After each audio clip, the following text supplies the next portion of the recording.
Aaron, can you stop consorting with prostitutes? You are dragging our family's name through the mud.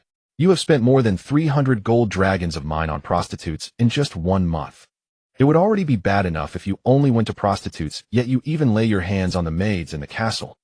Aaron looked at his father Gray's face without the slightest change in expression and raised his hand as he declared, "It is entirely lawful and proper for nobles to visit prostitutes. Both the laws and the church permit it, yet you do not. Besides, have you never touched the maids at home? That new maid said you are not even as good as I am." Gray hurriedly covered his son Aaron's mouth and glanced around in all directions, his face filled with embarrassment. Aaron's eyes were filled with disdain. His original name was Yalun, and it had been 2 months since he transmigrated into the body of this Aaron brat. From the very beginning, he had encountered the most cliched plot known to noble offspring. His father was a baron. His birth mother had died early, and his father had married a young stepmother. After she bore a son, she began plotting against Aaron. For these 2 months, Aaron had not dared to stay overnight in the castle, fearing he might be murdered in his sleep. Since this cheap father of his did not care whether he lived or died, he simply decided to let himself go completely and spend his nights with prostitutes outside. He had already been stealing his father's money to visit prostitutes for a full 2 months. Today he had accompanied his father to the slave auction to purchase slaves. He had intended to take the opportunity to steal his father's purse, yet he was caught red-handed. Gray lowered his voice and growled, "It is not that I forbid you from seeking prostitutes. If you must go to a brothel, why are you looking for women on the streets? I am a baron and you are my legitimate eldest son. You ride your horse through the streets every day searching for prostitutes. What does that look like? And the women on the streets are even more expensive." Aaron's still unfazed glanced towards several male slaves on the auction stage and replied, "What do you understand? The brothel women may be cheap, but they are already withered flowers. I am not merely looking for prostitutes on the streets, and I will not allow you to speak of those young women like that. Just because you are a baron, you think you can slander others as prostitutes. They stand on the street because their families cannot even put food on the table. Is that not all due to your mismanagement as Baron Gray? Some girls may charge 10 silver wolves a night, dozens of times more than a prostitute, yet they only do so to support their families." Gray was momentarily stunned and tried to speak, but Aaron cut him off. "Stop yapping at me. You have favored my stepmother's son not just for a day or 2. Do you think I do not know you intend to pass the baron, and you call what I do consorting with prostitutes? I am investigating the people's livelihood. I am saving lives and relieving suffering. Take Lisa, who accompanied me yesterday, for example. It was her first time standing on the street. She was still a maiden. It was her first time. Tell me, is 10 silver wolves too much for a young girl's first night? I ask you, is that expensive?" Aaron enunciated every word as he roared. Her father just died, her mother is addicted to gambling, and her younger brother is still a child. She stood on the street for her family's sake. Is 10 silver wolves for 1 night with me too much? It is better that I seek her than others. At least I do not freeload. If she meets someone who refuses to pay, who would she cry to?" Gray's eyelids twitched as he gritted his teeth and glared. "Then what did you mean by secretly seeking out her mother?" Aaron lifted his chin and clenched his fist. "You did not go to her mother." Gray stammered. "I am a baron who I can do whatever I damn well please." Aaron let out a cold snort. "Get lost. If you will not let me look for prostitutes, then I will go to my stepmother." Gray spluttered. "You." At that moment, seated behind the two of them, his stepmother Sela was watching Aaron with a vicious expression, her son Lemon at her side. "My lord Baron, what did your legitimate eldest son just say?" Aaron and Gray turned back simultaneously. Gazing at his stepmother Sela's proud figure, Aaron calmly said, "I am the legitimate eldest son. When my father dies, I will inherit his barony and all his property. My stepmother belongs to my father. Once he dies, I will be sure to take good care of her." Sela's right hand clenched into a fist. In the past 2 months, how had this useless Aaron become so outrageously foolish, spouting such outrageous words? "My lord Baron, I will say this one last time. Send Aaron into exile in the northern snow forest village. He cannot be allowed to remain in Grey Fortress to continue his misdeeds. Now the city's subjects all call your son, Aaron, the friend of prostitutes. Our faces have been utterly disgraced by him." Gray nodded angrily. "Exile. He must be exiled. Once this auction ends, I will exile him at once. Let him go reflect in the north." Aaron tilted his head and shouted, "I am not going. I am not going anywhere." Just then, on the stage of the slave auction, a black-haired girl in a maid's outfit was brought up. The moment Aaron saw the girl, he was instantly stunned. The girl's figure was remarkably voluptuous. Her cheeks were tinged with pink, with a delicate fairness beneath. Dressed in a maid's uniform, her subtle curves exuded unrestrained sensuality. Her bosom was full and breathtaking. Her slender waist was tightly cinched, revealing every graceful line. Her lush, shapely legs seemed like works of art crafted by the hand of God. The edge of her black suspenders dug slightly into her pale, tender flesh. A faint line of flesh traced a seductive curve like an irresistible landscape meant to ensnare souls. On the stage, the slave trader's lips curled into a smile. Honored guests, this female slave is newly arrived today. She is still a maiden, and what is more, a princess from a defeated small kingdom in the south. Her name is Amy, and the starting price is 50 gold dragons. If she is not exactly as claimed, we offer a full refund. At the sight of the female slave, Aaron's eyes went wide, fixed upon her. Gray's old hand trembled as he stroked his beard, his aged eyes suddenly lighting up. All around the hall the others began to murmur excitedly, their expressions animated. A rare black-haired slave girl. Such a beautiful slave is truly uncommon. I bid 52 gold dragons. Seeing someone bid, Gray immediately raised his hand and shouted repeatedly, I bid 60 gold dragons. His stepmother glared at the slave girl with vicious eyes. Lord Gray, what are you doing? Aaron looked at the fallen princess's figure and face, swallowing unconsciously. The girl possessed the features of an Eastern woman. In the 2 months since he had transmigrated here, this was the first time he had seen a beauty with the style of his old homeland. And she was a princess untouched. Gazing at the other nobles in the hall, he thought that if those men bought her, she would be ruined within a few days. An untouched princess like this could not be found even with a lantern in hand. Seeing his father's expression, Aaron shouted excitedly, Father, were you not going to exile me? As long as you buy this female slave for me, I swear I will leave this place. Gray stroked his chin as he looked at Princess Amy, gulping down his own saliva. Sela whispered, My Lord Baron, your son says he is willing to be exiled. Why are you not quickly buying this female slave for him? Do you still feel things have not been chaotic enough lately? Gray naturally wanted to buy her. This female slave was simply too beautiful. Most likely his younger son Lemon desired her as well. Aaron's younger brother Lemon clenched his fist, his gaze burning with longing as he stared at the girl. It had not been easy to drive Aaron to the brink of exile, and they could not allow a single female slave to ruin their plans. As long as Aaron died out there, this slave girl would someday belong to Lemon. Aaron had to die outside at any cost. Looking at the girl, Aaron shouted loudly, Father. All the blame lies with me, Aaron alone. As long as Father buys her for me, I will depart for the northern snow forest village today. Gray hesitated for a moment, clearly reluctant. Seeing this, stepmother Sela immediately raised her bidding placard and shouted sharply, I bid 100 gold dragons. I would like to see who dares compete with me. The moment stepmother Sela named her price, the entire auction hall fell deathly silent. Shortly afterward, Aaron and the female slave were escorted to the carriage. Gray stared unwillingly at the princess being taken away by Aaron, his expression filled with melancholy.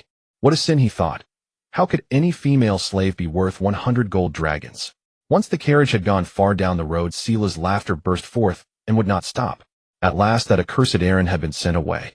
As long as he died somewhere out there, the Baron's seat would belong to her son Lemon.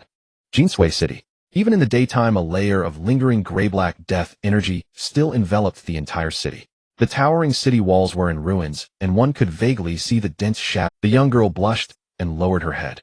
My name is Amy, honored young Master Aaron. Aaron pressed his lips together slightly. How old are you? In answer to young Master Amy, just turned 18 yesterday, she replied. Amy's emotions suddenly surged, her voice tinged with sobs. Amy is deeply grateful that you bought me back from the slave guild, young master. Amy is willing to toil like an ox or a horse for you. Crying, Amy knelt fully. If you had not spent 100 gold dragons to buy me, they would have stripped me bare and displayed me to fetch a higher price. No female slave is ever sold for 100 gold dragons. Such immense kindness, Amy will never forget it for the rest of her life. She wept as she wiped away her tears, choking on her own emotions. Whenever she recalled how the slave guild had nearly stripped her and thrown her onto the auction platform for display, her whole body trembled. They had said that even an untouched black-haired princess to be sold for more than 90 gold dragons would have to be stripped naked. Yet before the slavers could lay a hand on her, the bidding for Amy had already soared to 100 gold dragons. Compared to being stripped and displayed before the crowd, she would rather have died outright. Looking at the girl before him, Aaron reached out and gently patted her head. Don't worry. From now on you'll follow me. Tears streaming, Amy leaned closer to him. Such life-saving grace is beyond repayment. Amy will certainly repay you, she vowed. Aaron swallowed, then wrapped his left arm around her waist. Amy, a little inexperienced, slipped shyly to one side. Aaron reached out to draw the curtains shut. Didn't you say you wanted to repay me? Then come, he murmured. Amy blushed and lowered her head. Aaron pulled her into a tight embrace. Their passionate kiss deepened just as the carriage jolted violently. Bumping and swaying, the carriage rolled away from Grey Fortress. On the road, the ride was fast and rough. The horses pulling the carriage galloped at a frantic pace, their harsh neighs ringing out from time to time. From noon until the sun dipped below the horizon, the jarring ride nearly made Amy faint. Even when night fell, the carriage still jolted along. Up ahead, the mounted knight driving the team glanced toward the darkening sky and called softly, "Young master, Aaron Knight has fallen. We shouldn't go on. In such darkness, if we encounter magical beasts or bandits on the road, we'll be in trouble. Let's rest here for the night and continue at first light," he suggested. After half a day in the carriage, Aaron could endure no longer. He stepped down and called back into the interior, "I'll be right back. Amy, wait in the carriage for me." Amy tried to speak, but her throat was sore. She gazed at Aaron outside with gentle affection, remaining silent. Aaron walked toward a pile of scattered rocks not far from the gorge, whistling under his breath. That damned Seela still dared to exile him. This was a grudge he had to repay. She would surely make more moves against him. He needed to strengthen himself as quickly as possible. Yet in a way it was for the best. He had long wanted to leave that wretched place where fish and dragons mingled and chaos reigned. With no real strength of his own, staying there had been courting death. Still, Seela herself was quite alluring and only 8 years older than he was. He was 18 and Seela merely 26, right at the height of her charm. He swore that once he had grown and become strong, he would return and overturn Seela completely. He had said it. As for his cheap father Grey, he was no better. His promises were nothing but sweet-sounding lies. Just 2 nights ago, when he was engaged in intimate acts with the household's newly hired maid, the girl had told him plainly that his father Grey was lacking in that regard. Clumsy, harsh, and far less gentle than Aaron himself. A father who indulged himself yet forbade his son to do the same. Was that even human?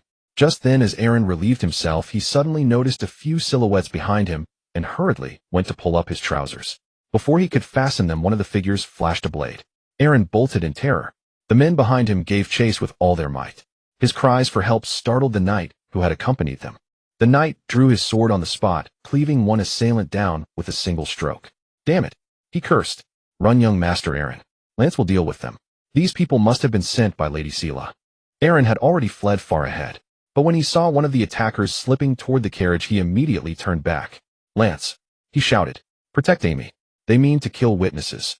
Lance hurled his sword, the blade flying true to impale the man at the front of the carriage. Inside, Amy stared out at Aaron in panic and had just reached out to pull him into the carriage. Aaron turned and fled again. 2 more men closed in from his left and right. Lance rushed forward to kill them, but before he could reach them, he saw Aaron shoved over the edge of the cliff. Lance snatched up his sword, dashed to the brink, and with a cross-shaped slash cut down the 2 men in an instant, wiping them out. Reaching the cliff's edge, he spotted Aaron clinging to the rock face below. Aaron trembled as he swallowed hard. "I go to relieve myself and end up in an assassination. Seela, just you wait," he gasped. "You still dare send people to ambush me? This grudge is sealed now. I swear I'll see you confined to bed after childbirth. We'll see who laughs last." Just as Aaron was about to climb up, he suddenly noticed a massive dark shape below. It seemed that the dark shape was wreathed in flames. Before he could react, a violent gust of wind surged upward. A two-legged flame wyvern from below its feet, blazing, swept toward him on the storm. Just as Aaron was about to pull himself up, the wyvern seized him. "Oh, where did this wyvern come from? Put me down," he screamed, howling all the way. Then the wyvern hurled him into a cave hollowed into a sheer seaside cliff. Aaron crashed into the dirt, face smeared with dust, and leapt up with his sword drawn. There before him lay a massive egg, glowing red, large and crimson, its shell covered in dragon scales. Aaron stared wide-eyed. Was this a wyvern egg? One so enormous? As he stepped closer, his boot met something sticky. Around the egg lay scattered animal remains and pools of blood. He turned to flee, but the flame wyvern swept him back with a single beat of its wings. Its jaws opened wide as it gathered dragon fire in its throat. Cold sweat streamed down Aaron's back as he fumbled to raise his sword. The sword was heavy, and he could barely lift it. Just as the wyvern was about to unleash its flame, thunderous dragon roars echoed from outside the cave. The flame wyvern snapped its head around, and a black wyvern lunged straight into the cavern. The 2 wyverns met, and immediately spewed torrents of flame at one another. They clashed, dragons locked in battle roars, shaking the cavern as waves of fire surged in all directions. Aaron retreated to the deepest part of the cave, heart pounding wildly. "Damn it all," he muttered. Glancing down, he saw the dragon's nest littered with white bones and mangled remains. There were also gold dragon coins and gemstones scattered about. "Huh, was that armor? I've struck it rich," he exclaimed. Aaron lifted a piece of armor from the ground which was incredibly heavy. His arms trembled as he managed to move it slightly. It was hard to tell who had worn it. Upon moving it aside, he found that half of the armor was rotten with a row of enormous bite marks that were horrifying to behold. Clearly it was no longer wearable. He picked up a sword, but it was broken. He picked up a helmet which was also damaged. The weapons and armor were either bitten to pieces or burned to ash. The ground was littered with the remains of corpses. Gold coins were scattered everywhere, at least 100 of them, alongside a few gemstones the size of pigeon eggs. At that moment, Aaron suddenly spotted a torso that had been gnawed on, missing hands, feet, and a head. The torso was clad in a silvery inner armor, which had only 2 faint bite marks on it. It can actually withstand the bites of a flying dragon. It must be a treasure. Looking at the corpse, Aaron fought back his nausea and took off the inner armor, putting it on himself. Just as he stood up, he heard a piercing dragon's roar. Turning his head, he saw that the black dragon outside the cave had been knocked into the sea by a fire dragon. Aaron hurriedly ran to the cave entrance, hoping to slip away. He had barely taken 2 steps when the fire dragon came flying back, dragging its heavily injured body. Aaron cursed under his breath. Looking up at the fire dragon, which had half of its wings torn, he was left dumbfounded. The fire dragon was half opened, its mouth struggling to exhale flames. A thick, scalding dragon's blood dripped onto Aaron, causing unbearable pain. He fell to the ground screaming as the dragon's blood continued to drip onto him. The fire dragon's eyes fixated on Aaron's, unblinking. Then its claws grabbed him and brought him to the dragon egg. Following that, the fire dragon collapsed. A surge of intense energy spread through Aaron's mind. He could clearly feel the dragon's blood entering his body through his mouth and nose. His consciousness gradually blurred. In his struggle, he seemed to see a vision. This female fire dragon had come from the distant Dragon Gorge and had been expelled by the other fire dragons for secretly carrying the egg of the Fire Dragon King. By a stroke of luck, it had escaped to the eastern coast of the Orland Empire. Already severely wounded by its kin, it had just been struck to the brink of death by the pursuing fire dragon. Knowing its days were numbered, the fire dragon used its blood to forge a blood pact with him, binding its life with the egg that contained the bloodline of the Fire Dragon King. If the dragon hatchling were to die, so would he. Conversely, if he died, the dragon hatchling would also perish. Additionally, the blood pact granted him some extra abilities. Dragon language allowed communication with all dragon kin. Fire immunity granted immunity to all fire damage. Dragon's blood enhanced healing and physical strength. Symbiosis shared vision, life, and thoughts with the hatchling.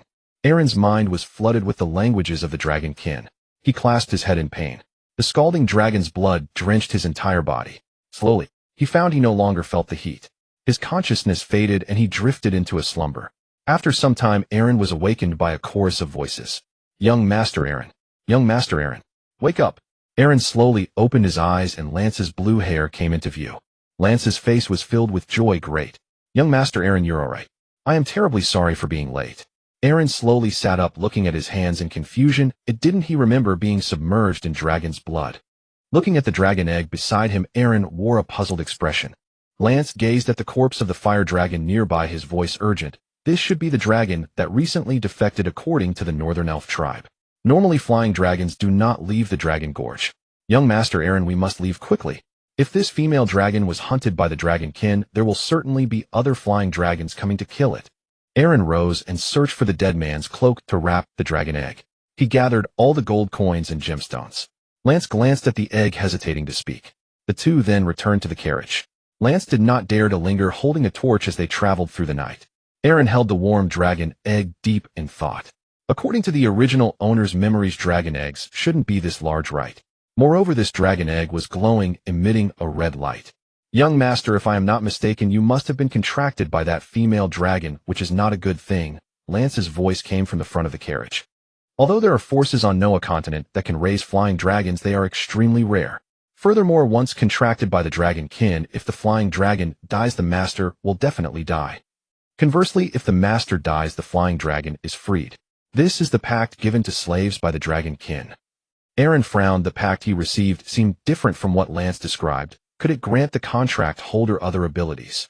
Lance sighed in resignation. Knowing the proud dragon's eyes, humans are lowly beings. They would never allow humans to possess dragon powers. Once we reach Snow Forest Village, I will look for ways to break the contract for you, young master. I might need to ask someone in the royal capital for help. Aaron pressed his lips together, gazing thoughtfully at the egg. Did he seem to have gained some powers from the flying dragon? Moreover, the contract that the fire dragon gave him seemed to be equal, not a slave contract, but more like a symbiosis contract. Once this little dragon matures, would he possess the vitality and power of an adult flying dragon? Isn't that akin to a cheat? Perhaps that fire dragon hoped he would protect her offspring, thus granting him many benefits. Hee Raymond, my dear brother, wait for me to mature, and I will definitely take revenge on you. Lance, did you just say there are no flying dragon knights in our Orland Empire? Is it really hard to raise a flying dragon? Lance's face stiffened, worry etched on his features. It's not just hard to raise them, young master. This flying dragon is a bottomless pit for gold. Nobles would rather cultivate a cavalry unit than think about raising a flying dragon, because this dragon consumes too much, and it also requires a lot of space. A hatchling flying dragon needs to eat 3 live fish the size of tilapia every day.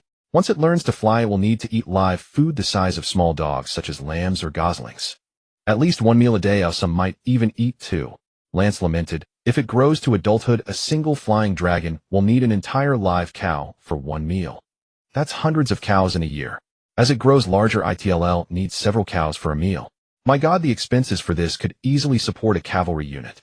This is just the cost of food. There are also expenses for space, sanitation, and medical care. If Lady Seraphina finds out that young master is raising a flying dragon, she might laugh herself silly. Dragon knights must be of specific bloodlines. Not just anyone can ride a flying dragon. Only the royal family would raise flying dragons. Ordinary nobles would not dare to do so. Lance quickly closed his mouth, saying, "Please forgive me, young master, I misspoke." Aaron scratched his head. Lance sighed. Only the royal family would dare to raise flying dragons. Ordinary nobles would not dare to do so. Amy whispered beside him, "I believe that God will surely bless the young master. Raising a dragon will be no challenge for him." Aaron smiled and sighed deeply. Indeed, as a modern man, how could he not raise a dragon? In the past, when he helped his grandfather raise sows, his grandfather praised him for raising them plump. By the way, Lance, what kind of place is Snowy Forest Village? Is there a map or something? Yes, young master. Amy, could you help the young master find it in the wooden box under the seat? Aaron crouched down and began to rummage through. A brand new map came into view. No, a continent. Snowy Forest Village is located at the border between the human empire of Orland and the elven Emerald Kingdom. To the south of Snowy Forest Village is the Frostpine Mountain Range, and further south is his father's Grey Fortress. To the west is the Emerald Lake, and to the east is the Middle Sea. The north is close to the elven Black Snow Mountain. Lan's voice rang out again. There should be over 500 people in Snowy Forest Village. The villagers mostly make their living by hunting and farming. Because it's close to the Sighing Wall in the north and overly cold, the surrounding trees are predominantly frostpine, which is how Snowy Forest Village got its name.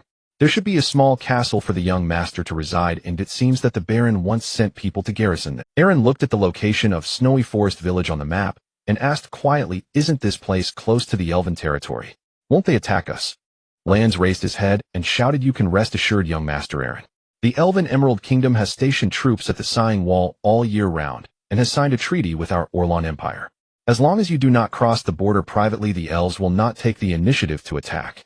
I think the young master should focus on Lady Selah. After her assassination attempt failed, she will definitely send people again." Aaron stroked his chin and asked Lance, "Why are you so loyal to me? Are you only bound to me?"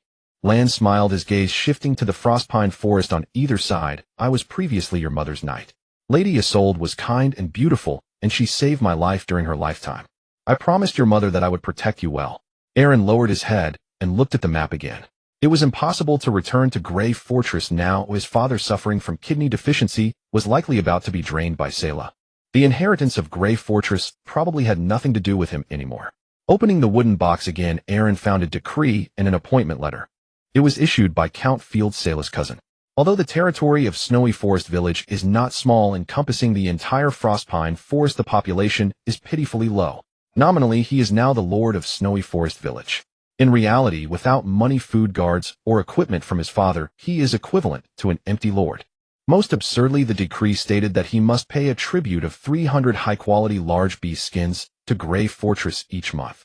Indeed, with a stepmother comes a stepfather. The next morning, Aaron looked at the village before him, thinking he must have traveled back in time. Back to the age of primitive people. The houses in the village were easily counted, all made of wooden thatch, totaling no more than 100. Several villagers squatted at their doorsteps, dressed in patched burlap clothing, each looking at him in fear. The farmland outside the village stretched endlessly, a gray-brown frozen earth. On the hillside to the east of the village stood a castle. Calling it a castle was truly an overstatement. It was merely a 2-story building made of gray stone blocks lacking a moat drawbridge, or even a decent. There was only a low square main building and an auxiliary structure that had partially collapsed. One wall of the main building seemed to be cracked. Aaron looked up at the vassals who stood silent, as if they were statues not moving at all. Lance dismounted and stood tall shouting, "This is Lord Aaron, the eldest son of Baron Brad of Grey Fortress, sent here by Count Field to appoint the Lord of Snowy Forest Village. Who is the village chief here? Bring everyone over." Moments later, a sparse crowd of a few hundred gathered in the open space in front. An elderly village chief stepped forward and said, "Respected Lord, Snowy Forest Village has a total of 469 free people, 30 hereditary serfs, 20 hunters, 1 blacksmith, 1 physician, and 5 slaves." Aaron glanced at the information on the decree and turned to the village chief. "Why are there 18 people missing?" "Village Chief Morris, give me a reasonable explanation." Morris' eyes darted. "It seems that John and the others went to Grey Fortress to sell things. I don't know the specifics." Aaron wanted to say something more, but noticed the strange looks from the vassals. Were they afraid of him? Forget it, it was normal for them not to trust him as their lord, after all. The reputation of the cowardly Aaron echoed throughout Grey Fortress. A moment later, Aaron arrived at Snowy Castle. Looking at the shabby appearance of the castle, he felt overwhelmed. 5 slaves stood in a line, 3 men and 2 women, all looking pale and emaciated. Behind them were 30 serfs called by Lance. "Young master, these 35 are the only ones you can directly command right now. You don't need to pay these 5 slaves, you just provide them with food and shelter. And these 30 serfs are a major source of your harvest. Unlike slave serfs have to give 7/10 of what they grow to their lord, they can keep 3/10 for themselves. Moreover, serfs and slaves are your only armed forces at the moment. If there are attacks by beasts or bandits, the serfs will follow your arrangements." Aaron pursed his lips. "Oh, weren't these just militia?" These 35 people looked so weak that together they probably couldn't defeat Lance. Looking at the group, Aaron was confused. "What should I do first here? Lance, do you have any insights?" Lance showed a pained expression, glancing around. He seemed hesitant to speak. Clearly internal affairs were not his forte. Amy spoke softly. "Well, young master, it's normal for a newly appointed lord to ride around and inspect their territory first. Firstly, to ensure that their land hasn't been occupied by other forces, and secondly, to understand the distribution of resources. If you want to develop the territory, you must first know where to obtain various resources. For example, ores, timber, and so on." Aaron looked at her in surprise. "Amy, you know this?" Amy lowered her head nervously and said quietly, "To be honest, young master, I am the princess of a small defeated nation in the south. I understand a bit about noble matters." Just then a villager suddenly ran over, shouting, "Not good lord. A few goblins have come from the north and the hunters have gone hunting in the south. We can't fight them. Lord, please come help us." Aaron and Lance led the way toward the northern part of the village. 5 green-skinned, diminutive goblins, standing less than 2 feet tall, brandished knives and bows as they confronted a group of farmers in the wheat field. One farmer appeared to have an injured arm. As Aaron drew his sword, he was puzzled by how the once heavy blade could now be grasped easily with just one hand. It must be related to that dragon's blood. Lance unsheathed his sword and stepped forward, saying, "Young master, stay mounted. Leave this to Lance." He charged into the fray, the leading goblin letting out strange sounds of iya-iya. 2 goblins approached from the left and right, moving with incredible speed. Lance swung his sword in a horizontal arc, instantly slaying one. The villagers witnessing this raised their weapons and cheered, with several farmers rushing and wielding hammers. The leading goblin, wary of Lance, turned and fled into the dense forest. Lance shouted, "Don't chase after them. Goblins are social creatures, and there may be ambushes in the woods." Aaron sat on horseback looking at the villagers. "These goblins don't seem that strong. How can so many adults struggle against them?" Lance sheathed his sword and returned, saying, "Young master, while goblins are the lowest tier of magical beasts and their combat ability is weak, they are not foes that ordinary villagers can handle. Goblins are cunning and brutal. They almost never attack villages unless they have absolute certainty of victory, and once injured they become even more ferocious. Ordinary people, when injured, naturally become timid, which is a major taboo in battles against goblins." The villagers cursed loudly. One man even stepped on a goblin's corpse and whipped it. Aaron tightened his grip on the reins, recalling the hunter the villagers mentioned. It was likely that the goblins had spotted the hunters heading south, prompting their attack from the north. This meant that the strongest fighting force in Shualin village should be those hunters. At that moment, Lance asked the village chief with some confusion, "It's strange, with so many people in our village, how did these few goblins dare to come here?" The village chief shook his head slightly. "It's rare. We are all puzzled by this. Could it be that they captured?" Aaron approached, asking, "What's the matter, Lance?" Lance looked uneasily towards the frostpine forest in the north. "These goblins must be here to steal food Ordinarily, goblins are burrowing creatures that can survive on insects and mushrooms. They will only take the risk of raiding a village if they have captured a girl. Because human girls need food, otherwise, even if they bear goblin offspring, they cannot survive. Upon hearing this, the village chief's eyes widened in alarm. Good heavens. Those fiends haven't captured John's daughter, have they? If the group of over 10 who left the village encounters goblins on the road, it would be trouble. Oh my, those damned greenskin groundhogs. Aaron hurriedly summoned the militia. Go call back the hunters from the south. We must rescue them. Lance mounted his horse. The hunters, receiving the news, rushed back. The group hastily searched the dense forest to the north of the village. One one-eyed hunter had his hunting dog sniff the goblin's blood, and the dog dashed off. Soon, under the lead of the hunting dog, they found a concealed cave. As they reached the entrance, they saw 7 human men nailed to a wooden frame. It was evident that they were already lifeless. Good heavens, that's John. Those men left the village last night. It's been a day now, and they are likely in grave danger. Haven't all the goblins been exterminated here? How could there be more?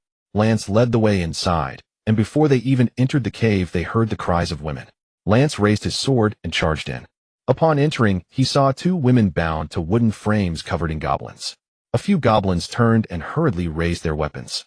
Aaron thrust his sword out, however it did not kill the goblin. The goblin retaliated, but Aaron swiftly drew his sword again, severing the ugly green head cleanly. Turning to the 2 bound women, one appeared to be in her 20s, while the other seemed to be in her 30s. Upon seeing the newcomers, both women began to cry out. Aaron removed his cloak and covered one of the women. Several villagers behind him also took off their coats. My lord, let us do this. Oh God, thank you for sending knights to our village. Maya, oh poor girl, you're safe now. My lord has come to... He could probably take on dozens of ordinary men by himself. He turned his gaze deeper into the cave. Aaron seemed to hear some strange sound. He could probably take on dozens of ordinary men by himself. He turned his gaze deeper into the cave. Aaron seemed to hear some strange sound. It was hard to describe. The sound was very faint. It didn't resemble human language. Aaron walked deeper into the cave. Upon reaching the end, he discovered 6 human women locked in cages. Among them was a young and beautiful girl, presumably John's daughter, as the villagers had mentioned. It seemed they had arrived just in time, as the girls had not yet fallen prey to the goblins. However, the sound seemed to be coming from even deeper within. Aaron made his way to the deepest part of the cave, only to find a dead end. Yet the sound grew clearer. Aaron reached out to touch the cave wall, crouched down, and discovered a dog hole below. The sound was coming from... It seemed there was also a woman's voice. Aaron hunched his body and crawled inside. Once inside, he witnessed an astonishing scene. A large group of goblins were lining up in front of a female elf. The leading goblin was shouting something in a high-pitched voice. Clan members, form an orderly line. One at a time. Form a line. This elven woman has her magic sealed by a magic-suppressing stone, and she cannot hold on much longer. Upon hearing they were lining up, Aaron hurriedly joined the queue. Why weren't they calling him? But as he reached the back of the line, Aaron suddenly realized, right, he was here to kill these beasts. He quickly lowered his body, fearing that the goblin might see him. At that moment, the leading goblin let out a shriek as the elven woman crushed its head with her foot. The dagger in her hand was still dripping blood. Another goblin charged forward. The leading goblin shouted loudly, once an elf cannot use magic, she is just like an ordinary human woman. To make her bear our offspring, she must know how to fight. Children, attack her eyes. Just then the leading goblin suddenly shouted, kids, kill the intruder. Damn humans, how could they find their way here? A multitude of goblins turned to glare at Aaron. He raised his sword in alarm. A goblin rushed forward with a cleaver, and Aaron hurriedly raised his sword to slash. However, the goblins skillfully dodged. He turned to run, only to find that the escape route had been blocked by several goblins. An arrow shot towards him, and Aaron quickly raised his sword to block. Whoosh! 3 more arrows flew in his direction. Aaron managed to block 3 times in a row, but not once did he succeed. Looking at the 4 arrows sticking out of his leg, Aaron's lips trembled. He had just seen Lance blocking like that, why couldn't he do the same? Strangely, he felt no pain. Upon closer inspection, he realized that the 4 arrows had already fallen off. The leading goblin shouted, children, do not attack his torso, he is wearing mithril armor. Strike at his limbs. Aaron cursed under his breath and drew his sword again. 2 goblins jumped at him, and seizing the opportunity, Aaron swung his sword horizontally. The 2 goblins were instantly severed at the waist. From behind, a goblin took advantage of his unpreparedness and stabbed a short spear into Aaron's calf. Aaron turned around and struck with his sword again. Looking at his wounded calf, Aaron broke out in a cold sweat. He glanced back at the group of goblins, not daring to be careless. He might end up in serious trouble. Instinctively glancing at the small escape route, he realized that the hole was too small for someone of Lance's stature to fit through. This is bad. He had been too focused on the fight. Just then he suddenly felt an itch in his calf. Looking down, he was astonished to find that the wound had healed. Did dragon blood possess self-healing abilities? The leading goblin, upon witnessing this, widened its eyes and screeched as it charged forward with its companions. Aaron gripped his sword tightly. If he could heal from his injuries, what was there to fear? Capture the leader first, take down that one in charge. On the magic suppression stone platform, the elven woman seized the opportunity to escape, picking up a staff from the ground and chanting a spell. Night falls, dark moon, without shadow. A blast of black light erupted, and Aaron quickly ducked, cursing under his breath. Yet he was still injured. Aaron stood up somewhat speechless. This elven woman didn't even pay attention when casting magic. What was going on? He trembled as he looked up, only to find that all the goblins had been killed.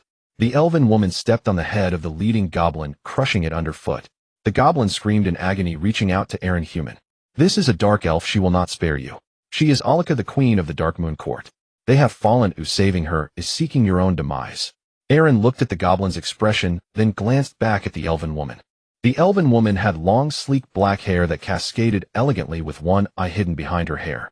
Her skin was fair and glossy. Her figure was incredibly voluptuous with pronounced curves. She was tall with legs that took up most of her height. While tall, she still possessed the right amount of softness. Yet there was an indescribable arrogance in her eyes. Dark Elf Queen Alchemy. Aaron tightened his grip on the sword. Was this elven woman trying to kill him too? There was no mistake. The angle at which she had cast her magic earlier suggested that she intended to eliminate everyone on this side. Had it not been for the enhancement from the dragon blood, he might have died just now. Looking up at the elven woman, Aaron frowned. What do you mean? You called me over using elven language earlier. Did? Aaron's displeasure was evident. At first he had to deal with a venomous woman like Lady Seraph, and now he encountered a thankless elven woman. Alchemy cast a cold glance at Aaron, raising her staff and pointing it at the goblin's head. The goblin chief roared angrily, raising his staff and shouting at Alchemy, magic missile. Alchemy attempted to cast a spell but struggled to succeed. Wounded severely by the goblin chief, Alchemy fell to the ground, blood pooling around her, and she fell unconscious. Seizing the opportunity, Aaron thrust his sword and killed the goblin chief. He then turned to the elven woman. I came to save you, and you still attacked indiscriminately. He intended to take action, but saw a horrific black-purple scar on Alchemy's chest from which magic was leaking, nearly harming him. Aaron sheathed his sword. He couldn't tell if the elven woman's earlier attack on him was intentional or accidental, but given her near-death state and the magical energy leaking from her, it was likely unintentional. Master, are you inside? Lance kicked aside the stone blocking the escape route and crawled in. Aaron turned to the dark elven queen, hurriedly tearing off his cloak to cover her. He decided to take Alchemy back first. If she could use magic, she might be able to help him. Also, he wanted to see if he could learn something about magic. Lance struggled greatly, but finally managed to squeeze in. When he saw the cave strewn with goblin corpses, his eyebrows twitched. Merciful Lady Exiled, this is unbelievable. Your son, Master Aaron, actually killed 13 goblins on his own. Aaron smiled as he approached Lance. There is a magic suppression stone platform here. I want to take it to my bedroom. There is a dark elf on it, so don't let the peasants see her. Lance clenched his fists, casting a cold glance at the magic suppression stone platform.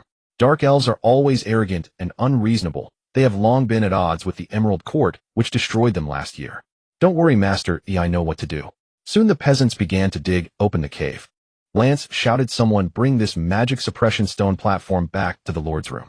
There is a humanoid magical beast on it. Do not lift the magic carpet on top, or it will be deadly. Aaron walked out smiling, and when the peasants outside looked at him, their expressions had shifted from confusion to respect. Several rescued women knelt down, exclaiming, "Oh, the brave Lord Aaron actually killed dozens of goblins by himself. We are truly grateful to you." A few women also began to weep over the bodies of the men outside the cave. To be safe, Aaron personally escorted the dark elven Queen Alchemy back. Along the way, the peasants they encountered sang and danced in praise. Everyone was singing his praises. Aaron turned to Lance. The goblins are completely dealt with, right? I'm not sure about that, Lance replied, glancing back at the cave. It doesn't matter if it's the lords from various regions or adventurer teams. Even if they kill all the goblins in one nest, new goblins will appear soon after. These creatures are harder to deal with than rats in the sewers. They just can't be exterminated. Aaron frowned slightly. There must be a reason, right? Indeed, a scholar from the Holy Light Academy mentioned that the main reason is that goblins reproduce too prolifically. Moreover, some women even keep goblins as pets. Aaron narrowed his eyes, keeping goblins. Lance glanced at the few women rescued from the group, remarking, "The goblins only took 2 women, and they must have been captured for quite some time." Lance turned his gaze towards the 2 women dressed in others' clothes. Young master goblins have an extremely high reproductive capability, and they disregard any race. As long as they are female, be it human, beast, elf, or demon, they can become their mates. Since there are no females in the goblin tribe, they will do everything possible to capture females from other races. Moreover, they will go to great lengths to keep them alive unless they encounter a situation where there are too many female creatures in the cave, otherwise they will not kill them. The talking goblin leader you mentioned should have been born from a human woman, as it speaks the human language. Aaron lowered his head in thought, glancing at the 2 heavily pregnant women. Among them, the woman in her 20s named Maya clearly had a noticeably swollen abdomen. The other woman, Lena, who was in her 30s, was likely in the same condition. Coming from Blue Star, he naturally understood the habits of goblins. But what is the purpose of humans raising such creatures? Lance continued. Young master, look at that woman named Lena. Her expression is quite strange, isn't it? Aaron looked over, realizing that Lance was referring to the woman in her 30s, whose expression indeed seemed off. Lena's face bore a few tears, and she occasionally glanced at her own abdomen. She even reached down to touch her belly. Lance whispered, I heard from the villagers that Lena must have been captured by goblins for a long time. Some women who stay in goblin dens for too long can go insane, young master. They come to see the goblins in their womb as their children, and only a very few strong-willed women retain their humanity. Even if they give birth to such creatures, they will kill them with their own hands. And those deranged women may even become helpers to the goblins. They not only feed those goblins using methods meant for human children, but also protect them, and even assist them in escaping. As Aaron rode his horse, he glanced at the anti-magic stone platform brought to the castle by the serfs, then looked back at the woman named Lena. This meant she had been tamed by the goblins, something he as a modern person could easily understand. What puzzled him, however, was that goblins could actually speak human language. Could it be that those deranged women truly fed them as if they were their own flesh and blood? This was somewhat far-fetched. Young master, it's best to pay attention to that woman named Lena as well as Maya. Oh, both of them definitely have goblin blood in their wombs already. Lance frowned, his voice slightly somber. Although Shualin village doesn't have churches or priests, women who raise goblins will be seen as heretics and are to be burned. Moreover, the one responsible for the execution will be you, young master. If those 2 women become heretics, you will need to burn them yourself. Aaron stood at the castle gate, a look of confusion on his face. Lance am quite curious about how those goblins grow. How could they reproduce in large numbers without food before? It can't be that they were all raised by heretics, right? Lance turned back to him. First, it depends on the goblins' abilities. Their blood has a hallucinogenic effect. Once a common woman comes into contact with goblin blood, she will become disoriented, somewhat akin to the aphrodisiac potions brewed by certain underground wizards in the Holy City. Moreover, the caves where goblins dwell, once contaminated by their waste, will grow lustful mushrooms. Those plants grow at an astonishing rate, and the ointment extracted from them is even more deadly than goblin blood. Aaron nodded knowingly, a mischievous smile appearing on his face. Lance, did I ask you this question? You know quite a lot. Lance's face turned red instantly, and he hurriedly scratched his head. I only heard people talk about it in a tavern at Grey Fortress when I was young. This is all I know. Lance believes in God. I merely wanted to enlighten you, young master. Many women captured by goblins, even if they wish to commit suicide once fed that kind of mushroom, will also become disoriented. Then those goblin offspring. Lance continued to scratch his head. Those offspring are more resilient than sewer rats. They eat insects, soil, moss, plants, leaves, and animals. They eat nearly everything. The less they eat, the faster they grow. Aaron's eyes suddenly brightened. How much do they eat? How fast do they grow? Lance scratched his head. It's about the same as the amount of food a human child eats from birth to adulthood. They only need 7 days. Moreover, the process for females to give birth to them takes only a few days. If their mother is from an intelligent race, some can even use magic and martial skills. Aaron pondered seriously, stroking his chin. Lance, you said goblins can breed with anyone, right? What about our black pigs in Shualin village? What about cows? Lance was momentarily stunned, staring at Aaron in silence. Young master, you don't plan to raise goblins to feed that dragon, do you? Aaron replied, is there a problem? Lance scratched his head anxiously. This is theoretically feasible. If we pair goblins with the village's black pigs to produce live food for the dragon. My God, young master, you are simply a devil. Oh no. You are simply a genius. What if those 2 women become heretics? Do you plan to keep them? Aaron grinned. If the subjects say this kind of thing violates humanity and compassion, then tell them that the sins of those two heretical women have not yet been atoned for. Burning them like this is not allowed by God. They must be made to atone for their sins. Keep a close watch on them. I let them stay in the castle for now. Once they give birth to goblins and cannot bear to kill those monsters, directly throw them and their offspring into the dungeon. Lance hesitated. According to custom, you need to lock them up for observation now. Aaron pursed his lips. Then let's lock them up. Back in the castle's bedroom, Aaron looked at the dark elf queen covered by a cloth on the anti-magic stone platform and lifted the cloth. The dark elf queen Alika slowly opened her eyes. Despite her severe injuries, she could not hide her prideful demeanor. Impudent. Look away from me. Aaron noticed her discomfort and tossed her a piece of clothing. Alika struggled to sit up, and the moment she left the anti-magic stone platform, magic power leaked from her chest wound. Alika hurriedly pulled her feet back. Damn it, that accursed bipedal dragon. Aaron stared in surprise. You have seen that dragon too. Alika raised her proud head, her face a mask of despair. Memories of the two-legged fire dragon she had encountered earlier flooded her mind. Although the Dark Moon Kingdom had been destroyed a year ago, she and her loyal guards had managed to escape. She had planned to find a place to hide at the border of the Emerald Kingdom, but unexpectedly her clan members were attacked by the dragon. To protect the remaining members of her clan, she fought desperately against the dragon's flames, sustaining severe injuries. A gruesome gash marred her chest, causing her magical energy to leak and leading to her unconsciousness. Upon waking, she found herself in a goblin lair. Fortunately, she had awakened in time, otherwise she would have fallen into their clutches. After struggling for a while, she finally waited for a group of people and sought their help. However, when she attempted to cast a spell, her injury nearly harmed a man instead. He seemed quite angry, but she was a queen and would never apologize to a lowly human. Alika twisted her body, trying to leave the anti-magic stone, but it was futile. Aaron noticed her helplessness. The leakage of magical energy can be fatal. Strangely, this anti-magic stone used by the goblins to seal a woman's magic has inadvertently stabilized your power. Don't leave that stone platform, or you will die. Do you want to drink some of my blood? My blood should be able to heal you. Alika clenched her right fist. The dark elf does not need charity. Stay away from me. Aaron yawned. I can't be bothered to serve you. I might as well find another place to sleep. With that, sunlight streamed into a corner of Snowwood Village from the east. The villagers had begun their work early. Hunters set out in pairs again, this time choosing the northern woods. Aaron stretched as he woke up from Amy's bed. Master, you are finally awake. Amy has organized all the village's income and materials for you to review. Aaron turned to look at Amy, who blushed and dared not meet his gaze directly. What's wrong, Amy? Why are you no longer calling me young master? Amy blushed and spoke softly. I thought about it. I am a slave bought by the master, so I can't address the knight the same way I address you as young master. In terms of hierarchy, the master here will be called Lord, and the knight previously swore allegiance to your mother. I am just a newly acquired slave. Aaron smiled as he took the parchment from her hands. Actually, hearing you call me master while dressed like this makes it feel even more intimate. Just call me master. Come to my room to talk. Amy nodded in response and followed Aaron to his bedroom. Upon entering, Aaron halted. His room was different from yesterday. Velvet curtains, a bluestone fireplace, a bed carved from black sandalwood, and white linen sheets adorned the walls, which also displayed a white wolf head emblem. By the window next to the bed was a long table. In another corner of the room stood a round wooden table accompanied by a tall chair. The wardrobe, writing desk, crystal vase, and woven carpet all indicated that this place had been meticulously maintained. The dark elf Queen Alika lay on the anti-magic stone platform, coldly observing the two. Amy smiled at Alika and then glanced at Aaron. Master, please check if there's anything else you need.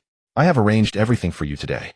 Aaron smiled and sat down at the desk to look over the income summary compiled by Amy.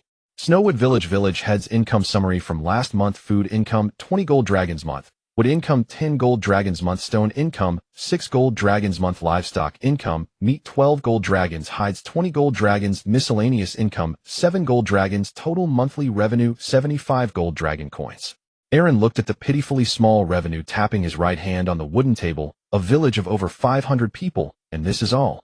Amy nodded slightly. Snowwood Village is one of the poorest villages in the Alland Empire.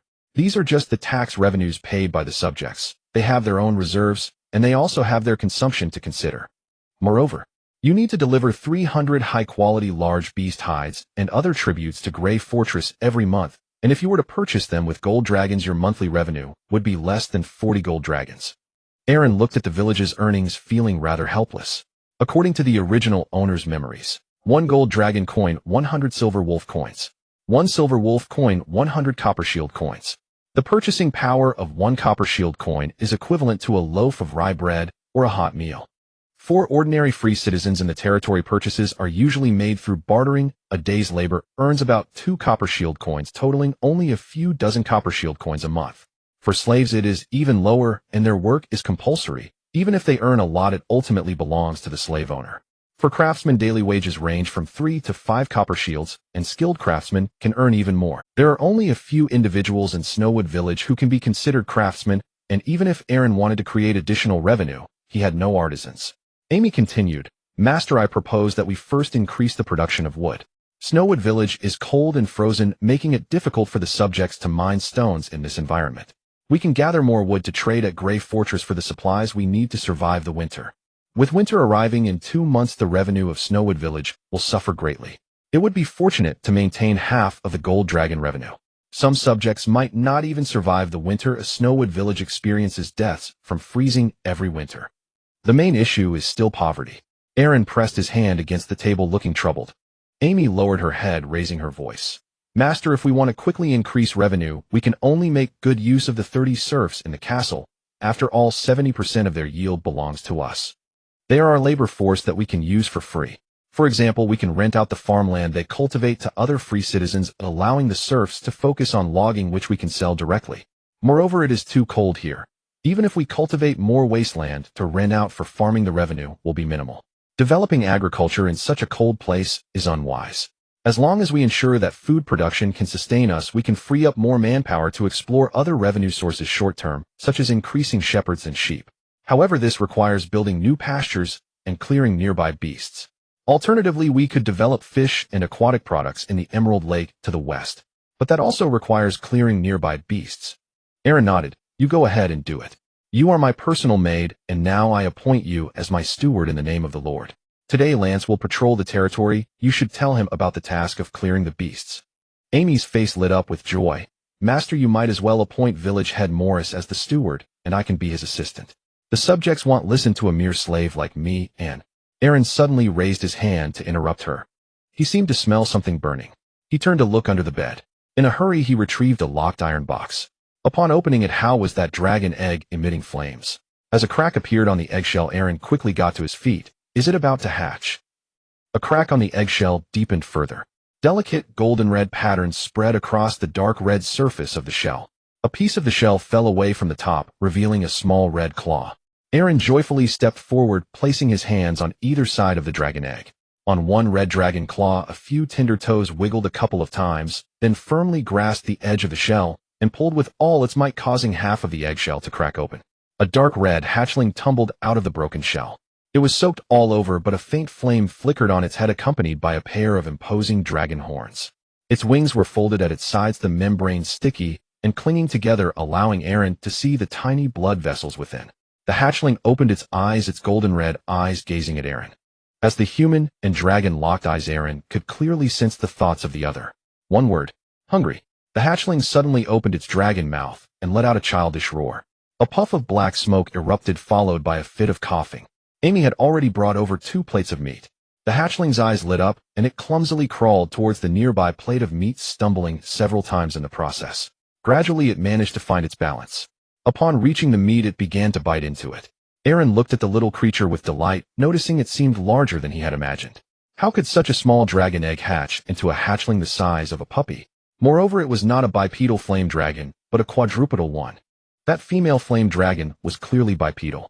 Could it be that this hatchling, due to the bloodline of the flame dragon king, is innately extraordinary?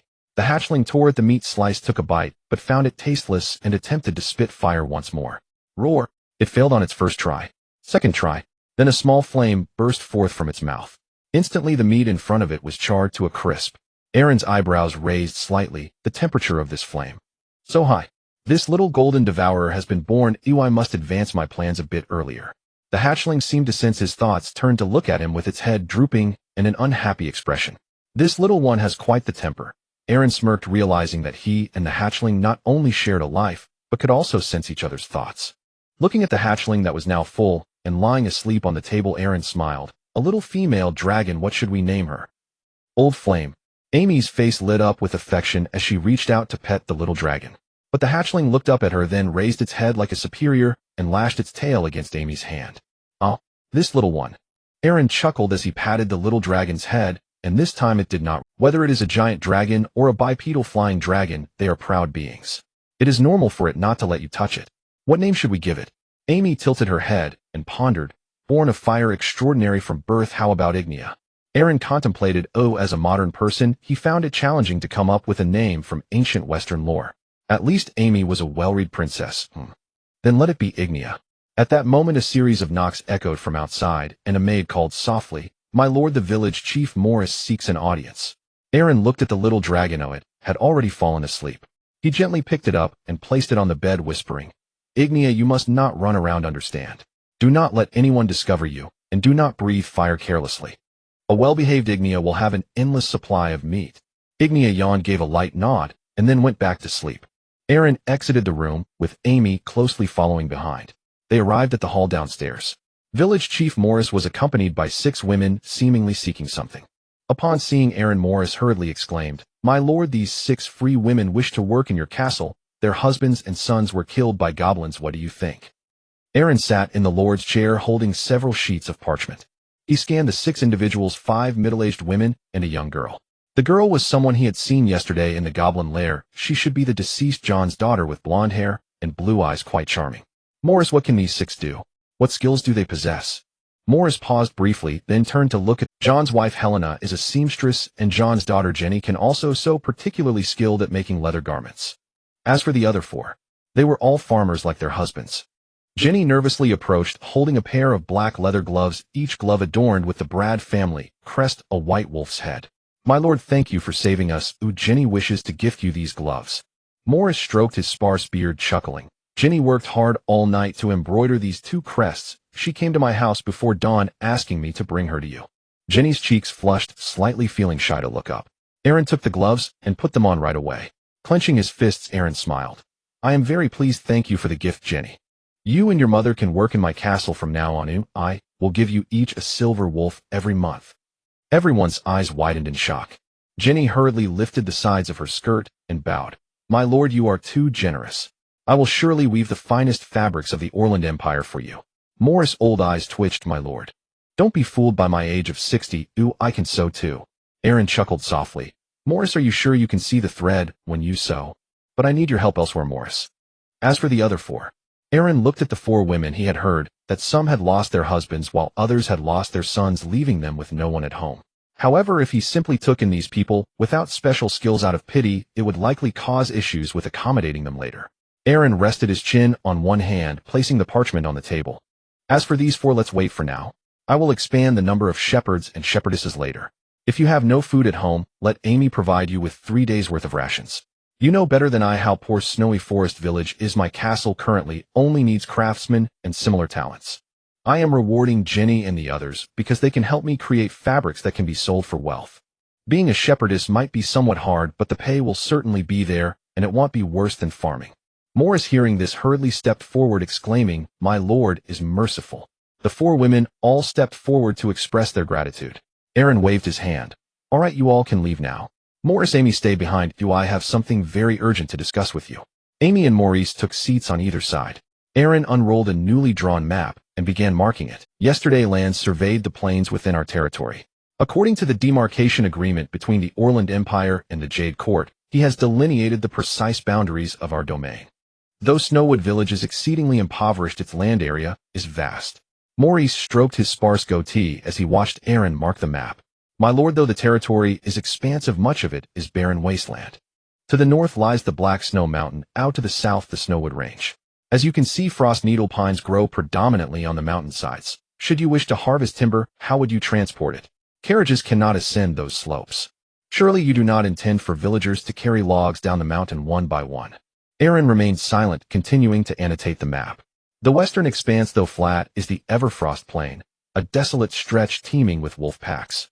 Its soil is frozen solid, utterly resistant to cultivation. Bean sprouts, sown one day, perish overnight beneath the ice. This land is vast, yet barren, scarce in usable resources, overrun by beasts. Even without predators, Snowwood Village loses lives to winter's chill each year. You are newly arrived, so perhaps you are unaware a knight once stationed here was required, per Count Field's decree, to conduct bi-weekly territorial inspections. With mountains flanking both north and south, even 2 days were insufficient to complete the circuit. Should he encounter a monstrous beast, his return was all but impossible. Maurice scratched his weathered cheek. Given the sheer scale of this domain, should any foreign or heretical element infiltrate unnoticed, such negligence would constitute a grave offense against your lordship. The previous station knight lasted only half a year. Thereafter his whereabouts became unknown, most likely condemned for dereliction of duty and escorted to the Holy City. Aaron continued marking the map. He possessed a dragon, and not merely as a mount, but as a bonded companion, their minds intertwined. Patrols would pose no difficulty. Once the young dragon mastered flight, a full aerial survey would take mere hours. Having finished marking, Aaron laid the map upon the table territory of Snowwood Village.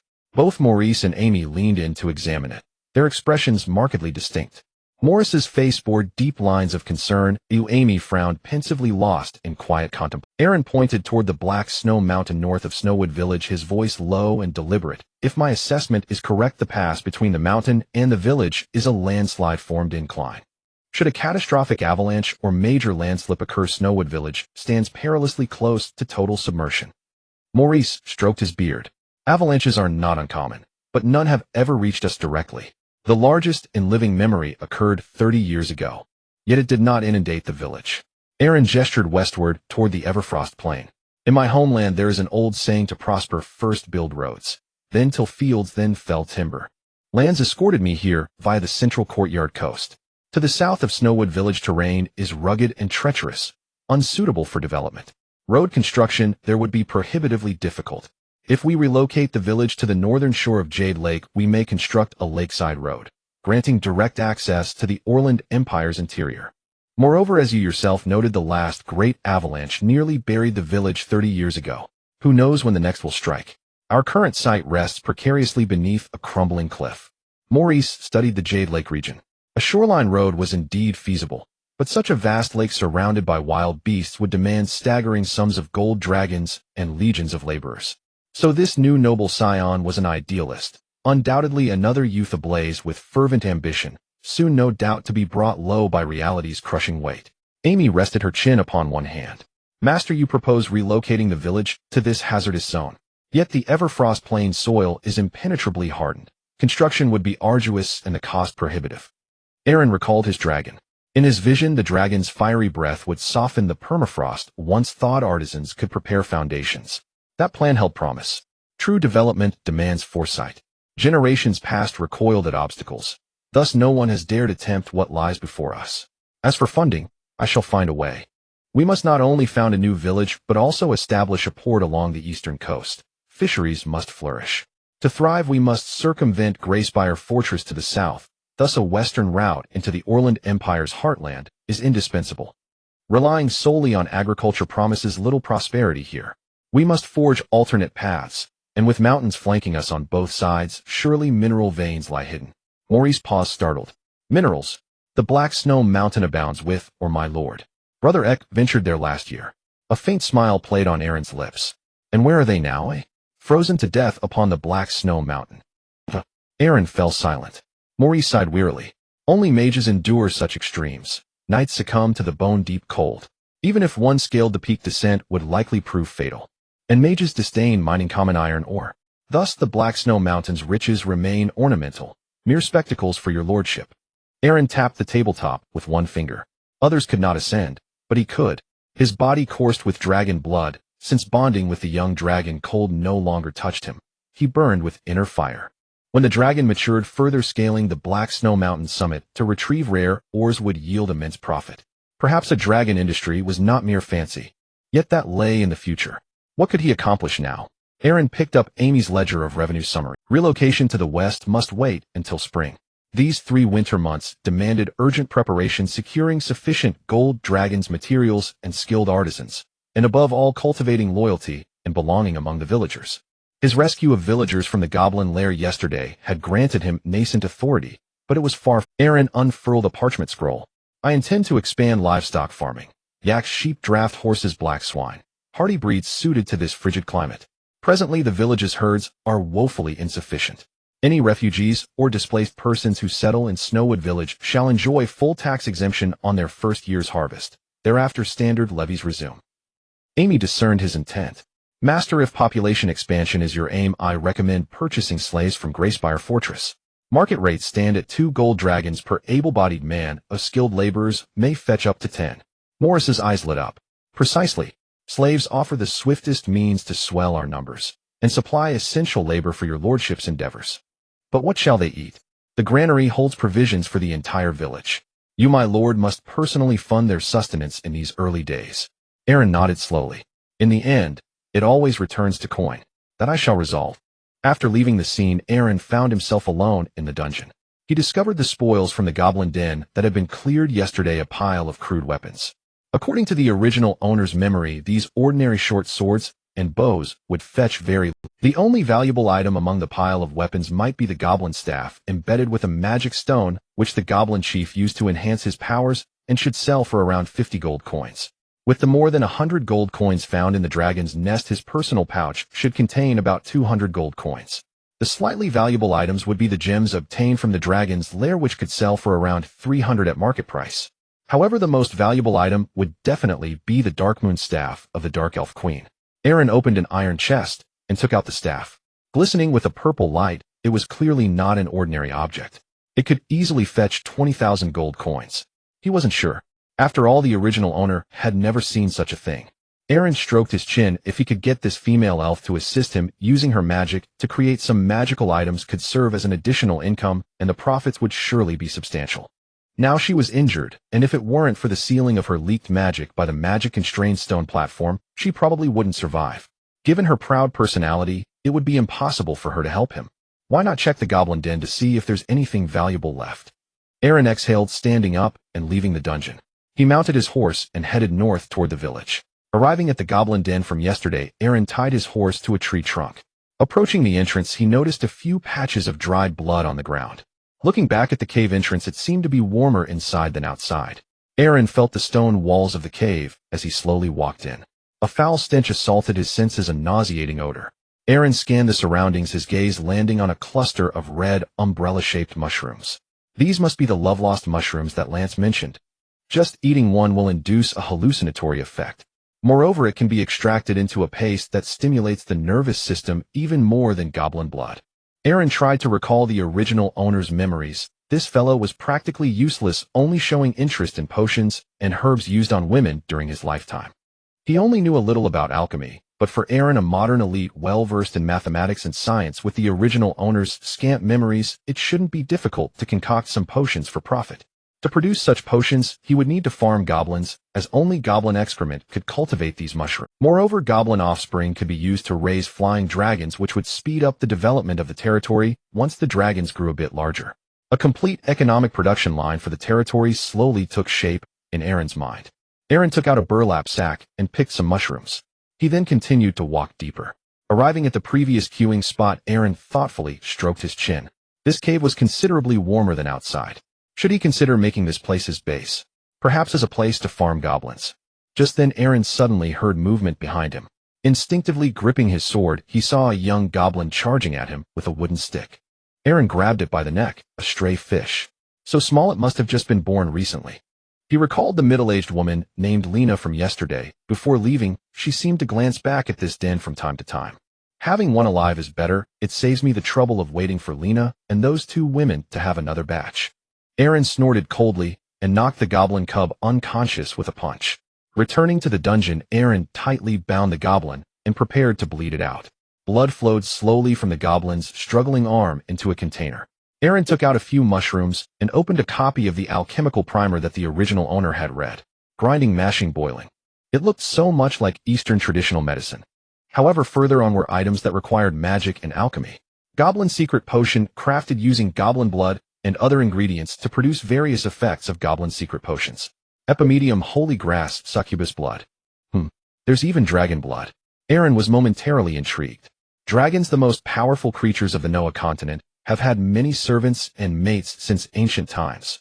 Dragon blood possesses enslavement effects, and when combined with goblin blood, it can yield the goblin dragon blood secret potion, enhancing the effects tenfold. I have dragon blood. I have blood all over me. Aaron took another container and prepared to cut his wrist. But then he thought he wasn't committing suicide, why cut his wrist? He lightly slid across his arm, and blood flowed freely. According to the instructions in the alchemical primer, if using dragon blood, he wouldn't even need to boil it. Because dragon blood is inherently hot, it would mix well with goblin blood. He just needed to stir the dragon blood and goblin blood in a 1:2 ratio. After Aaron got the proportions right, he poured them together and started stirring. During the stirring process, smoke curled within the container, resembling boiling blood. His blood and the goblin's blood continuously merged, and it even started steaming. Moreover, why did it seem like the more he stirred, the less blood there was? After a while of stirring, Aaron looked at the remnants of golden red blood in the container. His eyes brightened. He hurriedly grabbed a small container and poured all the goblin dragon blood secret potion into it. He then looked at the love-lost mushrooms. Since he was already learning alchemy, he might as well concoct these mushrooms as well. Moments later, 2 vials of potion were successfully created, and Aaron's eyes gleamed. These 2 potions should sell for 10 gold coins, but I can't keep making them as they require my own blood. Unless I raise a large number of goblins and cultivate that type of mushroom. Aaron put away the potions, thinking it would be better to wait until he had a decent quantity to sell, and he needed to find suitable buyers. Even so, he could only earn a few hundred gold coins a month, which was still too little. Aaron rubbed his chin. Alchemy was the queen of the dark elves, and she surely had many magical abilities. This female elf could certainly enhance the development speed of his territory. Why not discuss it with her again? With that thought, he stood up to leave the dungeon, but suddenly heard Maya and Lena shouting in their cell. Damn bastard, why are you imprisoning our children? They are still just children.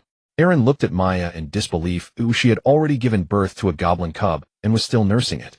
In the next cell, Lena had a litter of 3, and the 3 little goblins had been queuing since birth, making Aaron's eyelids twitch. Lena glared at Aaron with hostility. What do you want to do with my children? Goblins are also a form of life. Aren't their lives valuable? Are you even human? They are still. Aaron looked at the 2 heretical women and comforted them, saying, rest assured, I definitely won't burn you to death. I am a kind person. As long as you want to give birth to goblins, I will let you give birth to as many as you like. After saying this, Aaron returned to the castle, contemplating how to get Alchemy to assist him. As soon as he entered the bedroom, he saw Alchemy lying on the ground, apparently having fallen from the anti-magic stone platform. Alchemy. Aaron hurried over and carried her back to the anti-magic stone platform. Seeing her in a life-threatening state, Aaron hastily cut his finger, delivering dragon blood to Alchemy's mouth. Alchemy frowned slightly. His right fist clenched tightly. Aaron once again noticed the wound on her chest, resembling the marks of a dragon's claws, as if such creatures had an innate resistance to magic. Did Alchemy actually survive the battle with that dragon? At this moment, Alchemy slowly opened her eyes. When she saw that she was biting Aaron's finger, she glared at him in anger, instinctively retreating to the side. But her mind was hazy, and her magic was about to overflow. This is dragon blood. I just looked at your injuries in a book, and you were wounded at the source of your magic by a dragon. You can only seal your magic with the anti-magic stone for a lifetime, or else when your magic runs out, death will be near. To heal the wound, dragon blood is the best remedy. Think carefully, my blood is very precious. Alchemy glared at Aaron again while looking at his finger. Then she reached out and grasped Aaron's wrist, saying, I warn you, if you dare to move this finger, I will definitely bite it off. Aaron wanted to say something more, but she had already bit down on his finger with tears in her eyes, her face full. Aaron gently called out, I did save you after all. How about we cooperate? In your state, you won't survive long outside. If you are caught by the Emerald Court and the slave traders, it won't just be a matter of giving birth to 3 or 5 offspring. I can offer you protection and dragon blood, and in return you help me develop the campsite once you recover. I need golden dragon's magic, anything of value. Alchemy remained silent, merely tilting her head as she drank the dragon blood.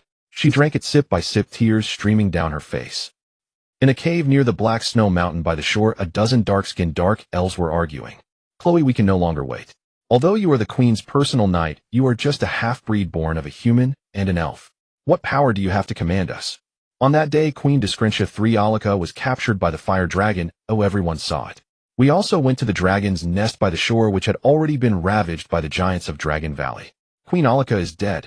If we stay here any longer, once discovered by the Emerald Court, we, including Her Highness Irelis, will die without a grave. At that time, the Dark Elf clan will truly face extinction. A male elf with a longbow shouted fiercely, the ships are ready. We must leave here quickly. Once we reach the south and find the remaining Dark Elves, we will have hope for our nation. Chloe, do you dare to defy Lady Irelis' orders?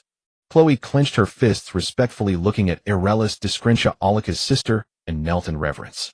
Arelis, holding a longsword, coldly looked at Chloe and said, "Chloe, I acknowledge your loyalty, but the dark elves cannot perish. If you insist on staying, I will not keep you. Everyone listen up.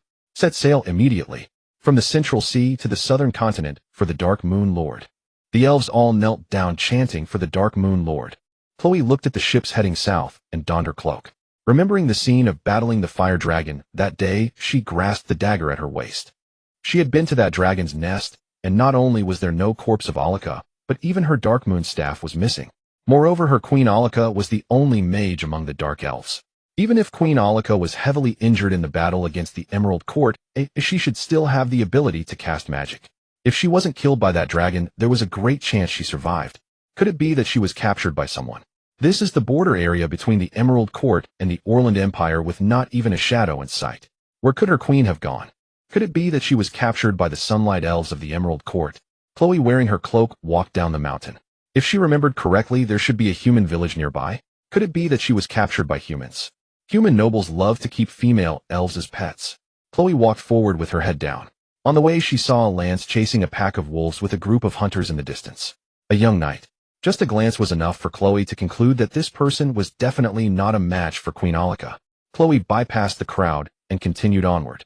Soon she saw the impoverished village, Snowwood Village. Looking at the humans there, they were all ordinary people, and the entire village was pitifully shabby. Chloe looked at the castle and noticed Aaron discussing matters with the village chief Morris at the entrance. The young lord had no aura of fighting spirit, nor any magical fluctuations, just an ordinary noble. The strongest in the entire village was the young knight chasing the beasts outside. Even if all the people in this village combined, they couldn't match her queen. The queen could not possibly be here. Then there was only one possibility. The queen was captured by the Emerald Court. Chloe pulled her cloak tighter and set off towards the northwest. Your sister Kelly must be trying to seize your throne while the opportunity arises. Those guys can't wait to leave here as soon as they learn that the queen is in trouble. My queen, even if all the dark elves abandon you, even if the Dark Moon Lord abandons you, your knight Chloe will forever follow you, until Chloe's body rots away.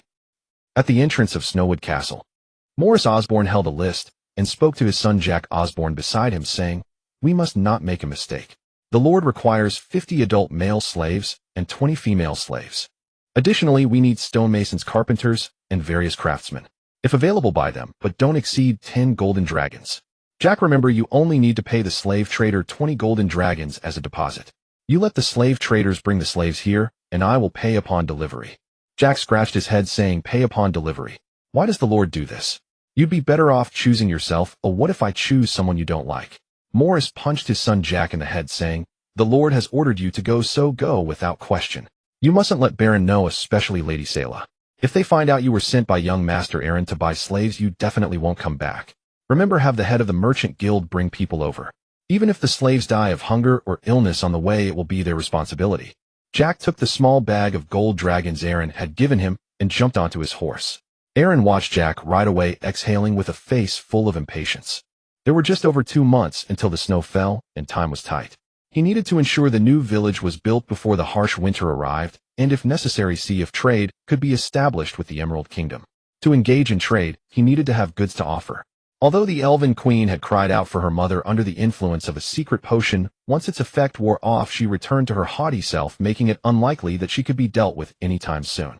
It was best not to think about making and selling magical items for money just yet.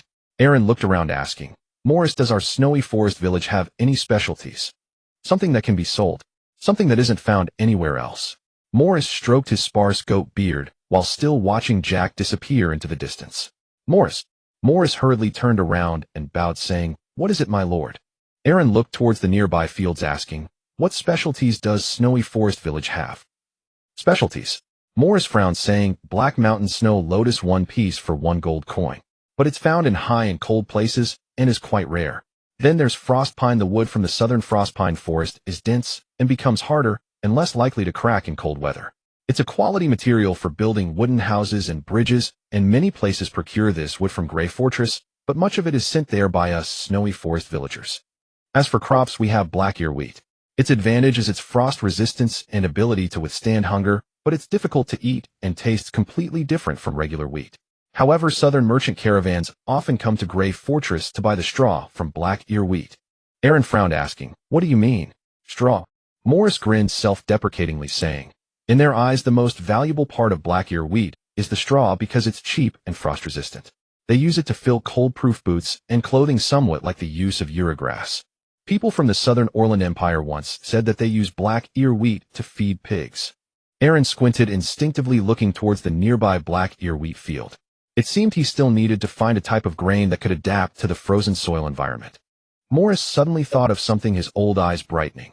If you want to know about the ores on Black Snow Mountain, I suggest we call old blacksmith Luke. He's the only one from our village who has been to the top of Black Snow Mountain and returned alive. And he knows about those ores too. Aaron raised a hand to stop him, saying, no need to call him, let's go directly. The two walked one after the other. The villagers along the way greeted them. In the distance, Amy was leading people to build a simple beast pen, tugging at her skirt and stepping back with her right foot, performing a standard curtsy. As Aaron walked past two houses, he heard the sounds of hammering iron from afar. Morris walked ahead, calling out, old Luke, the Lord wants to ask you about nearby minerals. Be more specific. Talk about ores that aren't found anywhere else. Aaron looked up to see a burly middle-aged man with red hair walking out. He had a large round nose and a thick red beard with some of his facial hair scorched. Luke handed a red-hot iron piece to his son to hammer while hurriedly stepping out. I've seen the Lord. Aaron nodded and looked around the various tools inside the house. The most common items were farming tools and knives with various colors of or scattered on the ground. Aaron picked up a piece of raw iron, slightly frowning. Luke respectfully said, my lord, the most common ore around our snowy forest village is cold iron. Weapons and armor forged from cold iron aren't easily brittle and are resistant to cold. Merchants and blacksmiths from the Wall of Sighing North pay high prices for this material. Years ago, my father found a cold iron mine on Black Snow Mountain. Aaron asked, the cold iron? Luke nodded slightly, saying, it was at the foot of Black Snow Mountain, but that was 30 years ago. It has been blocked by massive stones brought down by an avalanche. Morris stroked his beard, stopping suddenly. I remember. 30 years ago, your father did tell me there was a mine there, but it was blocked by an avalanche. I even went there once when I was young. Aaron was overjoyed and hurriedly took the two to Black Snow Mountain. Arriving at a large rock, Aaron picked up a small piece of cold iron from the ground, marveling, the environment is harsh, but all the necessary resources are here. This is going to be fun. Morris shook his head helplessly, saying, we previously gathered 20 people to push this stone, but it didn't budge at all. If the Lord really wants to develop this mine, it might be better to find another place and dig a hole out. Aaron smiled and shook his head, saying, no, go find 20 more people and bring a log. I have a way to move this rock. Morris replied, we've tried using a log before, but it didn't work. Just go. That was because your leverage point was wrong. Wait a moment, let me calculate. Aaron picked up a stick and began drawing on the ground. This stone was about 2 meters in length, width, and height. Its material should be limestone. He remembered that the density of limestone was 2.6 tm3 and estimated that this massive rock weighed no more than 21 tons. The lever formula is total L1GL2F is the strength of an individual, 500 N total is 20 people x 510,000 Ng is the resistance of the boulder, 21,000 kilograms x 9. 8205800 NL2 is the resistance, arm 0. 5M. Aaron was seriously drawing, saying, in that case, if we reverse the calculation, L110, 29M. L1 is the length of the lever plus the resistance, arm 0. 5 meters, so we need a log that is 79 meters long. Morris find an 11-meter long frost pine. There must be wood of that length in the south. Morris scratched his head in confusion, asking, my lord, how long is 11 meters? Aaron stroked his chin with one hand, saying, about 36 feet. Go on. Find something thicker. Soon over 20 people came carrying a large long log. Aaron set up the support point, and the crowd struggled to lift the long log. Aaron shouted softly, push down. The crowd began pushing down, their voices echoing loudly. Morris wanted to say something, but suddenly saw the massive stone being lifted at one corner. Get back. The stone rolled down with a crash, revealing the entrance to a mine before them. Morris sat in disbelief on the ground, staring at the stone that had rolled aside, his eyes wide with shock. My God, my lord, you surely used some magic, right? Incredible. This is simply unbelievable. We Snowy Forest Village are going to prosper. Luke shouted excitedly. Now our Snow Forest Village will become prosperous. Long live the Lord. Morris grinned widely. My lord, what kind of magic did you just use? This is incredible. If our Snow Forest Village has a mine as an industry, our population will definitely grow. Oh God, mining iron ore in the cave is much more comfortable than enduring the cold wind to chop trees in the south. Aaron walked inside, followed closely by Luke. Looking at the ores in the cave, Luke couldn't stop smiling. Cold iron, or pig iron, or yellow iron, or... Why is there yellow iron, or... Aaron frowned slightly as he looked at the only yellow ore among the pile. What's wrong, Luke? Is there something wrong with yellow iron, or...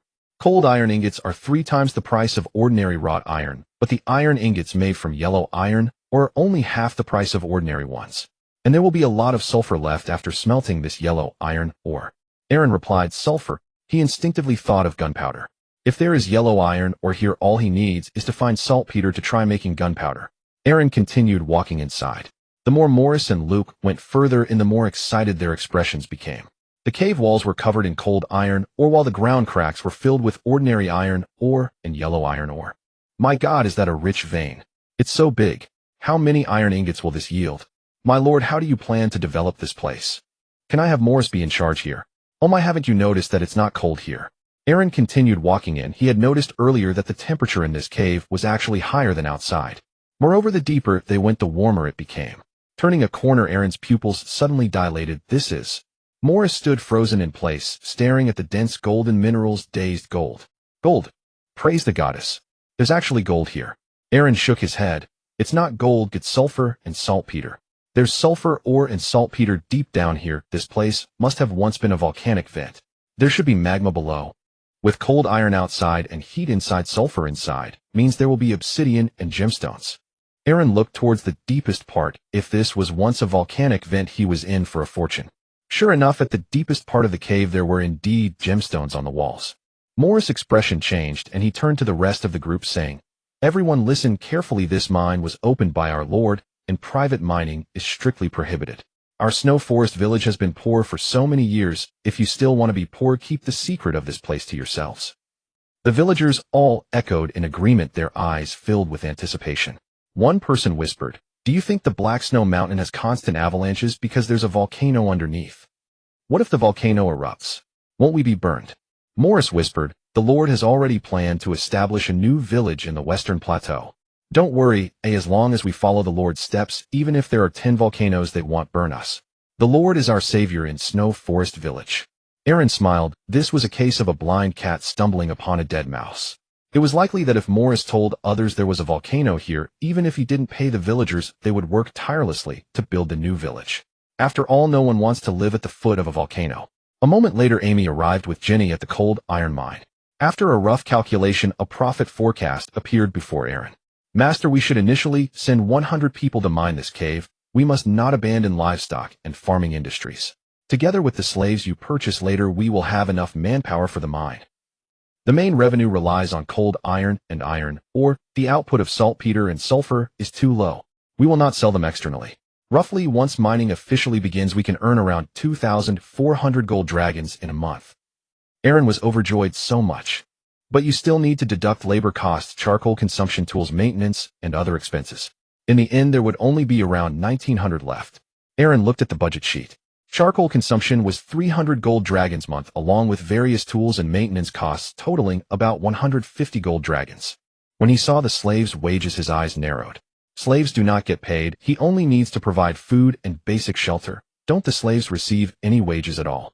Amy whispered, most slave owners do not pay their slaves, because slaves are originally bought by the Lord. If you give them wages, it will only cause discontent among the free people. I understand your thoughts. You want to improve the welfare of the villagers since the population in Snow Forest Village is too small. Only by improving welfare can we attract people from other places to settle here. But slaves are slaves. They cannot be treated the same as free people.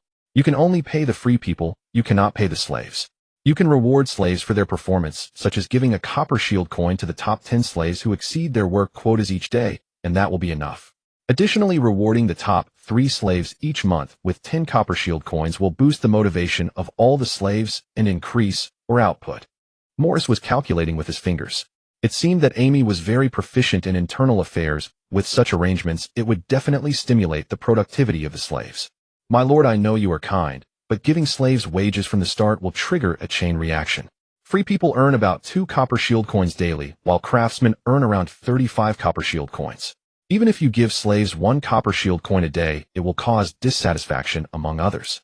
If the wages for slaves are raised, won't others need a raise too? If slaves have money, they will have funds to buy their freedom and leave Snow Forest Village, or the slaves will think they have a bit of money and act like free people, disrupting the hierarchy. It would be chaos. If other nobles find out that you are giving wages to slaves, their first reaction will be that you want to rebel. Aaron pondered and nodded. All right, then I will ensure that every slave can at least have eggs to eat each week, even if it's just egg soup. Aaron turned to look. I want to arrange for those free people to gather materials. And Morris, you don't need to worry about your wages. Oh, I will definitely consider your wages separately. Morris turned to leave. My lord, leave it to me. I will mobilize everyone in the village to stockpile materials. Once you give the order, we will start building the new village tomorrow. Just as Morris was about to leave, Amy reached out and called him. Village chief, do you know what materials need to be gathered? Morris slowly turned his head, his expression momentarily stunned. Amy took out a parchment again, her face serious as she handed it to Aaron. Her earnest demeanor felt a bit too heavy, so much so that Aaron found the parchment in his hand slightly burdensome. Master, please take a look at this report. I've estimated the materials, timeline, and personnel needed for constructing the new city according to the locations you planned. According to your specifications, the city walls will be 3 meters thick and 7 meters high. Surrounded by a moat, the residential area can accommodate thousands of people equipped with essential infrastructures like barracks, markets, and mills. If we were to construct a fully stone city, at least 3,500 workers would be needed. Upon hearing this figure, Aaron paused. Amy continued. Among them, we need 80 skilled stonemasons, 40 carpenters, and 20 blacksmiths. We also require professional draftsmen. This is just the minimum staffing. Considering labor costs, material costs, and transportation costs, you will need to prepare at least 8,000 gold dragons as the budget. This cost will only increase, not decrease. Only then can we complete the entire city within a few months, and once it snows, the labor costs will rise. Based on the current labor force of 500 residents in Snowy Forest Village, even if we pull out 200 strong laborers, it will still take us 4 years to complete the new village. Aaron's eyelids twitched at the thought of 8,000 gold dragons and 3,500 workers. These figures were overwhelming. Even with that mine, it could only earn a few thousand gold dragons a month once it matured. 8,000 gold dragons. Morris approached, stroking his beard as he looked at the documents in their hands. My lord, you're actually planning to build a city rather than a village. This kind of wall is already considered a military fortress. You intend to completely eliminate the threat of your residents being attacked by beasts.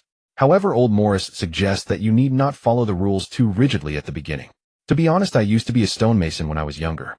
I participated in the construction and design of Grey Fortress. Aaron glanced at Morris. This time I'm not joking.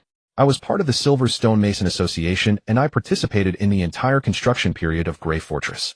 My lord, you don't have to complete all the construction facilities at once. That would be unreasonable.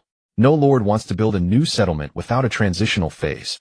For instance, you could first build the city walls or focus solely on the wall construction. If you can gather 1,000 workers, I am confident that I can complete the walls for you within 3 months. Even if it snows later, I can still bring people to work. Morris stroked his beard, his gaze shifting to the parchment. At first, you need not complete all the buildings in the town. We can prioritize building wooden houses for our residents. If we only need to construct a small area of residential houses, we can settle there. If it's just the walls, it would cost at most 4,000 gold dragons. As for the wooden houses for the residents, that would be much easier. Aaron pondered. If it's only for constructing the city walls, would it really only require 4,000 gold dragons? This amount is still quite substantial for him. Amy spoke with some concern, but wooden houses have a critical flaw. If a fire occurs, it could lead to a chain reaction. Moreover, they age quickly. They would require extensive renovations in at most 3 years. Morris smiled without changing his expression. In less than 3 years, according to the plans of my lord, we could have the entire interior of our new village completed within a year. Oh no, I meant the new fortress, Morris said with a calm smile. As for the fire issue you mentioned, there's no need to worry. With such a large area inside the walls, we can simply build each wooden house farther apart, right? As long as there are no battles, wooden houses are the most suitable temporary structures. Aaron sighed with a sense of melancholy. You all organize the workers to build the miners' accommodations and warehouses at the entrance of the mine for now. As for the funding for establishing the new village, I'll think of a way. Aaron rode back to the castle. He gathered all the valuable items he could find. Together with what he could privately sell, the total amounted to 630 gold dragons. Snowy Forest Village had a remaining public fund of 138 gold dragons, which absolutely could not be touched as it was essential for the residents' sustenance. 4,000 gold dragons and 1,000 workers. Damn, Snowy Forest Village doesn't even have that many people altogether. Am I really too idealistic? Is there no compromise? Aaron pursed his lips, glancing at the young dragon Ignia, who was devouring meat on the table deep in thought. Morris had already given him a compromise. If they did not need a stone city wall, there would be no need to build it. Based on the original owner's memories, his stepmother Selah would certainly not let him off. As long as he could hold on for a little over 2 months until winter, he could safely wait for the spring of the following year. Currently, Selah should only be dealing with him in secret and would definitely not send troops to attack her husband's eldest son. That would be too ridiculous. However, once the other party discovers the presence of the cold iron mine, they would definitely come to seize it. At that time, a battle would be unavoidable. Even if his biological father Gray knew about it, he would come to fight. Thus, the city walls are essential. Moreover, he needed to form an army this month. He should at least have a unit of 100 men. Aaron felt somewhat helpless. Looking at the anti-magic stone platform, Aaron whispered, I need to establish a fortress city now. I need a lot of gold dragons. This village is too small, and without city walls, if I get wiped out by the people of Gray Fortress, you will also be captured. So would you consider using magic to conjure up some gold dragons? Alika glanced over. I'm injured and unable to use magic right now, and magic cannot conjure gold dragons. Aaron looked at her with an expression of frustration, stroking his chin. Now we are like 2 worms on the same rope. If my father finds out I have a dark elf queen, he would definitely send troops to seize her. I'm not joking with you. Helping me is also helping yourself. Alika looked displeased. After all, she was a queen, and this man actually spoke to her in such a tone. But upon reflection, Aaron's words seemed to have some validity. If she were captured by other humans, the rest of the nobles in the Orlan Empire would probably become her husbands. In every tavern on the Noah continent, rumors of the Dark Elf Queen becoming a slave would circulate, and then dwarves, orcs, and all nobles would want to go to the Emerald Court to taste the flavor of this queen. The Slave Merchant Guild would treat her as a cash cow, charging a guest 1 gold dragons. Many would definitely be willing to pay.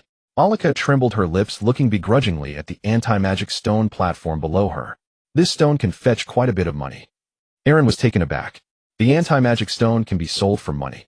This magic suppression stone can seal even the Dark Elf Queen's spells. It is undoubtedly a high-quality item. A faint smile crept onto Aaron's lips, and his eyes sparkled. Ulrika whispered, such items are often crafted into handcuffs to bind a mage's hands, as all magic requires both hands to cast. Some also make magic suppression balls to place in a mage's mouth, thereby sealing their ability to recite. Moreover, many unsavory factions use such items. Ulrika paused here, and Aaron began to realize. In the memories of the original owner, many human nobles would pay high prices for magic suppression stones. These items could not only bind mages, but also witches, elves, succubi, beast girls, sorceresses, giantesses, giant trolls, werewolves, and female vampires. Any woman who practiced magic. The magic suppression stone could be considered an essential artifact for every collector, and those in perfect condition are often priceless. Ulrika estimated the price. This large magic suppression stone could easily sell for 50,000 gold dragons. Ulrika took the small hammer that Aaron brought, and said softly, I only need a small piece, but you must pay attention to the taste of your dragon's blood every day. No alcohol, no raw meat. I need your blood to maintain good flavor. Once I'm healed, I can offer you a little assistance. Saying this, she struck a small piece of the magic suppression stone. Make this piece into a pendant. It will be enough to seal my leaking magical power. Ulrika picked up the small piece of magic suppression stone and looked at Aaron. Go ahead. Their hands accidentally brushed against each other, and Aaron was momentarily stunned. Ulrika's hand felt unnaturally cold, like ice. Ulrika instinctively blushed and looked away. Aaron did not think much of it, and took the stone and left. Ulrika sighed helplessly as she watched Aaron's retreating figure. Reflecting on the time she struggled in the goblin lair, she thought that if Aaron had not arrived in time, she might have already been ravaged by the goblins. In fact, during that time, she truly considered ending it all. Rather than being imprisoned and humiliated by the goblins, she would prefer to die. But she knew that even if she died, the goblins would not spare her. They were goblins, and as long as it was a woman, whether warm or cold, they would be more than willing. She exerted all her magic and secret arts, enduring the pain inflicted by the dragon's injury as she battled fiercely against the goblin horde. In fact, before Aaron arrived, there were over 100 goblins in the lair, most of which she had turned to ashes with her dark magic. The number of goblins was overwhelming, and she struggled to cope. In the end, she intended to use dark magic to shatter herself, but then Aaron came. She truly did not want to harm him. It was just that her magic had gone out of control. When Aaron came to rescue her, she wanted to thank him, but out of respect for her dignity as a queen, she found it difficult to speak. What puzzled her most was that Aaron did not take advantage of her misfortune, which seemed illogical. She clearly saw Aaron very close to his maid Amy. She had been observing Aaron for some time now. This man either raised dragons or pondered how to develop the camp, seemingly having no intention of coercing her. Ulrika took a deep breath. I might as well stay here temporarily to recover. Once I am well, I will leave this place. As for helping Aaron develop the camp, I think I will pass. I need to return to my kin. Looking out the window, Aaron had already gone to the blacksmith Luke's house. Luke, who had just returned from the mine, carried a large bag of, what can I do for you, my lord? Luke, don't craft anything else yet. Help me make a pendant out of this stone. Luke squinted at the stone, seemingly recalling something. Is this a magic suppression stone? I haven't seen one of these in a long time. My lord, are you planning to make magic suppression handcuffs? Those damn goblin mages are indeed a nuisance, but I happen to have several pairs of magic suppression handcuffs from 30 years ago that my father left specifically designed to control magical creatures. After a moment, Luke took out a metal box. Inside were 3 sets of magic suppression handcuffs and shackles. Aaron was overjoyed. Perfect, you can keep the magic suppression stone for the pendant. Oh, I want the rest of the magic suppression items. Luke nodded slightly, picked up his tools, and began to work. During the process, Aaron watched closely, appearing eager to learn. In the castle, Ulrika kept watching him, her gaze fixed for a long time. After a moment, Ulrika, now wearing the magic suppression stone pendant, felt uncomfortable all over. It was clear that she had forgotten one thing. She was the queen of the dark elves, chosen by the Lord of the Dark Moon, and her magical power was several times stronger than that of ordinary individuals. If it were an ordinary mage, this magic suppression stone pendant would suffice. Aaron scratched his head. What should we do? Should I make you 2 more pendants tomorrow? Ulrika noticed the magic suppression shackles and handcuffs on the table. She tried them on. The magical power that had been leaking was instantly suppressed. Aaron smiled. Should I make you 2 bracelets and anklets then? Ulrika shook her head slightly. Just like this, you can remove the chains. The bracelets are too small and cannot contain my magic. Aaron pursed his lips, seemingly unable to come up with a more suitable design for the magic suppression stone, and then picked up the hammer to strike the chains of Ulrika's shackles. Bang, bang, bang. The young dragon Ignia, sleeping on the table, lifted its head in annoyance, as if finding the 2 a bit noisy. Roar! A breath of dragon fire was unleashed, instantly heating the chains of Ulrika's shackles to red. Aaron struck down with a hammer and easily broke them. The next morning, a gust of autumn wind blew into Snow Forest Village. A yellow leaf of autumn floated into Aaron's bedroom. Aaron opened his eyes, looking at Ignia, who was sleeping soundly in his arms, and smiled. Why had this young dragon been sleeping all the time since its birth? Truly a little lazybones. Ignia's tail flicked a couple of times, and it raised its head to yawn. Upon opening its eyes, it flapped its wings and flew to the roof, as if patrolling its territory, inspecting something inside the house. Seeing the jerky on the table, it dove down. With a flick of its tail, it sent the jerky flying, raised its head to breathe out a small flame to roast the jerky, and then swallowed it whole. Aaron smiled in admiration. You've learned to fly. Wow, you've grown quite a bit. Growing so fast. It seems you might soon be able to eat live food. Just then a shout came from outside the castle. My lord, Jack has returned. He brought the leader of the slave merchant guild with him. A lot of slaves have come. You should come and take a look. At the entrance of Yalun village, a long line of large horse-drawn carriages, each pulling a cage, had come to a stop. It was densely packed, stretching far beyond the eye could see. Aaron had already guessed something. Such a large number of slaves must have been orchestrated by Madame Salaf. It was utterly unreasonable. If these slaves revolted, he wouldn't be able to withstand it.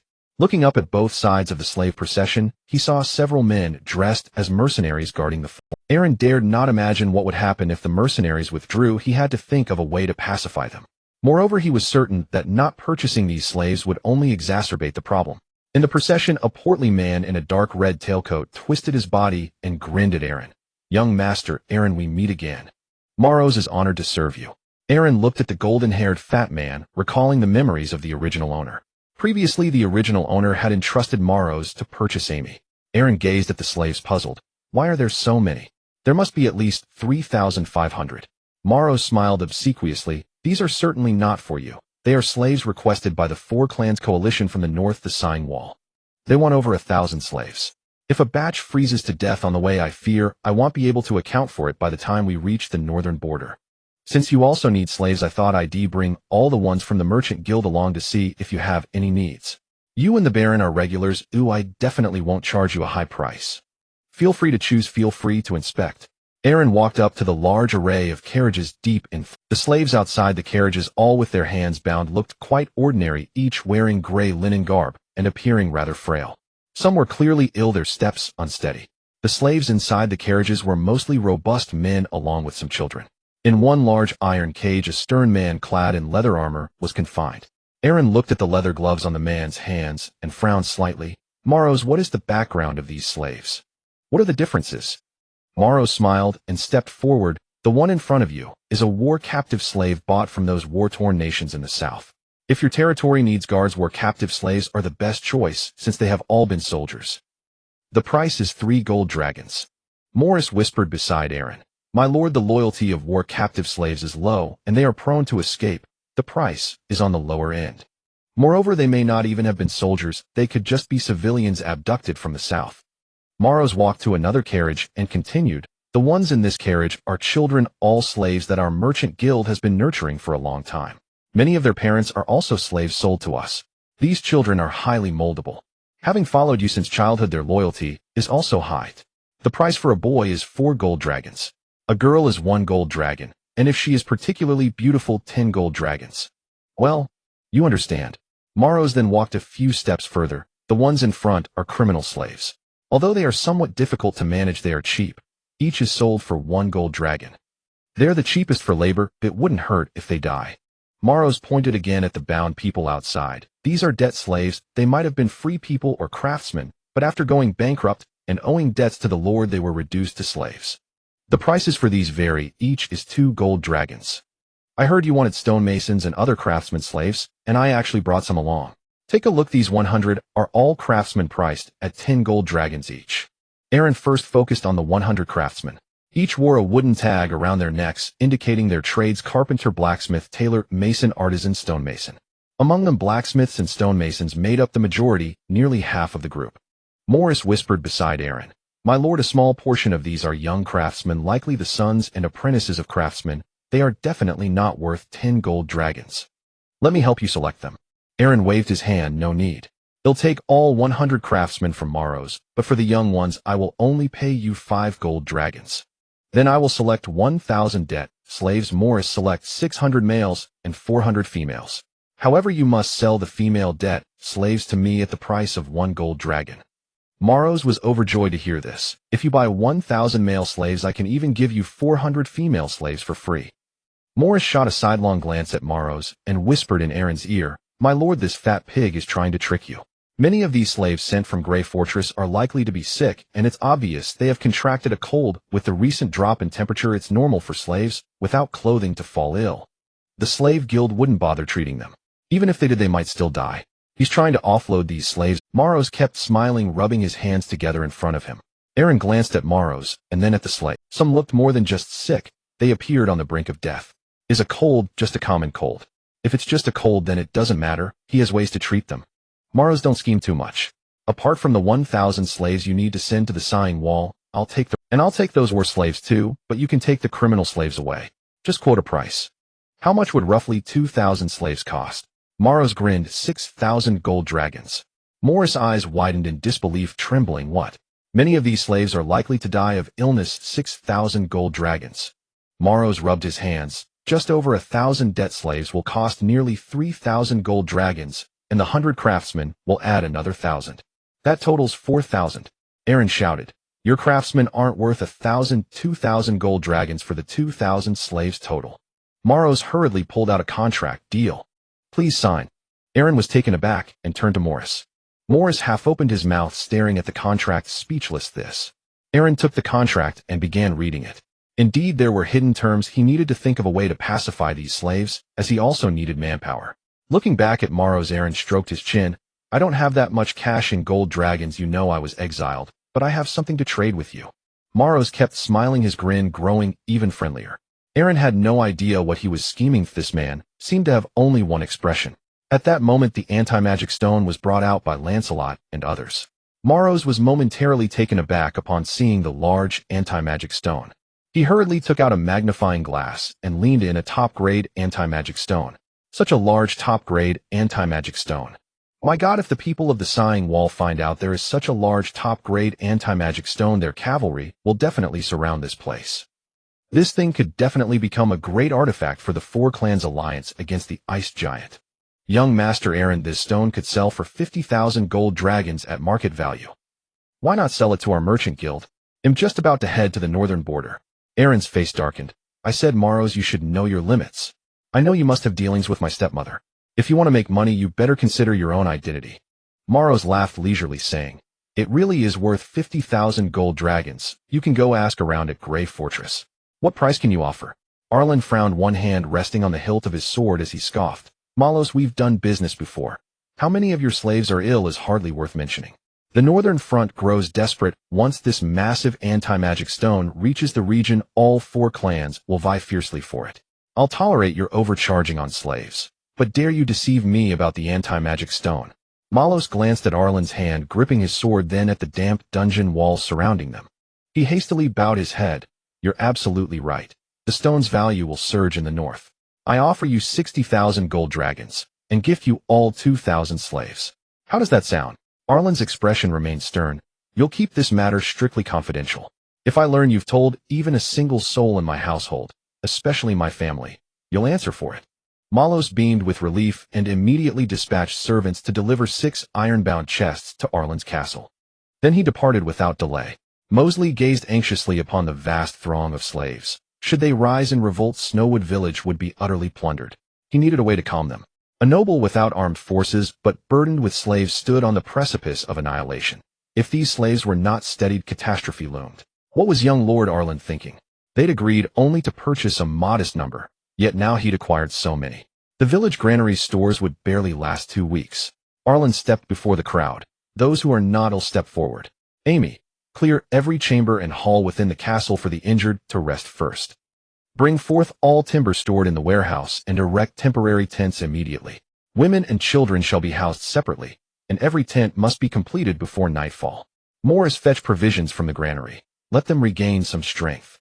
As Arlen spoke, the slaves remained utterly still.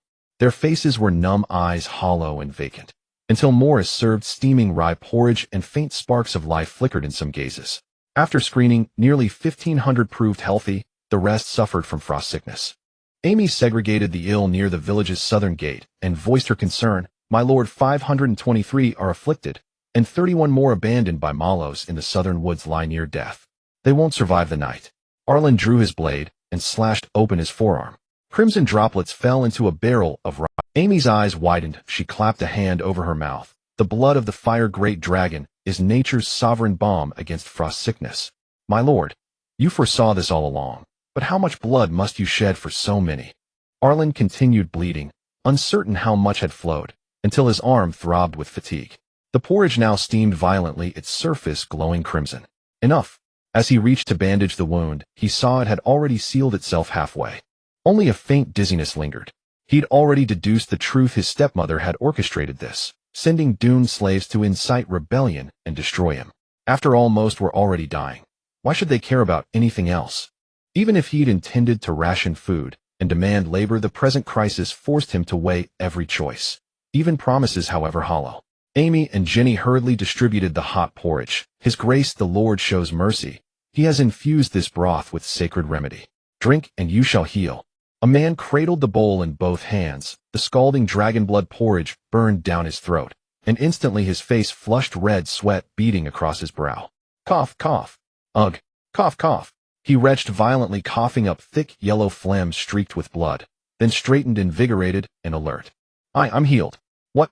Praise the Almighty. I am whole again. More and more slaves rose renewed. Arlen stood among them. He lowered his sleeve. The wound on his arm had fully sealed. His gaze swept across those recovering, gaunt, helpless, bewildered Holloweed. Even youths restored to health bore little joy. Men kept their heads bowed. Women huddled together. Hear me all. I am Arlen Brad, Lord of Snowwood Village. I swear you shall have food and shelter. Rest assured, if I lie, may thunder strike my father dead tomorrow. Some slaves lifted their eyes and most remained unmoved. Arlen raised his voice. I know what you're thinking. You think this young northern lord gathers you only to speak fair words, then sends you back to toil, starve, and live like beasts. You've seen such scenes too often. Every master who bought you made similar vows. What followed? Silent. Snowwood villagers, drawn by the clamor, emerged from their homes. Lances stood tall behind Arlen. Arms wide, Arlen cried out, I do not blame you for thinking so, because you have never met me. The kindest masters you've known merely withheld beatings and curses, and gave you just enough bread to linger a few years longer. And then, your children remained slaves. and your children's children too. A slave's son is forever a slave, forever bowed, forever cowering beneath another's whip. Fists clenched, Arlen roared, his voice shaking the very air. How much did you earn last year, from spring plowing to autumn harvest? Silence blanketed the square. No voice rose in reply. How much did the noble lords of Grey Fortress take from you? Arlen's voice surged, sharp and searing. Of every sack of grain you sowed. How many mouthfuls did you? Your palms blistered with blood. Your wives miscarried in the fields. Your children gnawed bark in winter, while noble lords lounged in warm castles, roasting meat, sipping rum, embracing women they did nothing, yet seized nearly all you owned. I ask you, by what right? Heads lifted, more now, across the crowd. Mosley, Amy, and others exchanged unsettled glances at Arlen's fervor. No one dared speak. Within the castle, Orcia, chained inside the bedroom, heard Arlen's voice. Her face remained impassive. Arlen's cry echoed across Snowwood Village. I ask you, by what right? What could that meager hoard you saved through backbreaking toil possibly buy? It vanished before winter's midpoint. Then came wild green's bark, scraps of leather. You hid copper shields, dreaming of buying dried meat for your child, only for tax collectors to arrive. Their levies defied reason: hunting tax, head tax, timber tax, even a joy tax for your lord's mother giving birth. Some younger slaves chuckled, yet most were only bitter fury. A man's eyes blazed crimson as he clenched his fists. Yes, by what right? Damn nobles, my wife was stolen by them. By what right? Arlen drew closer to the crowd, meeting the weight of oppression and the fire of wrath. In their eyes he bellowed, under my rule, all this ends. You labor for me. I give you shelter, 3 meals daily, and a path to freedom. Serve diligently for 1 full year, and I shall personally grant you manumission. In the name of the eldest son of the Brad family, I pledge 3 promises to you all. Everyone turned to Lance stood upright, his gaze fixed intently on the man before him, Aaron. Mosley bowed his head slightly, staring at a small group of ants on the ground, lost in thought. First, by working for me, all of you will receive a house. I plan to establish a new village in the west, and I need a large number of workers to fell trees and mine stone. All slaves who participate in the construction will receive housing once the new village is completed. Uniform housing will be provided. Not shacks, not sheepfolds, but real houses with windows and fireplaces. Aaron shouted, before winter arrives. I will ensure that each of you has your own home.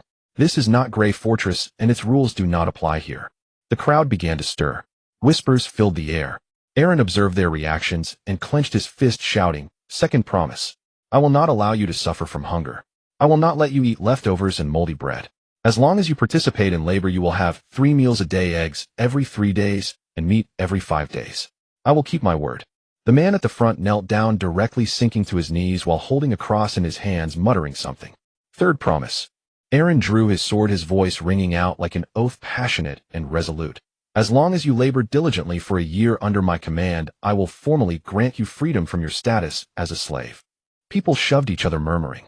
The man on his knees could hardly believe what he had just heard. He tightened his grip on the crude cross. These words were unlike anything he had heard in the past few decades. The man's lips trembled as he lowered his head and began to speak to himself. Did this noble lord just swear in the name of God? In the name of God, oh my God. Can I, Colin, also become a free man? Mother. Aaron looked at the few men kneeling on the ground and raised his sword high. The blade sang in the cold wind. Aaron shouted fiercely, every stone you carry is a stone from the wall of your own home. Anyone who slouches and pretends to be dead is going against their own home. The noble lords won't grant you houses, but I, a noble young master, will. His voice exploded in the crowd. I, Aaron Brad, need you to stand up for yourselves. Only by standing can you seize a brand new future. I need you to build your new home with your blood, sweat, and tears. Colin, clutching the cross, stood up with trembling lips. Morris said nothing, noticing some of the slaves in the crowd. Aaron's speech seemed to have only affected the slaves in the crowd, who had long since lost hope, had become utterly numb to the world. They seemed like the dead. To awaken them would likely take some time. Rather than raising the slaves' wages, it would be better to give them the opportunity to become free men. Morris reasoned, realizing that young Master Aaron clearly intended to oppose Grey Fortress, but there was something intriguing about his words. To work diligently for a year to become free men, I wonder if there are any other arrangements. Aaron shouted again. Morris, if the tents are finished, let's hold a banquet in Snow Forest Village tonight to welcome my new subjects. Mosley spoke quietly. My lord, the grain in the granary can only last for half a month. If we hold a banquet, it can only last for 7 days. I know you want to appease them, but once the food runs out, they will definitely riot. Aaron waved his hand dismissively. No worries, I have already sent someone to buy grain from Baled Fortress in the southwest. The rest of the merchants will arrive in 3 days of food will not be an issue. Morris seemed to have thought of something, his old eyes brightening. My lord, the Baled Fortress in the west has an old acquaintance of mine, a member of the Silver Mason Association. I recall they have a lot of stone left from previous wall construction. Why not buy the finished stone from them? Don't buy from Grey Fortress. The merchants there have probably been bribed by Lady Selah. Aaron nodded. Good. You take care of it. Lance, get everyone moving. Lance, hearing this, stepped forward and shouted to the crowd. All able-bodied adults, come with me to the warehouse to move materials. Our kind lord is willing to provide all the wood stored for you to construct temporary tents to live in. If we can finish construction before dark tonight, the lord will host a banquet to welcome you, allowing each of you to eat meat. Colin's eyes filled with tears. He whispered something while holding the cross. Some children's eyes sparkled with excitement. Moments later, they followed Lance to the warehouse. Amy looked at Aaron before her gaze somewhat evasive. Master, you seem different from the rumors. Aaron turned back with a smile. Did you think I was a good for nothing and idle before? Amy's cheeks flushed slightly. That's not what I meant. Aaron grinned. If you point out other flaws, I won't agree, but if you say I like beautiful women, I can definitely raise both hands in agreement. Especially if I like obedient beauties like you, Amy. Amy's face turned even redder. Master, these slaves are too lightly dressed, they will get sick later. Rest assured, since I sent someone to deliver food, I have certainly considered their warmth, including sleeping materials and supplies. At that moment, a man suddenly stood up from the grass in the distance. He seemed to use all his strength to stand there, trembling and unsteady. The man glanced at the pot of black rye porridge and laboriously moved toward it. Amy whispered, Master, these are the ones the slave traders abandoned here to wait for death. Aaron noticed the thick calluses on the man's hands. At that moment, the man lost his footing and fell directly to the ground. Despite falling, he still crawled toward the pot.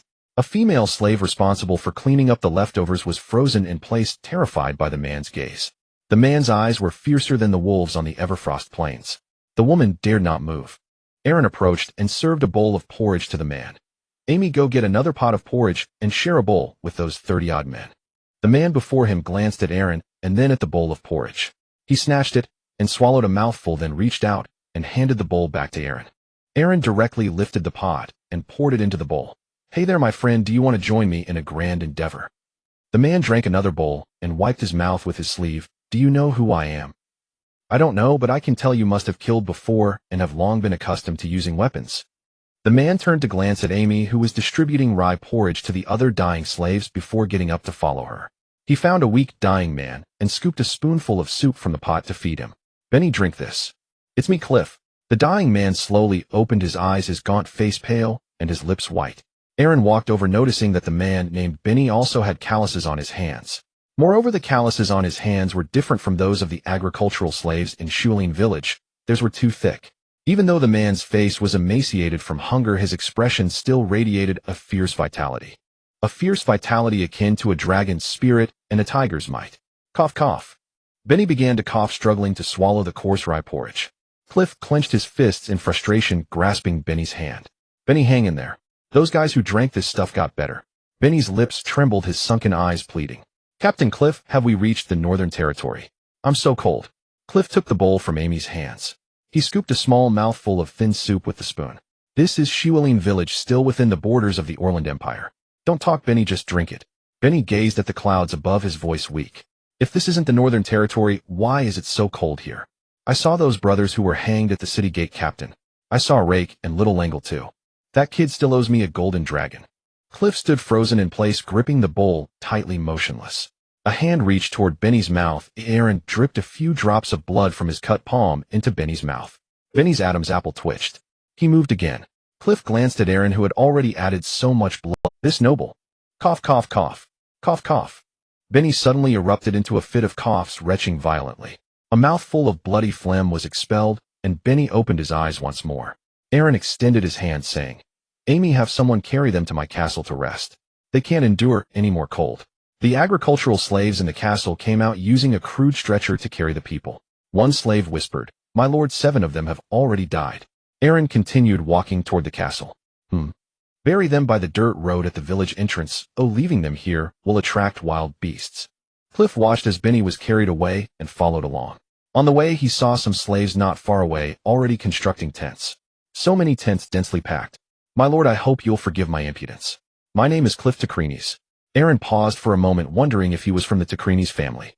In the original owner's memory, this family seemed to have sworn loyalty to the emperor in the holy capital. Moreover, the men of this family regarded becoming knights as their lifelong honor. Aaron looked over. Cliff, have you served in the military? Cliff lowered his head, speaking respectfully.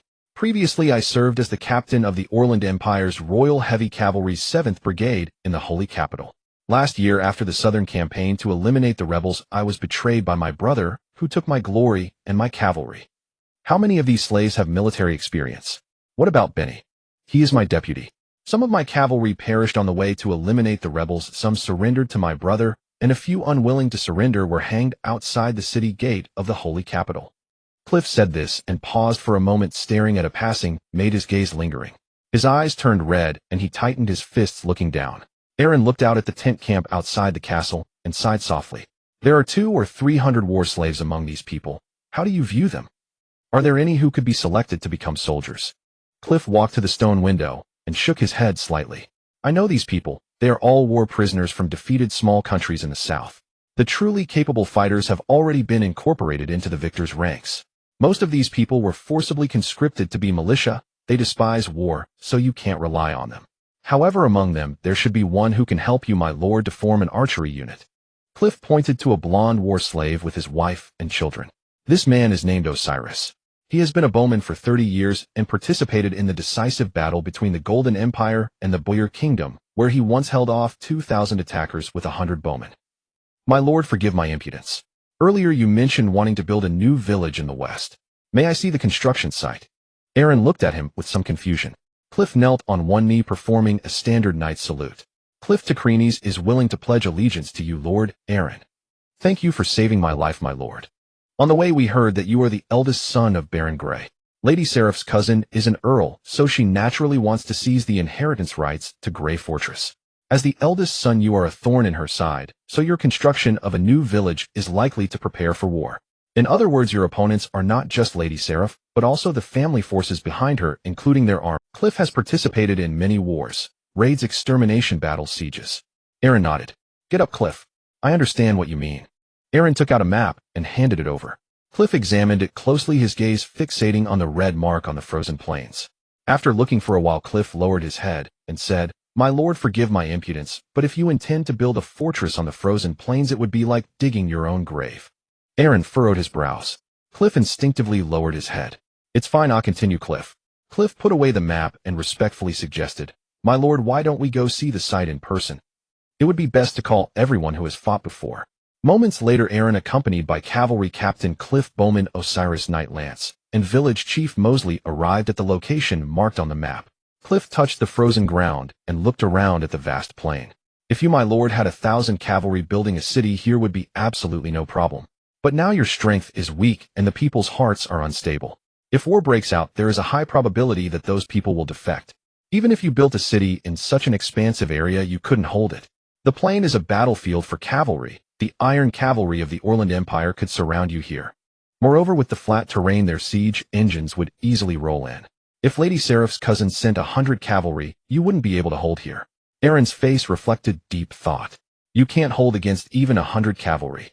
Bowman Osiris spoke softly. There is definitely that possibility. Your personal guard Knight Lance could single-handedly take on 20 men. Moreover, the morale of the militia is very low. Once casualties occur, they will flee. Even if you have 1,000 militiamen, they are absolutely no match for 100 knights. Osiris then looked toward a hill that rose 100 feet, 30 meters above the frozen plains to the west. Cliff also looked over. Seizing the high ground is always the core strategy in battle. Although this hill is not large, it is enough to house 4,000 to 5,000 people. This place is inaccessible for cavalry, and even siege engines would struggle to push up the hill. If you were to build a fortress city here and train a 100-man archery unit, this place could become the new frontier bastion of the Orland Empire. The group ascended to the westernmost highland of Shualeen village and surveyed the surroundings. Aaron stretched out his hand toward the horizon. This place was nothing short of extraordinary. To the west and south lay the Jade Lake. Though the north and east bordered the Everfrost plains, the plateau rose a full 100 feet, nearly 30 meters, above ground level. Narrow roads could likely be carved along the eastern and southern flanks. Maurice stroked his sparse goatee, his expression grave as he scrutinized the highland elevated 100 feet above ground. Ideal for defense, yet the gravest concern for any fortress city is supply. Though the Jade Lake lies adjacent, allowing water access via numerous wells, this plateau's area can sustain only 2,000 to 3,000 souls, leaving no room for cultivation within the city walls. Should the city ever be besieged and cut off from supplies? Aaron glanced sidelong toward a fertile tract in the lake's southern center. Arable land, yes, but outside the city proper. Indeed, he could not design this citadel solely for splendor or aesthetics. A far more holistic vision was required. Maurice, when you speak of housing 2,000 or 3,000 people, what kind of dwellings do you envision? 2-story residences. What if I designed 6-story residential blocks? How many might dwell here? Aaron sketched a modern 6-story apartment complex onto the earth. Maurice peered down at the sketch. 6 stories. My lord, are you planning to house every freeman within the castle itself? If so, this plateau could shelter 20,000. And should you reserve half the land for farming and livestock, accommodating only 10,000 residents, the fortress's defensive strength would become unimaginable. Osiris murmured low, 1,000 archers within these walls would render it impregnable. Even an army numbering in the tens of thousands would fail to breach it. Even without external supply, we could achieve self-sufficiency within the city. Dominating the northern realms would be assured. Aaron smiled. Then this highland it is. 3 days later. Grey Fortress Brad Castle. Just days ago, Aaron Brad purchased 2,000 slaves from the slave guild. The news has swept across all of Grey Fortress. A man with curly brown hair grinned broadly. That Baron's eldest son is utterly foolish. With autumn already upon us, he buys so many ailing slaves. Does he intend to conduct a plague ritual in Yalun village? Lady Sarah sat serenely nearby, her face alight with amusement. 2,000. Are you certain? Carl placed a hand over his chest. My most esteemed lady. Absolutely certain. Drunkards in every tavern have already laid wagers on whether Aaron Brad will survive the winter. Some wager he'll last a month, others 2 months. A few even claim he'll be hanged by those slaves at Yalun village's gate come spring. How absurd. How could that barren village possibly feed so many slaves? And word from the slave guild says many suffer from chills. Marlos abandoned dozens of dying slaves there when he departed Yalun village. Lady Sarah rose slowly, gliding to the stone window. Her laughter unrestrained. I instructed Marlos to do precisely that. Originally, I intended for Marlos to discard the sickly slaves near Yalun village, to let fever, frost, and famine drive those wretched slaves to raid the village. Never did I imagine that foolish heir of Grey would purchase them all. His stupidity exceeds even my wildest expectations. Gazing at her son Lamont practicing swordsmanship with Baron Grey in the castle courtyard, Lady Sarah stretched luxuriously. Lamont lifted his wooden blade with a grin as he caught sight of her. Baron Grey looked up toward the castle balcony and blew her a playful kiss. She nodded, smiling, then returned to her seat and leisurely raised a goblet of red wine. My knight. How many years do you suppose old Grey has left? Esteemed lady, you need not fret over Baron Grey's succession. Aaron will not endure more than a few months. Should he fail to quell the slaves' uprising, he will inevitably flee back here. At that moment, you may justly charge him with treason. Carl's expression hardened as he strode to the chamber door and locked it. Returning to Lady Sarah's side, he lowered his voice. As for your earlier suggestion, eliminating Baron Grey to secure Lamont's early succession, I urge caution. Lamont is still too young. The other nobles within the fortress would turn against him. And even were you yourself to assume rule, it would be unwise. The fortress teems with nobles who would sooner burn it to ash than accept governance by a woman. Carl bowed his head toward Lady Sarah again, placing his left hand over his chest. Unless His Imperial Majesty issues a direct decree appointing you governor of Grey Fortress, not even your cousin Lord Field holds such authority. For now, old Grey remains your shield. Simply watch as Aaron Brad engineers his own ruin, and sleep soundly. Given Aaron Brad's mind, dense as a mole's burrow, he shall not last long. On the Everfrost Plains highland within a tent encampment, Maurice stood astonished before Aaron, gazing at the gray substance Aaron had forged from sand and limestone. His mouth agape.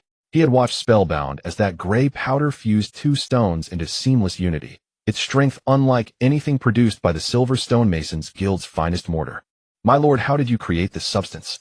Old Maurice has mixed mortar for decades, sand and limestone same as always. Yet what you produce bears no resemblance to ours. This, Aaron said, gently stroking Ignia, the young dragon hidden beneath his robes, is called cement. I learned its art in alchemy. Your previous kills never reached sufficient temperature. Mine exceed 1,000 degrees Celsius and contain additional components. Hence the difference in strength. By the way, Maurice, has the stonemason arrived? Since you sourced materials from Pearled Fortress west of the Jade Lake, they must cross the lake by barge, likely arriving by dusk. Very well, thank you for your efforts. I must refine more cement. You may attend to your duties. With that, Aaron entered the kiln chamber alone. Maurice stared at the hardened cement block on the ground. His aged eyes gleamed. With this material, construction speed would accelerate dramatically. Perhaps the walls could even be completed before snowfall. He scooped up a handful of cement, sniffed it, examined its texture. Strange, surely this is merely finely ground mortar mixed with pulverized limestone. Yet the raw materials match those we've always used. Why does the final product differ so profoundly? Maurice stroked his chin, glancing first at the delivered sand and limestone, then upward at the kiln's chimney. Could it truly be the firing temperature? Inside the kiln chamber, Aaron coaxed the unruly Ignia with gentle words. My dearest, breathing fire benefits you too. You are a flame dragon. You must train from youth to breathe and master fire.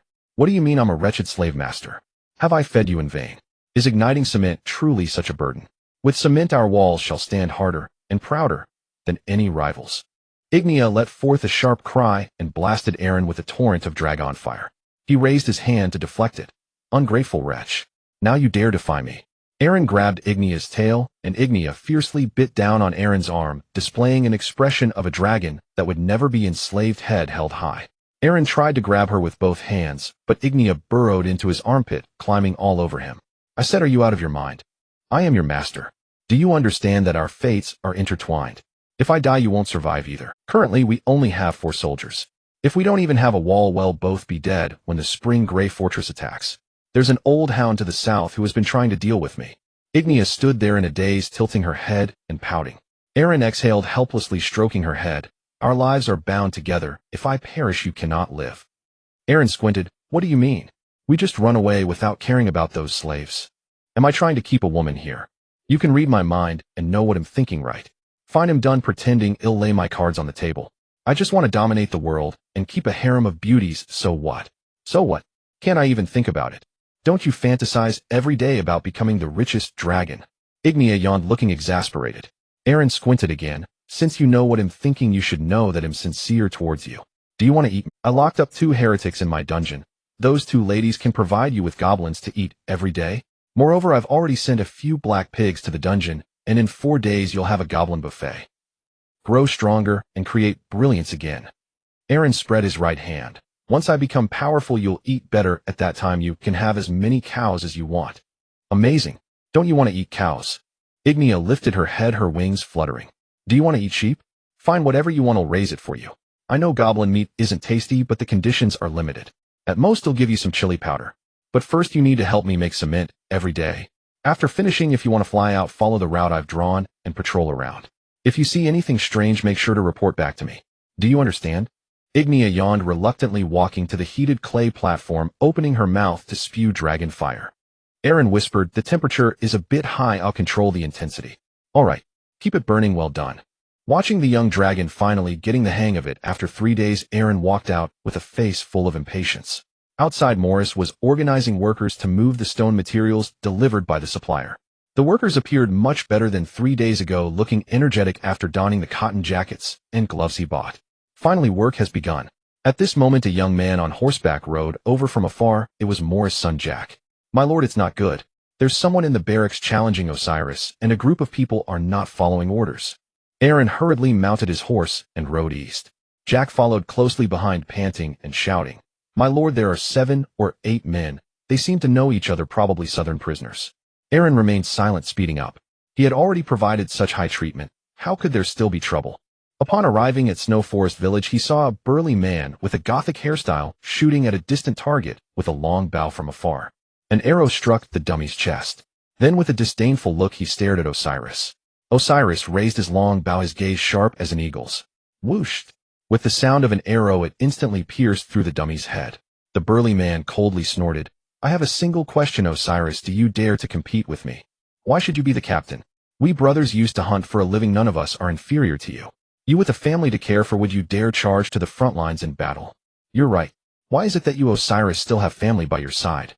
We were all bought. Why are you luckier? Before he could finish speaking, he spotted Aaron.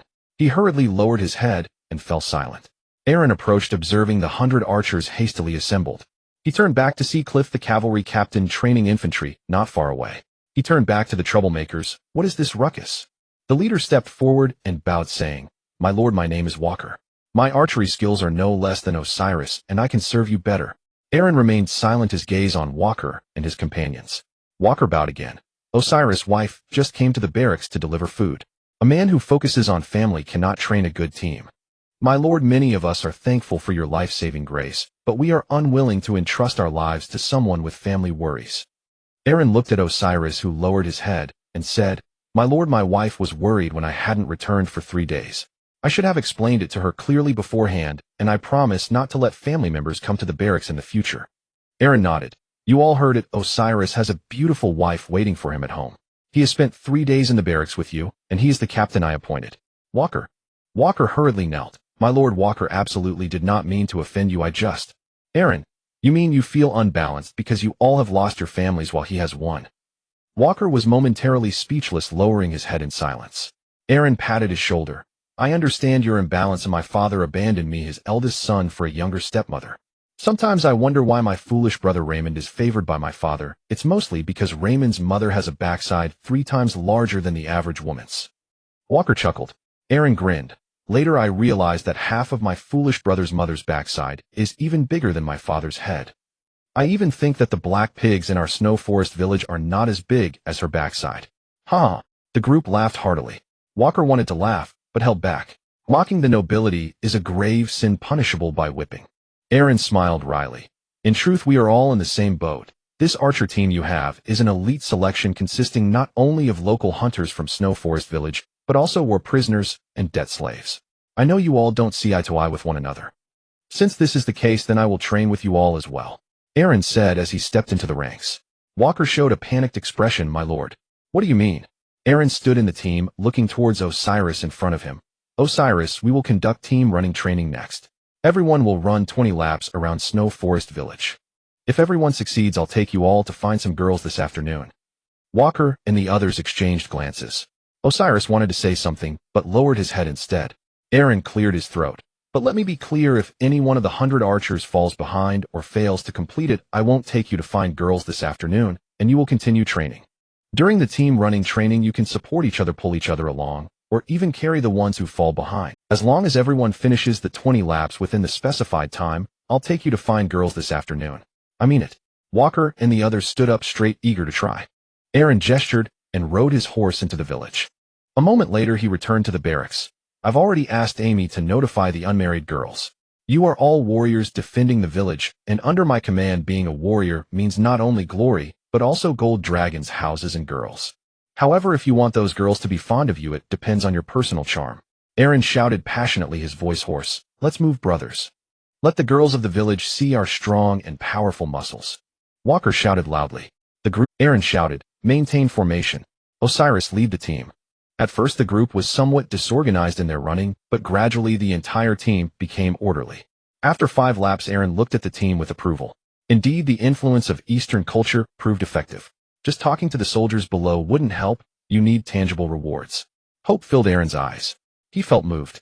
He believed that no one would fall behind.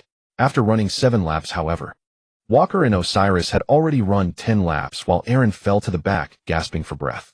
Looking at the team ahead, Aaron struggled to breathe and then vomited. Ugh. Damn it.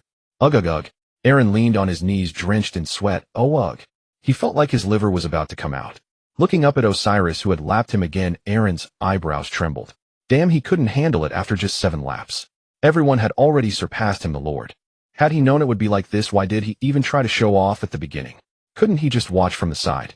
Now he was in trouble. Before crossing over, he could only run 2 or 3 laps on Earth. He had never run that many laps in his life. Damn it. If it weren't for the dragon blood enhancement, he would likely have collapsed by now.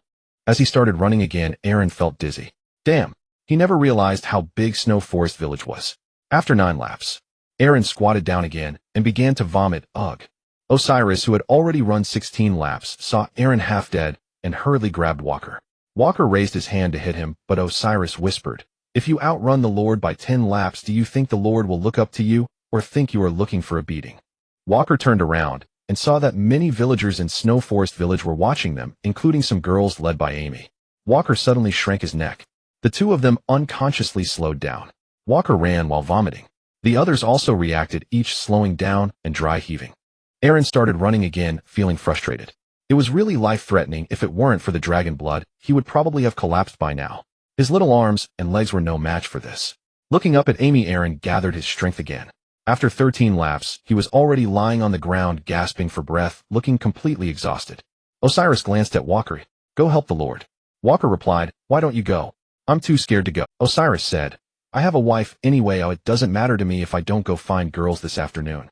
Walker glared at him. "If we're going, we go together." The two of them approached Aaron. Supported by the two, Aaron ran 2 more laps. After 15 laps, he collapsed on the ground and started vomiting yellow water. He kept vomiting. He was retching so hard that his eyes rolled back. Everyone finished, but he hadn't completed. Aaron felt darkness before his eyes, trembling. Damn it. Is it really impossible? The group that had already finished didn't know where they found a stretcher, and a group directly lifted Aaron up. "Hurry, time is almost up." "Lord, don't worry. We will never leave you behind." Unity. Aaron's eyes darkened. "You guys. Lift me slowly, my head." Before he could finish, he flipped over and began to vomit again. At the finish line, more than 90 people raised their fists and shouted loudly, "Go, Lord. Hold on, you must hold on, Lord." Unity. Never abandon, never give up. Aaron lay on the stretcher looking at the girls at the village entrance, covering his face with his hand. "This is absolutely ridiculous. I just wanted to show off. This must be due to the bloodletting treatment for these people's cold symptoms a few days ago. Too much blood was drawn, and he hasn't recovered yet. Besides, Alika has been sucking his blood every day, almost draining him dry. How could he not feel weak?" "You did it. 20 laps, Lord. Lord, you did it." The crowd erupted in applause, and some men excitedly whistled. With the cheering all around, Aaron, who was carried after running 20 laps, covered his face, looking bewildered. This barracks was definitely not a place for him. This is truly a disaster. Clearing his throat, Aaron's voice was hoarse. "Let's go. I promised to take you to find girls, so I will definitely take you." That afternoon, in the banquet hall on the first floor of Snow Forest Village Castle, 100 archers sat neatly on the ground. Amy was in the back room with more than 10 girls preparing. Aaron called softly from outside. "As long as you train well, if you win victories in the future, more girls will definitely throw themselves at you, I promise. However, we must all be gentlemen. I'm just introducing you to the girls. Whoever they like is their freedom. But no recklessness. Oh, anyone who dares to act lewdly, I will definitely hang him up for 3 days. Walker nodded in agreement. "Of course, Lord, you can rest assured." Soon Jenny came out. Walking in front of everyone, she instantly blushed. Looking at the men around, Jenny's little face turned red as blood. With long golden hair, she was cute and sunny. The men were all mesmerized. At this moment, Jenny, blushing softly, said, "Hello everyone, my name is Jenny. My dream is to become the best tailor in the Orland Empire, and also..." As she spoke, her face turned red again as she took out a pair of newly made leather boots. "Lord, I admire you." Everyone in the banquet hall simultaneously closed their mouths. At this moment, Jenny was squatting on the ground, helping Aaron change into the leather boots she had made by hand. Admiration had already manifested on her face. Everyone unconsciously turned their gaze elsewhere, no one daring to look at Jenny again. Only Walker was still staring with wide eyes, grinning foolishly. Osiris whispered in his ear, "Brave Walker, you're incredibly bold to even gaze at the future concubine of the Lord." Walker's old face turned red, hurriedly lowering his head to avoid eye contact. Osiris continued to whisper, "You dare to look at the Lord's woman? You truly are braver than I am. I actually want to go home to accompany my wife after sunset. Why don't you talk to the Lord about managing the archers?" Walker swallowed, rolling his eyes. "Osiris, I thought about it too. If you're hugging your longbow to sleep in the barracks at night, I feel more balanced. When you eventually die on the battlefield, I'll go after your woman." Osiris smirked, "Don't worry, if you die, I won't die." Just then Cliff walked in with Benny and 100 new infantry recruits. Aaron stood up with a smile, helping Jenny to her feet. "The boots fit perfectly, thank you." Turning to Cliff and the others who had rushed over, Aaron called out, "You came just in time. The event has just begun." Behind Cliff, the now healthy Benny strode forward and knelt down. "Benny, thanks the Lord for saving my life. I heard from Captain Cliff that you let out half a pot of blood to save us from the cold disease, and even after losing so much blood, you still bled to treat my illness. Benny is grateful for the Lord's mercy. From now on, Benny's life belongs to you, my Lord." Benny placed one hand on his chest, kneeling on the ground, and proclaiming loudly, "Benny swears by the name of a knight to serve the Lord faithfully from this day forth." Aaron reached out both hands, helping Benny to stand. "Get up, Benny. The name of the divine spear, Benny, is surely known by every Orlon person." People around began to murmur. Looking at the handsome young man before them, their expressions varied. The divine spear, Benny. Could it be the one who single-handedly killed over 60 men during the bandit extermination? Is that really him? I know him, the youngest royal cavalry deputy captain of the Orlan Empire, who started riding horses at 6 and killed a dark sorcerer at 12. How did such a prominent figure end up as a slave? The Orlan Empire no longer has to fight. Is this how they repay their own? Aaron looked at the young man before him, secretly delighted. Good people do indeed get rewarded. He now had another strong general. Let the brothers sit down, as soon a lady will come up to distribute berries and rum, and I also want to chat with you all. Saying this, Aaron sat down. Osiris nervously said, My lord, some of our soldiers here have families. If you bring us to see ladies, what if our wives find out? Aaron raised his head and grinned. I publicly declare that our troops are undergoing special training in the castle. Everyone listen carefully. We are in training, understand? Some of the married men excitedly widened their eyes and shouted in unison, swear loyalty to the Lord. At this moment, 3 middle-aged women walked onto the stage. Among them was Helena, Jenny's mother. Helena looked at Aaron in surprise. He had actually brought these women whose husbands had been killed by goblins here to choose their next husbands. The Lord. Some young soldiers in the audience shook their heads in disbelief, clearly dissatisfied. They all seem to be over 30. We want younger ones. Walker punched the man beside him. What do you know? Women are like fine wine, they get better with age. If you don't want them, plenty of others do. Walker was about to wave at Helena when Osiris laughed again. Walker, do you want to be the Lord's elder? Helena is Jenny's mother. Keep your distance if you're out of your mind. A group of people burst into laughter. Aaron wasn't angry. He turned to Cliff and the new recruits behind Benny. He knew that Osiris' archer team was definitely more capable than Cliff's infantry team. Among the 100 archers, the hunters from Shualin village had long used bows and arrows, so their combat strength was naturally stronger than that of ordinary militia. Moreover, there were dozens of men among the captured slaves who had also hunted, making their usage of bows and arrows more proficient than the average person. Furthermore, he had selected the personnel for Osiris first. Archers are different from infantry. Most people cannot pull a longbow more than a few times. According to Osiris, becoming an archer isn't easy. A first one must not suffer from night blindness. When selecting archers, initially Aaron had gone through everyone and only selected over 100 people, half of whom were women. Many had never even had a chance to eat meat. The probability of night blindness was extremely high. 9 out of 10 people suffered from it, making them as blind as bats at night. Later on, he thought of using modern methods of eating meat, eggs, and liver to treat night blindness, and then pieced together 100 of the strongest men, while also allowing those hunters to mentor the newcomers. On the other hand, the selection made by Cliff was far inferior in overall quality. Apart from the 2 captains, nearly all of them suffered from night blindness. Aaron sighed. He had thought that with 2,000 slaves he could form a team. However, many things are easier said than done. 200 of the strongest men were here, but if they were to engage with the veterans of Grey Fortress, they would absolutely crumble at the first encounter. Aaron looked at Cliff again and smiled. So how is the training of the infantry battalion over the past few days? Cliff looked over. These young men are full of energy, and the pay you provide is higher than that of other new recruits, so they are all working very hard. Training infantry is somewhat easier than training archers or cavalry. Give me 6 months, and I can help you train 100 elite troops according to the standards of a royal heavy infantry regiment. Benny also looked over, hesitating to speak. Aaron gestured. What's wrong, Benny? Benny placed one hand in front of him. My lord, I heard from Cliff before that you want to train a cavalry unit. This is currently unrealistic for you. Every cavalryman must be as strong as your guard lance to be qualified to ride a warhorse fully armored. Assembling a unit isn't just about having enough people.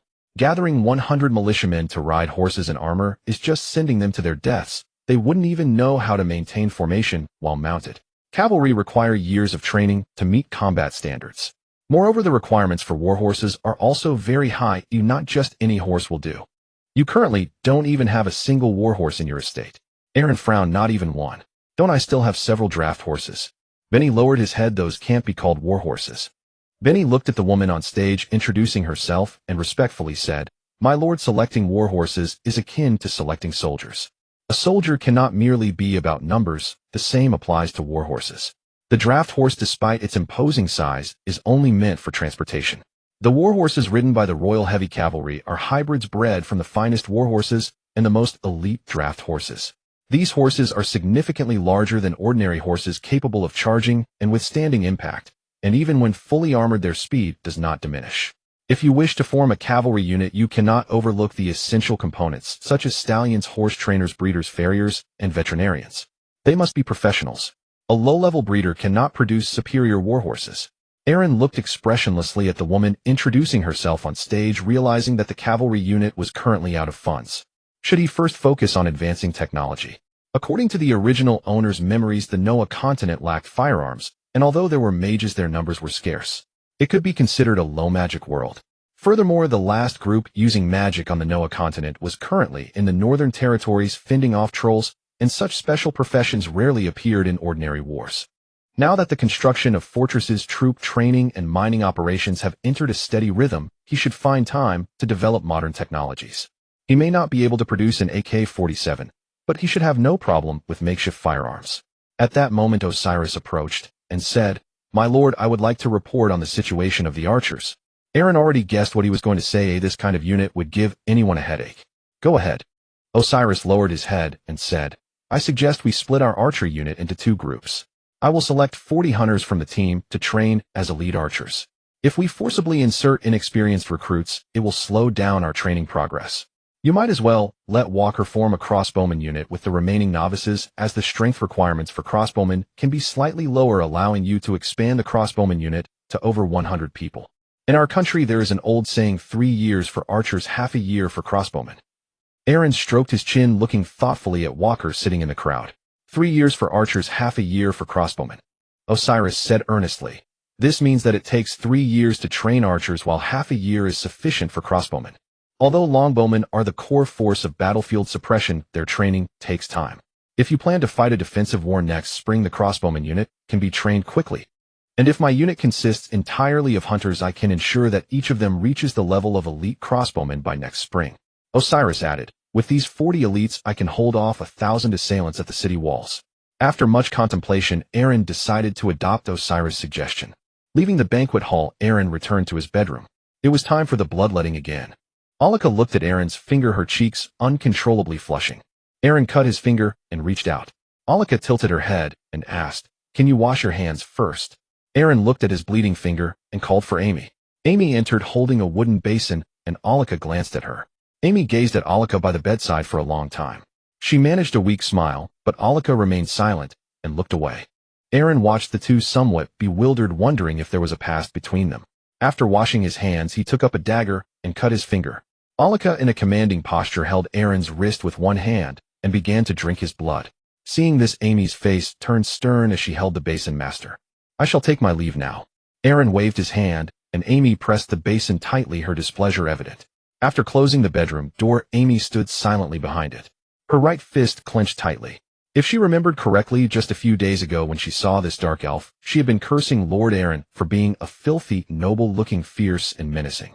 Moreover, she had complained about Aaron's room, claiming she was a queen and unaccustomed to humans' filthy utensils. Now she was drinking her master's blood every day, flaunting her superiority. It was utterly detestable. There's no mistake, this female elf's attitude towards Lord Aaron has changed. The way she looked at Aaron just now was different from before.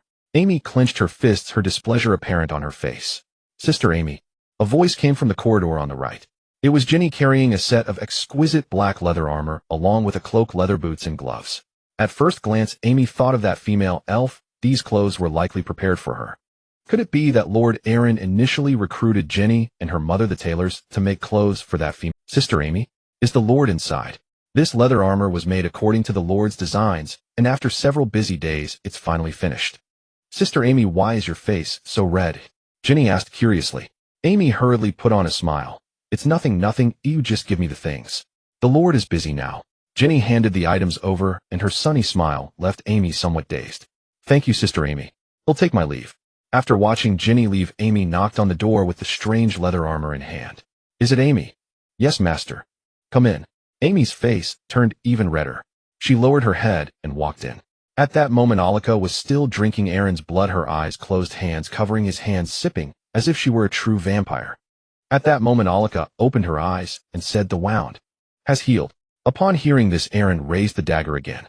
Amy felt a twinge of pain, and before she could step forward, Aaron had already cut his finger. Alika started drinking blood again.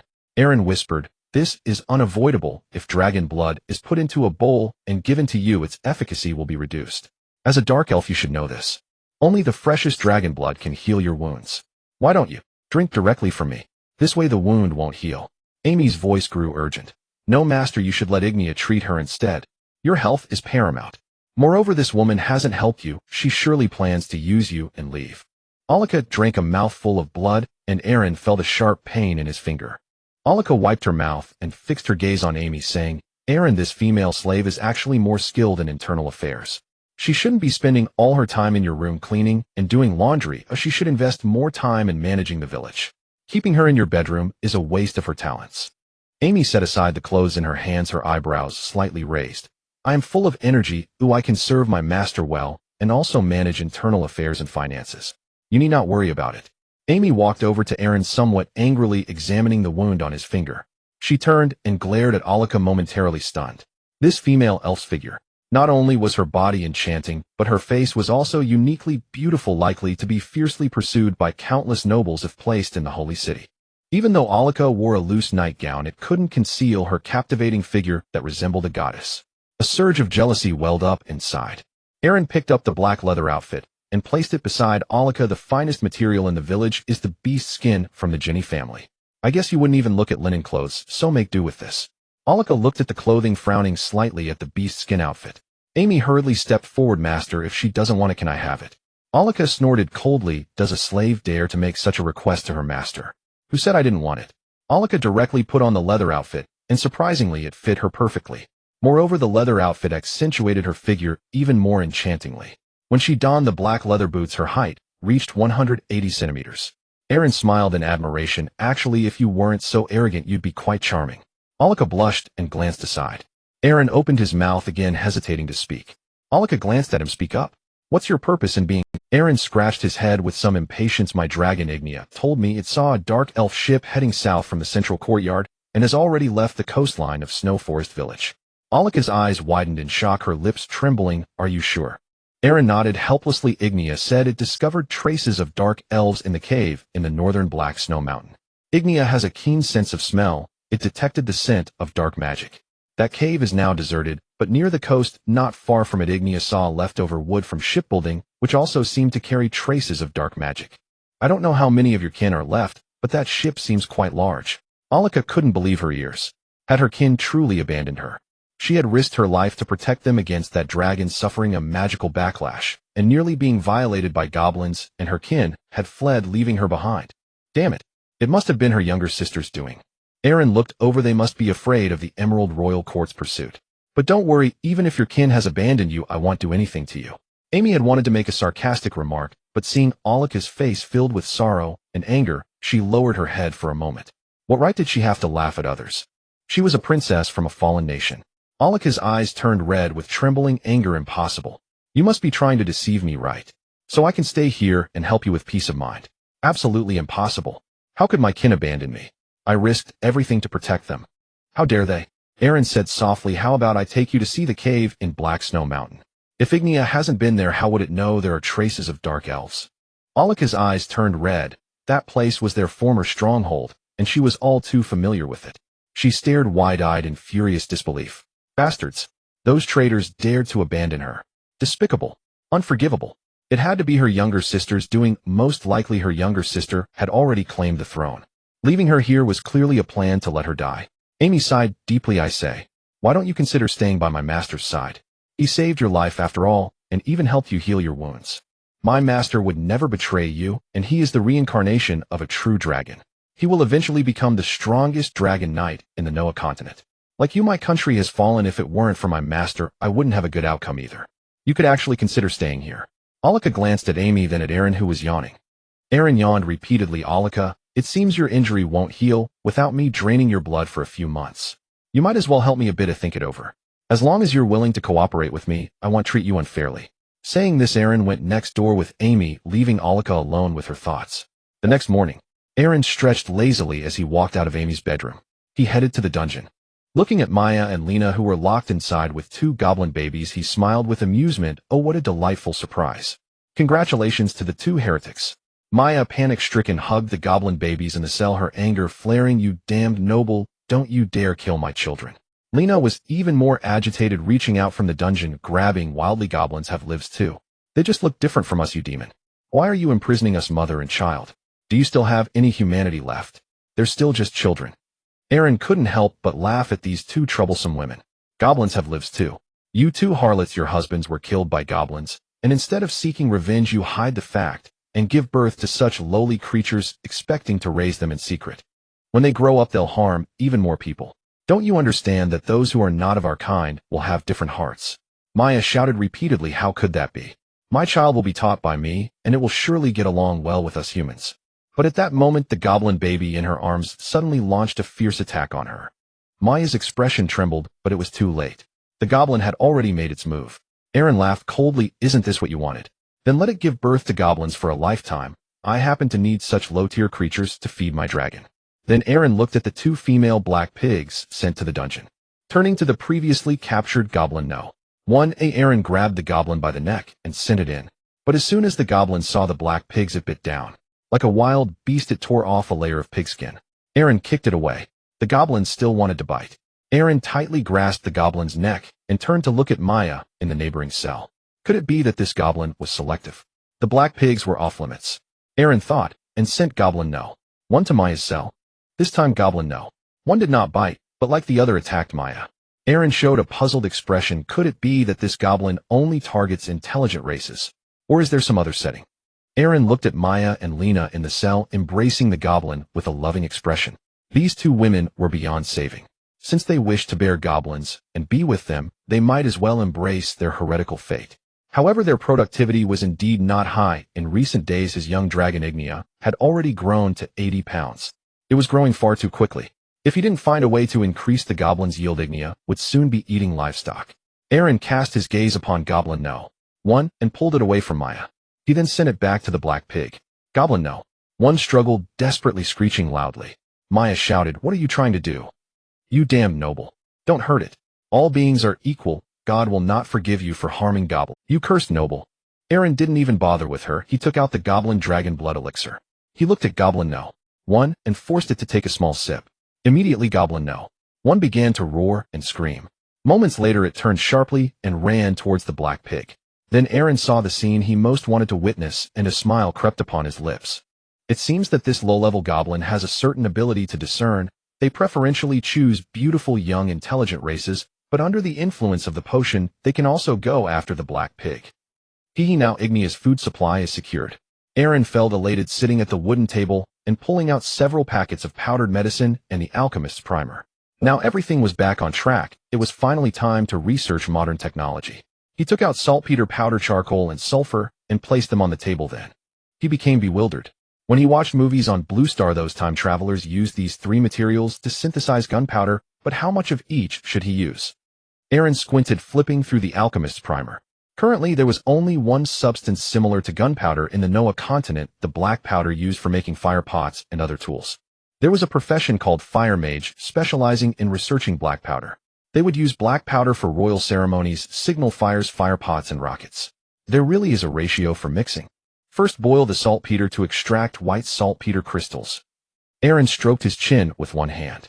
Following the methods for producing black powder in the alchemist's primer, he proceeded step by step. With all three materials at hand, he ground them together. Moments later, a thunderous explosion echoed through the dungeon. Boom! The villagers outside looked up in confusion. Lance hurried over, alarmed by the noise. Amidst the smoke, Aaron coughed repeatedly. Cough, cough.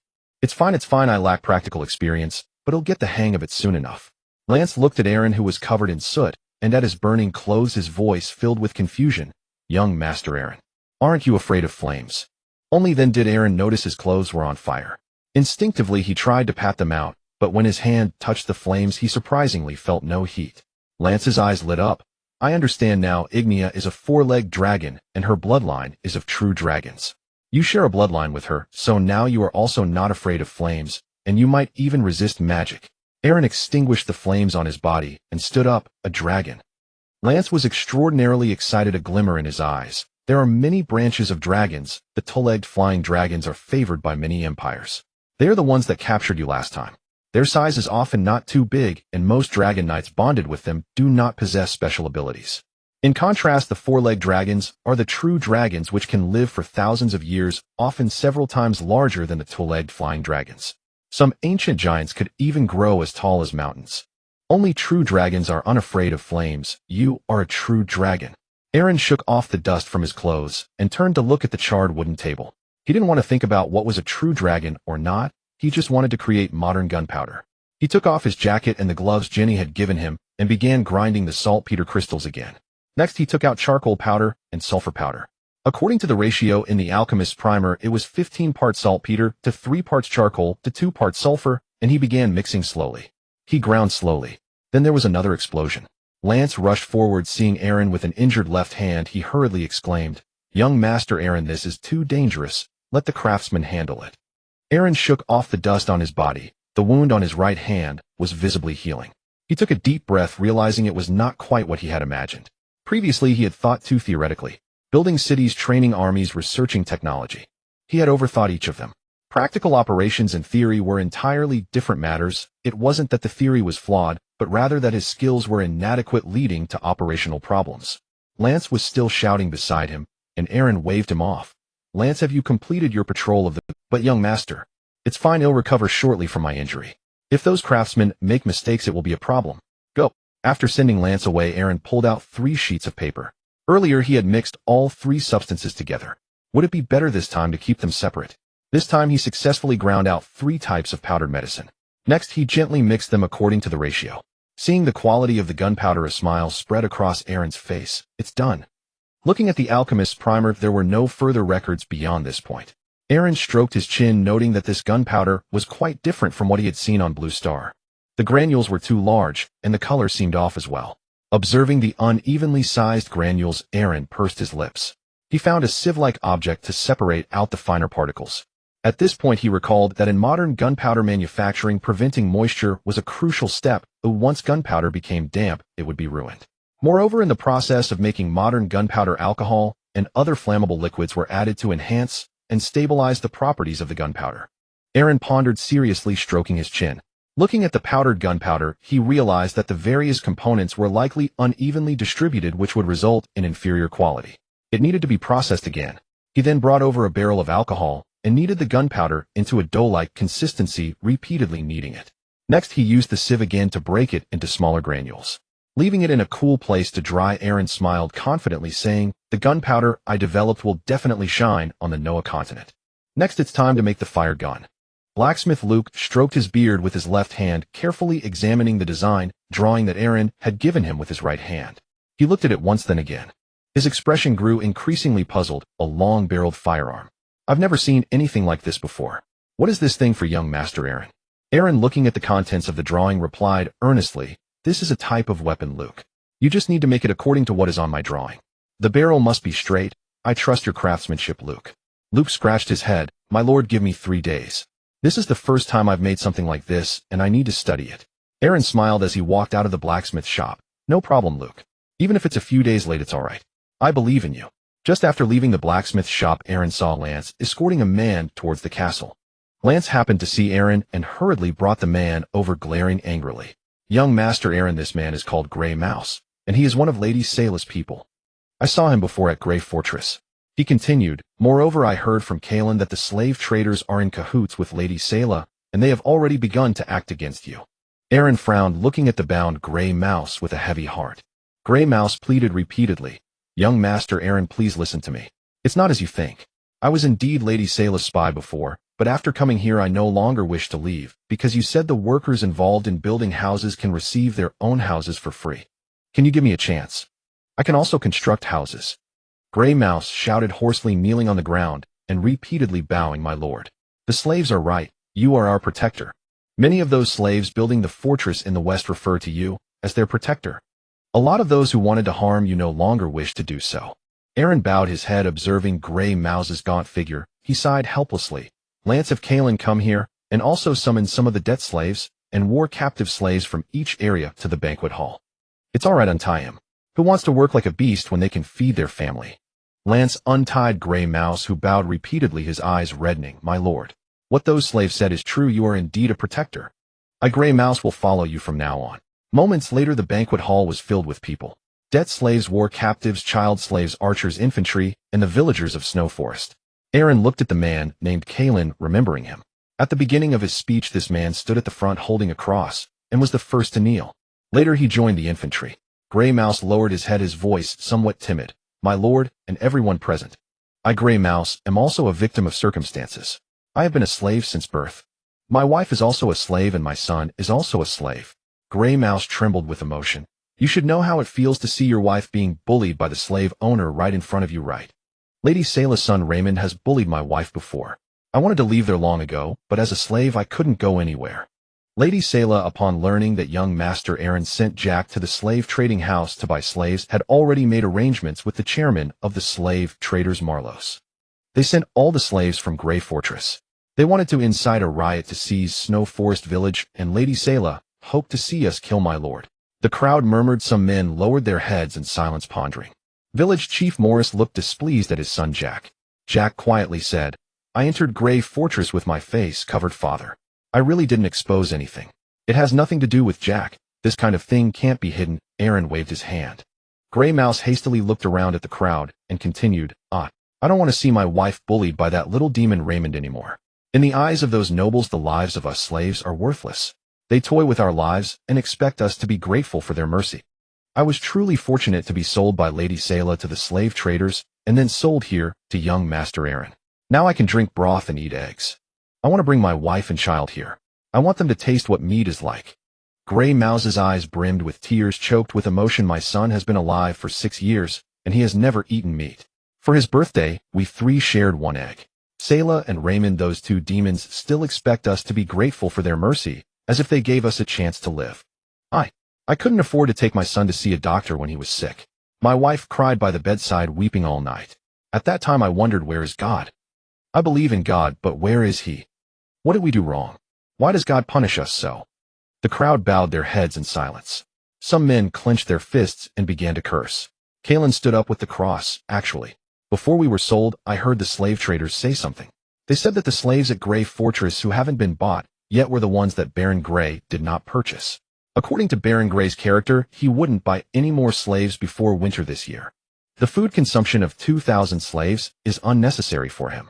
The slave traders originally intended to send us to the fortress of Beard in the west, but many of us fell ill and Beard refused to buy us. Then the slave traders planned to let the 6 slaves die in cages. That night Lady Sayla came alone. She arranged for Marlos to bring all the 6 slaves to Snow Forest Village, and these slaves had not eaten for a day before coming here. She wanted to incite a slave riot to kill my lord, so that no one would compete with her son Raymond for the inheritance of Grey Fortress. Cliff slammed his hand on the table. How despicable. I wondered why we suddenly weren't given food and were forced to rush. What a venomous heart that harlot has. Is a slave's life so worthless? Gray Mouse looked at Aaron with a bewildered expression, his pleading gaze making Aaron feel uncomfortable. Young Master Aaron, you can't judge Grey Fortress by its 50,000 inhabitants, of which 10,000 are slaves. Moreover, at least 1,000 slaves die every year at Grey Fortress. To them, slaves are expendable. Aaron sat on the Lord's seat, surveying the people in the hall. After a long time, he finally understood the situation. He had previously wondered why Marlos had sent so many people at once. However, Sarah had inadvertently helped him. Some of the slaves were discussing among themselves, their emotions running high. I am a refugee from the South Sand Kingdom. My brother was bought by the people of Grey Fortress when he was transported here. I also want to go and bring him back. My wife has been sent into the castle of Grey Fortress. I have lost contact with my family. I miss my sister. Aaron looked at the crowd and slowly stood up. Rest assured, everyone, I am the first heir of Grey Fortress. When the day comes that I return, I will surely bring back your family members. Aaron looked at the crowd and slowly stood up. Rest assured, everyone, I am the first heir of Grey Fortress. When the day comes that I return, our city walls are not yet built. If we really go to war, we will have a hard time protecting ourselves. Some people stood up one after another. Rest assured, my lord, we are grateful for your kindness. The speed at which we are building the walls is now twice the normal rate. We are all voluntarily working overtime at night to build our homes. Only a fool wouldn't work hard. More people echoed. My lord, rest assured, we will explain the situation to others when we return and hasten the work. Many of our relatives are in Grey Fortress. We will definitely be your most loyal subjects. Brothers, the Lord has provided us with food, homes, and bronze shields. What else is there to say? Let's get back to work. Let's work to the bone. Build the houses and bring our families over. Cliff shouted, clenching his fist. That's right. Let those who have oppressed us in the past pay the price. I swear to be loyal to the Lord. The crowd shouted, I swear to be loyal to the Lord. 7 days later, Aaron looked at the 1/3 completed city wall, utterly stunned. Didn't Morris say it would take 3 months? Aaron rode his horse around the construction site. The number of workers seemed to be even more than before. Not only were there men, but now there were also women and children. The children were helping with odd jobs, washing and cooking. The women, just like the men, directly carried the stones. Some frail women worked in pairs. There was no one resting at the construction site. Morris came over, his mouth curving into a wide smile. My lord, I truly admire you. Your benevolent governance has opened my eyes. When these newcomers heard that you would bring their families over, they all went crazy. Some of them only sleep for 3 hours a night. Morris laughed. I think you can consider building houses for the people in the fortress ahead of schedule, my lord. Now that the cycle is shorter, your expenses will also decrease. Aaron nodded slightly, but there was only about 10,000 gold dragons left for building the walls. Moreover, livestock and aquaculture were just getting started, and there would definitely be little profit next month. Only the cold iron mine could earn a little, but still too little. It would be better to build wooden houses first, and then build stone ones when there was money. At this moment, Morris, with an excited expression, approached Aaron. My lord, I know you are worried. I have something. I guarantee you will laugh until you can't open your eyes. Aaron followed him, somewhat puzzled. When they reached a certain house, Aaron was taken aback. He dismounted and walked closer. Surveying the surroundings, he frowned in confusion. All around were tents and makeshift wooden houses. How is there a house made of stone here? Although this house is quite small, only about 20 square meters, it is indeed built of stone. Did Morris build a stone house in just 7 days? Aaron reached out to touch the wall. The stones seemed to be piled a bit haphazardly. It looked like it was stacked together at random. Morris excitedly touched the wall and said, My lord, this is all thanks to the cement you gave me last time. I had experience with this kind of wall made of rubble when I built houses and walls in Grey Fortress before. Most city walls and fortresses are made of high-quality stone that is neatly and solidly arranged, so that stones thrown by catapults are less likely to break the wall. However, many buildings inside the cities use this kind of rubble, but they use mortar and weak mud, which is nowhere near as strong as cement. The rough stone houses built with cement are durable and warm, and they can be built in a short time. Morris grew more and more excited. We just need to collect some stones from outside to start building, because we have this magical thing called cement.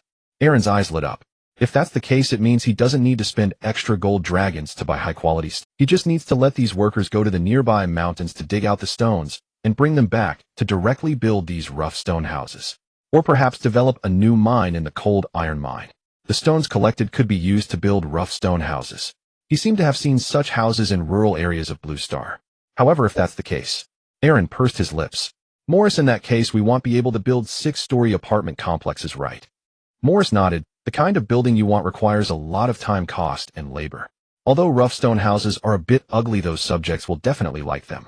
Every house in Snow Forest Village is a rough stone house. There's nothing wrong with that.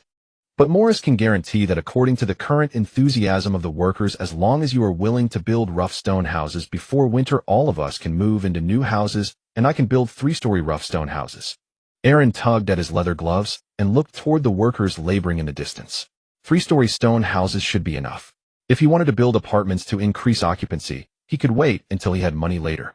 First and foremost, it is crucial to ensure that everyone has a place to stay before the snow falls.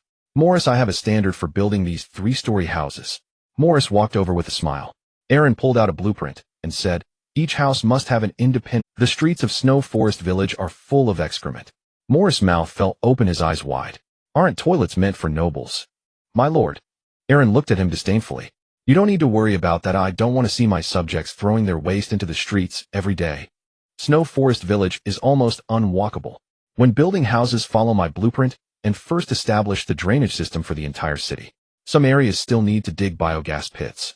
As for the water pipes, find some thick bamboo tubes, dry them, and coat them with a layer of cement slurry to seal them, so they won't rot or crack. They can last 5 or 6 years at least.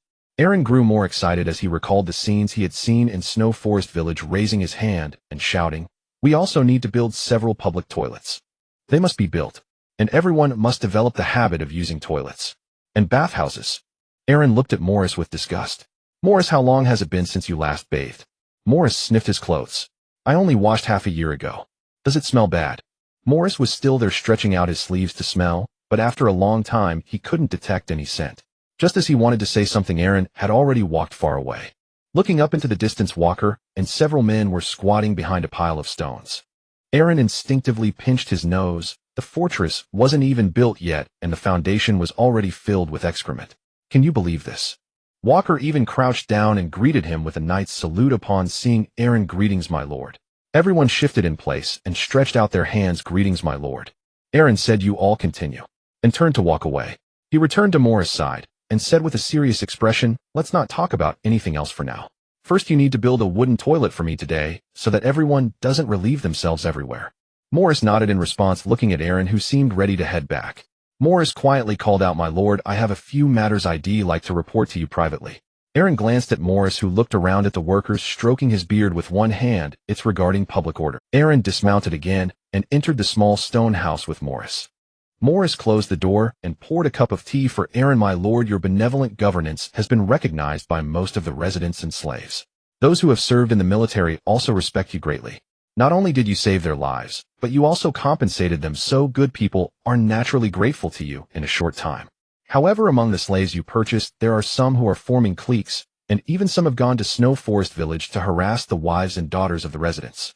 Aaron held the cup of hot tea, his brows slightly furrowed. Someone is harassing the girls from Snow Forest. Morris looked at Aaron's puzzled expression and stroked his beard again. My lord, your benevolent methods work for good people and those who wish to live peacefully, but they are utterly useless against those bandits and robbers who have loved to plunder and steal since childhood. I have compiled a list of the slaves who have committed offenses in the past 7 days. It includes not only thieves, but also those who have harassed Amy. Aaron's frown deepened. How bold were these people? They even dared to harass those around him. Why hadn't Amy mentioned it? Morris took out a list with each name followed by the corresponding crime. There were those who stole eggs, those who extorted, those who harassed women, and those who were lazy and demanded higher wages. There were even those who caused trouble because they couldn't find a prostitute. Morris sighed, my lord, you are talented and kind, but for certain individuals who have committed many evils since childhood, your kindness does not work. You know Captain Cliff of the cavalry and the gun of God Benny, right? Aaron nodded gently. Morris stroked his beard. I learned about the circumstances that led to their becoming slaves. They were too outstanding and had already damaged the reputation of the other knights in the Holy City. Other knights often had to bring 100 retainers into battle, whether armed, carrying armor, standing guard, or carrying food. Meanwhile, Benny went into the retinue of opposing knights alone, able to take down a group by himself, and could easily obtain the enemy general's head from the chaos of war.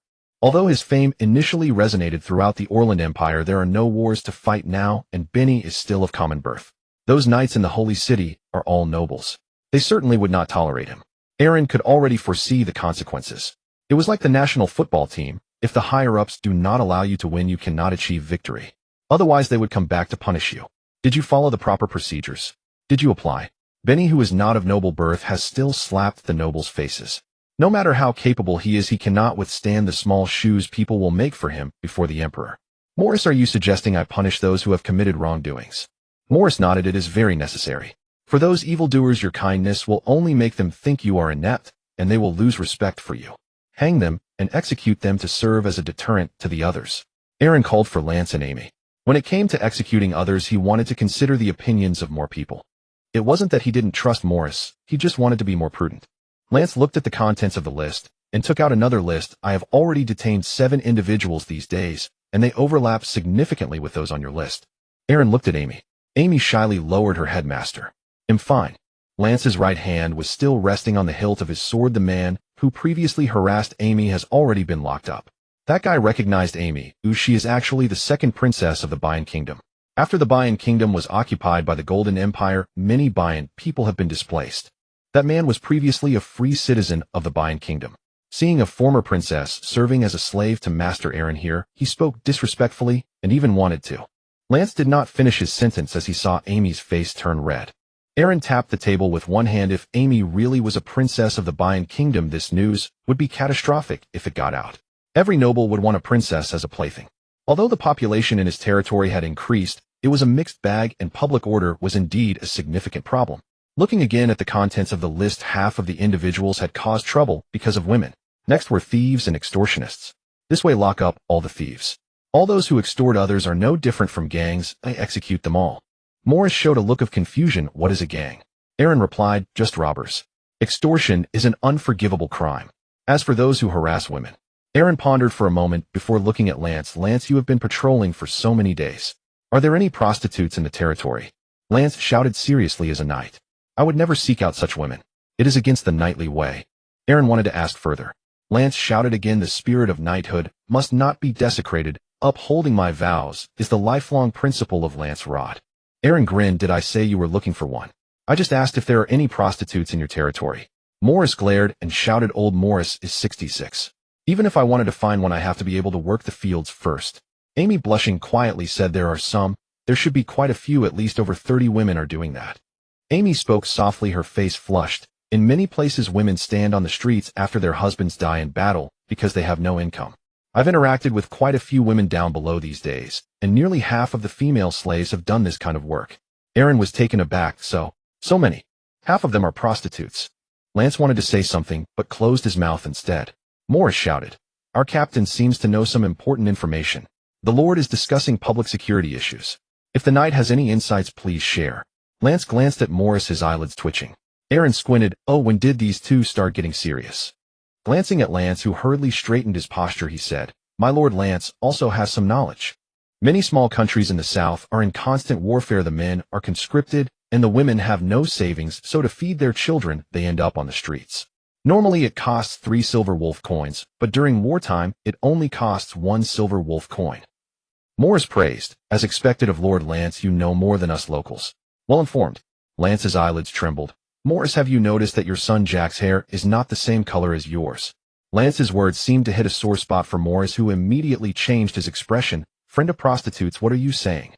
Aaron slammed the table. Enough. Everyone quiet down. Lance raised his head and puffed out his chest while Morris turned his head to the side. Aaron pursed his lips and looked at Amy again. You just said there are over 30 women doing this. Are they full-time at it? Amy nodded yes. Master, are you trying to use this group to reduce the crime rate? Aaron pondered. If they want to sell themselves, it's wrong for you to force them. Besides, there are more men than women in our territory. If the men have no place to seek pleasure, they'll surely have other thoughts. However, we must also ensure the legal rights of those women. First, no free rides. Anyone who dares to take advantage will be castrated. Next, those who have harassed other people's wives and daughters. Those who verbally harass women will receive 30 lashes. As for those who physically assault, forcibly embrace, or even stalk and intimidate women, they will all be hanged. That noon in the square of Yalun village, 16 men had their necks tied with ropes. 7 other men were being whipped by Lance with a long whip. Their wails were incessant screams ringing out. Lance shouted sternly, The Lord provides you with food, saves your lives, and pays you. How dare you cause trouble? From today onwards, anyone who dares to commit evil again will not be spared by me, Lance. You ungrateful lot. The villagers cheered. Aaron approached the gallows holding a hemp rope. He glanced around at the watching villagers, slaves, and soldiers. Aaron took a deep breath. These 16 have extorted, robbed others, and violated the wives and daughters of Yalun village. Their crimes are unforgivable. In the name of the eldest son of Baron Brad of the Orland Empire, I sentence you to hanging. With a sudden pull of the hemp rope, the 16 men immediately lost their support from the wooden boards beneath their feet. They all widened their eyes, stuck out their tongues, and turned red as they gasped. Before long, they all passed away. Aaron looked at his right hand that had pulled the rope. He then looked at the 16 men he had personally hanged. There was some discomfort and helplessness. It seemed he had to create a new set of laws, and the laws for slaves, villagers, and nobles must differ. Slaves must not harm free citizens before being pardoned. To become free men, the hierarchy must be maintained. Even if he wanted to pardon everyone, what consequences would the nature and behavior of those people bring? Some things cannot be achieved merely by shouting slogans. He must delve deeper into understanding and executing certain matters. Aaron walked back to the castle lost in thought. Many of his previous ideas seemed rather naive. Back in his bedroom, he picked up a pen and paper, propping his chin with one hand. First, the basic living guarantees for slaves cannot be lowered. If it were exactly the same as Grey Fortress, he would be unable to win the people's hearts over. He wouldn't be able to attract more residents from Grey Fortress. There must be essential differences in laws for free citizens, the hierarchy, and laws for slaves, serfs. Free citizens and nobles must be distinguished, respecting the superior and inferior while optimizing existing laws. Everything must focus on reducing the crime rate, setting up brothels, taverns, and other entertainment venues in advance. As for Lance's patrol of public security, he cannot handle everything himself. He needs to delegate power. If villagers or slaves encounter issues, they should report to Lance immediately, just like calling the police. Then we should set up a judicial office with patrol teams below handling all civil disputes according to established laws. Moreover, the benefits for pardoned slaves must be strictly enforced for a year. They must not commit any crimes during this year. If they kill slaves or commit crimes after becoming free citizens, they will be demoted back to slaves and cannot be pardoned again for 5 years. Aaron wrote, earnestly reflecting on the ideas in his mind. He had indeed thought of liberating all slaves, but that was too idealistic. When he faced a financial crisis and a trust crisis, would those who were pardoned continue to support him? In the absence of absolute strength, doing such things would be tantamount to seeking death. Aaron continued to think, as for taverns, I need to get some distilled liquor. It's also a source of income. I must ensure that men have places for entertainment, casinos, and brothels. Wait, brothels. If brothels are established, it is likely to give rise to the coercion of young girls, as such places make money quickly. However, they are necessary, though otherwise those men will easily resort to crime without a place to relieve their urges. After all, there are countless warriors who would risk their lives just for a fleeting moment of pleasure, even in my— Aaron stroked his chin. Then I will arrange for the brothel owners to be our people, thoroughly eliminating the situation of forcing women into selling themselves. Those who come out to sell must do so voluntarily. After a moment, Aaron looked at the profits he had calculated, his eyes sparkling. The tax on this profession must be set higher. Otherwise, if every prostitute becomes wealthy, there will surely be lazy women among them who do not want to work but wish to own a house. They can then be arranged to work in the brothels. After all, they are female slaves. They are my property. If they do not want to work, they can come to sell themselves. Even if I take 90 of their earnings, they will likely thank me for my mercy. In return, the brothels will protect their personal safety and property, allowing them to no longer worry about being taken advantage of. Just then a voice came from below the castle. My lord, the firearm you asked me to make is ready. My lord, are you inside? Aaron was overjoyed. He hurriedly followed Luke to the blacksmith shop. In the bedroom, Eureka watched the legal documents written by Aaron, staring at them for a long time. Arriving at the blacksmith shop, Aaron praised the long-barreled firearm, saying, Well done, Luke. This barrel is quite straight. Did you make it by hand? This technique is impressive.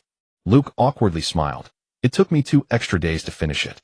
At first I struggled a lot trying to make a round barrel, but failed. So I first made a round rod. Then I punched a hole in the heated iron blank and hammered it onto that iron rod. It might not match your blueprint exactly. In terms of details, perhaps you could find a more skilled blacksmith to try it out. Aaron patted Luke's shoulder, smiling in admiration as he walked out. Outside, he poured gunpowder into the barrel and used a ramrod to compact it. Next, he inserted the bullet and added more gunpowder to ensure the bullet was snug against it. He opened the firearm's ignition chamber and poured in more gunpowder. After a series of operations, Aaron aimed at a target hanging with iron plates about 50 meters away. According to his understanding of this long-barreled firearm, its maximum range should be around 250 meters. However, the effective range was only about 100 meters. It was sufficient for defending the city. Taking a deep breath, he ignited the fuse. He aimed and pulled the trigger. Bang! The gunpowder exploded instantly, and sparks flew. Luke shouted in panic, My lord, help! Quickly! My lord, are you all right? It's all Luke's fault for not having the skills. Please punish him, my lord. Amy rushed over upon hearing the noise, looking at Aaron's injured arm with pain in her eyes as she wiped his wound. Luke immediately knelt down, repeatedly bowing his head. Forgive me, my lord. Forgive me. Aaron sat up, saying, It's not your fault, Luke. It must be something I did wrong. He looked at the shattered ignition chamber and slowly stood up. He took the firearm to the blacksmith's platform, comparing it to the blueprint. The theory should be correct. The explosion of the gunpowder should propel the bullet out of the barrel. Luke's craftsmanship was also fine, resembling his blueprint by 90%. Aaron stroked his chin while looking at the cracked ignition chamber. There should only be a few reasons for the explosion: a debris in the barrel, poor barrel quality, or issues with the ignition chamber. The problem must lie in the ignition chamber. The explosive force from the ignited gunpowder blew it apart. Luke, make another one, but double the thickness of the ignition chamber. Oh, and add a raised sight at the muzzle. Luke knelt on the ground, sweating. He dared not breathe. Amy, worried, shouted, Master, what kind of alchemy are you researching? This is too dangerous. Even if you are a true dragon, you can't take such risks. Just let the others handle it. You can't continue to put yourself at risk. Aaron walked up to Luke and helped him up, saying, It's all right, Luke. I'm only half knowledgeable about this. The problem isn't your fault. I modified the blueprint a little. You just need to thicken the part that holds the gunpowder by twice as much, but it can only be more, not less. Rest assured, I won't punish you. On the contrary, I will reward you. You did very well. Luke's legs trembled, his voice quivering. My lord. Your injury. Looking up, he saw that the place where Aaron had been injured was already starting to heal. Luke breathed a sigh of relief, saying, My lord, you can rest assured. This time Luke will definitely succeed. I will absolutely not let you get hurt again. Aaron sensed his thoughts and patted his shoulders, saying, If you dare to secretly test the firearm behind my back, I will punish you. This thing can only be tested by me until I fully understand it. Luke hesitated, wanting to say something, but Aaron had already walked away. 12 days later, a new long-barreled firearm was completed. Aaron inspected the barrel, noting that the thickness at the front was 10 millimeters, while the rear was about 20 millimeters. The ignition chamber that had exploded last time had a thickness of nearly 25 millimeters. Aaron's eyes brightened as the shape of a cannon inexplicably appeared in his mind. Isn't a cannon just thin at the front and thick at the back? Last time it was definitely an issue with the ignition chamber. Aaron raised the firearm again, loading gunpowder. Before he finished loading, he smelled gunpowder in the ignition chamber. Clearly this firearm had been used before. No wonder Luke took 12 days to make the second one. He probably had to rework it. This firearm should be the third or fourth one. Luke delivered it only after ensuring there were no issues. Aaron glanced back at Luke, who hurriedly lowered his head, saying, "Please, punish me, my lord." Old Luke would rather be injured himself than see you hurt again. Miss Amy is right. Even if you are a true dragon, you shouldn't take such risks. Snowy Forest Village can do without Luke, but it cannot do without you. Aaron sighed and shook his head helplessly. He loaded the gunpowder and compacted it with a ramrod. Then he loaded the bullet, compacted it, and ignited it. Aaron aimed the firearm at a target hanging with iron plates in the distance. Bang! A shot was fired.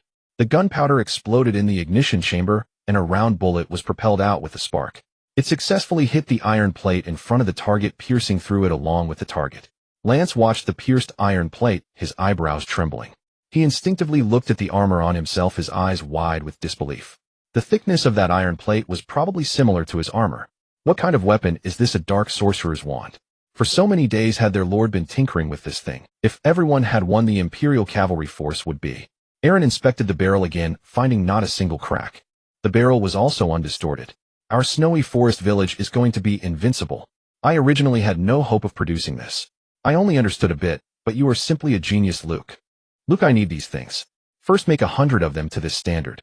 How many blacksmiths and helpers will you need? Luke frowned slightly, saying, "My lord, the city walls should be finished next month, so we won't need that many blacksmiths for the rough stone houses.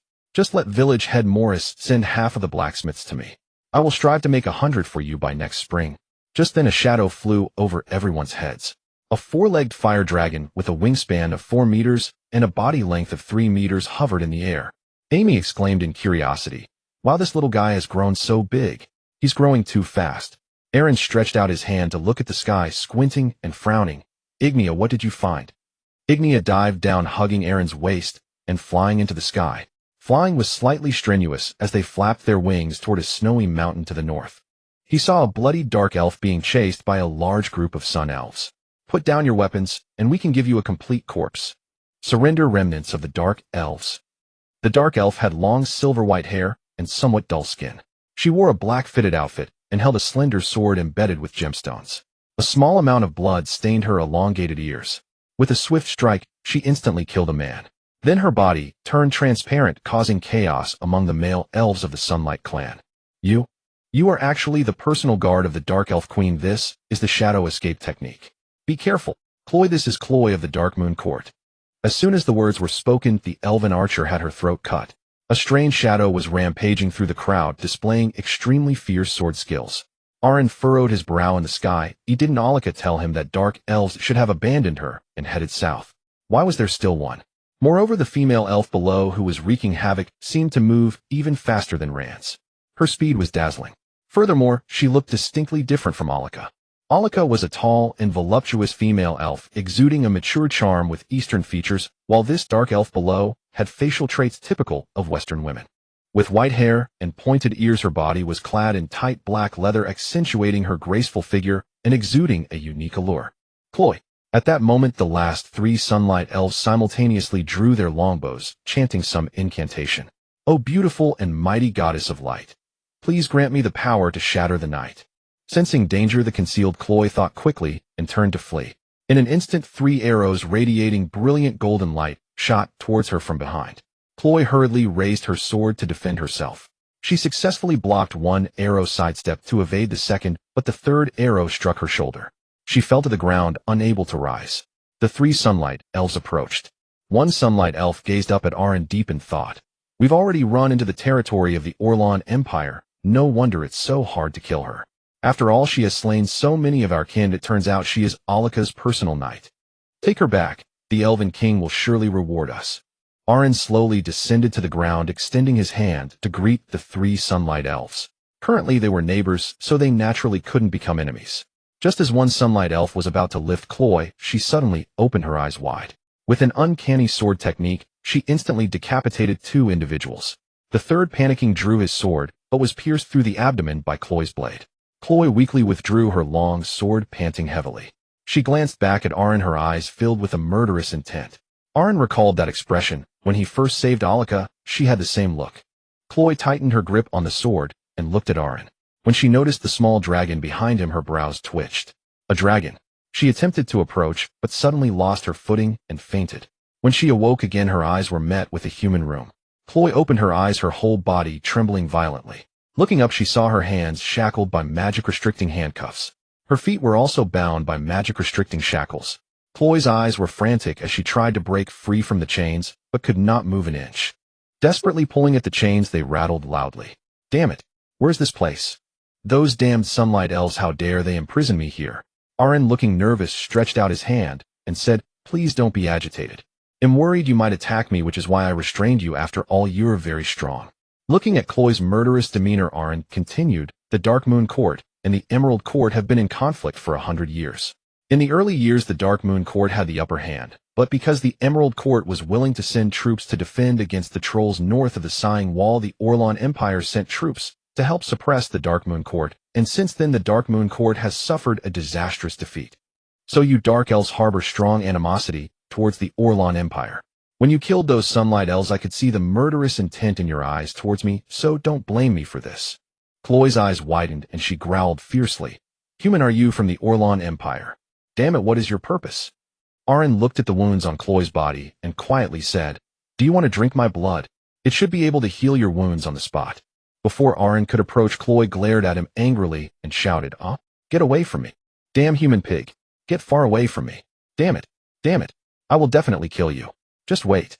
Arin stepped aside, speechless, relieved that he had restrained this woman with magic-restricting stones. Otherwise, with her temper, she would have popped his head off the moment she opened her eyes. He had to think of a way. If Alika and Chloe were allowed to meet just like that, once Chloe learned that only his blood could heal Alika's wounds, his fate would be dire. It was hard for Alika to ease her relationship with him, and now suddenly a personal knight appeared. She would inevitably have other thoughts. It was possible that this Chloe would kill him to prevent any leaks. Arin sat aside, contemplating Alika's previous evaluation of Chloe, captain of the Dark Moon Court's Queen's personal guard, the Queen's right hand, a ghost in the night, the strongest user of the Elf clan's shadow escape technique, the most loyal knight of the Dark Elf Queen Alika. Arin felt indignant and walked to the door of his room. If he concealed it from Alika, would she be angry? But if he told her that her knight Chloe had come, then what? Arin felt a bit conflicted. Meanwhile, in her room, Alika was staring silently at her reflection in the mirror. Her sister should have claimed the throne, but her knight Chloe likely wouldn't pledge loyalty to her sister. Chloe would probably stay to find her. It was highly likely that Chloe had gone to the Emerald Court and might have already fallen into a trap. Alika took a deep breath. Even if she caught up with her sister heading south, what could she do? With her body leaking magical energy, the outcome of her returning was predictable. The proud Dark Elves would never pledge loyalty to a weakling. She still couldn't leave Arin. She needed his dragon blood. Those damn traitors. As queen, I risked everything to fight against the dragons to protect them, only to end up like this, and they ran away. A bunch of ungrateful traitors. Alika's eyes trembled, her whole body shook with anger. But how should she cope while remaining here? These days Arin had indeed treated her quite well, working diligently without complaint. At that moment Arin pushed the door open and walked in. As soon as he entered, he regretted it. No. I'm sorry, I forgot to knock. Alika remained silent and stood up. It's fine. Arin hesitated, contemplating whether to mention Chloe's matter. Before he could speak, Alika said, Become my husband, Arin Brad. Arin raised his head, and Alika, blushing, looked at him intently. Arin, you saved my life. Even though I accidentally hurt you in the goblin lair that day, you did not harm me. I acknowledge your character. Let's sign a dark contract, Arin, and let me become your wife. Arin was momentarily taken aback. He had only asked Alika to consider working for him, yet she had directly suggested becoming his woman. Looking at Alika's figure, Arin instinctively swallowed. It was impossible not to be moved. Alika noticed his gaze and walked over, wrapping her arms around him. Do you think I am using you? To be honest, I initially wanted to use you to recover and then leave here, but now I've changed my mind. I have nowhere else to go, and even if I return to my kin, they will no longer be loyal to me. I also do not wish to marry the Sunlight Elf King. You saved my life, so it is only fair that I become your wife. Aaron chuckled slightly. Alika, if you have something to say, just say it directly. Are you afraid I will betray you? If I were to hand you over to the Emerald Kingdom, I could indeed become rich overnight. If I were to give you to the Emperor of the Orland Empire, I could directly rise to the rank of Baron, standing equal to my father. You need not worry about that, we are speaking of business here. Alika shook her head slightly. Are you afraid I won't? You do not understand me. We Dark Elves are a proud and wild race inscribed with our essence. In ancient times we pursued dark power because we were dissatisfied with the quiet eternity. As a result, we gained the power of shadows. Unlike the other elves who worship the goddess of light, Dark Elves only pledge allegiance to the Lord of the Dark Moon. As a price for betraying the goddess of light, Dark Elf women can never bear offspring. However, some Dark Elf royalty possess the ability to sign dark contracts with their husbands, enabling them to break the goddess of light's curse on the night of the full moon each year, thus allowing them to have their own offspring. Aaron frowned slightly. A dark contract. What is that? Alika continued. Once a Dark Elf signs with their spouse, they shall serve eternally, without betrayal. If they betray, they will be turned to ashes by the curse of the goddess of light. Moreover, dark contracts are only for having offspring with their own spouses. Aaron was momentarily moved. Alika looked into Aaron's eyes, her gaze slightly evasive. Aaron turned and embraced Alika. You know my character? I do not like beating around the bush. Alika blushed and lowered her head. Aaron kissed her lips and Alika instinctively wrapped her arms around him. The two slowly parted and Aaron gently spoke. Alika, the reason the Elf King of the Emerald Kingdom wants to marry you is that he wants you to sign a dark contract with him, right? This way he can conquer your Dark Elf race without bloodshed. Alika lowered her head, her voice soft. Our Dark Elf race has always had women as rulers. We are cursed by the goddess of light, so most common elves lack the ability to reproduce. This is why our Dark Elf royalty has always looked down on commoners and slaves, because they cannot reproduce. In our Dark Elf race, only the noble women of the royal family can perform dark contracts, which means only royal women can continue the bloodline. Aaron frowned slightly. Does that mean all of your Dark Elf race are descendants of the royal family? Then how come? Alika nodded slightly. Not every royal woman has the ability to form dark contracts. Only those under the protection of the Lord of the Dark Moon can have a dark contract. Dark Elves who are not protected by the Lord of the Dark Moon are demoted to commoners, while the chosen women must bear the heavy responsibility of giving birth to offspring each year. The inability to reproduce is a curse from the goddess of light. The dark contract is a blessing from the Lord of the Dark Moon. Aaron rested his chin on his hand, knowing that elves are a long-lived race. Living a few thousand years is equivalent to a human's teenage years. Alika must be over 1,000 years old, right? Aaron looked at Alika again, his expression gentle. Alika lowered her head, her fists gripping Aaron's collar as she slowly embraced him. Right now I am severely injured and cannot use any powerful magic, but I can help you somewhat in building your territory. However, I need you to swear that although our marriage is more like a transaction, you must do what you need to do. I, Aaron Brad, swear in the name of the Almighty that as long as Alika signs the contract with me and is willing to be with me, I will never abandon her. Alika took a deep breath and tightened her embrace around Aaron. Good, don't go to Amy's room tonight. Aaron said nothing more and kissed her. Alika's body was much colder than he imagined, her entire being felt frigid. Feeling his warmth, Alika's gaze lingered for a long time. Am I more beautiful, or that Amy? Aaron did not respond. He was not in the mood to speak. Alika seemed to want to dig deeper. Covering his mouth, she said, I am asking you, Aaron. Who is more beautiful, me or Amy? Do you prefer her or me? Aaron glanced at her. Are you being so proactive because you are afraid she will become my wife? Alika maintained her composure, adopting a queenly demeanor. Do you think I would compete with a slave for your affection? Aaron tightened his grip around her waist, holding her firmly. I think you would. Because Amy told me you hate her being my maid. As he spoke, Aaron kissed her deeply. Alika's cheeks turned slightly red, but she did not pull away. She knew that Aaron must have been with Amy many times as she could imagine it. Although she did not want to admit it, she indeed cared about this man.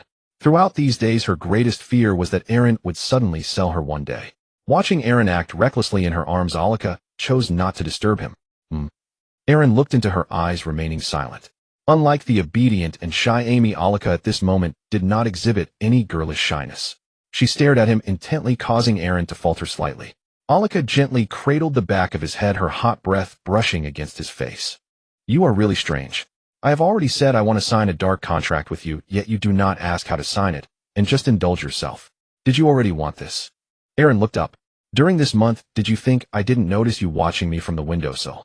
Ignia and I share vision. Ooh, everything in Snow Forest Village is within my sight, including the fact that you and Amy do not see eye to eye.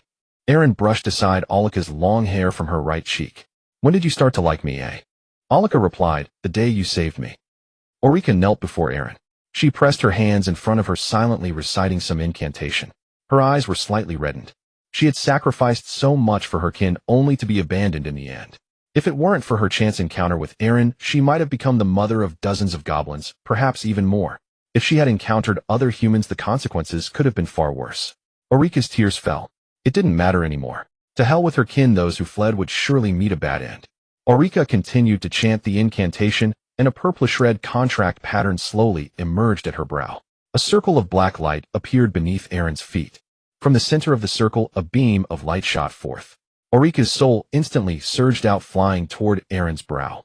Erin could clearly feel a surge of magical power stirring within his mind. After a moment, the light dissipated. Ulrika slowly opened her eyes. The pattern on her brow gradually became transparent and vanished. Erin, is this repayment for your life-saving grace satisfactory? Or should I now refer to you as my beloved? Whatever you wish, Ulrika. Rest assured I will not disappoint you. In fact, I have something to tell you.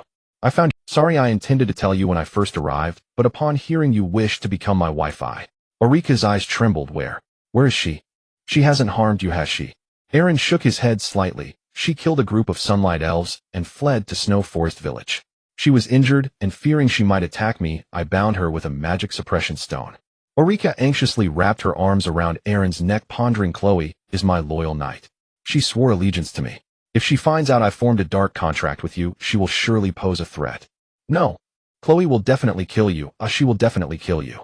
But she is so loyal to me. Erin's lips curled slightly. Rest assured, since you have agreed to be my wife, how could I allow you to be distressed?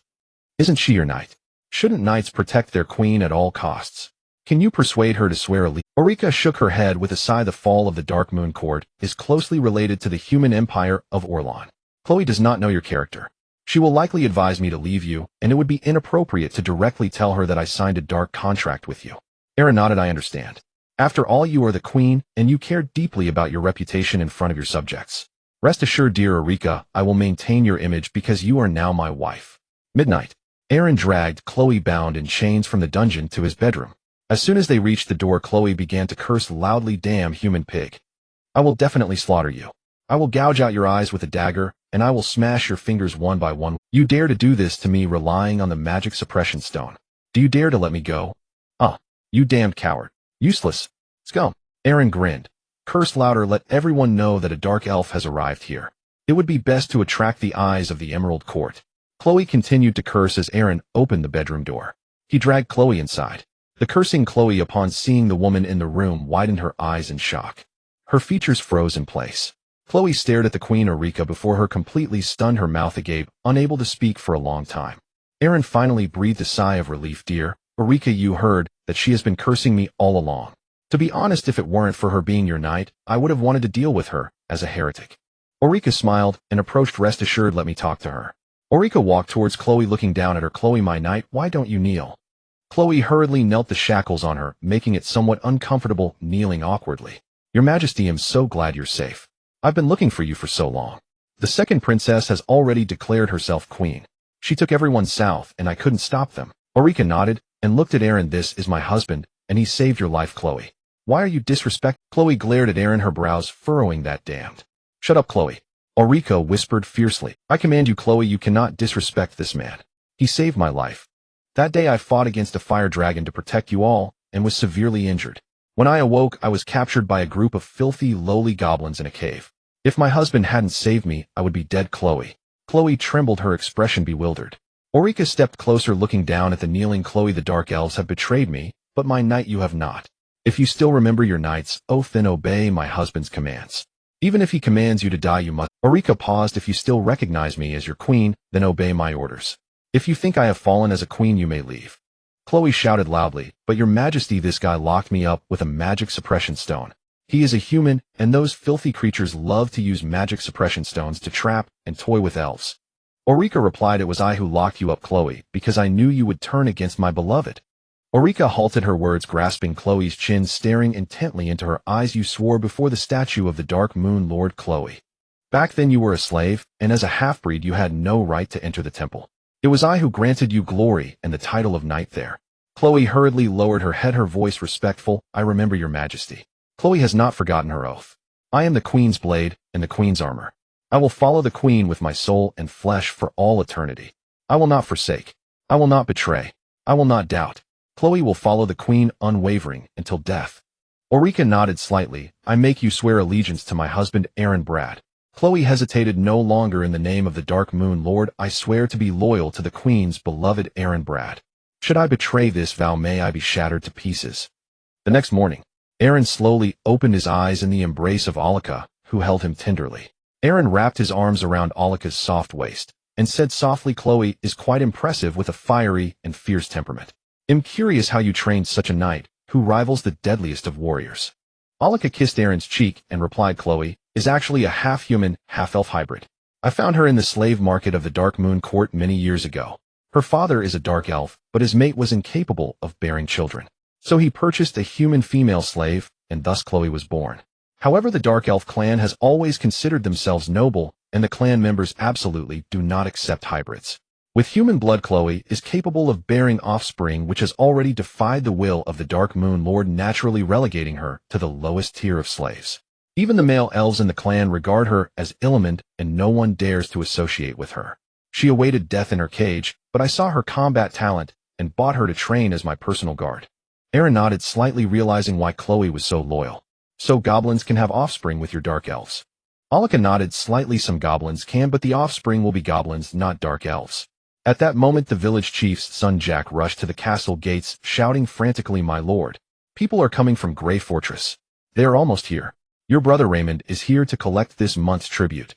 There are 20 of them, and outside the castle, Amy respectfully lowered her head and said, Master, the high-quality beast skins needed for the tribute are all prepared.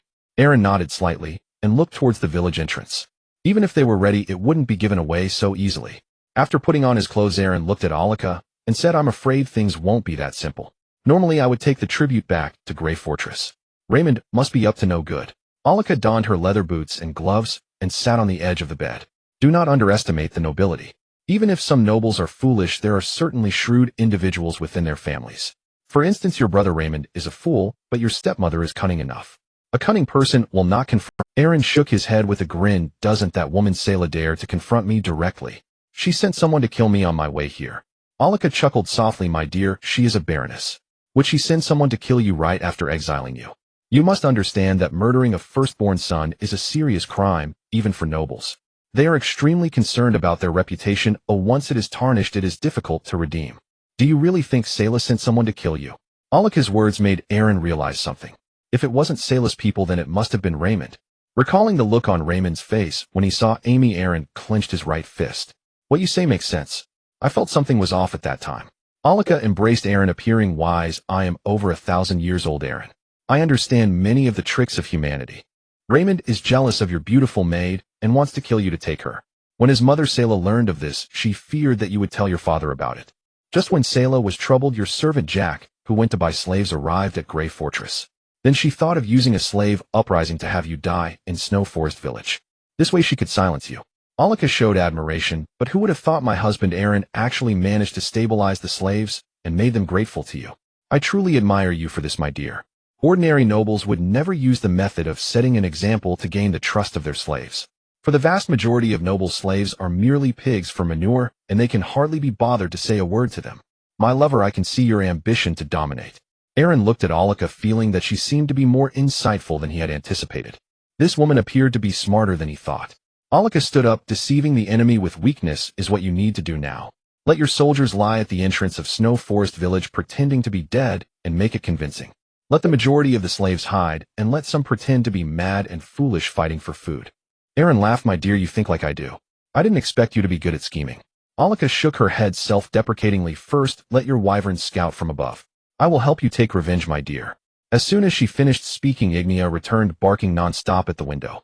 Aaron patted its head. I know. Oh, there's a noble young lady too. That should be my brother's fiancée. All right, I remembered. His fiancée is quite beautiful, a noble lady. Her father seems to be a— Yes, I remember now. My stepmother has been busy for the past 2 years regarding Raymond's marriage. His fiancée comes from the western Beeld fortress. Her father works for the Stag Duke, and his position is even higher than that of my father Grey. Alika whispered in his ear, my dear, lend me a few goblins, and I will capture that woman to give you as a lady, or as your mistress. Aaron frowned. Are you serious? Alika spoke softly, my dear, haven't you always hated Selah and Raymond? Raymond must have come under Selah's orders, probably to punish you under the pretext of collecting tribute, and they have already arranged the charges. Or they might come to extort money from you under the guise of collecting tribute. If you don't have it, they will force you to collect from house to house, making the subjects hate you as their lord. We can turn this around and put on a good show for them.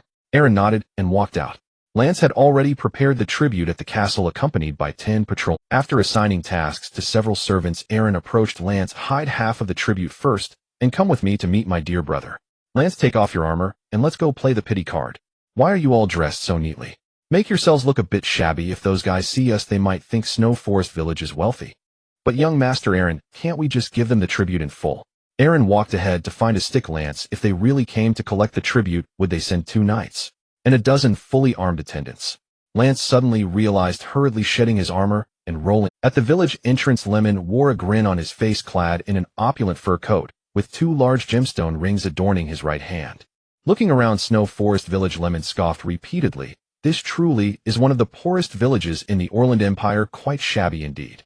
In the distance, among the hastily erected slave tents, some slaves were scrambling for food.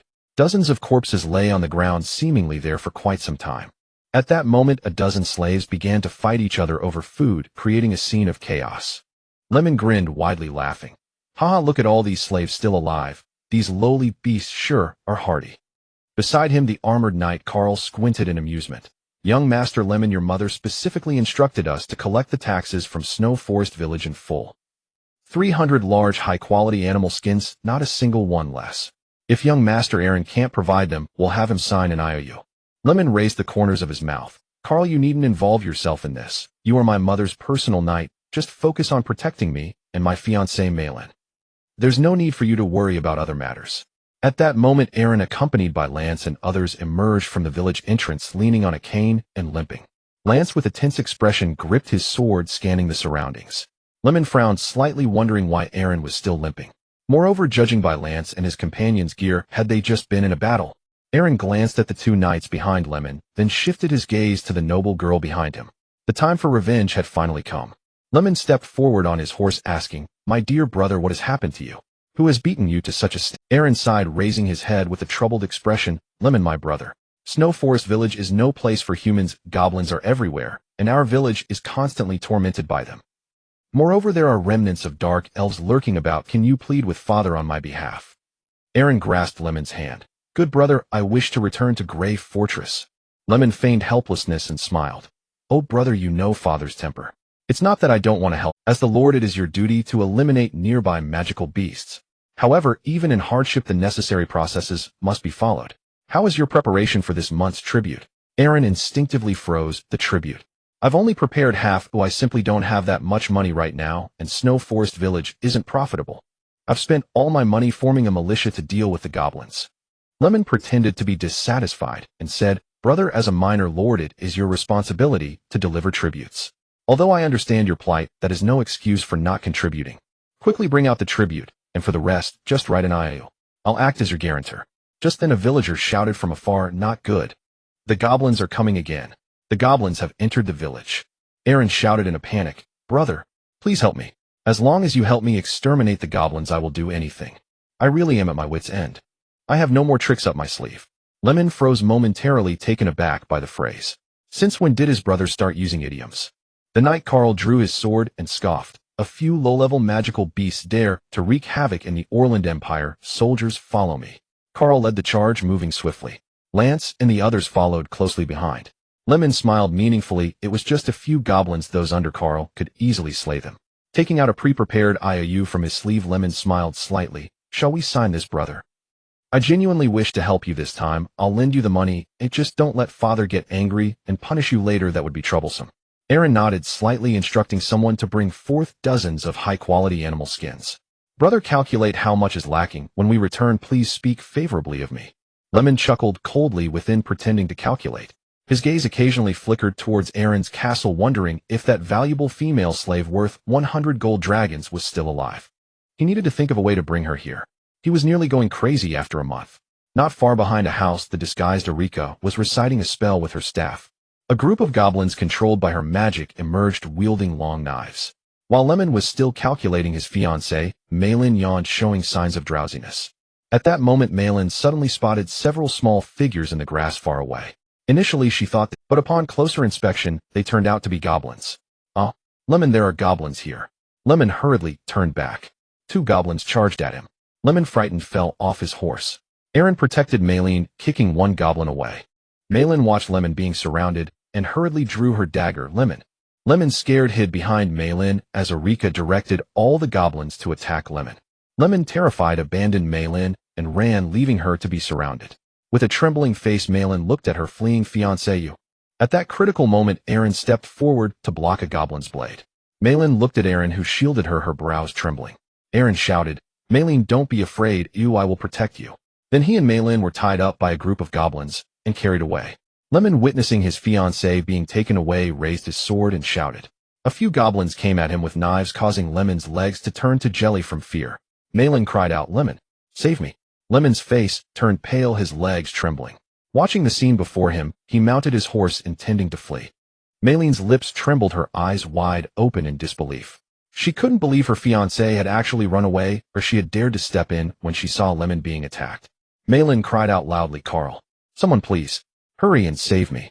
Moments later, Malin and Aaron were taken to the goblin lair. Aaron looked meaningfully at Malin's figure, dressed in a purple silk gown, her figure curvaceous. Her face was exquisite. It was clear she hailed from a noble family. With a head of thick, curly brown hair, fair skin, and a clean appearance, she must have bathed regularly. Hiding in the dark corner of the cave, Eureka spoke to Aaron through sound transmission magic. "Darling, my source of magic is severely damaged.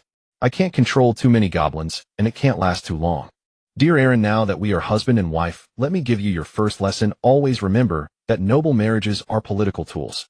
Only children talk about love. Noble women are merely the foundation of your conquest. Don't miss this opportunity. This woman is young and easy to deceive. Make her your mistress. She will surely assist you. Women will give up everything for the man who can bring her pleasure." Eureka, observing Aaron and Malin bound together, intentionally directed the goblins towards Malin. Simultaneously releasing sound transmission magic, she said, "Darling, this is the Noah continent. Under the influence of the church, everyone can only have one wife, but mistresses are different. How many mistresses you want depends on your abilities. This woman has value, capture her. Don't be shy like a little boy, you are my man, Aaron." At that moment, the goblin fed Malin a pile of love's despair mushrooms. Malin's expression was one of despair, her tearful eyes trembling as she cried, "Don't come any closer. You bunch of bastards. Don't come any closer." A large group of goblins lined up in a long queue. Malin's voice softened, "Help me." Just as the first goblin was about to make its way inside, Aaron broke free from his restraints and swiftly killed the goblin with a single sword strike. He then stood in front of Malin, whispering, "Don't worry, I'm here." Malin beamed with joy. "Aaron, brother." Following that, Alika directed the goblins to run one by one towards Aaron to meet their demise. Malin gazed at the valiant Aaron, her cheeks flushing slightly. After finishing off the goblins, Aaron returned with a gentlemanly demeanor, intending to untie Malin. Suddenly, Malin shivered, her body heating up. It was bad. The goblin had fed her the love's despair mushrooms. She couldn't help but feel a burning sensation all over.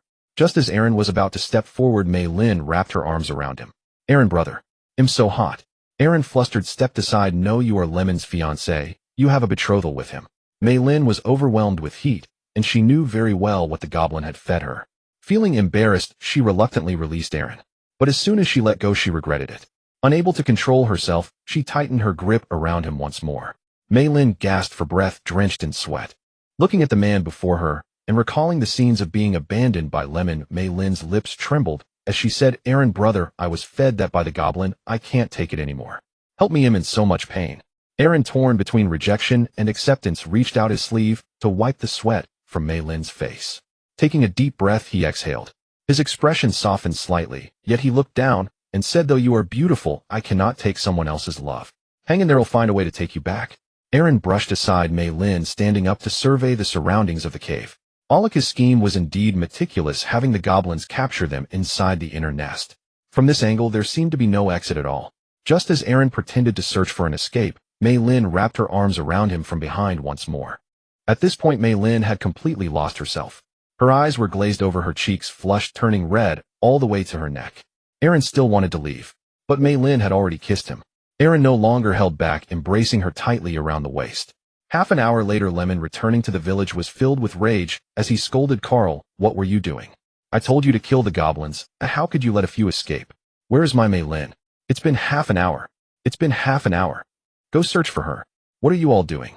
Carl lowered his head, clenching his fists. "Young Master Lemon, we also searched near the village just now, only killing a few goblins. Your lady must have been taken to some nest." Village Chief Morris pretended to shout, "Goblin nest. We indeed found one before in the cold black. Damn it, those guys dared to take young Master Aaron too. Lord Lance, hurry and save him." Lance's eyebrows twitched. This old man wanted him to go to Black Snow Mountain. Even black pigs would freeze to death on Black Snow Mountain. Lance knew Morris was trying to set him up as he realized Jack was not Morris' biological son. Lance raised his fist and shouted, "Village Chief, take people with me to Black Snow Mountain to rescue young Master Aaron." Morris' voice trembled in fear. "Sir Knight, you said it is Black Snow Mountain. That place is a one-way trip. It's so cold he'll freeze to death there." Lance, unwilling to relent, clenched his fist and slapped Morris' face. "You old fossil. Who are you to speak here? If you want go, then get me some strong men." Morris' eyes quivered. Lance was clearly trying to take advantage of him. "Fine, let him wait. Damn friend of a whore." Moments later, Lance raised his sword, threatening the 5 slaves Morris brought. "Grab your weapons. Even if we don't sleep tonight, we must bring back young Master Aaron. Anyone who dares not go, I will chop off their head." The 5 slaves hurriedly grabbed their weapons. Lemon cursed repeatedly, watching Lance lead the way to Black Snow Mountain, then turned to Carl. "What are you dawdling for? Go find Mei Lin." A group of them followed Lance towards the northeast direction of Black Snow Mountain. Morris looked at Lemon, who had completely strayed from the direction of the nest, with a crooked smile as he stroked his beard. This foolish young master still dared to challenge their lord. "You all go freeze on Black Snow Mountain. And that friend of a whore, Lance, if you do not take Lemon to Black Snow Mountain to freeze a bit longer, just wait until the Lord returns. I will see how I can ruin your plans." On the way, Lemon rode on horseback, already envisioning the scene. He knew all too well what fate awaited the woman captured by the goblins. Whether Aaron lived or died was inconsequential. His fiancée was a union achieved at great cost by his mother. Although Mei Lin's father, Walmart Stark, was merely a viscount, he was directly subordinate to the Duke of Bearder Fortress. His title was even greater than that of his uncle, the Earl. Dukes were the overlords of every region with formidable military might. Moreover, Mei Lin's father was highly valued by the Duke, intending to bring Mei Lin to Snow Forest Village to show her how useless her brother Aaron was to silence the Stark family's aristocracy. Because of this political marriage, normal nobles would only choose their legitimate eldest sons. Lemon was just a legitimate second son. The marriage should have been arranged first with Mei Lin Stark and Aaron. In the meantime, after many persuading from his mother, Selah Walmart, Stark finally promised Mei Lin to him. Now, even before the marriage, his fiancée had been captured by goblins. If the news reached the Stark family, Lemon's face turned pale. "My God, Mei Lin, you can't have anything happen to you." Carl, standing beside him, whispered, "Young Master Lemon, if people find out your lady has been captured by goblins, the family will lose face. Why don't we?" Carl glanced at Lance ahead, whispering to Lemon, "Why don't we frame Aaron, saying it was Aaron who caused Miss Mei Lin to be captured? And we all saw Aaron using Miss Mei Lin as a shield." Lemon clenched his right fist tightly. "Carl, what nonsense are you saying?" Carl's face turned sinister, speaking each word carefully. "Young Master Lemon, your mother had specifically instructed me before she came to trust Carl's judgment. If we see Miss Mei Lin being violated by the goblins, we will directly kill her.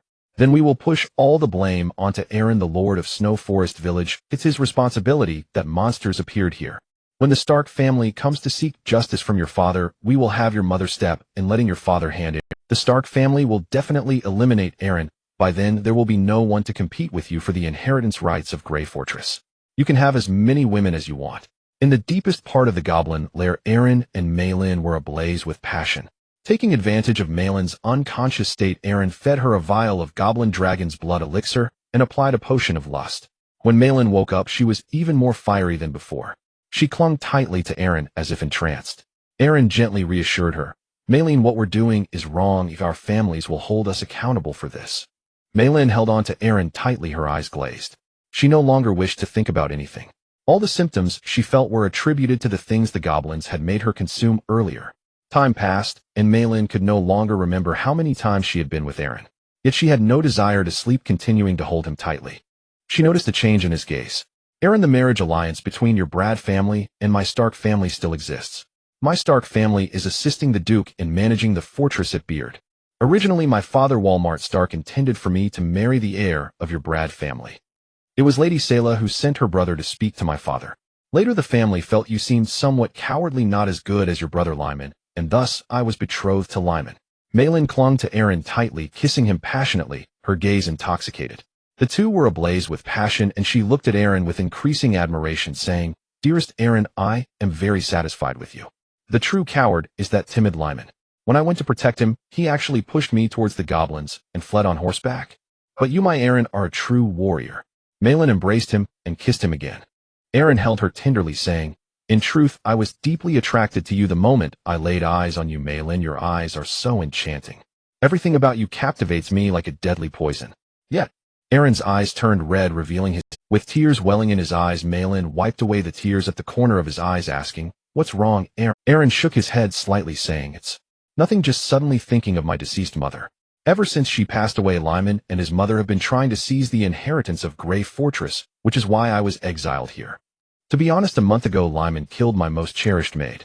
Ever since my mother died, she had been comforting and taking care of me, only to be killed by Lyman and dismembered to feed the dogs." Maylin frowned upon hearing this, saying, "But I heard Lyman say that it was your maid who seduced him, trying to ruin his name. He, being virtuous, would never associate with such a woman." "No, wait." Maylin pursed her lips, revealing displeasure. "Lyman is a liar. Aaron wouldn't let a maid seduce him. He is the liar. Aaron saved my life, risking his own to protect me. He cannot be that kind of person." Aaron smiled bitterly, saying, "It doesn't matter. They call me weak, say I am useless, taking everything from me. If my relationship with you today leads to my death at the hands of the Stark family, then I would die without regrets. The reason I protect you is that I fell in love with you at first sight." Maylin's eyes trembled with tears, overwhelmed with emotion. She cupped Aaron's face in her hand, saying, "Aaron, don't worry, I will never let anyone hurt you. My father loves me the most. Anyway, if I am to marry into the Brad family, why not marry a man who loves and protects me?" Aaron embraced Maylin. Maylin did not shy away. She stepped forward, closing her eyes with a face full of infatuation. "Let that damned Lyman go to hell." At the summit of Black Snow Mountain, Lyman suddenly sneezed. Achoo! The group had been searching through the night, but there was no sign of goblin. Lance squinted, frowning. Could it be that those guys changed locations after the last siege? He said, "Not good. If the goblins are not on Black Snow Mountain, they must have relocated." Lyman sneezed again. "What's going on? Didn't you say they were right here?" Lance, leading a hunting dog, pretended to sniff around. Looking in the direction the hunting dog was sniffing, Lance said solemnly, "This time we are definitely not wrong. They should be at the foot of the mountain." Lyman's eyes widened. "What? We just reached the top, and now we have to go down." Lance urged his horse, saying, "Go faster, we cannot be wrong this time." By the time the group reached the foot of the mountain, it was already bright.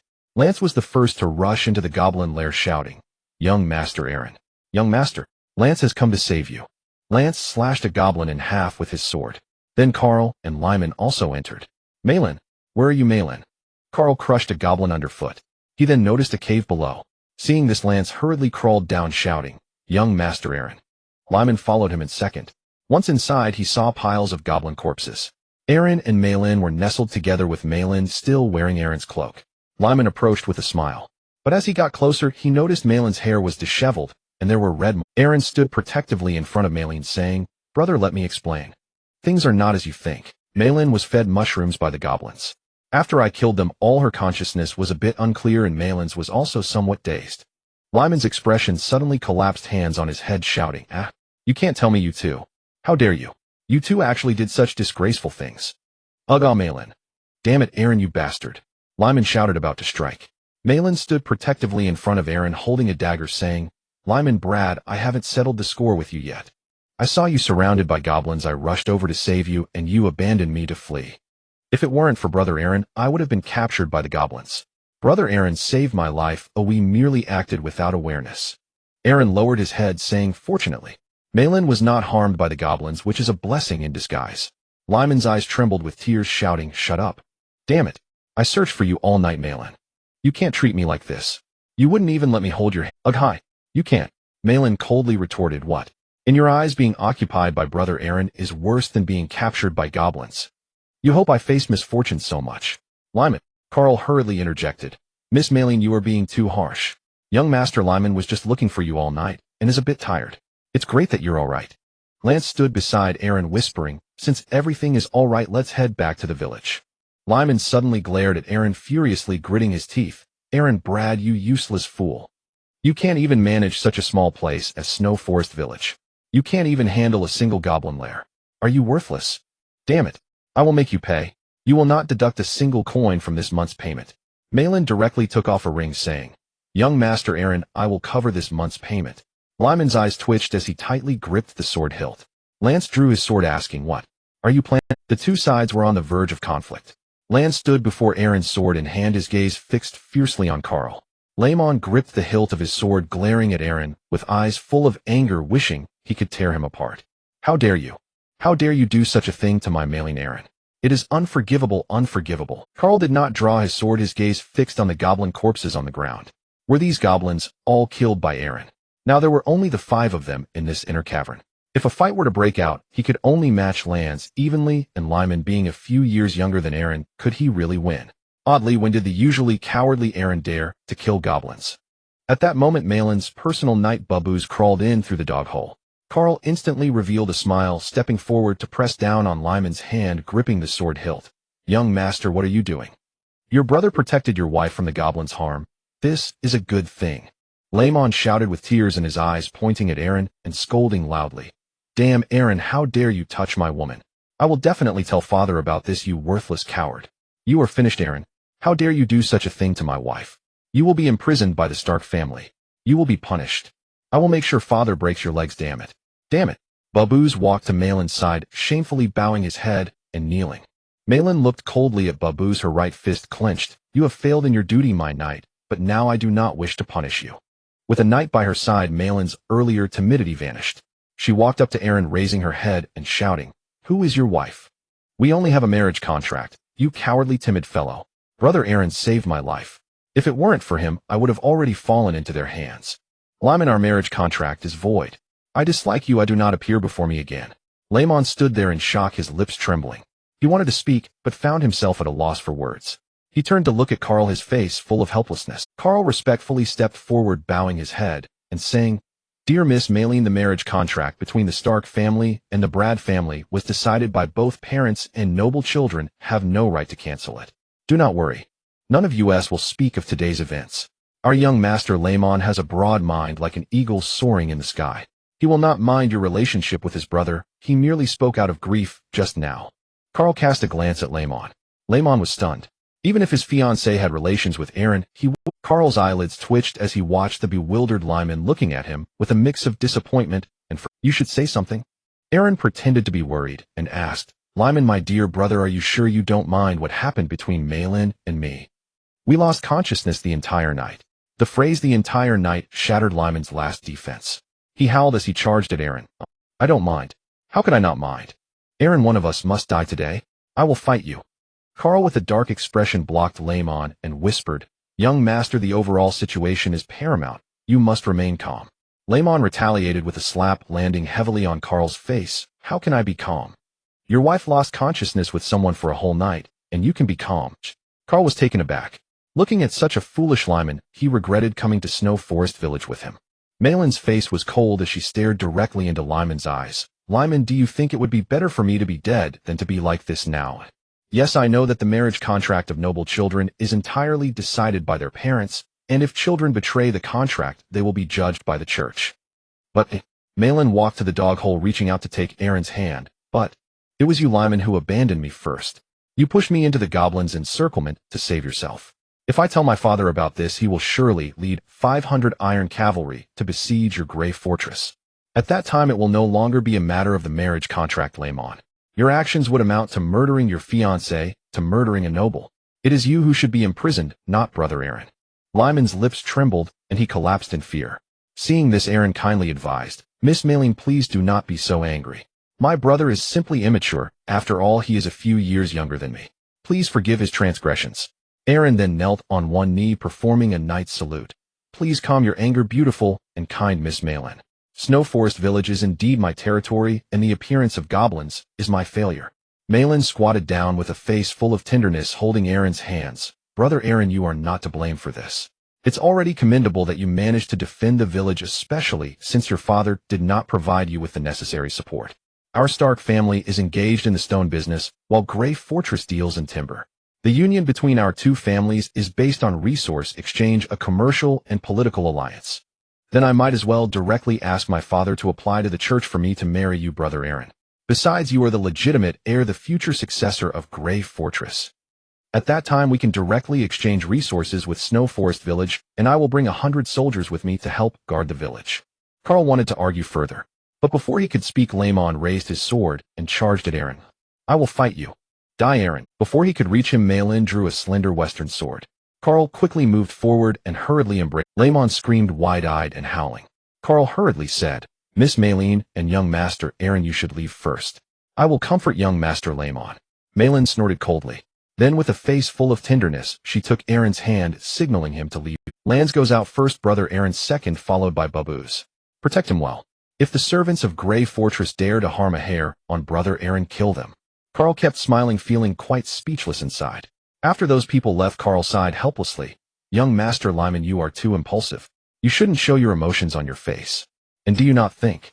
How could a coward like Aaron possibly kill so many goblins?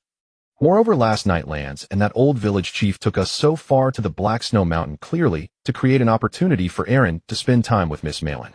We have fallen into a trap. There was originally room for reconciliation, but you insisted on taking action, which has completely angered the Stark family. Sigh. Laemon glared in anger. Damn, Aaron, how despicable. Shall we go kill them? No, I must clarify things with Malin. This is all Aaron's scheme. Carl felt even more speechless. Young Master Lyman, you should really learn from the cunning Aaron. This guy must have some expert guiding him.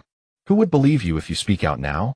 Everyone saw the goblins come to the village. Do you have any evidence that this was all Aaron's doing? Your impulsiveness will only worsen your mistakes. For now, you can only go back and let your mother think of a solution. Laiming's face revealed a trace of unwillingness as he turned to look at the stone platform behind the cave. The platform was drenched with water. Liming picked up a slender golden strand of hair, gazing at the damp stone surface before him. Once again the words of Aaron echoed in his mind. You lost consciousness for the entire night. His whole being felt unwell. A fire of indescribable hatred simmered within him, distorting his eyes. Why is there so much water on this stone platform? Damn it. Damn, Aaron. Ugh. Carl, how do you expect me to calm down? Is there any room for negotiation? What nonsense are you talking about? Carl glanced at the stone platform, speaking earnestly. Do not lose control, young Master Liming. Have you not noticed that Aaron is somewhat different from before? And you do not truly love Malin, right? Your anger stems only from the fact that Aaron spent the night with your... If you show concern for Malin when you see her and express gratitude to Aaron, there is still a chance to preserve your engagement. Aaron has already been with Malin like that, and I should thank him. Laming's expression twisted as he pointed at the stone, bursting into tears. Carl, has your brain been gnawed by a gopher? Can you be more sensible? Think of a way quickly. I want to kill them. Carl stood up, tugging at the inner armor of his suit. Your mother is a seasoned strategist. Her brother is an earl. Why did she marry your father Grey, who is merely a baron? Nobility has always emphasized social standing and matching status. This is a game of power. In the holy city of the royal capital, everyone in the palace is a veteran of political intrigue in the Orland Empire. A slight misstep could lead to total loss. Young Master Liming, let me tell you this, even if you witness Aaron with your fiancée, you cannot act rashly. You must show enough care and affection for Miss Malin, for she has the Stark family behind her. Liming stood frozen on the stone platform. He had heard such words of political strategy from his mother Selah countless times since he was young. Carl continued looking at Liming as if he were a disappointment. Although an earl has a higher official rank than a baron, the earl is a civil servant in the holy city, without military power, while your father, though merely a baron, was rewarded with a fief for his ancestors' merits. Your mother Selah is a member of the Field family, and her marriage to Grey Brad was naturally a calculated decision by the elders of the Field family. Moreover, the Peeled Fortress, located west of Grey Fortress, serves as the second line of defense in the northern part of the Orland Empire. Should Grey Fortress and Peeled Fortress join forces, these two families would dominate the northern region. Furthermore, the head of Peeled Fortress, Mr. Walmart Stark, has the Stag Duke as his direct superior. By marrying Miss Malin, we would be aligned with the Stag Duke, who would dare to oppose us in the northern region except for the prince and the emperor. Laming's lips trembled, clearly realizing the seriousness of the situation. What should we do next? Carl, I truly acted on impulse. I know the importance of family alliances, and I understand how much effort my mother put into establishing this connection. But just look at this stone platform. Could you endure it? Carl looked at the stone platform again, and calmly walked to the doghole's entrance. You are still too young. 300 years ago, a certain marquis, in order to gain a fief, personally sent his beautiful wife to the emperor's chambers and even witnessed her with the emperor. Later, he became the emperor of the Orland Empire. His dynasty has lasted for over 300 years. In the game of power, only the most cunning foxes can survive until the end, and those who do are the true victors. Liming crouched at the doghole's entrance, silently crawling out. Once outside, he saw Aaron stretching out his hand, looking as if he wanted to pull him out. Aaron whispered, "I'm sorry, brother, it's all my fault. Please do not hold a grudge against me, and do not blame Malin." Liming grasped Aaron's hand, his right eyelid twitching uncontrollably. Yet he held his breath and remained silent. Malin glanced at Liming, then at Aaron, who was apologizing to her brother. She admired the man before her even more. The group returned to the village, just like that.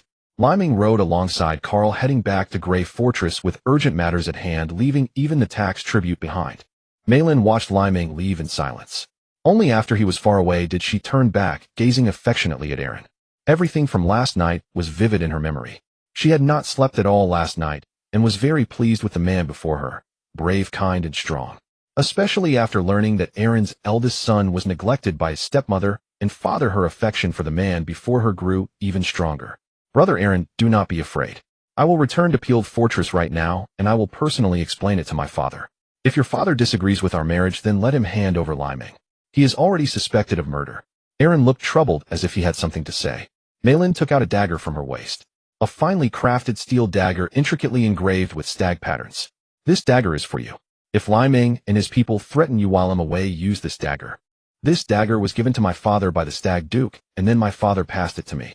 The family crest of the Stag Duke is engraved on this dagger." Aaron accepted the dagger with both hands, gazing deeply into Malin's eyes. Malin raised her head, standing on her toes, and kissed him on the lips. Then she looked at her knight. "Barbouz, let's go." 10 days later, Aaron received a letter from his father Grey, accompanied by 500 gold dragons and a set of exquisite light armor engraved with wolf patterns. 30 days later, Knight Barbouz returned to Snow Forest Village with 3 attendants, bringing with him a letter. Barbouz approached respectfully. "Young Master Aaron, Lord Walmart has instructed the church to annul the engagement between Liming and Miss Malin. Liming nearly caused Miss Malin's death, and Lord Walmart is very angry. He initially wanted to dissolve the engagement, but after a month of desperate pleas from Miss Malin, Lord Walmart agreed to your marriage with her. In the spring of next year, your marriage with Miss Malin will be held at the Holy Light Cathedral in Grey Fortress. During this time, Barbouz will be protecting your safety in Snow Forest Village." Aaron smiled as he accepted the letter. With a kind expression, he said, "Barbouz, you came at just the right time. Let's go check out Free City. It's almost finished. That is where Malin and I will hold our wedding." When Barbouz followed Aaron to the high ground in the west, of Fortress City, dominating a perilous landscape, came into view. The city was bustling with activity, with traffic flowing continuously. Barbouz widened his eyes in astonishment. "Oh my God. When did this fortress appear?" "Free City." Aaron rode his horse slowly along the path in front of the city gate. On both sides were cliffs. Although the path was not long, it required a detour. Barbouz looked down at the cliff and then at the heavy city gate, deep in thought. Aaron whispered, "There's no doubt this place has been under construction since your last visit. To be honest, during my last encounter with the goblins, I acquired a massive anti-magic stone, which I sold to the Slave Trade Guild. The Stark family should also know how the Seraphield family has treated me. If they knew I possessed an anti-magic stone, they would surely come to seize it. My stepmother arranged for the Slave Trade Guild to sell me 2,000 slaves, as she intends for them to revolt and kill me, thereby eliminating any competition for inheritance against her son Limon." As Aaron spoke, he led Barbouz through the city gate. Barbouz gazed at the people inside the city, still carrying timber and stone to clean up, his expression growing increasingly puzzled. "So, does this mean you actually had troops to fight the goblins last time?" Aaron sighed helplessly. "I did have 240 soldiers available for combat, but when I learned of Limon's arrival, I ordered everyone to retreat to Free City to conceal our strength, leaving only the locals from Snow Forest Village. Little did I know that later." Barbouz interjected, "To be honest, the reason Lord Walmart agreed to your marriage with Miss Malin is not solely because of her relentless pursuit. Very few noble scions dare to openly challenge their parents regarding marriage. Aaron looked at the cattle and sheep in the distant pasture, observing the busy shepherdesses, and remained silent. Babos sighed. Lord Walmart must be favored by Duke Stag for a reason, young Master Aaron. The reason he agreed to this marriage is mainly due to your clever strategies that won the affection of our young lady. My lord believes you possess greater potential for development than Limon. Aaron chuckled softly. I truly like Malin, as she is very well behaved and understanding. As he spoke, he looked at the 3 attendants brought by Babos. One of them, a middle-aged man in leather armor with a composed demeanor, knelt on one knee. Aaron Brad, I pay my respects to Lord Walmart. Aaron, caught off guard, quickly added, please forgive my lack of proper greeting. Babos was taken aback, turning to look with a stutter. The middle-aged man nodded meaningfully, a slight smile appearing at the corner of his mouth. The magpie occupies the crow's nest. It seems you are destined to have a confrontation with the Field family, Aaron. My daughter has never shown interest in any young man. To win her favor is no small feat. He added, many times, even I, as her father, find myself at a loss with her. Aaron lowered his head. Lord Walmart, you flatter me. Sister Malin is kind and well-behaved. Isn't it a virtue to defy fate? Walmart's gaze shifted to Free City, signaling Aaron to rise. The group observed the scenery of Free City along the way. In the pasture, pigs and sheep roamed freely. Dozens of newly purchased warhorses grazed on fodder. In the fields, farmers plowed with ox carts while the windmill at the mill slowly turned. Taverns, blacksmith shops, fabric shops, churches, castles, and houses. Walmart looked at a public restroom beside the fields and rubbed his chin with one hand. What is this for? Aaron respectfully replied. This is called a public restroom, akin to an oversized latrine. I really dislike the environment of Grey Fortress, where the streets are filled with citizens' excrement. Often one has to step in it after just a few steps. Walmart raised his eyebrows, watching a man carrying a wooden bucket towards the public restroom to collect waste, observing intently. The man took the bucket to the fields for irrigation. Aaron approached with a smile. By concentrating this waste, it can be used to nourish the farmland. Moreover, the Emerald Lake to the south of the city also has our fishery, which can be used to feed the fish. Walmart turned to look at Aaron, then at the distant bathhouse, increasingly curious about everything in Free City. He followed Aaron on a grand tour, growing more amazed by the minute. Upon reaching the church, Walmart expressed admiration. I am truly curious how you managed to construct such a formidable fortress here in just 2 months. Even with abundant personnel and funds, it would still take at least half a year. Aaron replied earnestly, to put it simply, I owe thanks to my stepmother Sarah. Among the slaves she sold me, over 500 suffered from cold ailments, as she intended for them to perish in Snow Forest Village. I used up the food reserves of Snow Forest Village to treat all the slaves' illnesses. Once the slaves understood the situation, they were grateful for my benevolence. Moreover, I promised them that as long as they worked hard, they would each receive a room. Walmart pondered deeply, occasionally glancing at the passing slaves and citizens. Every passerby who looked at Aaron wore genuine smiles and expressions of respect. This was different from the scenes he had witnessed at Grey Fortress. Surveying the fortress perched on treacherous terrain, although not as large as Grey Fortress, it possessed a unique sense of comfort. Is this the feeling of a street without excrement? It seems excessively refreshing. Walmart looked at Aaron again. I didn't expect the Brad family to produce a true dragon. Where is your dragon, Aaron? Aaron was taken aback, chuckling uneasily. After all, paper cannot contain fire. A thought crossed his mind, and in the northern sky a fiery red 4-legged dragon soared down. Walmart's eyebrows shot up, and he couldn't help but open his mouth. A 4-legged fire dragon. It is not a bipedal dragon, it is a true dragon. Only true dragons have 4 legs. It looks like it should be a year old. Aaron shook his head. Ignia is currently only 2 months old, and cannot carry anyone, yet it will need to grow a bit more. Walmart watched Ignia, who had landed beside Aaron, and was affectionately rubbing against him, staring intently for a long while. After Ignia flew away, Walmart turned to Aaron again. One last question, Aaron, do you truly love my daughter? Aaron met Walmart's gaze without flinching. Who doesn't like a beautiful young lady? Don't you, my lord? Walmart wore a cryptic smile, hesitating to speak. Aaron continued. Or do you believe that Limon, with the support of the Field family, can reliably secure the inheritance of Grey Fortress? Inheritance is seized with military might. There will surely be a confrontation between Limon and me, and this battle will serve as the cornerstone of friendship between our families in the future. Walmart nodded gently. I need to carefully reconsider my daughter's dowry. What else does this free city require? Aaron discerned the intent behind Walmart's words. This person had come to gauge the situation. Lord Walmart, at the moment, I truly have little of value to offer, but I do possess a cold iron mine. I am willing to give 20% of the monthly income from the cold iron mine to Malin as a bride price. Walmart smiled meaningfully, chuckling again. Aaron, I will ask your father about the bride price. What I want to know is what your free city currently needs. After all, this is where my little daughter will live. Do you want land on the west side of Emerald Lake? Or foods? Or gold dragons? Aaron was startled at the mention of land. He naturally knew that land gifts were part of the dowry for noble women in the Middle Ages. Moreover, he currently only owned half of Emerald Lake, while the western half was within the territory of Exiled Fortress. He had to be cautious with his words. It was absolutely essential not to ask for that. Aaron smiled slightly. Lord Walmart, if you genuinely wish to support the free city, why not give me the slaves afflicted by cold disease from Exiled Fortress? My mother Exiled told me before her death that she hoped I could help those in need once I gained strength. Sometimes the cost of a meal can save the lives of dozens of slaves. Walmart turned with a smile. Very well, I will send a batch of slaves over in 7 days. I am pleased with today's meeting, but it's getting late, so I must take my leave. Saying this, he mounted his horse. Baboos and the other two also mounted their horses. Maintain this composure and calm, young dragon. I look forward to our next meeting. GRE Fortress. Banquet Hall. GRE Sarah Limon and Limon's uncle and cousin sat at the same wooden table. Limon kept his head down, avoiding eye contact. His uncle Sorrow Field was the Count of the North, managing the administration and taxation of the northern lands. Although his position was significant, it still paled in comparison to Duke Rose.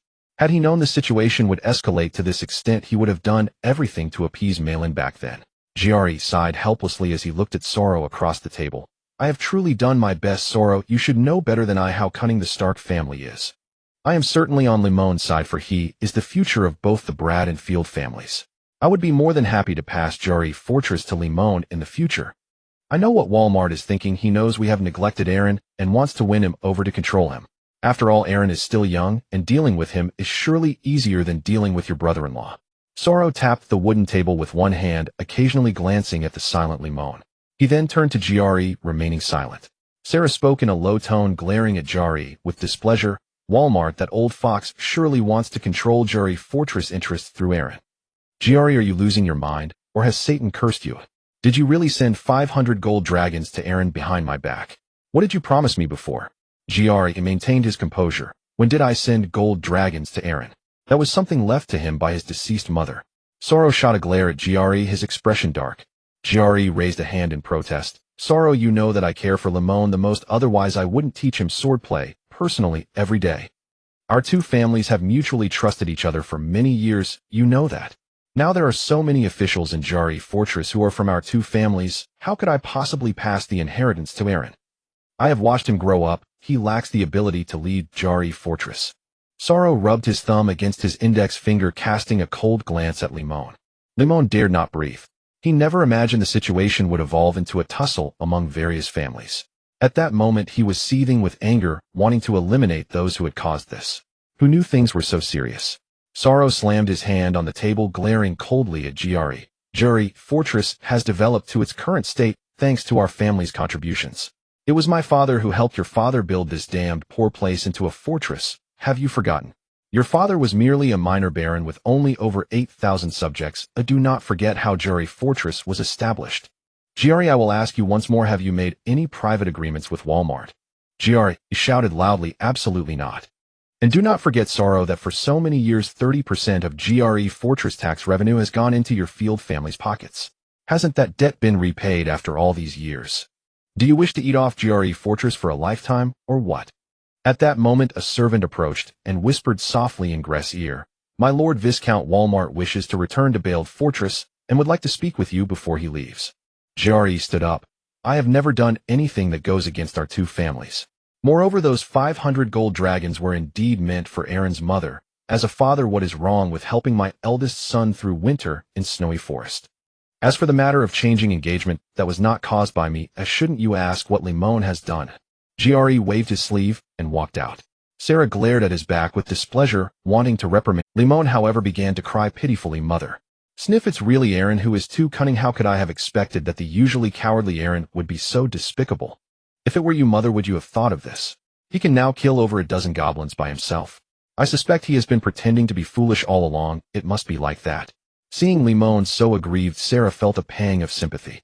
Sorrow raised his hand and struck Limon's face hard. Look at the foolish things you have done. Why did you take your fiancée to Snowy Forest to show off? Couldn't you let her stay at GRE Fortress? Did you have to run to Aaron to kick him while he's down, telling him that you married a beautiful noble lady? Do you want Aaron to be jealous of you? What kind of foolishness is that? What are you thinking? Limon wanted to speak again, but sorrow kicked him down to the ground. Useless fool. Do you know how much effort our family has spent to arrange this for you? Sarah with a pained expression hugged Limon. He is still young. Do not be like this. Sorrow, his eyes cold and fists clenched, trembled with anger. Just then a maid walked in. Madam, the head of the Slave Merchant Association Malrose requests an audience. Sarah frowned. Let him in. Moments later Malrose hurriedly walked in. Not good, Madam Aaron. Aaron has built a fortress on the high ground of Emerald Lake. He also has a dragon, a fire-breathing dragon. Malrose suddenly saw Count Solar sitting opposite him and hurriedly lowered his head, saying, Malrose pays his respects to you, Your Excellency. Solar rested his chin on one hand, silently watching Malrose. Sarah's eyebrows twitched, her face displaying disbelief. What did you say? He built a fortress on the heights of Emerald Lake. Malrose nodded solemnly, his demeanor contrasting sharply with his previous amiability in Snowwood Village. 2 months ago, when I passed by there while taking slaves north to the wall of Size, Snowwood Village was still barren. After returning from the north, I passed through Snowwood Village again, intending to disguise myself to gather intelligence for the lady, but I saw a steep new fortress. They are cutting timber, collecting stones, and mining ore. I saw their cold iron mine in the Black Snow Mountain. Sarah's eyes trembled, and she couldn't help but clench her right fist. She looked at her brother Solar, revealing her unease. Malrose continued, I inquired a bit, and that new fortress is called Freedom City, with a total of 2,613 people, most of whom are slaves. Sarah's lips parted in astonishment.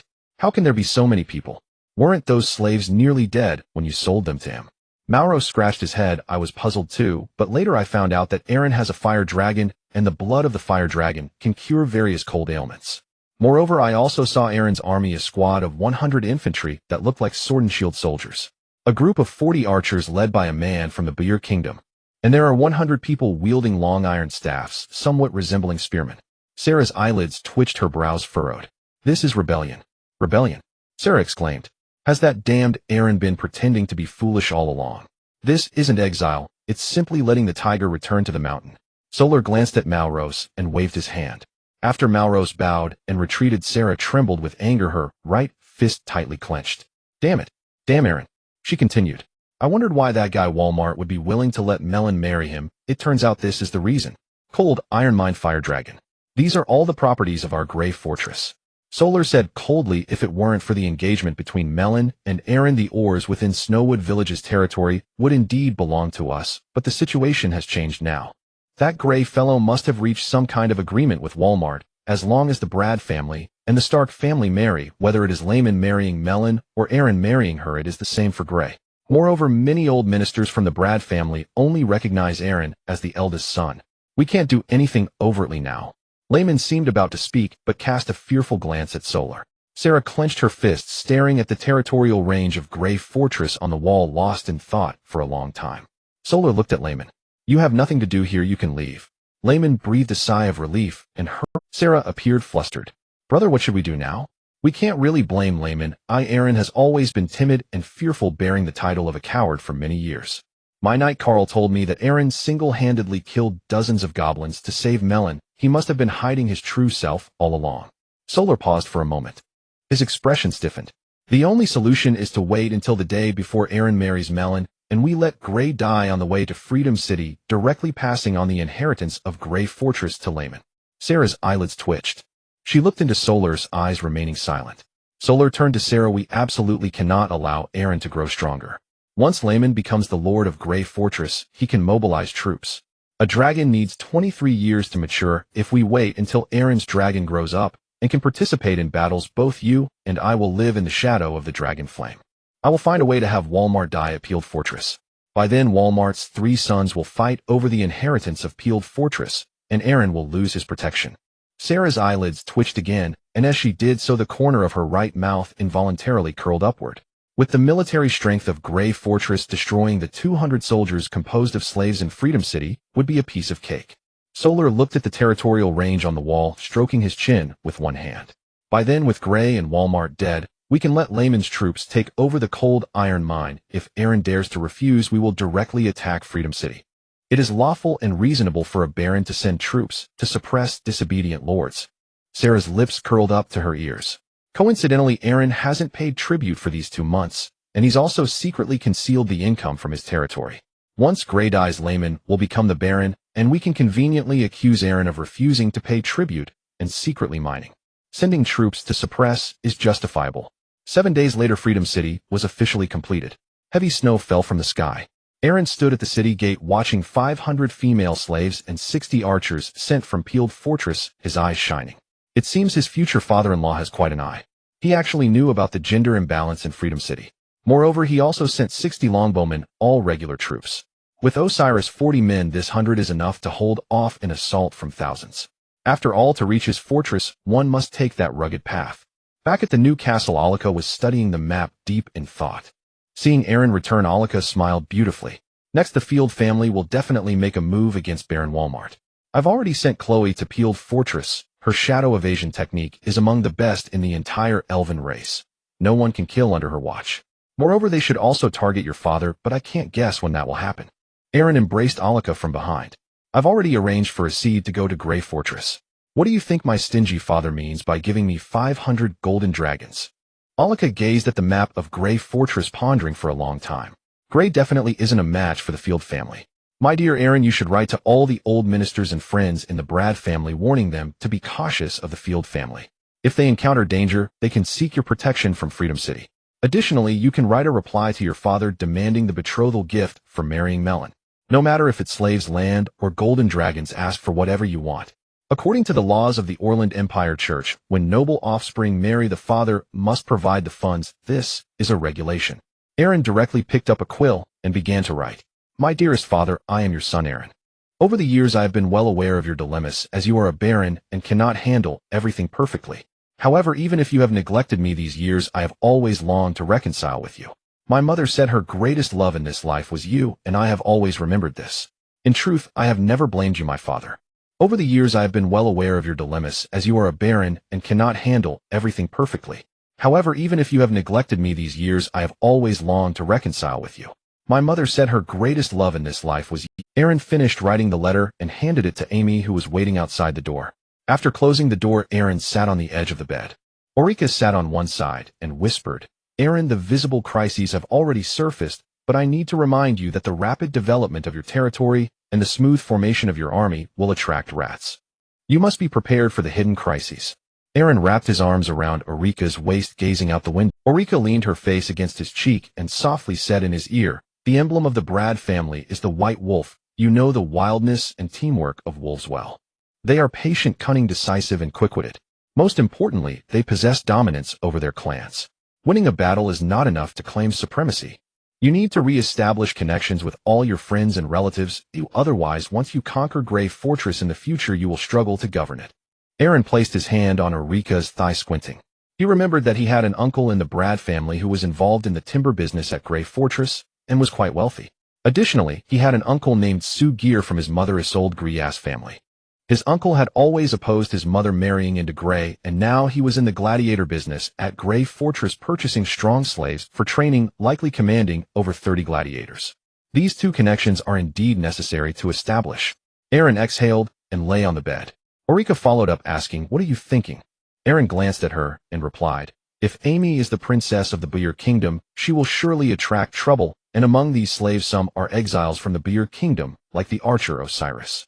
And there's Cliff, who was reduced to slavery by the Holy City, as well as Benny the God's Spear. Once their enemies know their whereabouts, they will surely come to eliminate them.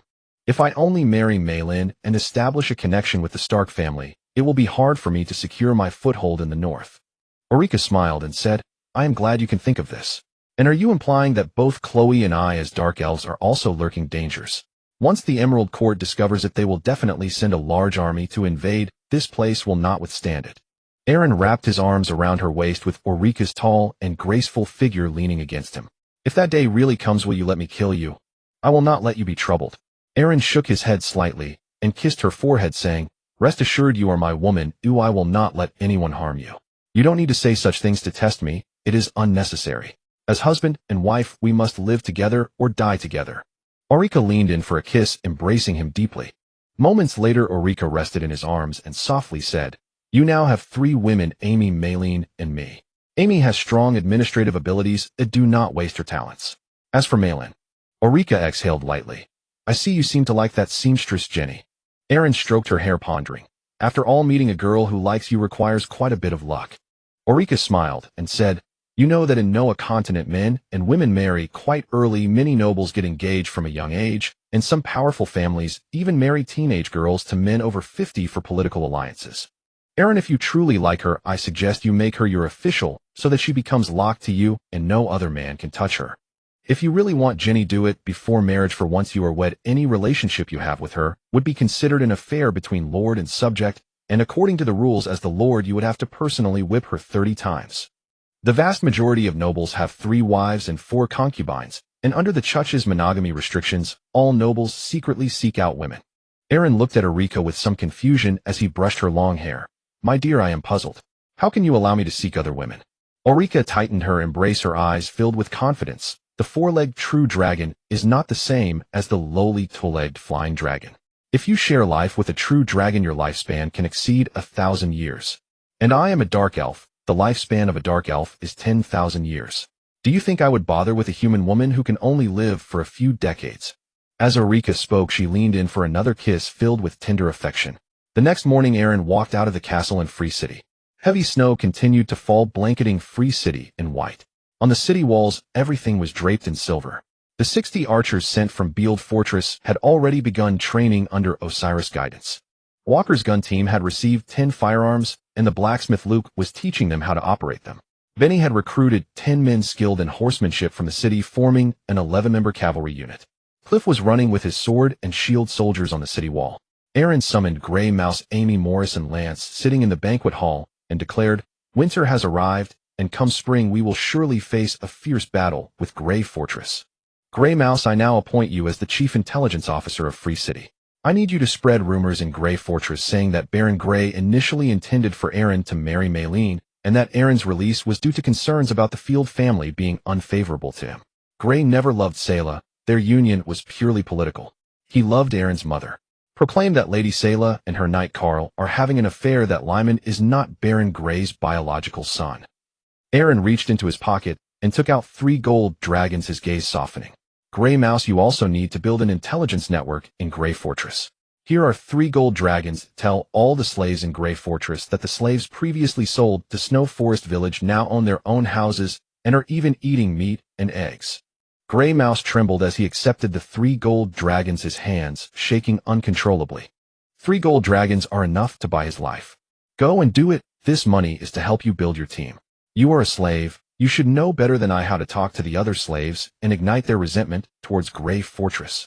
I have already written to my second uncle instructing him to buy your wife, daughter, and some family members of the slaves. In a few days your family will arrive in Free City. Grey Mouse's eyes widened in surprise. My lord, leave it to me. I will become the biggest and most troublesome mouse in the sewers of Grey Fortress. After Grey Mouse left, Erin turned to Amy and said, Amy, I hereby appoint you as the chief administrator of Free City, responsible for all taxes, food resources, slave salaries, and finances in Free City.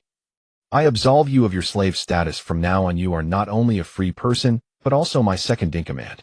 Erin raised a finger and declared, your monthly salary is 1 gold dragon. Amy's lips trembled as she looked up in confusion. Master, Erin fixed his gaze on her. This is an order. Amy lowered her head. I obey. Amy spoke again. Master. Erin whispered, call me Lord. Amy, you are now the governor of Free City. If you refer to me as your master in front of others and see yourself as a slave, you will not be able to command their respect. They will think that a slave like you is unworthy to manage them. I need you to fully assist me in managing the territory. This is your expertise, Amy. Erin repeatedly tapped the table. Rest assured, Amy. If in the future the golden empire of your Baya kingdom comes here seeking to take my governor away from me, let us see if my army is willing to comply. Amy's eyes trembled, and she instinctively tightened her grip on her skirt. Yes, sir. After Amy withdrew, Erin turned his attention to Morris. Morris, the establishment of Free City owes much to your efforts. Morris respectfully lowered his head. You overpraise me, my lord. Erin looked at the territorial map and said softly, there is an old saying in our hometown, an elder at home is like a treasure. Morris, I need you to construct a dock at the eastern coast of Snow Forest Village and establish quarries and lumber mills in places like Black Snow Mountain and Frost Needle Forest. Additionally, build ranches and city walls on the ever-frozen plains. I need a city wall to seal off the border between the Yalun Empire and the Emerald Kingdom. Furthermore, cultivate farmland. I have already conducted a field survey, and the soil on both sides of Emerald Lake is more fertile than that of the ever-frozen plains. Wheat and potatoes can be planted there. I have already sent someone to purchase seeds. For the 3 months of winter, do not let the slaves become negligent. You are now in charge of coordinating and planning infrastructure, focusing on stockpiling materials to begin full-scale work next spring. Morris looked at the new locations marked by Aaron on the map, deep in thought. The extent of the farmland exceeded his expectations. It was larger than the farmland around Grey Fortress. If a dock is to be built in the east, then ships will need to be constructed, which he cannot do. Aaron took a scroll and said, Morris, during the winter, you need to stockpile materials for next year's projects, especially for the greenhouse construction. I have the design plans for the greenhouse here. These structures can enhance crop yields. Build a dirt wall on the north side of the greenhouse and dig pits for heating. As for the south side of the greenhouse, use thin sheepskin and have Helena, Ginny's mother, work with the seamstresses to produce them in bulk, ensuring that the light transmission reaches over 70%. They should be able to manage that craft. The infrastructure work in the territory must never cease. If you have better ideas, feel free to share them with me. Morris took the scroll and finally turned his gaze towards the city wall checkpoint between Free City and Black Snow Mountain. If we stockpile stone during winter, we can just have more slaves work in the cold iron mine. It is not cold inside. But who is this city wall for? Why not build it south of Snow Forest Village? Aaron's voice came again. What's wrong, Morris? Do you have any questions? Morris responded, No issues, you can rest assured with me, my lord. As he spoke, he stepped back to the door, shooting a glare at Lance before leaving. Lance cast a sidelong glance at Morris, plucking a blue hair from his head and feigning confusion. Aaron observed the two of them, sipping his hot tea. He had only learned recently that the old village chief Morris' son Jack was not actually his biological child, but rather one entrusted to him by a dying friend. Lance's mother, as it turned out, was indeed a prostitute, a fact that Lance only learned after becoming a knight. Initially, he was to be stripped of his knighthood by the church, as prostitutes are regarded as symbols of impurity and evil in the eyes of the church. The son of a prostitute cannot become a knight. Lance spent his life seeking the path of knighthood, and upon losing his title, he contemplated suicide, yet he was saved by the original owner's mother, Exiled. Aaron pursed his lips. Lance, how has the patrol been lately? Lance hurried forward, bowing deeply. My lord, since you executed 16 criminals last time, everything in the territory has been peaceful. However, recently a few dozen slaves have trickled in from the north. They are part of the batch that Marlowe sent to the Sign Wall. On the way, Marlowe's found some slaves gravely ill and left them behind. Aaron looked puzzled. It's been 2 months, haven't those slaves frozen to death? Lance nodded slightly. Marlowe's must have left behind over 200 gravely ill slaves. The rest of the more than 1,000 have been delivered to the Iron Fortress under the Sign Wall. The escaped slaves reported that indeed many had frozen to death, but they encountered a passing sunlight elf girl. That girl cast elf magic and healed some of the slaves, allowing them to escape back. Aaron stood up, deep in thought, stroking his chin. According to the law, even if the Slave Trade Association abandons the slaves, as long as their conditions improve, those slaves still remain the property of the association.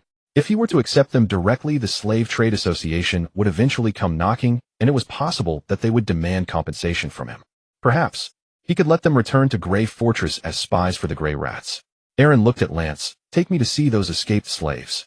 Moments later, Aaron arrived at the temporary slave tents. After the completion of Free City, only a small portion remained. There were a total of 43 people dressed in rags, looking gaunt. Among them, a few were sick.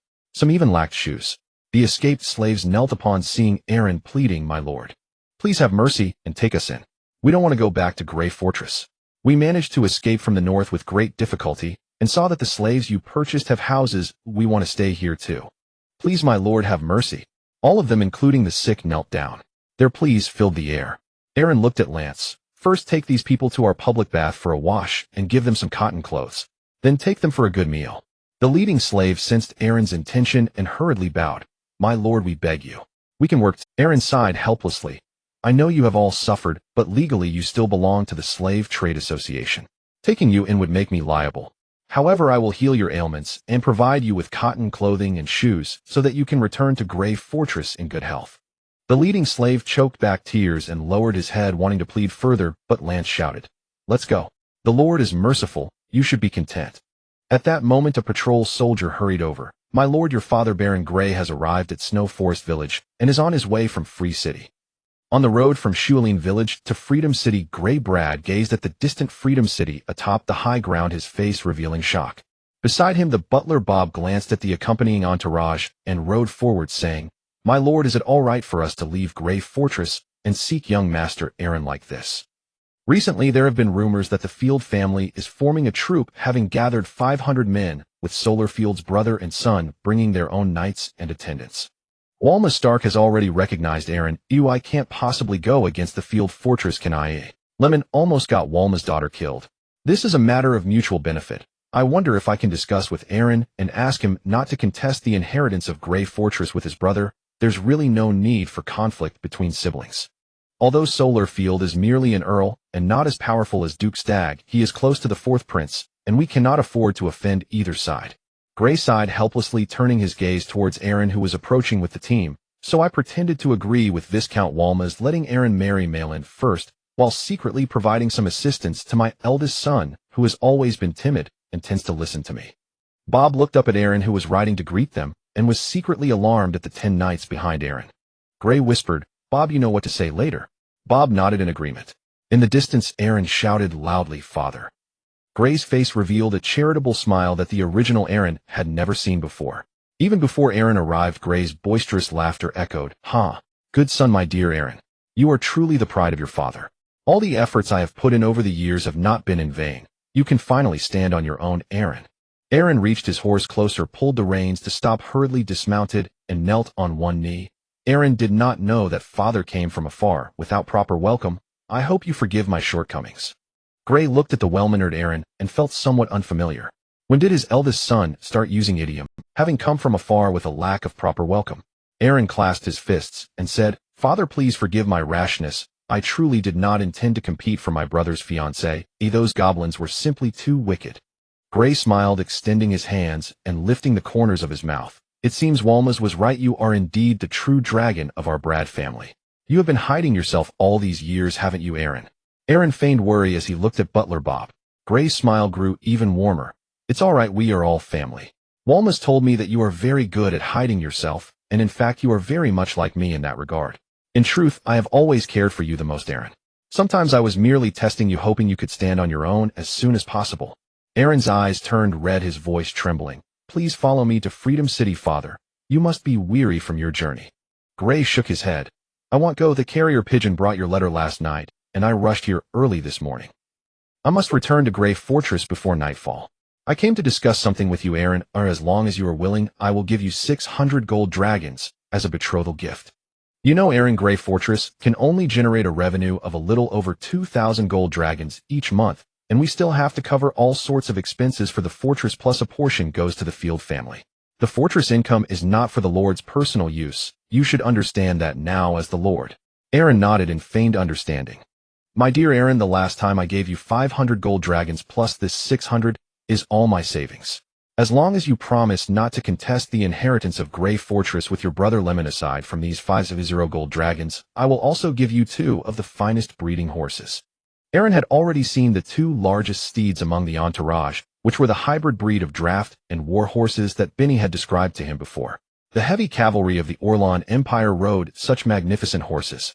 Grey held Aaron's shoulders with a pained expression. "Good boy, your mother told me before she passed that she would ensure you grew up and understood the importance of knowing when to advance and retreat, so you could become a qualified lord. Blood is thicker than water, Aaron. In the future, when you marry Malin and have children, won't Malin have to listen to you? The Stark family has long coveted the assets of our Brad family. You should understand this as well. Aaron, my dear child, sometimes one must have their own opinions and not let outsiders influence our family's unity. I will clarify things with your brother. I will definitely make sure Lemon attends your wedding." Upon hearing this, Aaron embraced Grey, saying, "Father, if my brother can forgive his elder brother, I will absolutely not contest the inheritance. I already have my own territory, and I really like it here. In fact, I wish more than anyone for our family to be united." Aaron's eyes filled with tears as he hugged Grey tightly, shouting, "Father, I actually don't blame my stepmother Sayla at all. I can understand her. After all, she was also arranged for marriage by her family. I understand her. Which mother does not favor her own son?" Aaron clung tightly to Grey, saying, "Do you know I dream of us having a meal together as a family?" Grey was overjoyed, his smile reaching ear to ear, his eyes misty. "Haha, good boy, rest assured, I will definitely have your brother attend your wedding. This is wonderful. This is wonderful, Bob. Bob glanced at Aaron, then smiled at Gray. He looked back at Aaron, remaining silent. After giving the items to Aaron's attendant, Gray mounted his horse and left, occasionally looking back at Aaron and waving with a smile. Aaron smiled and waved back, yet his heart was filled with cold laughter. 2 cents hoping to make him hand over Gray Fortress. Selah and Lemon sent people to assassinate him, sending 6 slaves to harm him. A few hundred gold dragons and 2 horses hoping to make him forget his hatred. Gray Brad must be living in a dream. The snow in the sky grew heavier. Aaron stretched out his palm, looking towards the sky, towards the clouds above, where Ignia chased the blizzard. He remained silent for a long time. As early spring arrived, the earth began to awaken. Morris led the workers to resume construction. On the city walls, Osiris trained his team. In the sky, a dragon's roar echoed through Freedom City, captivating all. Everyone looked up. Aaron rode past on a red quadruped dragon, the fierce wind howling. The townsfolk within the city gasped in surprise. Moreover, there were those kneeling in prayer. On the dragon's back, Aaron raised his head and shouted, "Let's go, Ignia, to greet my bride." Aaron rode Ignia, racing westward to catch up with the wedding procession that had set off earlier. Riding on warhorses, Cliff and Benny escorted the infantry as they marched towards the Beeld fortress, leading a grand procession carrying the betrothal gifts. Inside a luxurious carriage filled with jewels, cashmere, and silk, 6 uniformly dressed maids walked alongside the vehicle. Lance followed at the rear of the procession, while his companion Klein, holding a cross, excitedly glanced back at Free City and couldn't help but turn to look at Ignia walking ahead. The Lord has truly given the Stark family the proper etiquette, allowing the soaring dragon to walk on the ground. The local people will surely sing praises of the Lord's renown when they see it. Even the dragon willingly follows the Lord. Klein, holding the cross, murmured to himself. Catching up with Lance, he smirked. "Lord Lance, is there a priest in Free City? Why am I included in this? As a mere slave, it's not very appropriate for me to come along to the wedding." Lance smiled at Klein, saying, "The Lord has said that although there are distinctions in the Orlan Empire, everyone is equal before God. Rest assured, the Stark family has already arranged for a priest from the Free Cathedral." Recently, Walmart Stark was ambushed in his own bedroom, but the guards sent by the Lord saved him. Baron Walmart has great admiration for the Lord. Previously, the Lord promised them a share of the cold iron mine, but now they want nothing.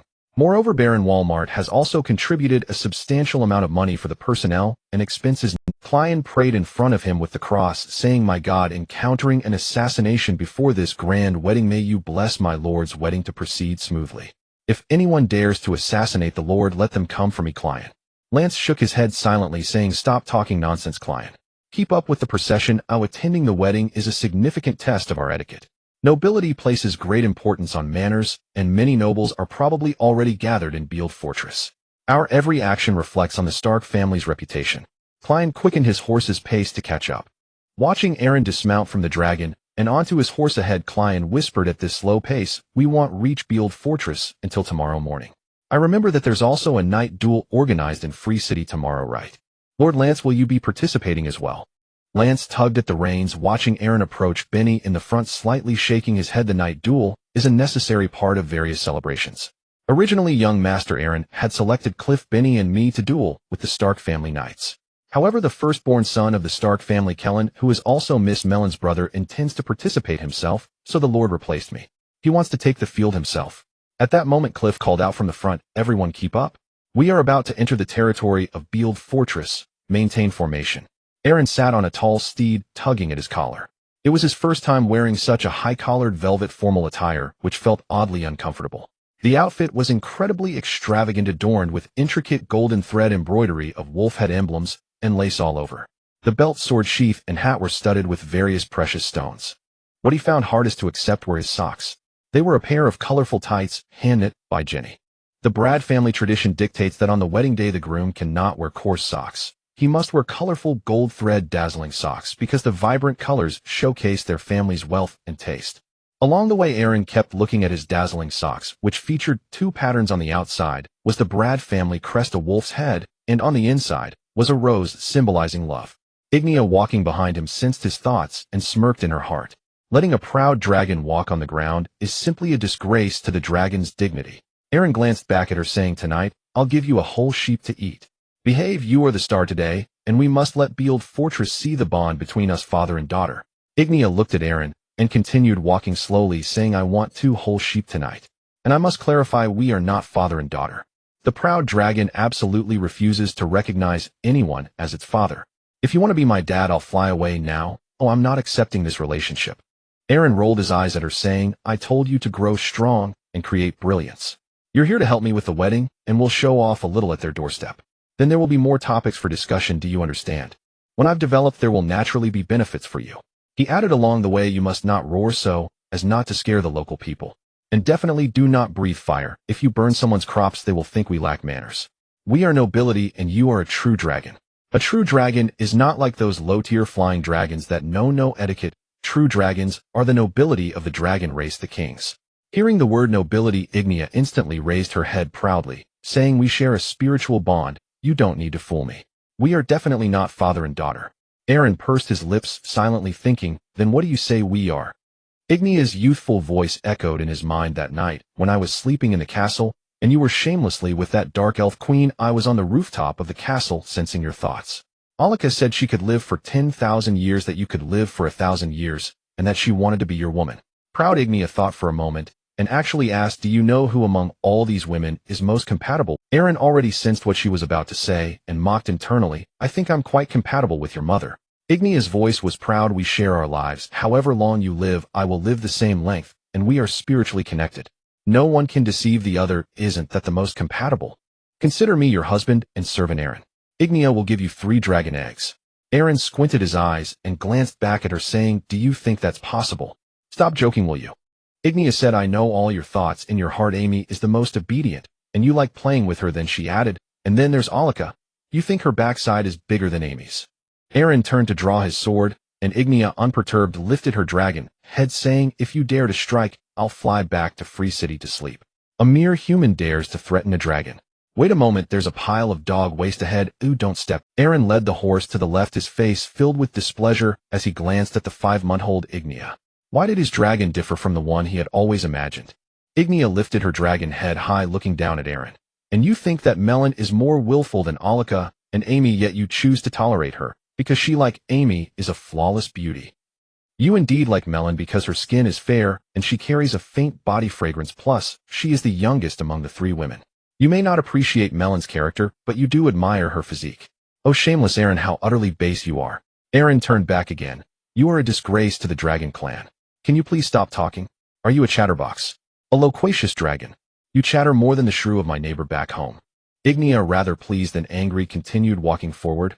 Were you just thinking that I, a dragon, belong to a different race than you, so you have no way to argue back? Oh, shameless Aaron is going to marry Melon, still pondering how to play with his dragon. Haha, Ignia is going to die laughing at this. Telepathy is so much fun. Ignia shook her wings while laughing, nearly sending Benny and Cliff flying. Aaron kept his head down, a look of speechlessness on his face. Ignia spoke seriously and believed that she was corrupted by Aaron. Because from childhood to adulthood, Aaron had only 2 things on his mind. One was to develop territory. The other was to think about women. Ignia had no interest in developing territory, as her daily activities mostly involved breathing fire to burn cement and iron, nearly making her dizzy. Thus, she was quite indifferent to Aaron's thoughts about women. Looking at Aaron ahead, Ignia silently recounted. Last night, when Jenny stayed over, you were still thinking about Jenny's mother, Helena. When you heard Jenny say that after her father's death, her mother, Helena, had been weeping endlessly, you just wanted to take care of the mother and daughter pair. Aaron gritted his teeth and squinted. Can you please stop babbling? Go ask all the men in the world how many don't have thoughts when encountering a beautiful widow. Am I not allowed to even think? Huh? Am I not allowed to think at all? Thinking is one thing, acting is another. They are completely different. It's just a sudden thought popping into your mind. Do you understand? Please, can you stop rambling? My head is about to explode from your noise. Ignia, if you keep this up, I will get... Ignia lifted her dragon head. Then when Ignia comes of age, will you marry me? I don't want to be a father and daughter. If we become father and daughter, I will have to listen to my father's nonsense. I want to be a couple, so Aaron will have to listen to my nonsense. Aaron shot her a glance. Why not just be my mother then? Ignia replied, that won't do. Only a few mothers among humans can manage their sons well. Ooh, I can't manage a cunning son like you. Aaron, who is cunning? Who did you learn that from? Ignia, for so long I have only understood what you say. Who do you think I learned it from? Aaron looked up towards the distant Beard Fortress, where he could already see the wedding procession approaching. Keeping his head down, he silently recited, Obedient Ignia, you are the most beautiful and magnificent dragon. Ignia's voice was indignant. Such deceptive words should be reserved for Melon. For the past 5 months, I have been patrolling the territory for you. Which day from birth until now have I not helped you burn cement and iron casts? Freedom City can part ways with Amy and Alika, but it cannot part with me, Ignia. Is that not so? I don't care if I want to get married. If you don't agree, I will stop working. Let your melon take the candle and help you burn the cement. Aaron's eyelids twitched. Marriage is a must, but you have to come of age first. Aaron walked ahead feeling speechless. He had been too focused on developing the territory over the past 5 months. He completely overlooked Ignia's educational issues. Now Ignia had been by his side from the beginning, absorbing his thoughts and learning his mindset. He had thought she would become a powerful dragon, a solitary and proud beast, yet she had turned into a chatterbox. Perhaps goblins had eaten too much and messed with her brain. Just as this thought crossed his mind, a strong wind blew from behind. Aaron inwardly exclaimed that it was not good and hurriedly turned around. Ignia had already soared into the sky, her expression quite displeased. Ignia is angry. Aaron has upset me. Aaron quickly looked up, calling out various reassurances. At the entrance of Beard Fortress, the Stark family stood with a group of young nobles. On both sides of the road, 2 rows of fully armored soldiers stood neatly. Walmart Stark stood beside his 3 sons. The eldest son, Clint Stark, had long brown hair, wore leather armor, and carried a slender western sword, his expression stern. The second son, Romo Stark, had short brown hair, wore a red formal outfit, and smiled brightly. The third son, Laban Stark, also had short brown hair and wore a white linen shirt, nervously hiding behind his elder brother Clint. The crowd gasped in astonishment upon seeing the dragon soaring in the sky. Is this the dragon of the Brad family? They can actually afford to raise a dragon. It seems the Brad family is quite wealthy. But why is this dragon flying wildly in the sky? Are we sure it's tamed? The church might find this troubling. Look, the wedding procession is coming. Walmart waved his hand, and the band behind him, led by the bards, began to play a cheerful tune. The atmosphere instantly became festive. The second son, Romo, smiled, his eyes squinting. It really is a dragon. It's true, it's a dragon. My little sister will definitely not be wrong marrying over there. If they can raise a dragon, they must have quite the experience in governing a city-state. The eldest son, Clint, rested one hand on his western sword, neither clapping nor smiling. He turned to his father, Walmart, and whispered, "Father, are you sure you don't want the dividends from the cold iron mine? If my little sister marries over there, it will be a free gift. We will receive no tangible return." You said it yourself, Aaron is more cunning than Limon. Well, how coincidental was it that day, eh? Someone attempted to assassinate you, and Aaron's shadow guard just happened to be there. Moreover, that shadow guard concealed his face and did not reveal his true identity. Doesn't that seem suspicious? Walmart glanced at Clint. Being skeptical about everything is a virtue, but failing to seek the truth after doubting is quite foolish, Clint. I have already found out who sent the assassin, but I lack sufficient evidence. Clint clenched his fist, frowning. Who? Walmart smiled. Don't be impulsive, my son. Without evidence, don't rashly retaliate. Your sister's husband, Aaron, will help us deal with them. At that moment, Aaron's wedding procession arrived. Ignia landed at the back of the procession, keeping her head down and lying on the ground. Aaron led the way forward. Aaron Brad, here to marry my wife Melon. Kneeling on one knee, he said, I humbly greet my esteemed father-in-law and mother-in-law. Walmart smiled as he approached, gently helping Aaron to his feet. He adjusted Aaron's collar and said with a smile, You've worked hard, Aaron. I will entrust my daughter to you from now on. Aaron bowed and spoke slowly. Thank you, father-in-law, for giving me your daughter, and thanks to my mother-in-law for teaching my beloved to be so virtuous and kind. I, Aaron Brad, vow to protect her for life. Through life and death, I shall never forsake her. Walmart nodded with a smile. Let's go. Malin has been waiting for you for many days. Aaron followed Walmart's family into the inner city, entering the castle. Walmart's second son, Romo, spoke warmly. Brother-in-law, did you bring this flying dragon back from the Dragon Gorge, or did you buy it from the Holy City? It's quite impressive. Although Aaron did not know which son of the Stark family Romo was, he smiled and said, I obtained it by chance. It was just good luck. The third son, Labana, said curiously, Can I ride that flying dragon? I particularly love flying dragons. Walmart, walking ahead, replied, Not just anyone can ride a flying dragon. Even in the Holy City, only nobles with specific bloodlines can do so. If an ordinary person dares to ride a flying dragon, they shall face the searing dragon flames. Aaron laughed along the way, but one person remained silent towards him. It was Malin's older brother, Clint. He was dressed in leather armor rather than formal attire. Clint maintained a stern expression throughout, seemingly disapproving of Aaron. Aaron smiled as he approached. You must be the elder brother. I am Aaron, and I look forward to your guidance in the future. Clint forced a somewhat unnatural smile, nodded, and walked to the castle entrance, ignoring Aaron further. Aaron smiled, and at Walmart's gesture entered the castle alone. Inside, Malin looked at her reflection in the mirror, excitedly tugging at her braid. For personal, maids bustled about, beaming with smiles.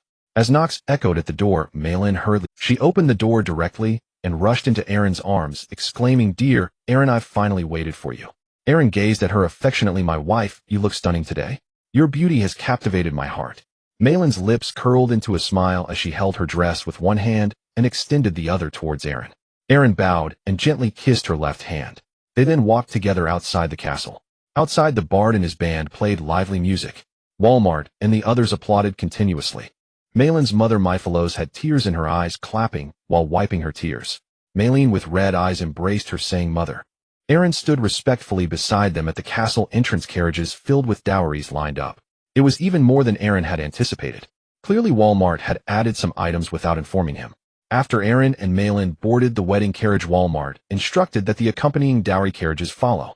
They then mounted their horses and set off towards the eastern city of Freedom. In the southern part of Snow Forest Village on the Frost Needle Mountain Road, Gray sat in the carriage with Selah and Lyman, lifting the curtain to look outside, a smile beaming on his face. "Selah, rest assured, Erin is a child I've watched grow up. He listens to me the most. I've already spoken with him. He assured me he would never vie for the inheritance of Grey Fortress. He actually hopes our family can sit together for a good meal." Selah sat opposite, smiling, but looking at Gray, she wondered if he was pretending to be foolish or if he truly was. Recently, rumors had spread throughout Grey Fortress. Many claimed that Gray did not love her at all. He only loved Erin's mother. Exiled, after all, Exiled was one of the most beautiful women in the northern borders of the Oran Empire.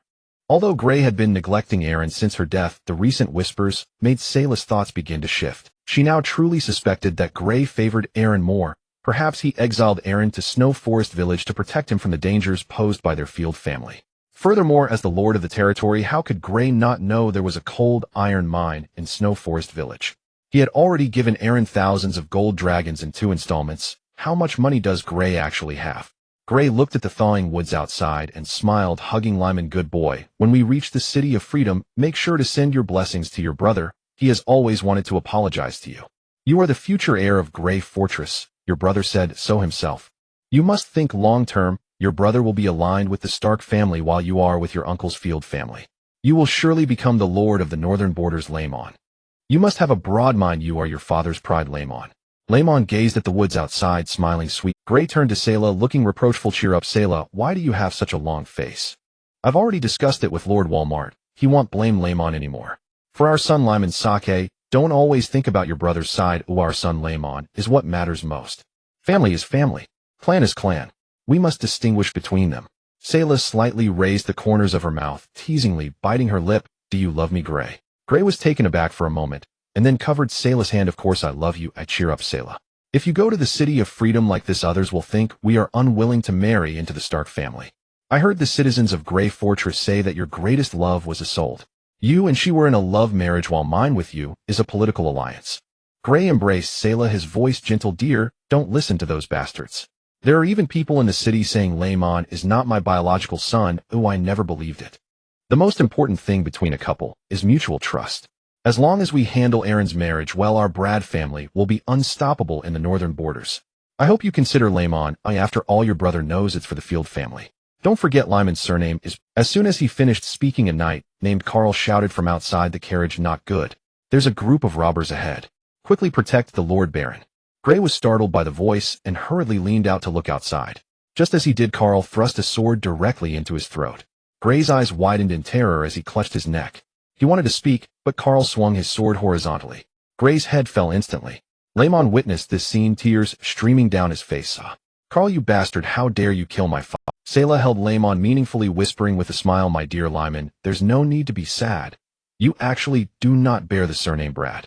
Your true father is none other than the man before you, Carl Robert. Do not be disrespectful to your father." Lyman's eyes trembled and his pupils constricted sharply. "Remember, Lyman, the over 2,000 war prisoners and criminals from the southern small countries that Erin took in are not good people. Those guys have long harbored hatred towards the nobles of Grey Fortress, so those damned criminals and slaves have always wanted to kill old Gray." Selah's lips curled up slightly. "So the real culprit behind Baron Gray's death is his eldest son, Erin Selah Laimon." At noon that day in the square of Grey Fortress, Ramon shouted angrily at the 7 slaves whose mouths were gagged. These 7 are heinous criminals who dared to set an ambush on the road my father took to Freedom City. Before his death, my father entrusted me to take revenge for him. I, Ramon Brad, am heartbroken." Ramon drew his sword and roared, "These damned villains all come from Snow Forest Village, and some scoundrels have escaped. They are all slaves bought by my timid and cowardly brother Aaron from the slave trading guild. These people come from the filthy beer kingdom. Some are murderers, some are gamblers. They are a group of dirty war prisoners and criminal slaves. My cowardly and merciful brother actually took in such a group of outlaws, and now it has led to this disaster." Ramon's youthful roar echoed throughout the square. Some members of the nobility, including Carl, Sarah, and Field, stood on either side of Ramon. Sarah was in tears, wiping her eyes. Beside her, Ramon's sister Karina held her and softly comforted her. Ramon raised his sword and shouted, "I, Ramon, will absolutely not allow criminals to wreak havoc in our territory. Soldiers of Grey Fortress, I need you to take up your weapons. We must hang the criminals who killed the Baron. Those criminals must pay the price. Otherwise it will be us who are killed in the future. It will be us."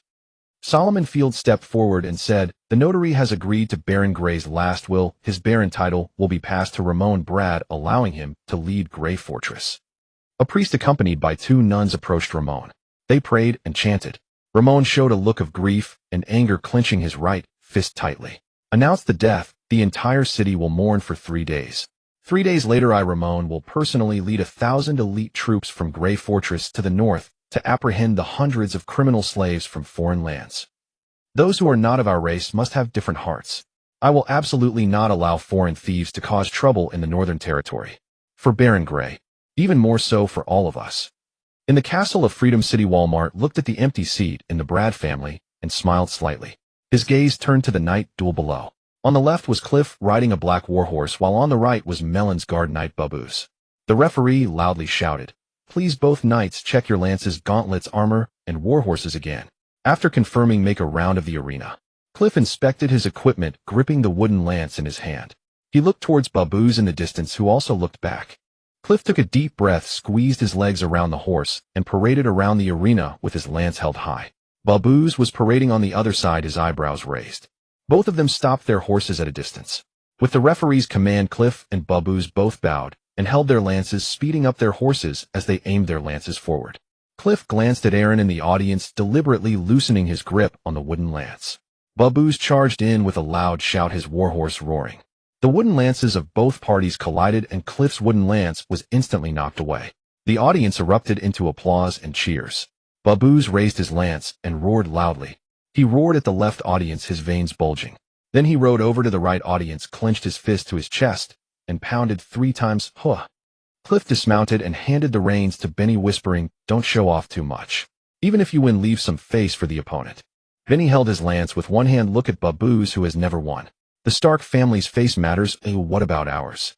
Cliff pressed Benny's shoulder. "Don't hurt anyone. Just stop at the right moment, Benny." Benny put on his helmet and raised the wooden lance with one hand. He danced the lance. The warhorse galloped around the arena, and Benny swung the lance with both hands, the wooden lance dancing with might. The lance blurred with speed. He charged to the center of the arena, reining in the horse. The warhorse came to a sudden stop, its front legs raised high. Benny raised the lance that required both hands to hold with one hand. The warhorse maintained a posture with its hind legs on the ground and front legs suspended, its head held high. It neighed and roared. Benny raised the lance with one hand, shifting the horse in place, turning around. Babuz watched with wide eyes. The audience below was initially quiet, then erupted with cheers and applause. Benny turned around and returned to his position. Babuz lowered his head, returning to his position, his hands trembling around the lance. The warhorse beneath him sensed the imposing aura of the person and horse opposite and took 2 steps back. Babuz hurriedly calmed his frightened warhorse, unable to help but swallow hard. With the referee's command, Benny galloped out like a shooting star, his gaze sharp. Babuz was half a beat slow due to the pressure. The 2 held their lances and collided. Just as they were about to clash, Benny exerted force with his right hand, and the wooden lance's tip spiraled forward. The lance tip spun in circles, moving quickly. Babuz realized it was bad and tried to block, but found it difficult to defend. His long lance shattered on the spot, breaking from the tip to the end of the handle. On the platform, Cliff covered his head with a blank expression. Walmart stood up, clapping repeatedly. "Good. Good." The audience responded with cheers and applause. Next was the second knight of the Stark family, Black Hawk. Clad in black armor, and wielding a wooden lance, he rode his black warhorse to the opposite side. A servant brought over a new wooden lance, but Benny waved his hand to refuse. He tightened his grip on the already used wooden lance, looking up at Black Hawk. Black Hawk held his lance in one hand, remaining silent. The two began to parade. Walmart looked at Aaron with admiration. The divine lance Benny truly lives up to his reputation. Aaron, with a warrior like him in your ranks, I fear no cavalry from any family in the Everfrost Plains would dare to face you. You flatter me, father-in-law. Our army in Freedom City has only a few who have fought. Compared to your heavy armored troops, my makeshift forces are really nothing to behold. On the field, Benny showed off his skills again. Cliff waved his hands repeatedly, but Benny ignored him. During the parade, he caught Aaron's gaze, who winked at him. Benny sighed helplessly and returned to the starting position. At the referee's command, the two collided again. Benny shouted as Black Hawk thrust his lance. The tips of their wooden lances collided and broke apart simultaneously. The shattered lance bodies struck each other's armor. The referee shouted, "It's a draw. Please have the third knight from both sides enter the duel." Aaron took a deep breath and walked down to put on his armor. Melon shouted from the platform, "Go for it, my dear. Don't lose to my brother." Saying this, Melon looked over at her older brother Colin, who was already armored and mounted on his horse, his eyebrows raised. Aaron donned his armor and mounted his warhorse, constantly recalling the horsemanship and lance techniques Benny taught him last night. At that moment, a servant rushed over, approaching Aaron's warhorse and whispering urgently, "My lord, your father, Lord Grey, died on the way here. Now Ramon has become the lord of Grey Fortress. He claims that the criminal slaves here killed your father, and in 3 days Ramon will lead his army to demand an explanation." Aaron smiled calmly. The referee loudly announced, "The duel begins." Aaron bowed and charged forward, his momentum radiant. Clint charged with his lance, shouting, "Let me see if you are worthy to marry my sister." "Aaron, take this lance." Aaron rode with his lance while Kellen shouted and charged forward. The two long spears clashed together, and Aaron thrust forward fiercely, the spearhead striking Kellen's iron armor squarely in the chest. Lord Aaron wins the contest, is over. Kellen glanced at his chest, then at Aaron, lowering his head in silence. The next day, at the entrance of Grey Fortress, Raymond was outside on horseback, loudly shouting, "Prepare the troops, march north to confront the enemy. Ladies and gentlemen, you include knights from the Brad family, knights, attendant soldiers from Grey Fortress, and free citizens. Keep your spirits high, our 1,000-strong force will surely avenge the fallen Baron Grey." Raymond raised his sword and shouted, "Advance." Marching forward, a large troop set off in great numbers. Sarah stood atop the castle's watchtower, looking down at the departing army with a faint smile. With Carl and Raymond's cousin Jemin following him, Aaron could not possibly hold them back. Sarah smiled as she descended the stairs. As she walked, she felt as if something was trailing her from behind. Looking back, there was nothing there. Sarah continued walking. Just as she returned to her dwelling, a cool breeze swept in. Sarah hurriedly raised the small knife on the table, her face filled with vigilance as she glanced around. "Who is there? Show yourself." She saw the door behind her slowly closing, a small shadow that was difficult to discern slipping past her feet. Sarah quickly turned back, only to find a dagger pressed against her neck. She looked sideways at the woman in a helmet, her expression unwavering. "What do you want? The golden dragon or treasures? Just speak, and I will do my best to satisfy your request." Chloe looked at Sarah's figure, her voice teasing. "Lady Sarah, I watched the entire process when you and Carl conspired to murder Baron Grey. Including what you mentioned, Raymond's biological father is Carl Robert." Sarah was taken aback for a moment, feigning calmness. "I don't know what you are talking about." Chloe chuckled softly. "I truly think you should reconsider what Baron Grey said. Family is family, and clan is clan. Now that Baron Grey is dead, Raymond attacking his brother seems justified, but you have misjudged your opponent." Chloe pressed the dagger even closer, her gaze mocking. "If you don't want to see Raymond's head hung at the gates of Grey Fortress, then cooperate with my master." Sarah clenched her right fist. "Did Aaron send you? Do you think I fear death? Now my son is the master of Grey Fortress. Even if you kill me, what can you achieve? Does Aaron know he is about to be destroyed by my son, that he sent an assassin to ambush me like a coward? Collaborate. Just based on that waste of Aaron." Chloe struck Sarah on the back, causing her pain, her brows trembling. Chloe spoke slowly, her voice filled with amusement. "My master said, if you want your son to live, then become his mistress. He has always admired you, thinking you a cunning woman are more clever than that fool of a father." Sarah seemed to have heard something funny, lowering her head, her mouth agape. After thinking for a long time, she smirked slightly. Moments later, she burst into laughter. "Ha ha, Aaron sent you to tell me this. He wants me to be his mistress. Damn, this is just too ridiculous. Did Aaron send you here to make me laugh?" Chloe, rather than getting angry, seemed pleased, retracting the dagger and twirling it with her finger. Lady Sarah, those who know how to adapt are the true heroes. If you and your son die, the Field family will certainly send others to seize this place. No one will really care about your safety. In the family, you are merely a pawn, my lady. My master said as long as you are willing to bear him a child, he guarantees not to kill your son, ensuring that you and your son will live worry-free in Grey Fortress. Sarah's eyebrows raised, picking up the small knife that had fallen to the ground, turning to glare angrily. But as she turned around, there was nothing behind her. Chloe's voice echoed in the room. Actually, my master really likes you. Have you considered it? As long as you follow my master, you won't have to think about your so-called family anymore. After all, my master is much stronger than his father, Grey. You can try it out if you don't believe me. Sarah, furious, glared, grabbing the dagger and waving it around. Anger spread across her face, trembling with rage. Damn, Aaron. Damn. You dared to humiliate me like this? Ooh, just wait. I will definitely cut off your tongue, you filthy, despicable rat. At that moment, Sarah suddenly heard a commotion outside the castle. Sarah stared wide-eyed, trembling, as she approached the window.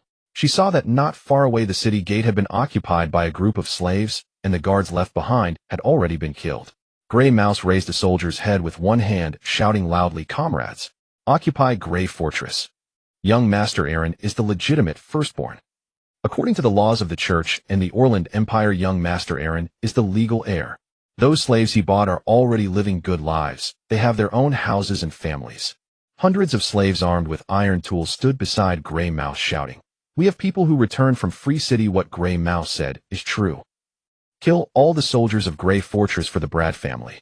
Seeing this scene, Sarah's face turned furious as her eyes widened. Hastily exiting the castle, she gathered the 30 soldiers who remained. Damn. 2 knights rushed over with their respective attendants. Sarah held the dagger in one hand, her brows raised. "They're just a bunch of rabble. Those slaves are all cowards, my knights. Kill that leader." The 2 fully armored knights rushed out with their attendants. Over 100 slaves turned around simultaneously, looking at the 2 armored knights, none daring to advance. Grey Mouse waved the Brad family flag, swinging it left and right. "Don't be afraid. They only have this little strength, just 2 cavalrymen. Kill them." A crowd of slaves charged forward. The dozens of crossbowmen behind the 2 knights launched a fierce barrage at the crowd. On the city wall, a dozen hidden crossbowmen took out their crossbows, shooting at the rioting slaves below. The sound of screams rose and fell. Grey Mouse shouted loudly, "Rush up the city wall. Seize their weapons. For our wives and children. The Lord said that a year later he will grant us freedom, and then our sons will be free citizens." An arrow shot through the air, striking Grey Mouse in the shoulder. Grey Mouse looked at his left shoulder, trembling. Then another arrow came. It struck Grey Mouse in the chest. 2 knights burst in like ferocious steel beasts, slashing down the feeble slaves who could hardly withstand their onslaught, one after another collapsing. The Grey Mouse was dragged by 2 slaves into the passageway of the city gate. Facing the well-equipped crossbowmen, the slaves found it difficult to resist. They were forced to the entrance of the city. 2 men dragged the Grey Mouse, trying to exit the city, but were shot back by the crossbowmen on the city wall. The Grey Mouse collapsed to the ground, looking back at the slaughtered slaves. Coughing up blood, a nearby slave took the Grey Mouse's flag and desperately waved it at the city gate, shouting, "Young Master Aaron's mother is a soul. How kind she was back then. How many slaves have frozen to death at Grey Fortress this winter? Fellow countrymen, stand up. Do not be afraid. Grey Fortress belongs to the Brad family. Lemon's hair is different from the noble lords. The Field family is a bunch of frauds. Fraudsters." The Grey Mouse lay on the ground, shouting in pain. "The Lord said we will all be free men next year." Cough. The Grey Mouse took the flag, raising his head and shouting under the city gate, "I am the Grey Mouse. My grandfather was a slave. My father was also a slave. I saw with my own eyes my wife being toyed with by the nobles. My wife gave birth to my son in the chicken coop. When my son was born, he was covered in chicken feathers, so his name is Little Feather. I feel so sorry but now I have my own house in Freedom City." The Grey Mouse coughed up blood, but shouted loudly, "I, the Grey Mouse, have my own house." The once timid slaves all stood up, gazing at the Grey Mouse waving the flag. Their expressions moved. Blood dripped from the Grey Mouse's mouth. "My son must have gone to the Freedom City Academy to learn to read today. My wife should have had some eggs to eat. I have my own house in Freedom City. If you don't want your wife to give birth in the chicken coop, then stand up. Kill them. Kill." More and more slaves stood up, wielding makeshift weapons, and fought against A group of people roared, dragging the 2 knights into the crowd. Farming tools and sickles could hardly breach their defenses. Everyone pressed forward. A slave lifted a heavy stone and smashed it onto a knight's helmet. After 3 strikes, the knight's hand dropped to the ground. Some slaves rushed up the city wall. Seeing this, Sarah hurriedly returned to the castle with several guards. These slaves have gone mad. Quickly closed the castle gate. Just then a sudden sound of hooves came from outside the city. Sorrowfield charged in with 50 knights. The Grey Mouse thought it was bad. Quickly close the city gate. We cannot let them in.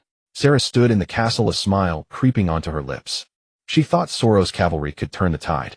But just then Sarah suddenly saw two different colored flags raised at the corner of Grey Fortress. One was the Brad family's white wolf flag, and the other was the Grias family's rose flag. Grias is the family of Aaron's mother, Exiled. Sarah's eyebrows twitched. The Western force was organized by Aaron's second uncle Nema Brad, totaling 50 men. The eastern side had over 100 gladiators brought by Aaron's uncle Sujal Grias. Nema led his team to the city gate, ordering it to be closed again. Then he stood on the gate and shouted, "Stop! I am Nema Brad, the younger brother of Baron Grey. I command you all to stop in the name of the Brad family." A multitude of crossbowmen lowered their weapons, stepping back into Nema's ranks. Sujal's gladiators also charged up the city wall. They all looked down from their height at Sorrow outside the city gate. Nema Brad showed a hostile expression. "Lord Sorrow, this is the territory of our Brad family. What do you intend to do by bringing so many knights here?" Sorrow gripped the reins, looking displeased at the crowd on the city wall. "I heard there was a slave revolt at Grey Fortress, so I brought some people to check the situation." Nema Brad scratched his scruffy beard, growling softly, "Slave revolt? I don't see any. Did any of you see a slave revolt?" Sorrow lowered his head, his right fist clenched. "Nema, do you want to seize the inheritance of Grey Fortress?" "Nema, don't go too far. Quickly open the city gate." Nema raised his head with a cold smile. "This fortress belongs to my brother's son, whether it is Aaron or Lemon, that needs to be decided by our Brad family." "Lord Sorrow, this is an internal matter of the Brad family. What do you say?" Sorrow's expression darkened as he led his team away. On the city wall, Nema looked at the gladiator merchant Sujal across from him, grinning. "Did you also receive Aaron's letter? It has been 2 years since we last met, and your gladiators have become quite fierce." Sujal, dressed in a white robe and wearing a gold chain, replied, "I originally did not want to get involved, but Aaron is my sister's son. He actually wrote to me saying that if I, his uncle, was threatened by the Field family, I should take my family to Freedom City to find him. That little Aaron even said he would protect his uncle." Nema smirked, his large belly swaying back and forth. "I actually didn't take it seriously until I heard about the slave revolt on the street just now. I brought my men from the lumber yard to take a look. After all, I can't let outsiders take advantage. Aaron also told me that if he is threatened, I should go to Freedom City to find him." Sujal smiled, looking towards the castle in the distance. "Aaron is my sister's son, so I will naturally stand by his side." "Nema, what do you plan to do next? You, a lumber merchant, really want to get mixed up in this?" Nema scratched his beard. "Aaron said he doesn't want to kill his brother Lemon. He wants to solve the problem in a more peaceful way. Let's just wait here. As long as the Field family doesn't cause trouble." Nema sighed helplessly, looking towards the north. "Brothers shouldn't be so cruel. Oh, Aaron is really kind, just like his mother. Sujal, do you know? If it weren't for my brother Grey competing with me, I would have been Isolde's husband." As Nema spoke, his eyes filled with longing, as if reminiscing. Sujal shot him a glance, mocking him with a smile. The next morning, Lemon, who originally planned to march to Freedom City in 3 days, arrived at Snow Forest Village ahead of schedule. Carl looked around and whispered, "My lord, we should first take blocking measures. Send dozens of men to seal off their mines, lumber yards, and villages. Then send a messenger to Freedom City with orders. Let Aaron hand over all war slaves and criminal slaves." Lemon gazed at the black snow mountain in the north, an image of being tricked by Lance and freezing on the mountaintop that night inexplicably surfacing in his mind. Every time he saw that black snow mountain, he would recall the damp stone platform in the goblin nest. His right fist involuntarily tightened. "Damn Aaron. Melon was my wife from the very beginning. The grudge for taking my wife cannot be forgiven." Carl stepped forward again. "My lord, according to the suppression process, we cannot directly go to war. We must first seal off the territory and then deliver orders to Aaron." Lemon angrily clenched his fist. "We are already at Snow Forest Village. What more orders? Give Aaron enough time to prepare for battle." "Carl, can you stop being so timid like a woman? Don't you understand the principle that speed is essential in war?" Carl hesitated, wanting to say something more. Lemon raised his sword and shouted, "Advance at full speed. Tonight we will take down Freedom City. Victory is ours." On the eternal frozen plains of spring, a 1,000-strong army was advancing towards the free city. Hooves crushed the green wild grass, iron boots trampled the cracked earth, and dust rose from the ground, forming a yellow mist that stretched for miles under the pale sunlight. Limon took the lead, raising his sword and shouting. Cavalry seized the key positions. Militia occupy Snow Forest Village. The enemy is a turtle hiding its head, having long abandoned the village, making it perfect for our temporary stronghold. Full speed ahead. The 1,000-man army surged forward, though their advance was not particularly orderly. The cavalry broke the path at the front, followed closely by armored soldiers. Behind them was the vast infantry battalion. Farmers with pitchforks, blacksmith apprentices carrying machetes, and hunters with self-made bows and arrows. The battle flag fluttered in the wind, the white wolf banner of the Brad family snapping loudly. Lyman Brad rode at the very front of the ranks. Due to his height, he had to consciously straighten his back while sitting in the saddle to project some semblance of authority. Carl, Lyman turned his head and said proudly, "Do you see that eternal frozen plain?" "I see it, my lord. That land is suitable for a cavalry charge. With our cavalry strength, even if Aaron had 100 guts, he wouldn't dare to confront us heathen." "Then let's charge." Lamon's lips curled slightly upward. "If he dares not come, we shall take this place. Let your knights go first and occupy the area. I want the people of Free City to see my cavalry setting up camp right under their noses. This guy runs pretty fast, abandoning Snow Forest Village. What a coward." Lyman coldly snorted. "He used to be a coward, still is, and will always be a coward. Does he really think those slaves would dare to come out and fight us? Our cavalry has been learning to wield weapons on horseback since they were 5 or 6 years old, and some elite ones have even trained for over 20 years.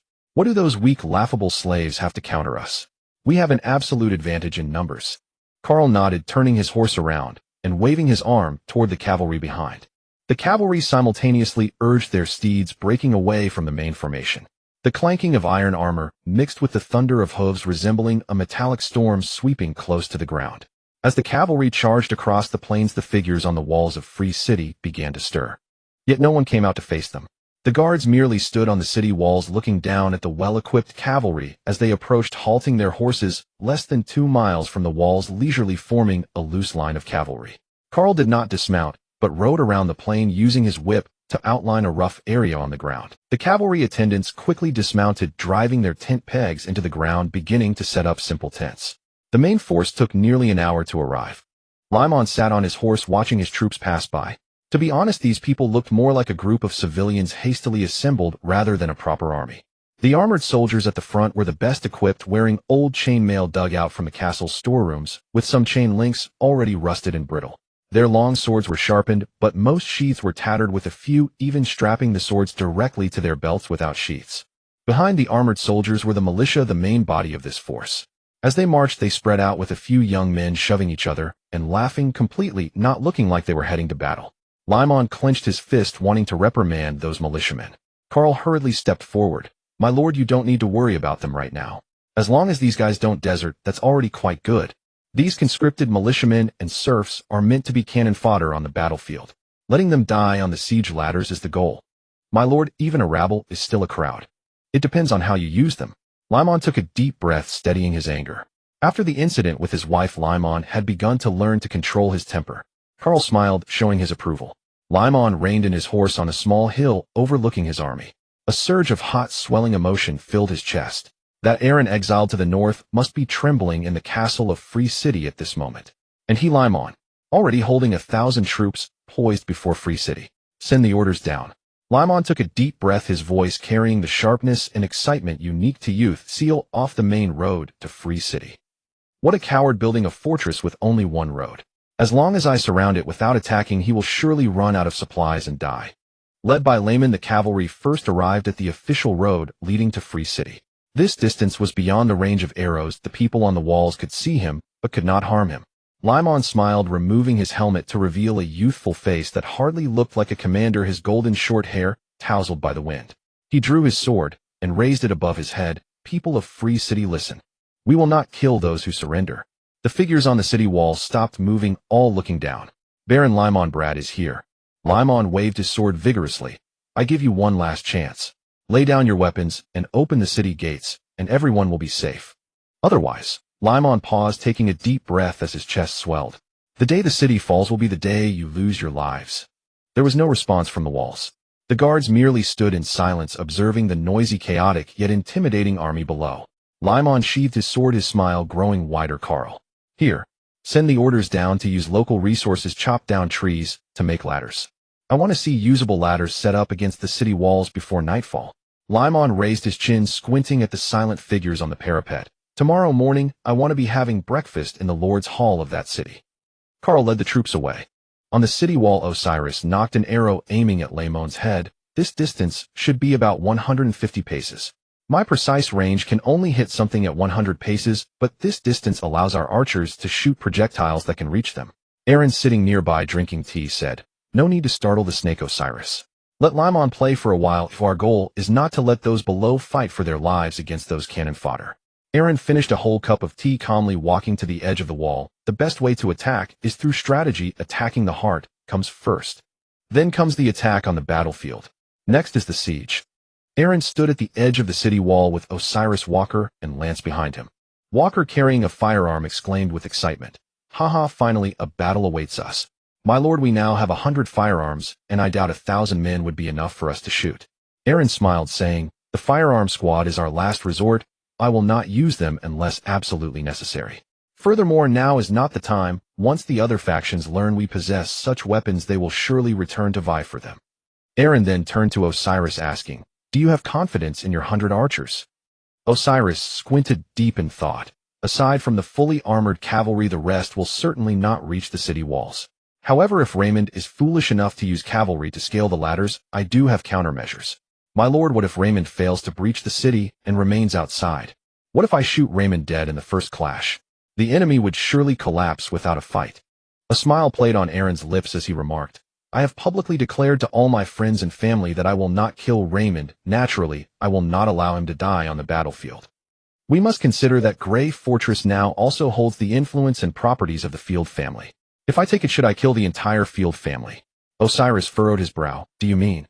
Aaron gazed through a homemade bamboo telescope at the soldiers constructing ladders in the distance. War is not a child's chess game. It does not end simply by killing on the battlefield.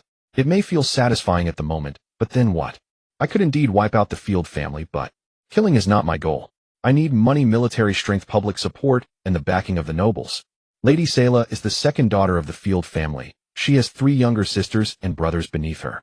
Aside from her elder brother Solo, Selah holds the most sway in the family. Osiris was taken aback, his expression growing more perplexed. Gazing at Aaron's profile, he whispered, "My lord, you can't be serious about wanting to come to a truce with Lady Selah, can you? That's impossible. The people in her family would never agree to that." Aaron replied playfully, "Selah is my beloved stepmother and Raymond is my biological brother. Osiris, you don't expect me to betray my family, do you? Don't say such things. I am a good person." Osiris smirked, though unsure of his lord's intentions. He felt relieved. At that moment, a carrier pigeon flew down from the sky. Aaron raised his hand, and the pigeon landed on it. He opened the letter, and his gaze sharpened. "The gates of Grey Fortress have been sealed. The supply lines to Raymond's army have been cut, and Solo is likely to march north to provide support." Aaron cleared his throat and looked towards the soldiers on the city wall. The soldiers were agitated, some glaring with hatred at the army outside.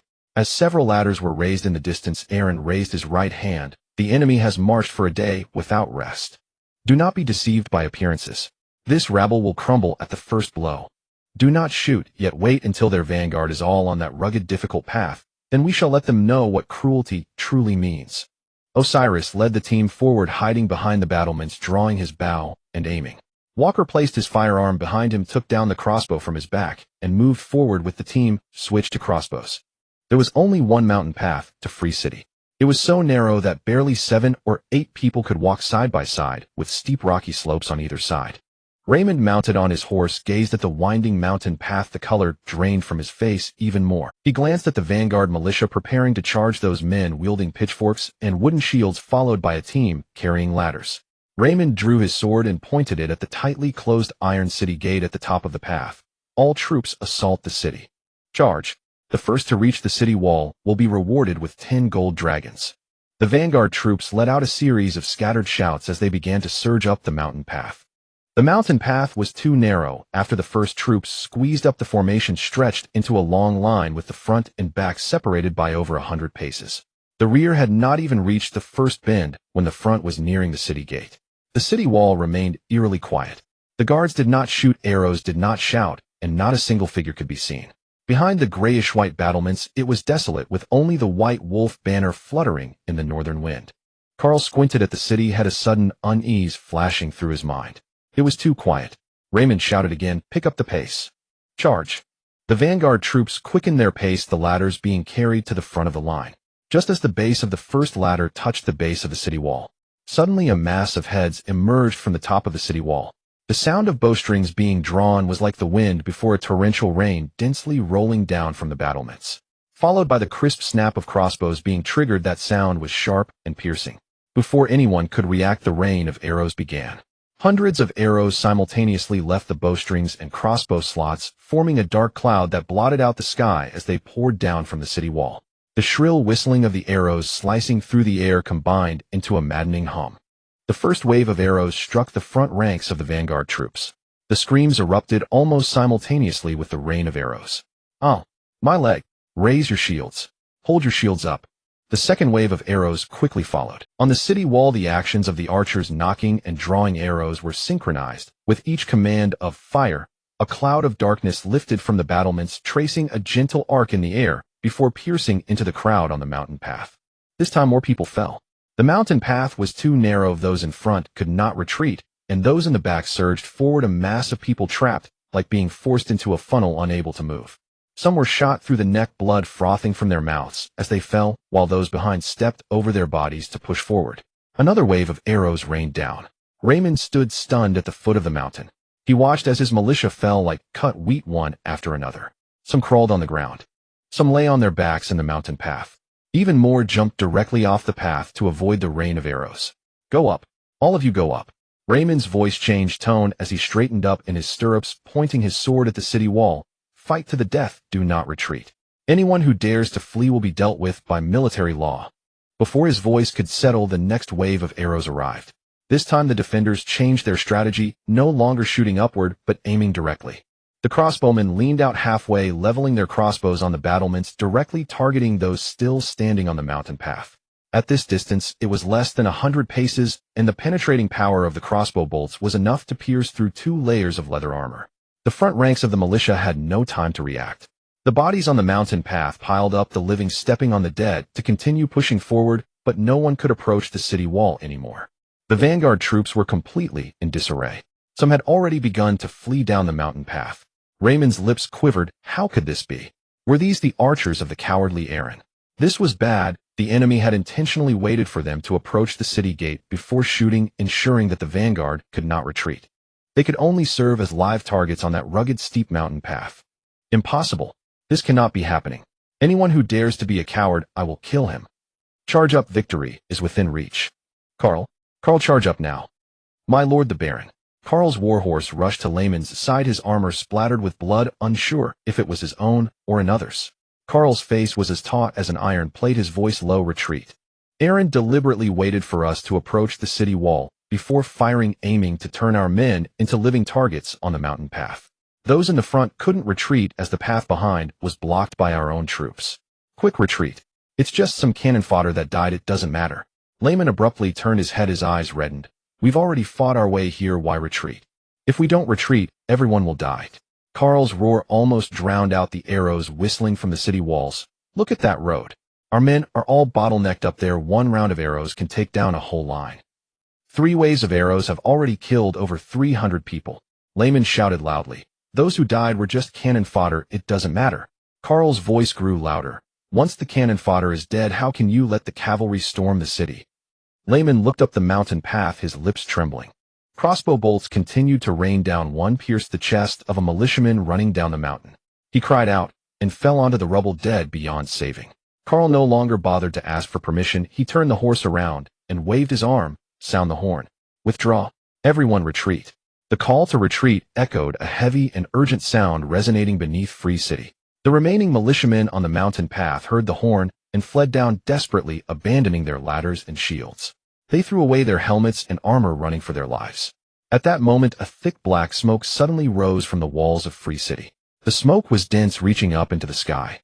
Carl looked at the smoke, feeling a sense of dread. In the eastern part of Snowy Forest Village, a cavalry squad of 20 led by Cliff and Benny charged into Snowy Forest Village at full speed.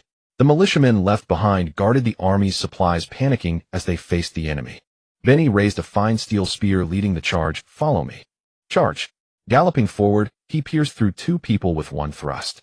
A knight responsible for the defense, clad in full armor, raised his spear and shouted, I am Lariag Bolong. Before he could finish introducing himself, a steel spear came charging and piercing through the faceplate of his helmet, killing him on the spot. Seeing their commander dead, the defending militiamen were thrown into chaos and fled in all directions. On the western permafrost plains, Layman, who had yet to return, saw from afar that snowy forest village was on fire.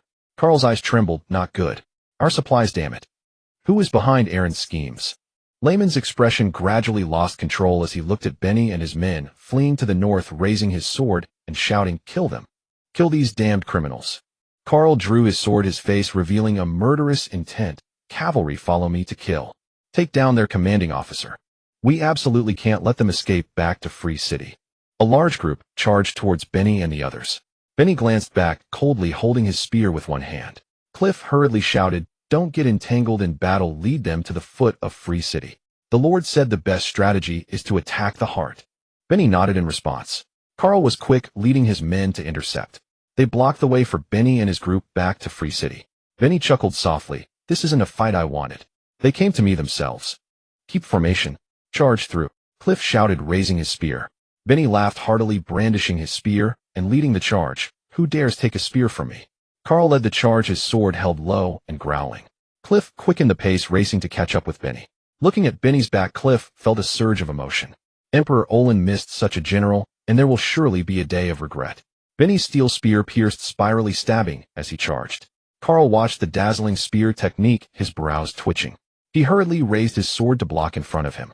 One spear thrust came forward, striking Carl's sword, the immense force numbing his palms. Just as he could not hold on, the cavalry on both sides raised their spears to support Carl. Benny galloped forward, retracting his spear and leaving. Carl immediately breathed a sigh of relief. But at that moment, the cavalry on both sides widened their eyes, raising their long spears again, aiming at Carl's back. Carl instinctively turned his head, his gaze not yet shifting. Benny executed a reverse spear technique, instantly knocking off Carl's helmet. Then he executed a spiraling thrust, the spear tip dancing around Carl's head. A line of blood appeared around Carl's neck. Benny laughed heartily, lifting Carl's sword and riding away with Cliff's cavalry. "Ha! Ah! What a thrill! It's been so long since I felt this way." On the way back to the city, Benny's hearty laughter echoed endlessly. Aaron looked at the returning cavalry, his gaze uplifted. Cliff knelt on one knee. "We did not disappoint. We successfully burned Layman's supplies, and Benny even killed their cavalry captain Carl Robert on the way back." Benny stepped forward, presenting Carl's sword with both hands. Aaron took the sword, which was far more imposing than his own. Aaron raised his head and proclaimed, "A fierce general should have the spirit of a fierce general. With such a fierce general, why worry about not achieving great things?" Cliff hurriedly interjected, "It was mainly the Lord's brilliant strategy. Carl wanted to intercept us, but he didn't have many cavalry with him, which gave Benny the opportunity. If it weren't for the Lord's meticulous arrangements relying on just 20 of us, Benny and I would surely not have returned unscathed." Benny nodded repeatedly. Yes. It was all the Lord's brilliant strategy. The timing was simply perfect. Aaron's gaze turned towards the city outside, meaningfully saying, "Go outside and bring in those wounded who are still alive for treatment." Cliff led the team away, and in the group, Colleen approached a seriously injured man holding a cross. The man hurriedly picked up a machete, trying to defend himself. Colleen held the cross and said softly, "My lord knows that you did not come to fight voluntarily, so he wants to give you a way out. Will you lay down your weapons and enter the city for treatment, or die here?" The man's lips trembled and the machete in his hand fell. "I surrender." More and more wounded soldiers gave up resisting. A total of over 30. Aaron stood before the injured, sternly declaring, "Remember, I am Aaron Brad, the legitimate heir of Grey Fortress. I will not force my subjects to become cannon fodder. On the battlefield, only a foolish lord lacking strategy sacrifices his own subordinates in vain. Isn't the lives of the militia worth anything?" A wounded soldier looked at Aaron, his voice trembling. "I swear allegiance to you until death." Snowy Forest Village. Layman looked despairingly at the dead Carl, his eyes wide. His cousin Jim Enfield pressed his shoulder. "Calm down, our main forces have not suffered significant losses, just a few cannon fodder have died. Don't let Carl's death disrupt the morale. Right now we should find some supplies." It was your impatience. "The army hasn't rested after a day's march. You underestimate the enemy too much, Layman." Layman clenched his fist in frustration.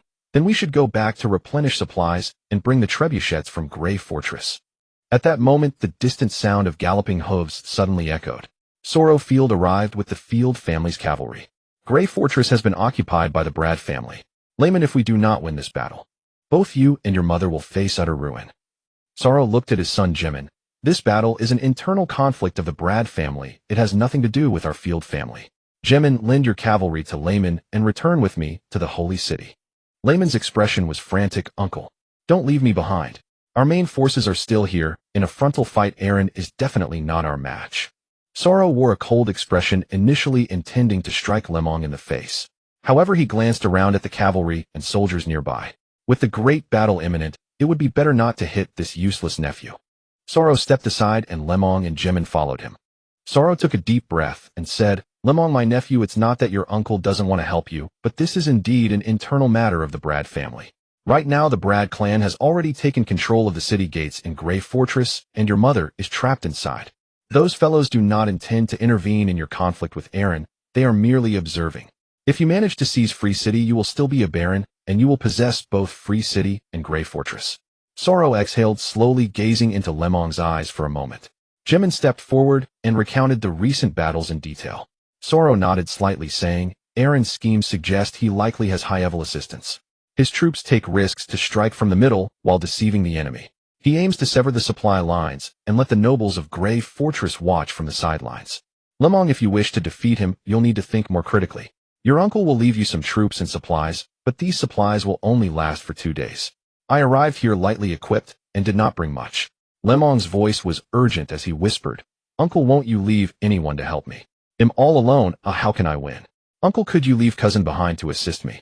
Sorrow shook his head slightly. News from the Holy City arrived yesterday. Emperor Orlan has been poisoned and may not have long left. The fourth prince has summoned me back. Our field family's battlefield is not at the border, but in the Holy City. Your cousin must return with me. If you want to win this war, you must learn to coordinate and accept the opinions of the soldiers. Each of these cavalrymen has more combat experience than you. Why not listen to their advice? Sorrow mounted his horse and Jimin followed him with a dozen riders. Lemong watched Sorrow ride away, feeling anxious inside. Turning back to the cavalry and militia, Lemong instinctively swallowed hard. Asking these people for their opinions. A baron like him actually had to listen to common soldiers. If this got out, calm down, he had to remain calm. Lemong took a deep breath. His mother was still in Grey Fortress. He had to succeed. He could not act recklessly anymore, not when it came to his mother. After much hesitation, Lemong called over the oldest cavalryman. Lemong looked at the man and forced himself to speak calmly. Lord Sorrow has provided us with supplies and reinforcements. Our cavalry is now stronger than when we first arrived. You are a key minister of the Brad family. I'll please share if we have a better strategy to capture Free City. The white-haired elder cleared his throat and said, My Lord Baron, I believe we should follow Carl's suggestion. First, we should block the lumber mills and mines surrounding all the main roads leading to Free City and occupy all their external industries. This serves two purposes: first, to scout for any ambushes from the enemy, and second, to engage in a war of attrition. Free City has just been established, so they surely lack food. If we surround them without attacking, the people's hearts will surely wane within 7 days. Lemong nodded seriously, saying, Yes, we must not be too hasty. Free City has just been built and most of the people there are slaves. Their morale can easily crumble. But our food only lasts for 2 days. What insights do you have? The white-haired elder adjusted the sword at his waist. We must write to your mother in Grey Fortress asking Lady Sarah for provisions. We must be discreet. Lemong shook his head. No, writing to my mother is too risky. She is certainly being watched. I might as well write to my aunt, as she should have a way. By the way, may I ask your name? The old knight was taken aback, realizing this baron did not know who he was. I am Bran, and I have followed the Brad family for 60 years, my lord baron. Lemong was delighted. Very good, Bran. From now on you will coordinate our efforts to trap Aaron in Free City. Just then a soldier rushed over, saying urgently, my lord baron, there's a militia who escaped from Free City. He says he has brought a message from the enemy. Lemong looked puzzled and stood up to go outside.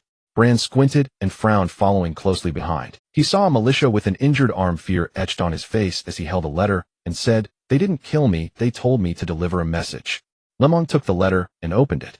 Lemong, my dear brother, I believe it would be best if we did not fight. Continuing this way will only lead to mutual destruction. Let us set a time. Tomorrow morning we will duel on the frozen plains as knights, which can avoid casualties among our men. If you win, I will surrender and submit to your command. Or you can consider it overnight. Let's discuss it tomorrow morning, brother. I truly wish to talk with you. Let's avoid fighting altogether. Lemong scoffed coldly, a coward. I knew Aaron was all bluster. He knows he can't face us directly, so he wants to win through a nightly duel, thinking I'm foolish. All troops stand down and camp in place. Tomorrow morning seal off all the main roads in Snowwood Village and trap them. Bran stroked his beard, looking puzzled. What does Aaron's letter mean? A nightly duel. Discussing things tomorrow. Lemon looked over. What's wrong? Is there a problem with this letter? Bran was uncertain. It seems like a delaying tactic. There might be a trick. He emphasized tomorrow twice, which likely means he will launch a night raid tonight. Lemon pondered, showing a thoughtful expression. A night raid? With just his 20 cavalry. Bran stroked his beard and replied, I too am puzzled.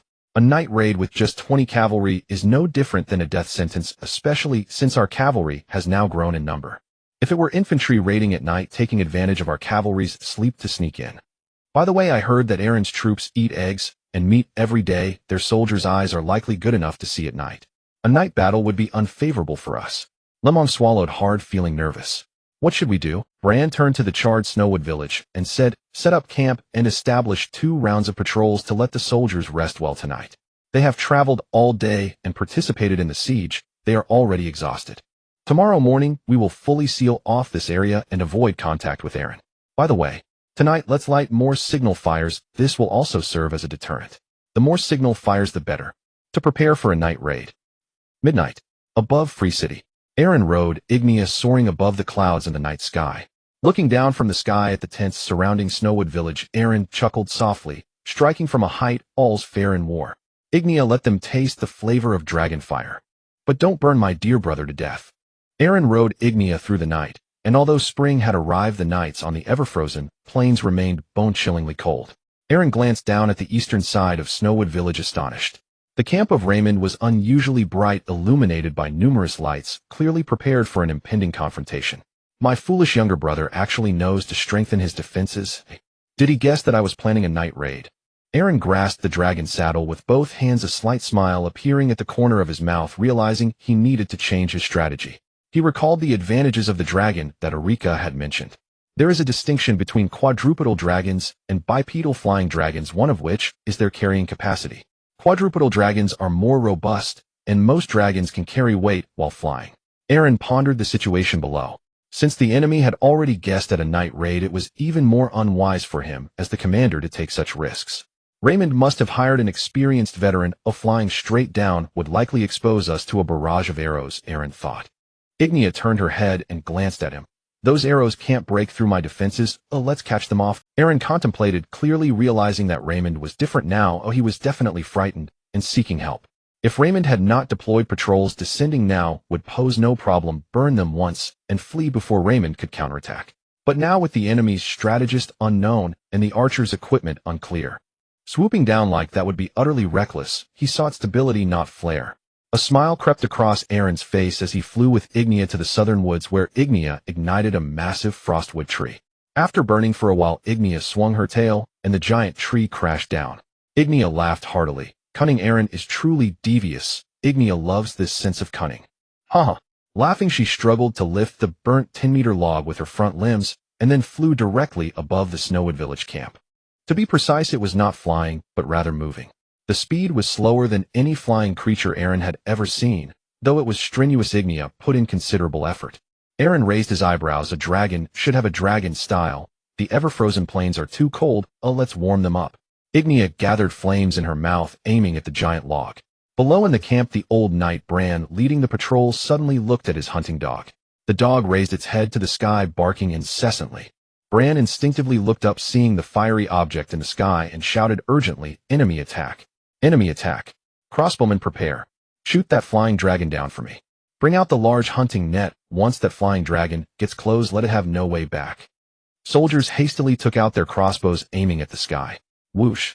Whoosh! The crossbow bolts tore through the night sky, all missing their target, failing to reach the height where Ignea flew. With a flick of her tail, Ignea split the massive log in two, which plummeted like a burning meteor. Bran shouted loudly, "Enemy attack! Enemy attack! Everyone quickly leave the tents and protect the Baron's men." The two burning logs fell, one crushing a cavalry tent, while the other landed in the resting area for the horses. The startled war horses whinnied in panic, and several broke their reins and fled. Raymond woke from his sleep, stepping outside to see the burning tents, his expression furious. "Damn, Aaron. Can't anyone get a decent night's sleep around here? Shoot down his dragon. Bran helplessly shouted. No way, his dragon is flying too high for us to hit. I suggest we quickly relocate and let the soldiers rest in the Snowwood Castle. Raymond's brows twitched. He had just fallen asleep. At that moment, a soldier suddenly spotted the flying dragon returning. Ignia breathed fire again, igniting the giant log.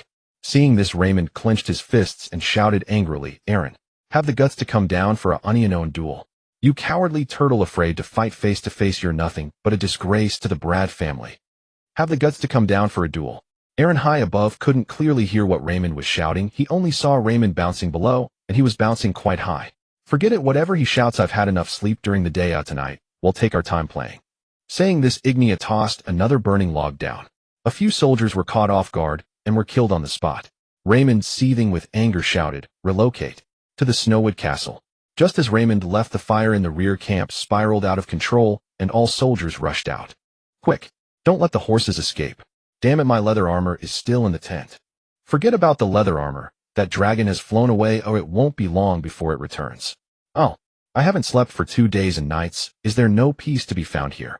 Bran was commanding amidst the chaos, witnessing the scene before him. He felt powerless. Baron Raymond had initially told him that Aaron's dragon was not yet mature, and he never mentioned it was a quadrupedal dragon. How could it still throw things from the sky? Aren't dragons supposed to be proud? This kind of underhanded tactic doesn't resemble a dragon at all. Just as Bran was leading the team to cover Raymond's retreat, several cavalrymen on fast horses caught up. Lord Bran, please speak over here. Bran looked at the cavalryman, his expression somewhat hesitant. But seeing Raymond already entered Snowwood Castle, Bran turned his horse around. The lead cavalryman whispered, Lord Bran, if this continues, we will eventually be led to ruin by Raymond. Moreover, I heard that the nobles at Grey Fortress have already placed Lady Seraphina under house arrest. They plan to watch from the sidelines. Whoever wins between Raymond and Aaron will be able to return to Grey Fortress in glory. Bran frowned slightly. Are you suggesting we betray the Baron? Do you have any knightly spirit left? The cavalryman urged quietly. Lord Bran, according to the rules, young Master Aaron is the legal and you've seen young Master Raymond's leadership ability. Oh, while besieging, he hides at the back, and he's the first to run during a retreat. He clearly has a numerical advantage, but is toyed with by young Master Aaron. Bran roared, enough. I will not hear any more rebellious words. Oh, remember, you are knights of the Brad family. You swore before God. Dare to speak such nonsense again, and don't blame me for cutting you down. The group had no choice but to relent. In the sky, Aaron observed Bran directing the retreat from afar, a look of satisfaction on his face. So he is the oldest knight of the Brad family. Such an old general falling into Raymond's hands is indeed a waste of talent. Ignia, take me back first. During the second half of the night, you will soar above Snowwood Castle, displaying your might, and using your dragon roar to disturb their sleep. Make it loud. Ignia flapped her wings and soared into the sky. I like this job. Roar. Aaron rode Ignia back to Freehold City and stretched lazily as he made his way toward his bedroom. Meanwhile, Melon lay in bed, her brow furrowed with worry. Only upon seeing Aaron return did a soft, tender expression finally soften her features. My dearest, that Leman has gone too far. He dared dispatch troops against you, and even framed your own men for the murder of your father. It's left me sleepless with fury ever since. Aaron sat beside the bed, his gaze lifting upward. My beloved, you are truly exquisite. Your skin so luminously fair. Were it not for this war with Leman, I would gladly seclude myself with you in the castle for 7 or 8 days before stepping out again. Melon's lips curled into a bright smile. How fares the campaign? Aaron leaned closer, his voice a gentle murmur. Had it not been for the cavalry loyal to House Brad, I would have claimed victory long ago.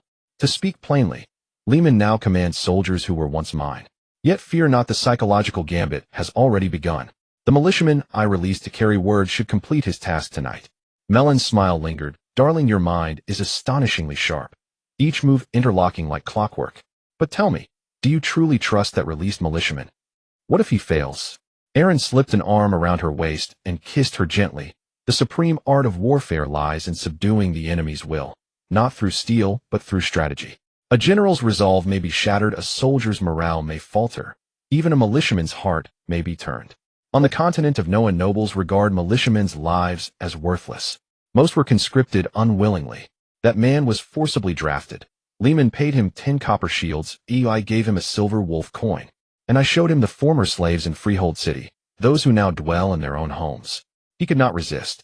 Melon wrapped her arms around Aaron, her cheeks flushing faintly. Such a traitor. Will you not fear his betrayal in turn? Aaron's eyes narrowed coldly. I shall grant him no such opportunity. As he spoke, they embraced tightly. Melon clung to him, fiercely pressing her lips to his. You have kept your bride waiting far too long, my love. Aaron grew bolder still, hands and lips moving in unison. Above Snowwood Castle, Ignia soared once more, clutching a massive timber in her talons. Before reaching the castle's zenith, she reared her head and unleashed a thunderous howl. Oh, woo. Its resonance shook the night's stillness like rolling thunder. Within the castle, Lehman clutched his head, eyes wide with utter despair. Just as he drifted toward slumber, that accursed dragon roared overhead. Yet it was not only the dragon's cry that disturbed him, his own soldiers groaned and cursed in restless chorus. The moment Ignia released a blazing timber, the sentry atop the ramparts shouted in panic, take cover. Dozens of guards scrambled into watchtowers, cursing vehemently. Damn, that flying wyvern. Does it never sleep? It's been hours. Keep your voices down, don't wake the others. We fight again tomorrow. Didn't Lord Bran himself We must remain vigilant at all times, track that dragon's every movement. Should it descend and unleash a blast of flame upon the castle, well, we'd certainly be warmed. Lehman listened to their quarrel, then wrapped himself in his blanket and strode out, straight to the dungeon. They were right. The castle was perilously exposed. If that dragon swooped to his window and blasted his bed with dragon fire, he might become the first member of House Brad, or rather House Robert, to be roasted alive. Inside the dungeon, militiamen sprawled across the stone floor, sleeping in dense clusters. Lehman surveyed the chamber, confirming no windows remained, then selected a shadowed corner. He spread his blanket upon the cold stone, but it fell short. He nudged a nearby militiaman, who turned, eyes widening at the sight of his lord. Lehman raised a finger to his lips, then sank onto the blanket. The dungeon floor was icy, unyielding, and biting. Yet exhaustion overwhelmed him. His eyelids drooped incessantly. Every now and then the dragon's roar tore through the silence, fraying his nerves. Even amid such clamor and irritation, he no longer cared. 2 days had passed since deployment. His pre-battle bravado and fiery resolve had long since dissolved beneath waves of drowsiness. Lehman closed his eyes, envisioning tomorrow's battle plan. He would seal every road within Snowwood Village, then march to Grey Keep to procure grain and trebuchets from his aunt. Best of all, he hoped to acquire a heavy ballista. When Aaron's winged serpent returned, he would aim and fire it himself, shooting the beast from the sky. Then with trebuchets battering Freehold's walls, his cavalry would surge inside, and all would be over. Already he pictured himself seated in Freehold Castle, raising a goblet in triumph. Gradually he drifted into sleep. As sunlight spilled across Lehman's face, he stirred awake, reaching instinctively to yawn, only to discover he was bound. His eyes snapped wide open. He tried to shout, but a gag of coarse cloth choked his voice. Bound. He lifted his gaze, and found himself standing before Freehold's gates, flanked by the captured old knight Bran. Lehman stood utterly stunned. Before the gate, Aaron stood grinning, a sly, unrestrained smirk dancing across his lips. My dear younger brother, you slept so soundly. It's already lunchtime. At last you've awakened. Bran growled in furious outrage. Traitorous scum, Mark. Babette, how dare you commit such treachery? Have you no honor left? Mark tilted his chin high, indifferent. Master Aaron is the lawful heir. We both know this. Babette glared and bellowed. Old fool Bran. What matters more, honor, or the lives of these soldiers? Look at the lord you serve. Lehman was seized at dawn and slept clear until noon. Serve such a mediocrity if you wish, but we intend to live a few years longer. Lehman stared venomously at Aaron, straining to dislodge the gag, then spat it free with a hoarse snarl. Wretch. Despicable coward. Had you not kept me awake last night? Aaron nodded eagerly. Indeed. If only I hadn't disturbed your rest, dear brother. Lehman would have seized Freehold by now. Shall I relay that to mother? Tell her your defeat stems solely from poor sleep last night. My dear brother, I've already prepared today's strategy, intending to ambush you at dawn. But before I even marched, you were delivered bound to my gates. How absurd. No, ridiculous. Lehman, you truly are a marvel. Soldiers behind him erupted in mocking laughter. Ha ha ha. Too absurd. He snored all morning. And that's poor sleep. Utterly hilarious. Sir Bran, does your valiant baron still need nursing? Bran twisted his face, cheeks burning crimson. Glancing back at Lehman, he could scarcely fathom what lay within that nobleman's mind. How many lords would dare sleep alone among forcibly conscripted militiamen? Moreover, Lehman's command over the past 2 days had left his men exhausted, starving, and grieving lost comrades. Resentment simmered widely. And yet he dared lie down among them. It was sheer folly. It was simply unforgivable stupidity. The militiaman who led Lehman's capture couldn't suppress a chuckle. We planned to slip into his chamber under cover of darkness. But last night, terrified of the dragon, he wrapped himself in his blanket and came down here himself. He slept right beside me. I nearly leapt from my skin. When I bound him, he didn't stir, not even a twitch. He drooled in his sleep. Ha ha. Lehman flushed crimson with shame and rage, roaring, Aaron, I challenge you to single combat. Release me now. I demand a duel. Dare you accept? Prove your courage. Face me alone. Aaron ignored Raymond's outcry and walked up to Bran, extending his hands to untie him. Lance, seeing this, drew his sword and moved forward. Aaron chuckled softly. Knight Bran has been loyal to the Brad family for 60 years. He won't turn against me because I am my father's firstborn. Bran tilted his head, allowing Aaron to untie him, glancing at Raymond and then back at Aaron, remaining silent. Aaron smiled and said, I will not kill my brother, nor will I harm anyone loyal to the Brad family. Your troops have all surrendered to Knight Bran, and I have seized the warhorses and armor of the cavalry sent by the Field family. These fellows openly come to Shualin village to interfere with our family's affairs. Oh, I have already sued the Field family, and I expect an answer soon. Bran, are you willing to continue your loyalty to the Brad family? Bran snorted coldly. I only serve the Baron, and you are not a Baron. Aaron understood the implication. Clearly the old Bran was stubborn. Don't worry, my father-in-law has already cleared my name. No priest in the church would support a defeated second son. I look forward to the day you pledge your loyalty. Aaron turned to look at the remaining troops under Raymond. He had brought 100 men, with over 300 dead in the siege, and more than 20 burned last night. Currently, the Brad family's cavalry numbered only 26, while the rest were retainers and militia. He did not intend to release the Field family's cavalry. If they wanted them, they would have to pay in gold. Looking at the puzzled retainers and militia, Aaron shouted sternly, Everyone, you have seen it. Oh, we actually have an army in Free City, but I did not let them come out to clash with you while you besieged the city. In truth, I did not want to fight this battle. My opponent is my brother, and the soldiers are the citizens and serfs of Grey Fortress.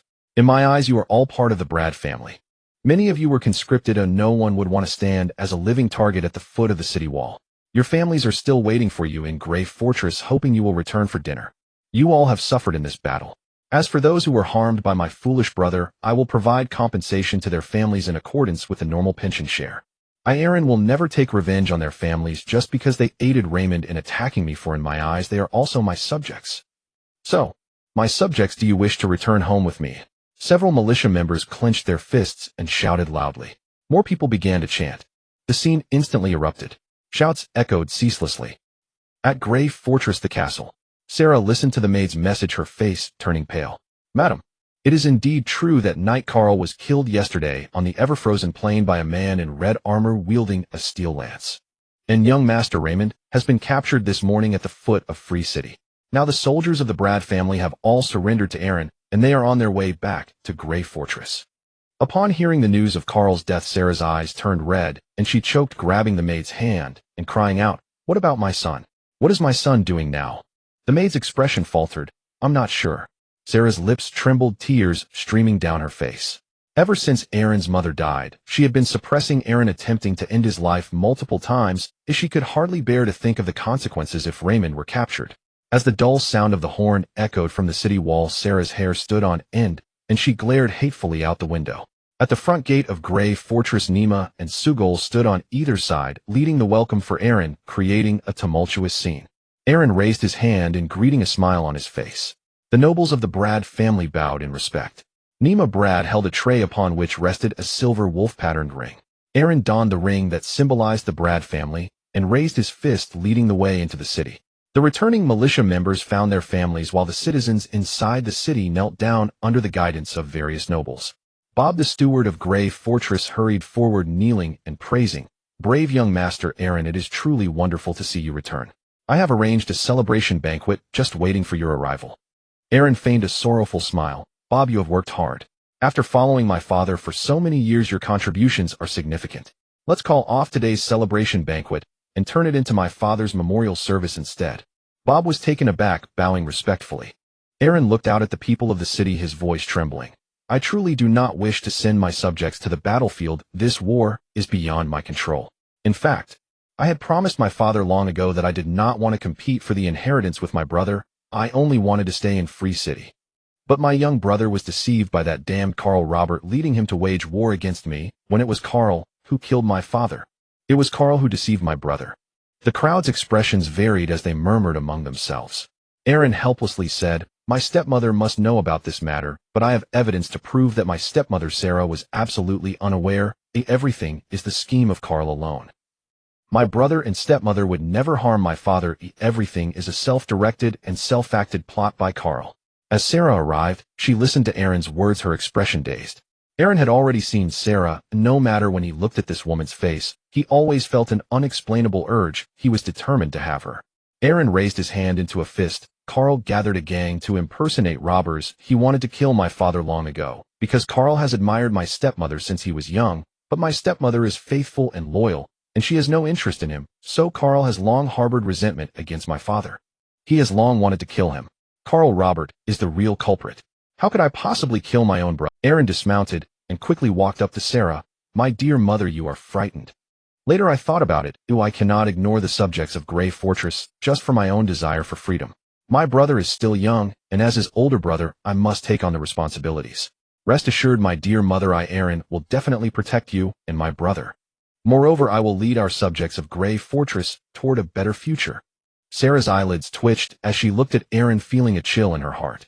Aaron's gaze towards her was no longer that of a younger generation towards an elder, but that of a man to a woman. Nima Brad beside them glared angrily. "Sarah, did Carl really admire you? Was he the one who killed my brother?" Sarah looked at Aaron, feeling a chill run down her back, her legs weak. "Yes. Carl did pursue me privately, but I rejected him." Sarah's eyes were cold as she clenched her fists and glared. "I didn't expect him to dare to kill my husband. Damn Carl, I will make sure his corpse is ground to dust for my husband's revenge." For my husband's revenge. The entire city of Grey Fortress mourned as Aaron walked at the front of the procession, carrying the lifeless body of Grey, which had already turned blue. Behind him were the bodies of the militia that Aaron had brought back from the battlefield of Free City. The band played mournful music as the noble entourage followed Aaron to the Cathedral of Holy Light to pay their respects and pray. Aaron knelt before Grey's body, heartbroken, his voice choked with grief. Then at the moment the priest took out the Bible to recite, Aaron cried out loudly, "Oh, my God, my poor father has left us just like that. How am I to live on? Why did that damned Carl have to kill my father? I am in so much pain, so heartbroken. Father, do you know how much it hurts to fight my brother while mourning you? It feels as if I have been thrown into a boiling pot of oil." Nima Brad's eyes turned red, his head lowered as he choked back sobs while the rest of the nobles wept openly. Some even fell to their knees wailing in despair. Butler Bob watched the group, clearly remembering how these people had laughed when they learned of Grey's death. Why were they now crying so heartily? Bob turned his gaze to Aaron, fearing that this newly minted Wolf King was even more cunning than he had imagined. Aaron knelt in prayer, tears streaming down his face. The priest continued to pray while Aaron remained kneeling, unable to lift Lancelot. Butler Bob took out Grey's baronial badge and approached Aaron, announcing Grey's achievements and properties during his lifetime. Aaron was heartbroken, and those who listened wept, while onlookers felt sorrow. The subjects below wiped their tears and choked back their sobs. It seems that Master Aaron loved the Baron more. Even young Master Limon did not hold a memorial for him. You may not know, but Master Aaron's mother is Lady Isolde, the kindest woman in the entire Northern Territory. No wonder so many people are willing to pledge loyalty to Master Aaron. That damned Carl actually dared to do such a thing. Primarily because Limon is also a useless fool. Isn't it normal for him to be deceived? And have you forgotten how Limon treated us in Grey Fortress? Should keep your voices down. Aaron remained kneeling, unable to stop his tears. From a distance, Selah watched. The more heartbroken Aaron appeared, the more uneasy she felt. A young wolf from the Brad family turned out to be such a ruthless character. For all these years he had been acting, pretending to be foolish. Exiling him had been her greatest regret. With tears on her face, Selah occasionally bowed her head to choke back her sobs, fearful that others might see her other expressions. At that moment Aaron cried out as he embraced her, "Wow. It's all my fault for not discovering everything sooner." Selah was held by Aaron, crying sincerely, "It's all right. Just come back, just come back." Aaron whispered softly in her ear, "My lady, you wouldn't want your son Limon to be hanged, would you? Dear, if you don't want your son to die, wear your most beautiful dress tonight, and come to my room." Selah's eyelids flickered, her heart racing. Aaron walked away, his eyes red with sorrow. As the priest finished the prayer, the group carried Grey's body out of the fortress. Selah followed the funeral procession, her legs weak, her forehead and back drenched in cold sweat.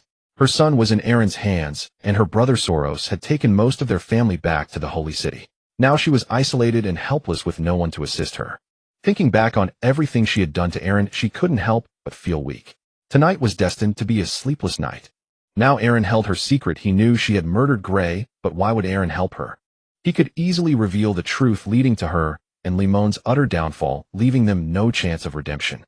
Why would he help them escape judgment? Selah was filled with anxiety all the way following the funeral procession until Gray was buried. Each time Aaron looked at her, her legs felt weak and her mind was already imagining certain scenarios. If it were to save her son, she could endure humiliation for a night. But she feared that Aaron might go back on his word and kill her son afterward. After burying Gray, Aaron approached her, giving her a sorrowful glance. Selah felt an electric jolt run through her body, shuddering. What the hell was that gaze looking at? Selah's face flushed as she turned to the side. Instinctively glancing back, Aaron had already disappeared ahead. Selah took a deep breath, bracing herself as she returned to her bedroom, closing the door and collapsing into a chair, gasping for air, her fists clenched tightly. He even told her to wear her most beautiful dress, that little bastard.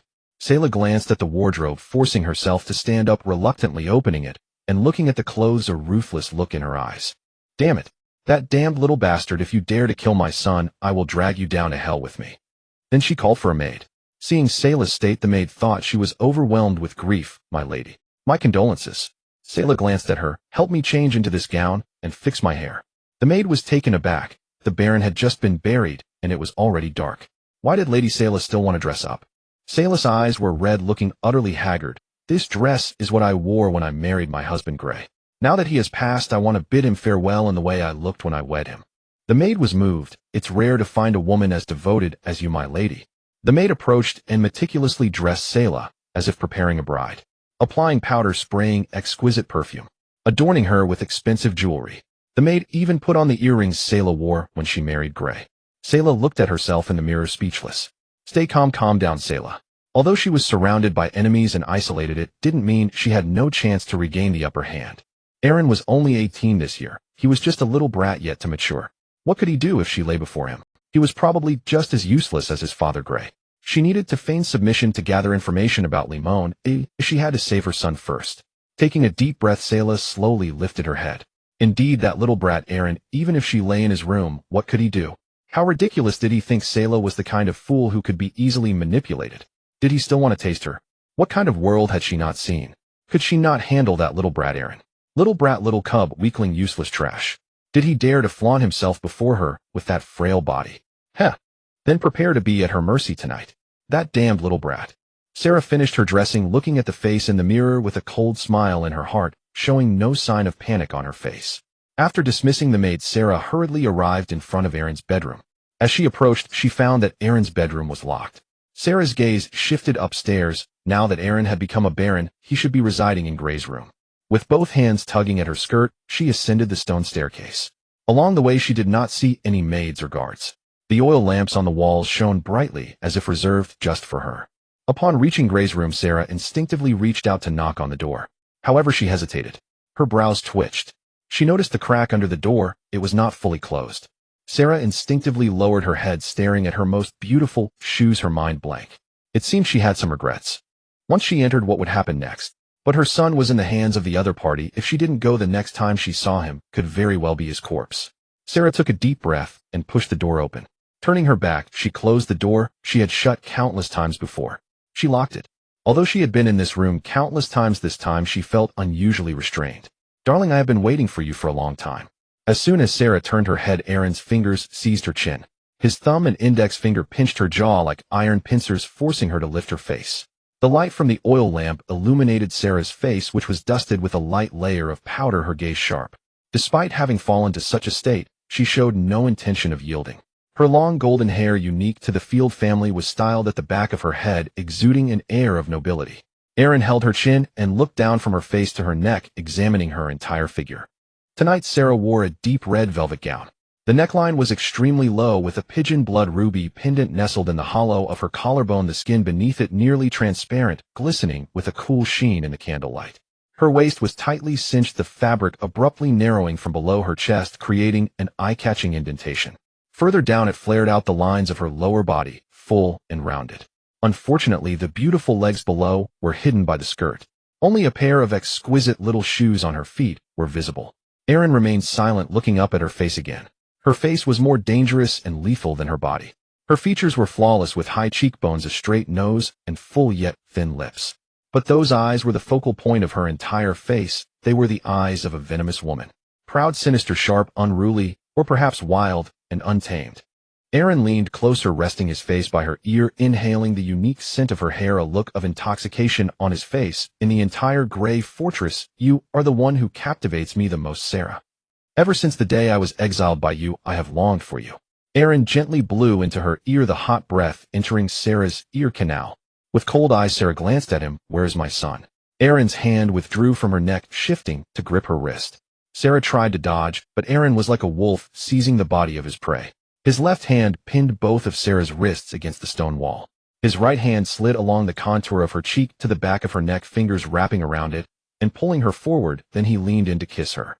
Sarah's eyes widened in shock, her hands struggling above her head, but they were tightly held by Erin. His strength was immense. It was no less than Gray's. No, this strength surpassed Carl's, and she found herself unable to move at all. Sarah wanted to break free, and Erin whispered, "Your son is fine. Don't move. Look into my eyes. Feel it, Sarah." Sarah glared with clenched fists, wanting to kick him, but she couldn't move. Erin kissed her again, recklessly pressing his lips against hers, his eyes wide open, staring at her. Sarah did not close her eyes, equally staring at him, as if a venomous snake was deeply kissing a wolf. Neither of them avoided each other's gaze, and Erin kissed her more passionately, greedily possessing her. Sarah's knees slightly bent, her heels barely lifting off the ground before returning. Previously, Gray had never kissed her so dominantly. The Erin before her seemed to be engaging in a collision rather than a kiss, one filled with an air of plunder. At this moment, Erin's right hand released her neck, then slid down to her lower back, pulling her whole body into his embrace.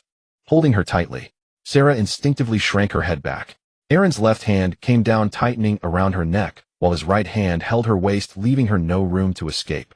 Sarah stared wide-eyed, and at this moment she noticed that her hands were actually tied with a rope. When did this guy do it? Erin held her tightly, clearly feeling everything about Sarah. All the beautiful things. Sarah's face flushed. Her gaze began to evade, yet it still held a hint of unruly fierceness. Though she didn't want to admit it, she regretted coming to find Erin. But for her son, it seemed she had no choice. Hold on, this little bastard will only take a moment. Everything is for her, layman. An hour later, Sarah was drenched in sweat, casting a shocked glance at Erin, her legs weak. This little bastard. Is he really Gray's son? Why hasn't he finished? In the candlelight, Sarah saw Erin's muscles and torso. Although his build was somewhat slender in some areas, he was exceptionally robust, far surpassing Gray's. Only then did Sarah notice Erin's strength, her expression slightly flustered. That's enough. Erin lifted her up, carrying her to the bed. Dear Sarah, be my lover. You are simply too captive. As long as you are willing to bear my child, I guarantee that layman will not come to any harm, and I will help you eliminate all threats such as Marlowe's from the slave trade. If he were to expose your plot to harm the eldest son, what do you think would happen to you? Sarah's lips trembled, sweat beading more densely on her forehead. She stopped moving, nor did she speak. 2 hours later, Sarah's eyes widened, revealing her panic. Erin admired her unnatural expression, increasingly impressed with the power of the dragon. Sharing life with Ignia was truly fantastic. He felt as powerful as a dragon now. 3 hours later, Sarah, who had remained silent, weakly called out, "Enough." Erin, stop. Erin smirked. Darling, do you know the principle of a noblewoman seeking danger? I said I want you, and I will have you. Whether it's your body or your heart, I will possess them all. Want to rest? Then call me husband. Oh no, call me master. Sarah felt utterly drained, her brows trembling. Unless I die.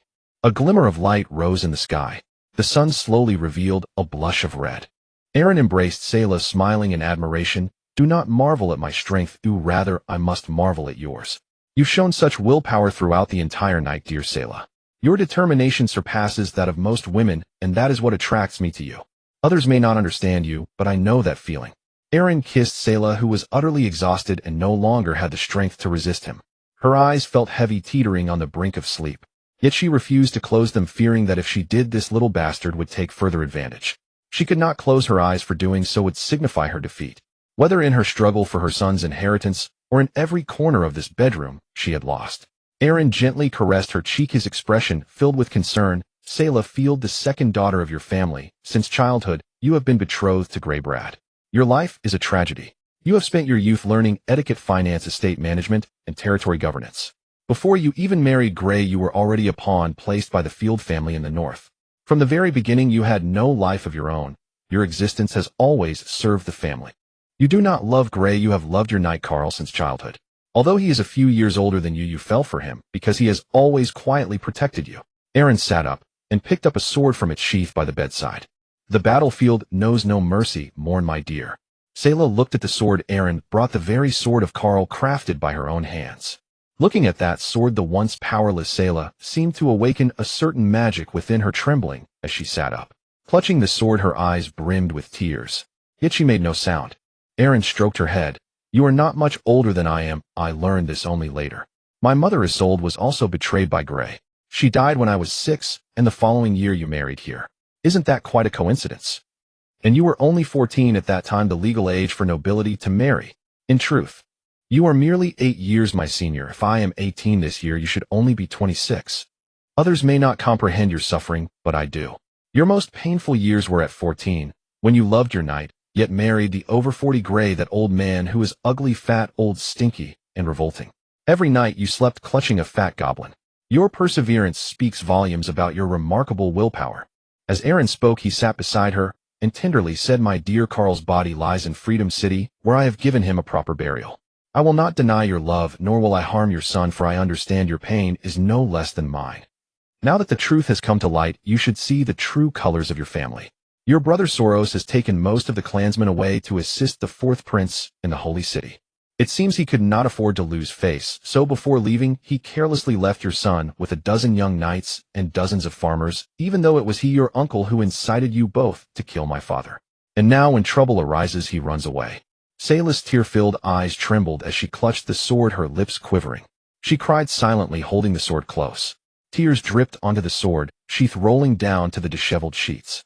Aaron smiled slightly. Do not fear. As long as you are my woman, I promise to eliminate any threats to you and your son from Grey Fortress. I am not a child. If a young boy named Layman hits me, is there any need for retaliation? Do you think I would act so childishly? What if I killed Layman? Now I am a baron. He poses no threat to me. Selah looked up at Aaron with reddened eyes. What is your purpose? What exactly do you want? Aaron leaned closer. Many have advised me to kill you and Layman. You should know this yourself. But I want to be a tyrant for you just this once. Over the next few nights, I hope to see you in this room, every night. You wish to use me to collect all the assets of the Field family in Grey Fortress under your name. You want to root out the spies and trusted aides left by Soros in Grey Fortress. Why should I help you? Aaron put on his clothes and turned to look at her. Smart, that is what I like about you. You are different from those superficial women. Think it over, Selah. In fact, I truly feel pity for you. The home you grew up in was your parents', and before you had even grown up, you were already betrothed to someone. Then you arrived at Grey Fortress, which was not your home. You must have cried when you married at 14, right? Facing that old pig Grey, crying and screaming was of no use. No matter how wronged you felt, you still had to strive for your family. You hold a significant share of the slave industry in Grey Fortress, while Marlos is merely a minor character compared to you. You excel in internal affairs and management, yet you are not skilled in battle. Your father initially intended for you to control the economic lifeline of Grey Fortress, for even if Layman becomes Baron, the true steward of Grey Fortress can only be you. Selah pursed her lips and said nothing, clutching the sword even tighter. Aaron approached. Many noble women grow up without a home, and when they mature they still lack one. This is the plight of women in this era. How tragic. The saddest part is, after a lifetime of struggle and endurance, the assets and golden dragons you have worked hard for are merely stepping stones for Soros. For now, he is the patriarch of the Field family, and as a younger sister you must support him. I must ask why. The things you fought for are all his. Perhaps you cannot comprehend this, but I want to ask, will your brother Soros come to save you now? Write to him now saying Aaron threatens me, and at night he demands you serve him. Ask him to send troops, and see how he responds. Selah looked up and wiped her tears, glaring coldly at Aaron. Aaron instinctively reached out, but Selah slapped his hand away. You've had your fun all night. What about my son? Aaron took a letter from his clothing and handed it over. This is a letter personally written by your son. Do not worry. I promise not to kill him, and I will not. For this period, I will not allow you to see Layman until you are with my child Selah.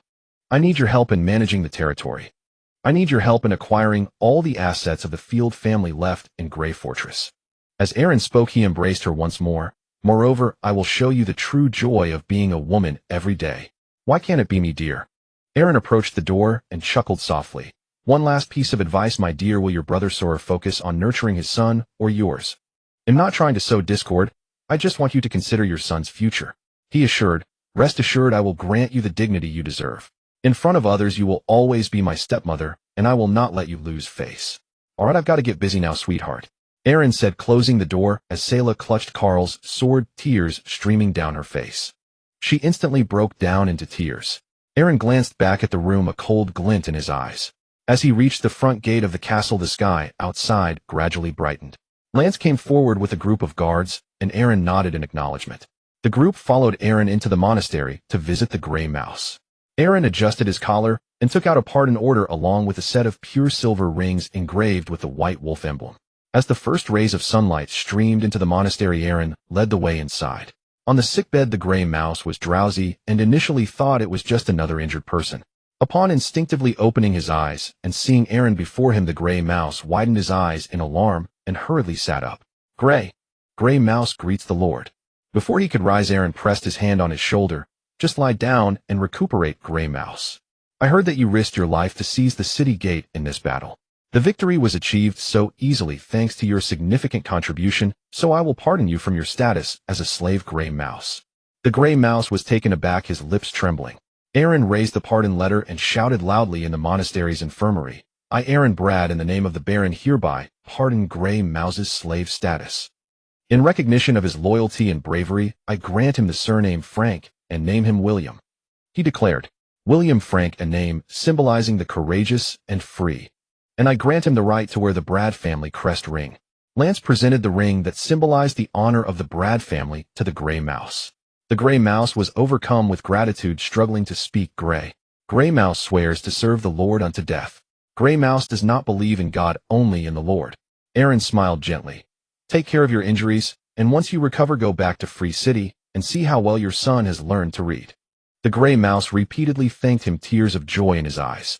Erin looked at the injured slaves in the infirmary, all of whom participated in the battle for the city gate. Seizing the city gate would lure out his uncle and second uncle, thereby sealing off the entire Grey Fortress and leaving Raymond completely isolated and helpless. The swift surrender of Raymond's troops was closely tied to the blockade of Grey Fortress.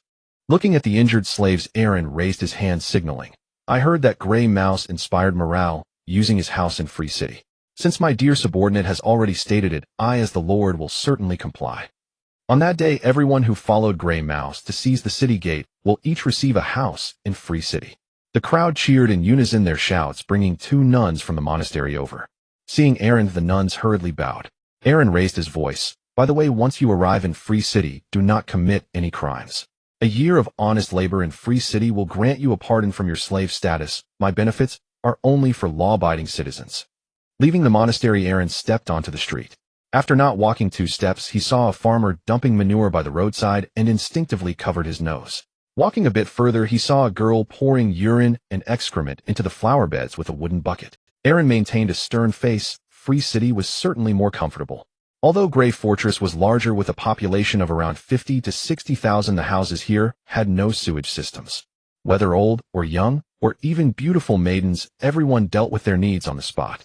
Erin continued towards the government hall, his gaze fixed on the stone slabs of Grey Fortress, where droppings were visible everywhere. Some stone slabs were gleaming, likely due to excessive watering. No other matters could be set aside for now. The sanitation environment must be addressed. It stank terribly. Upon reaching the government hall, Erin sat in the main seat and began examining the map of Grey Fortress. Steward Bob sat on the left side, while the old knight Lance took the second seat on the left, standing behind Erin. Erin's uncle Sugirl and second uncle Nima were also summoned, seated in the second and third positions on the right side. Bob, in the first position on the left, glanced at Erin and then at the empty first seat on Erin's right. He smiled kindly. Erin remained silent, merely studying the map of Grey Fortress in his hands, lost. Grey Fortress is quite different from Free City, starting with housing. The nobles reside in the inner city near the castle, and there is an inner wall separating the nobles' area from the commoners. Moreover, the facilities absent in Free City include slave markets, arenas, adventurers, guilds, alchemy workshops, libraries, monasteries, and free trade markets. Grey Fortress. Erin rested his chin on his hand and looked outside Grey Fortress. Clearly the land here is far more fertile than that near Free City, with farmlands and mills surrounding the fortress. It is a good place, but there is too much dung. At this moment, someone walked in from the entrance of the government hall, causing everyone to turn around. Selah walked in with an air of pride, looking at Aaron and the others, directing her gaze towards the first seat on the right. She strode over without a hint of shyness, lifting her skirt to the side as she sat down. Aaron smiled and put down the map in his hands. Since everyone is here, let's begin. Bob, you have been managing domestic affairs for my father the longest. Please briefly explain the income and expenditure situation of Grey Fortress. Bob stood up respectfully, presenting a sheepskin scroll. My lord, this is the total income of Grey Fortress for last month. I have specifically detailed all industries for your review. Aaron nodded, taking the scroll to read. Total population of Grey Fortress: serfs 240, free citizens 200, slaves 1. 6 million. Itemized income details: 1. Grain rent 522 gold dragons 2. Timber trade tax 300 gold dragons 3. Serf land rent and labor tax 341 gold dragons 4. Free citizen head tax 483 gold dragons 5. Total income from the slave industry 561 gold dragons 6. Arena business tax 260 gold dragons 7. Handicraft and guild business tax 220 gold dragons 8. City gate tolls 192 gold dragons 9. Livestock and suburban side business tax 90 gold dragons 10. Judicial fines and confiscated property income 142 gold dragons. Total income last month 3,111 gold dragons. Aaron looked at the income, worry etched on his face. Is all this revenue from taxes and the slave industry? Can we really manage so many slaves? Bob smiled, awkwardly glancing at Selah. Selah surveyed the room, her expression unchanged. The primary revenue of Grey Fortress relies on slaves. The slave trade here is managed by the Field family, and many slave owners have significant grievances with the current situation. These individuals may very well rebel due to the Baron's policies. You'd better be cautious. Everyone glanced at Sarah in unison. Sarah raised her head and stood tall, her expression unchanged. Bob nodded respectfully and said with a smile, My lord, what Lady Sarah said is not without merit. After the slave masters learned about the policies of Freedom City, they were the first to support Raymond in becoming a baron, as your benevolent governance undermines the interests of all slave owners. Directly giving slaves the opportunity to become free citizens is akin to digging up the ancestors of the slave masters. I am not directly granting amnesty to slaves. Those who wish to become free citizens must work diligently for a year. Moreover, if they dare to commit crimes after becoming free citizens, they will be reduced to slaves again and will not be granted amnesty for 5 years. Bob paused for a moment and nodded slightly. He then produced a second parchment. No wonder Freedom City is developing so rapidly. If your method were applied in Grey Fortress, it would certainly yield great results. This is the expenditure report from last month for Grey Fortress. Please take a look, my lord. When Bob handed over the parchment, his expression was somewhat unnatural. Aaron noticed his demeanor and silently took the expenditure statistics to review. Monthly expenditure details for Grey Fortress: 1. Salaries for permanent troops and city defense soldiers, 920 gold dragons. Note the number of slaves in this city is extremely high and the pressure to maintain stability is immense, making military expenses the largest expenditure. Included city gate guards, wall patrols, standing infantry, archers, cavalry attendants, and prison guard armed teams. Due to the high number of slaves in the city reaching 1600, it is essential to maintain a high-density armed force to prevent riots and slave escapes. Additional expenses include monthly military food procurement, minor weapon loss subsidies, and night shift allowances. Having only looked at the first item of expenditure, Aaron's expression stiffened. The share of this expenditure. 2. Salaries for castle bureaucrats and officials at various levels, 460 gold dragons. 3. Repairs for walls, towers, city gates, and military facilities, 380 gold dragons. 4. Cost of operating the gladiatorial arena, 270 gold dragons. 5. Public grain storage reserves and disaster relief for citizens, 260 gold dragons. 6. Expenses for slave control prisons and pursuing escaped slaves, 240 gold dragons. 7. Maintenance of public roads, bridges, forest areas, and farmland, 180 gold dragons. 8. Salaries for church clergy and expenses for the castle chapel, 140 gold dragons. 9. Workshop public equipment and miscellaneous expenses for city public facilities, 130 gold dragons. 10. Judicial execution and public security capture miscellaneous expenses, 98 gold dragons. Daily expenses for the Lord's court, food servants, horses, hunting grounds, 340 gold dragons. Total expenditure last month, 3,098 gold dragons. Net surplus this month, 13 gold dragons. Aaron squinted and frowned at the final number 13. A massive fortress like Grey can only have a surplus of 13 gold dragons each month. Snow Forest Village can still spare dozens of gold dragons each month. This is outrageous. Moreover, this expenditure report clearly has issues. Almost all figures are whole numbers. If no one is embezzling, then he could drink feces in the street. Castle bureaucrats receive a monthly salary of 460 gold dragons. How much does Benny who works under him earn in a month? And this fifth item, public grain storage reserves and disaster relief for citizens, amounting to 260 gold dragons. Disaster relief.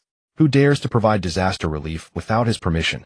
Where is the disaster? And the operating costs of the gladiatorial arena. It seems his uncle is not an easy character either. Does a gladiatorial arena really require this much? Do they think he's a fool? Coming here to balance the accounts. Aaron smiled as he looked at the report. Bob said seriously, in fact, the vast majority of our money is invested in the military.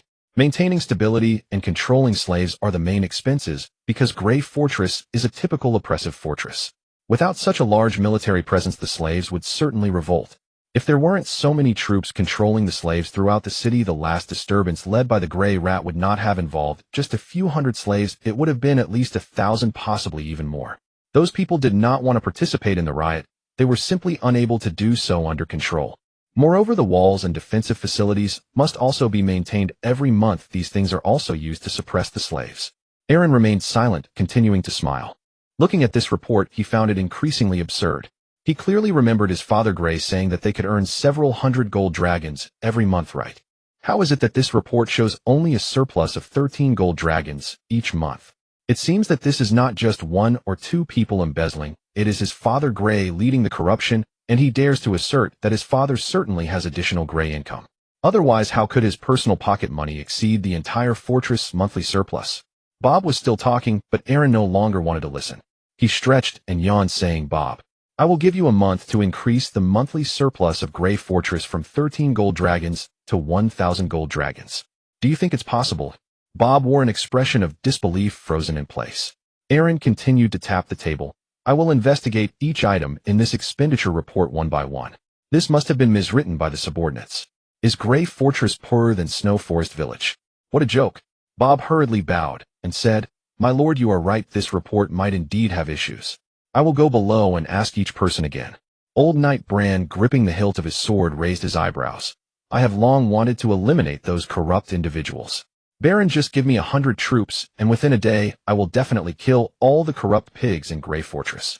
Sugur and Nima Brad simultaneously looked at Bran, hesitant to speak, as if they had something to say.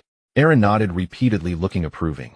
Yes, kill all the slave masters, and then the slaves will revolt uncontrollably. The labor force will be instantly disrupted, and the slave traders from outside will also cut off trade with us. Grey Fortress income next month will collapse.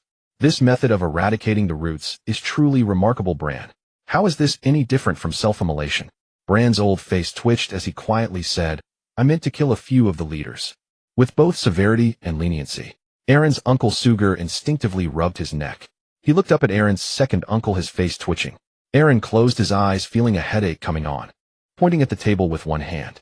Grey Fortress can't even be considered a mess. It's more like a pit of filth. In terms of economy, internal affairs, and city appearance, it is a huge pit of filth. Damn it, managing Grey Fortress is probably 10 times more difficult than Freedom City. Evil people require evil people to deal with them. He doesn't have that much free time to play cat and mouse with those guys. Aaron cleared his throat. From today onwards, I will appoint my stepmother Sarah as the deputy governor and finance minister of Grey Fortress. I want to clearly know the whereabouts of every copper coin in Grey Fortress. Accountability is to be assigned. By the way, we indeed need to capture a few of the leaders. Bran, I appoint you as the garrison officer of Grey Fortress, responsible for all troop command and scheduling. You need to cooperate with our two governors. Whoever they tell you to capture, you will capture. Let's first capture the president of the Slave Trader Association. The crime is using low-class slaves to impersonate craftsman slaves to deceive Baron Aaron, and even attempting to have the slaves harm the Baron. Moreover, he also covets my stepmother, plotting wickedly. Such a crime deserves execution, and the entire family should be hanged. At noon that day in the square of Grey Fortress, the president of the Slave Trade Association, Malrose, along with the 7 largest slave dealers of Grey Fortress, was bound to the gallows. Malrose glared in anger, wanting to speak, but his mouth was tightly gagged with burlap. His furious gaze turned to Salo, whimpering incessantly. Behind him were his son and wife, the three of them standing in a neat row. Below the platform, the crowd was dense, the majority being slaves of the Slave Trade Association. Bob, with his bulging belly, shouted loudly, "Malros is guilty of heinous crimes, daring to conspire with his family to assassinate the Baron. By unanimous decision of the council, Malros and his family shall be hanged." The other slave dealers also participated in that assassination, colluding to throw hundreds of severely ill slaves into Snowforest Village. Such behavior is no different from rebellion. If it weren't for Lord Aaron's good fortune, they would have killed him long ago. The slaves below clenched their fists and roared, some of them smiling brightly. Bob glanced at Selah and then looked at the sun, calculating the time. Selah stared silently at everyone while the slaves below laughed exaggeratedly and shouted loudly. For these lowly wastes, as long as someone killed a slave owner, they would be happy. The reason behind the killing. Selah noticed Malros gaze, her face devoid of any expression. Although Malros Field was a member of her family, she no longer wished to concern herself with family matters. Raymond had failed to control Grey Fortress, and he was destined to be abandoned. Originally, she did not want to assist Aaron, but this morning her maid brought a letter from her brother Sol. The letter stated that the Emperor had only a few days left to live, and several of the Emperor's children were already recruiting troops, indicating that the Orland Empire would soon fall into turmoil. Before his death, the Emperor verbally promised his eldest daughter that she would inherit the throne, but it was merely a verbal promise. Many ministers preferred the second prince to inherit the throne. However, the third prince, who had 2 wyverns, was unwilling to accept this, claiming that the throne should be given to the powerful. The second and fourth princes could only control 1 wyvern each, while he could control 2. Thus the throne should rightfully belong to him. The third prince was dissatisfied, and the fourth prince was even more displeased, stating that the third prince was merely lucky, as 1 dragon egg had hatched twins which did not signify anything.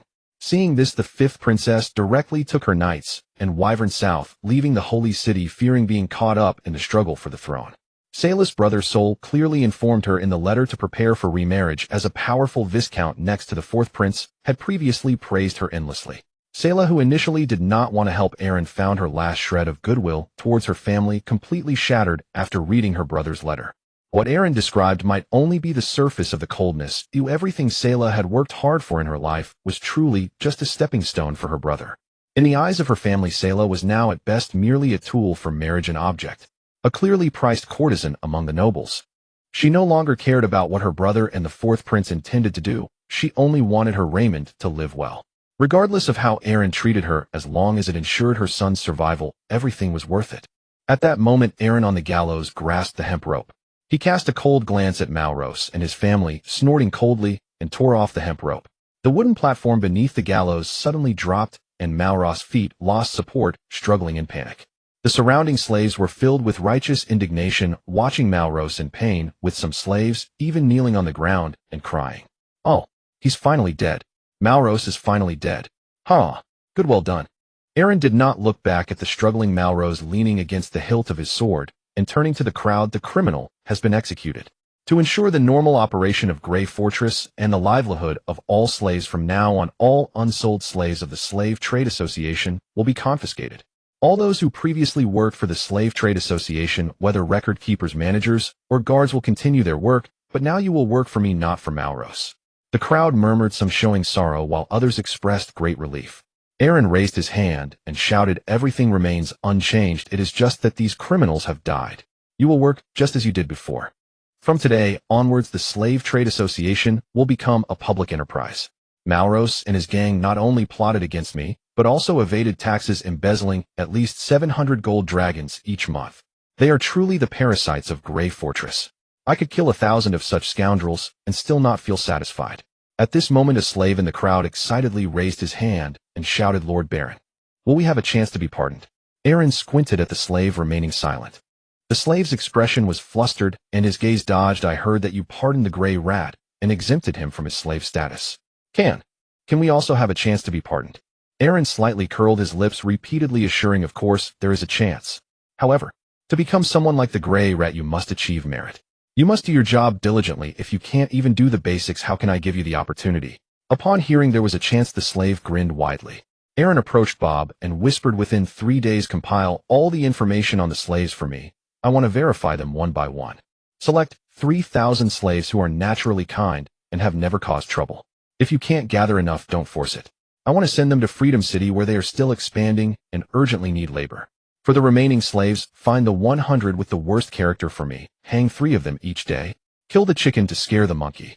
These scoundrels must be coerced, otherwise they will take advantage of our leniency. Bob nodded in agreement. Rest assured, Lord Baron, I have managed slaves for your father for 10 years, so I have plenty of methods to deal with these scoundrels. After a moment, Aaron, accompanied by Bran and a group of guards, arrived at the Slave Trade Association. The Slave Trade Association's building had 3 floors constructed very grandly. Aaron walked in. The first floor mostly housed ordinary slaves, both men and women. Some of the female slaves wore tattered clothing exposing their bodies, yet they had expressionless faces, as if they had grown accustomed to being seen. Aaron looked around the first floor, and then went to the second floor. The vice president, accompanying him with a fawning smile, said, Lord Baron, the second floor has slightly more expensive slaves. We have specially selected all the prettiest girls for you, a total of 32. You will be satisfied. All are original. Absolutely untouched. As he spoke, he pointed to a cage. Aaron looked at those young girls, instinctively retracting his head. When did I say I wanted this? Aaron looked at the vice president with disbelief, then turned to see the small girls huddled together shivering. Although he had an affinity for women, he did not have such a peculiar taste. How old could they be? They were probably here frequently because of Gray and Raymond, which made the vice president assume he had a similar interest. Another glance at the girls revealed their fair skin and bright eyes. Clearly, they had been specially cultivated by the Slave Merchant Guild. In the chaotic environment of Grey Fortress, among the tangled web of noble families, these girls would surely meet a grim fate. Send them all to Free City and hand them over to the steward Amy. None must be lost on the way. The vice president was overjoyed at the sound of this, his gaze shifting to the other slaves on the second floor. After selecting a few craftsmen, Aaron headed to the third floor. As soon as he entered, he saw a female elf who bore a striking resemblance to Alika. Moreover, she was not a dark elf, but a sun elf, her body wrapped in bandages, her hands and feet severed. With golden hair and blue eyes, her skin was pure white. Yet she was covered in wounds, the scars on her back resembling several centipedes. My lord, this is a criminal elf bought back from the Emerald Kingdom. Do not be fooled by her appearance. She can still fetch at least 1,000 gold dragons. The vice president's eyebrows raised in confidence as he boasted, you must know that in the Orlon Empire, female elves are the most valuable among all female slaves. They are beautiful, possess outstanding qualities, and live for an exceptionally long time, with tales of a slave passing down through 9 generations where the master dies, but the slave remains. Even after 100 years, they do not age. Aaron noticed the numbers and letters on the elf's neck, which did not seem to be written in the Orlon Empire's script. The vice president continued, this female elf is called Nanali.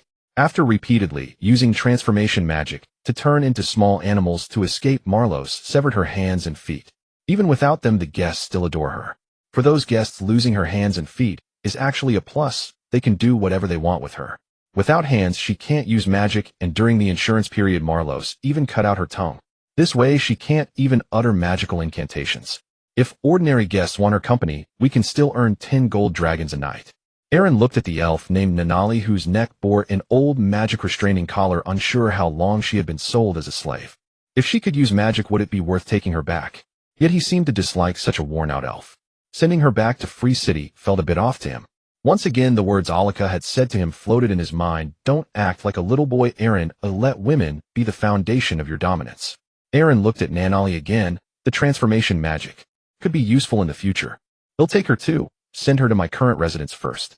Aaron continued walking forward. Many beautiful women occupied the cages on either side. The vice president smiled, saying, rest assured, my lord, we will also deliver these to your castle. The female slaves on the third floor, apart from that elf, are all original. There are even 2 black-haired female slaves bought from the Southern Gold Empire. They are a pair of twin sisters priced at 200 gold dragons. Aaron frowned. What kind of sisters are worth 200 gold dragons? The vice president chuckled and stepped forward, gesturing for Aaron. Please take a look. Aaron glanced towards a corner where a small iron cage caught his eye, causing his eyebrows to twitch as he instinctively swallowed. The cage was small, with 2 stunning girls pressed together, their knees touching shoulders, brushing against each other. 2 identical faces came into Aaron's view. Identical black-haired, twin ponytails. Identical outfits. Identical expressions. Aaron had seen twins before, but none like this. Inside the cage, the older sister shielded the younger one behind her, leaning slightly forward, trying to block the gazes from outside. The younger sister was curled up behind her, looking pitiful. Her black hair cascaded down her shoulder, covering half her face. Her legs were tightly pressed together, but the short skirt of her maid outfit was too short, barely covering her thighs, exposing large areas of skin above her knees. Suddenly, the older sister turned her head slightly, her twin ponytails swaying and brushing against her sister's cheek. She whispered something, her lips hardly moving, only a faint sound escaping her throat. The younger sister raised her eyes, her eyelids red and watery, tears hanging from her eyelashes on the verge of falling. Aaron looked at the two sisters and swallowed again. With a look of admiration, it seemed that this 200 gold dragons was indeed not expensive. The two sisters in the iron cage resembled two flowers plucked from the branch. Blooming identically, trembling identically, fearing identically. Aaron maintained his composure as he looked at the vice president and quietly whispered a few words in his ear. The vice president nodded repeatedly, his face full of flattery. Aaron glanced at the sun outside. It was already afternoon. He wanted to leave work early today. After surveying the third floor to ensure no beautiful women were missed, Aaron stood up and exited the Slave Merchant Guild. He intended to wait for the twin sisters at the castle when Bran called out to him before he could mount. "My lord, I have compiled the military strength of Grey Fortress as you requested. Please take a look." Aaron stared blankly at the female slaves already being loaded onto the carriage for transport to his castle.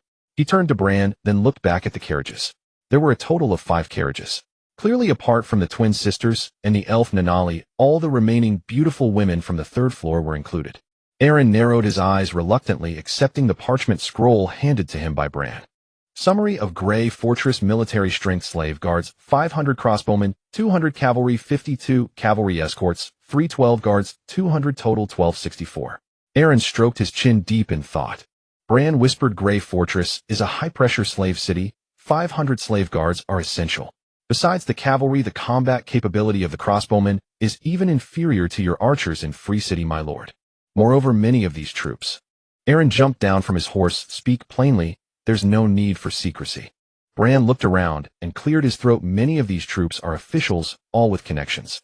Take the crossbowmen, for example. Their duty is to guard Grey Fortress, which doesn't even need to engage in battle. Many nobles will place their people here, and in a 200-man crossbow squad, over 40 are in official positions. The squad leaders of the 1st, 2nd, and 3rd crossbow teams, each leader has 3 deputies, and each deputy is equipped with several assistants." Aaron hesitated. "Why are you telling me this? What are your thoughts?" Bran's eyes darkened. "As long as you give the order, my lord, Bran will chop down all these fat pigs who are eating idle rations within a day." Old Bran's face darkened as he gripped the hilt of his sword with one hand, his voice low yet fierce. "I've long wanted to chop down the fat pigs feasting at Grey Fortress. If it weren't for Lord Grey holding me back, then I would have already decapitated Solar. And that goes for Nima, Brad, Seegerbob, and Malros too." Aaron was momentarily taken aback. "Lower your voice. You dare to kill Solar?"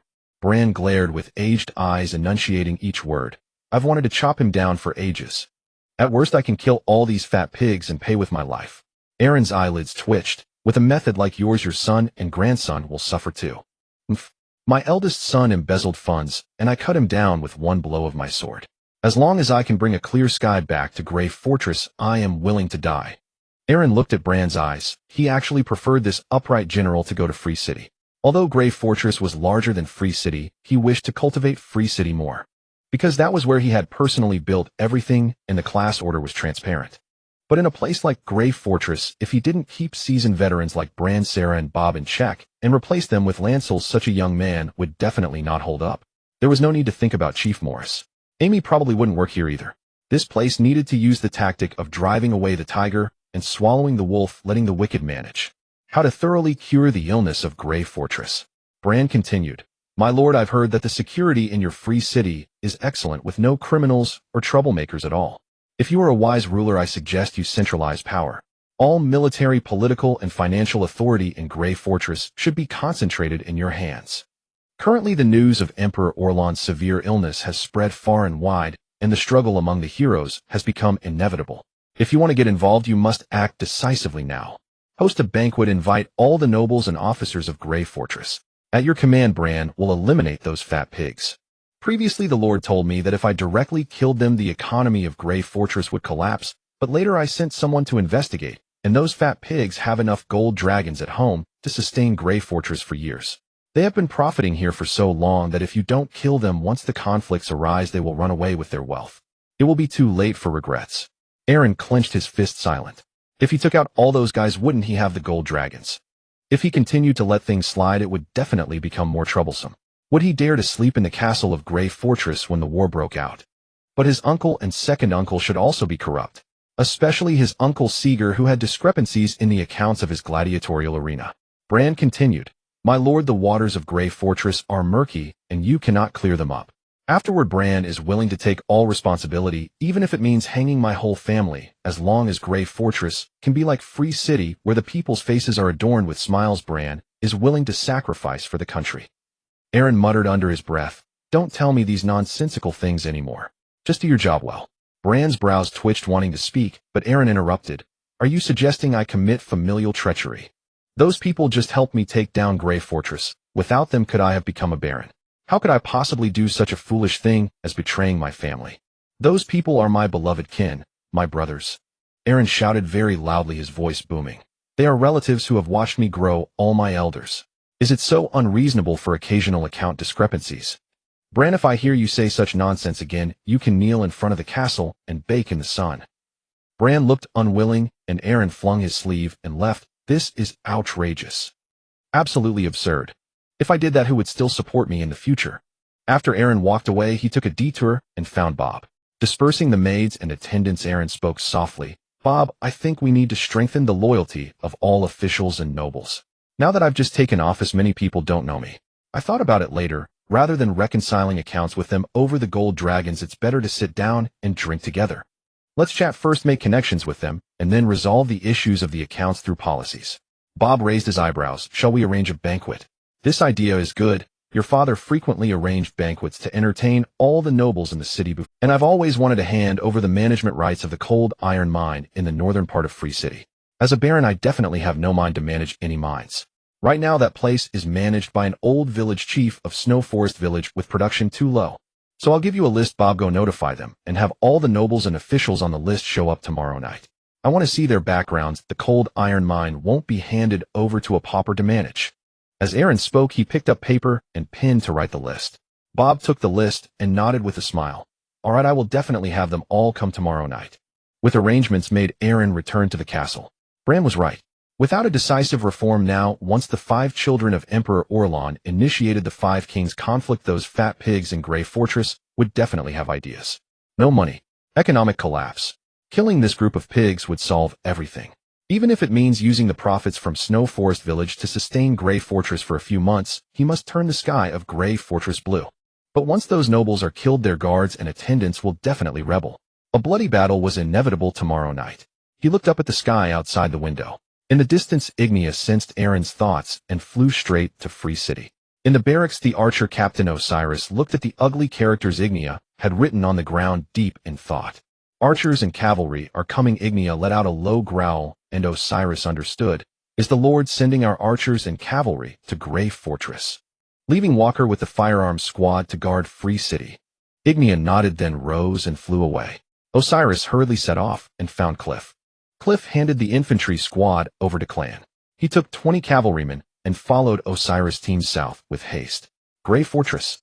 Aaron looked at Malros' younger brother Lid and said softly, "If you don't want your wife and children to look for your brother's family, then put this vial of poison into tomorrow night's banquet drinks. I need to eliminate some people. This is your chance to show loyalty. If you succeed, I will promote you to the overseer of slaves in Grey Fortress." Light stared at the small bottle of colorless and odorless poison, his lips trembling. Aaron whispered, "Why let you do it?" "Because the people around me are all cunning foxes. Right now I am actually isolated and helpless. I need to cultivate my trusted subordinates. Your elder brother Marlos has deceived me multiple times before and even tried to kill me. You should know he was acting on Salus orders." Light's lips quivered as he hurriedly shook his head. "I don't know. I know nothing." Aaron patted his shoulder. "There's no need to be so nervous. I am also in a difficult position. I cannot move against Sayla right now because she belongs to the Field family. Light, you must succeed in this matter. When the time comes, your brother's slave trading company will be yours." Light swallowed hard, his brows twitching. Aaron walked to his side and whispered, "If I remember correctly, you particularly liked that elven girl Nanali that your brother Marlos brought back. Once you succeed, I will gift her to you."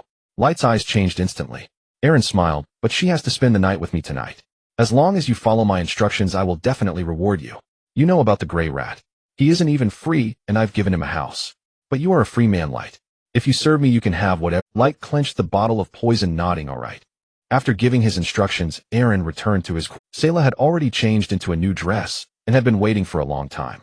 However, there were 3 more people in his room today, a pair of twin sisters and an elven girl who had been tortured to the point of losing her human form.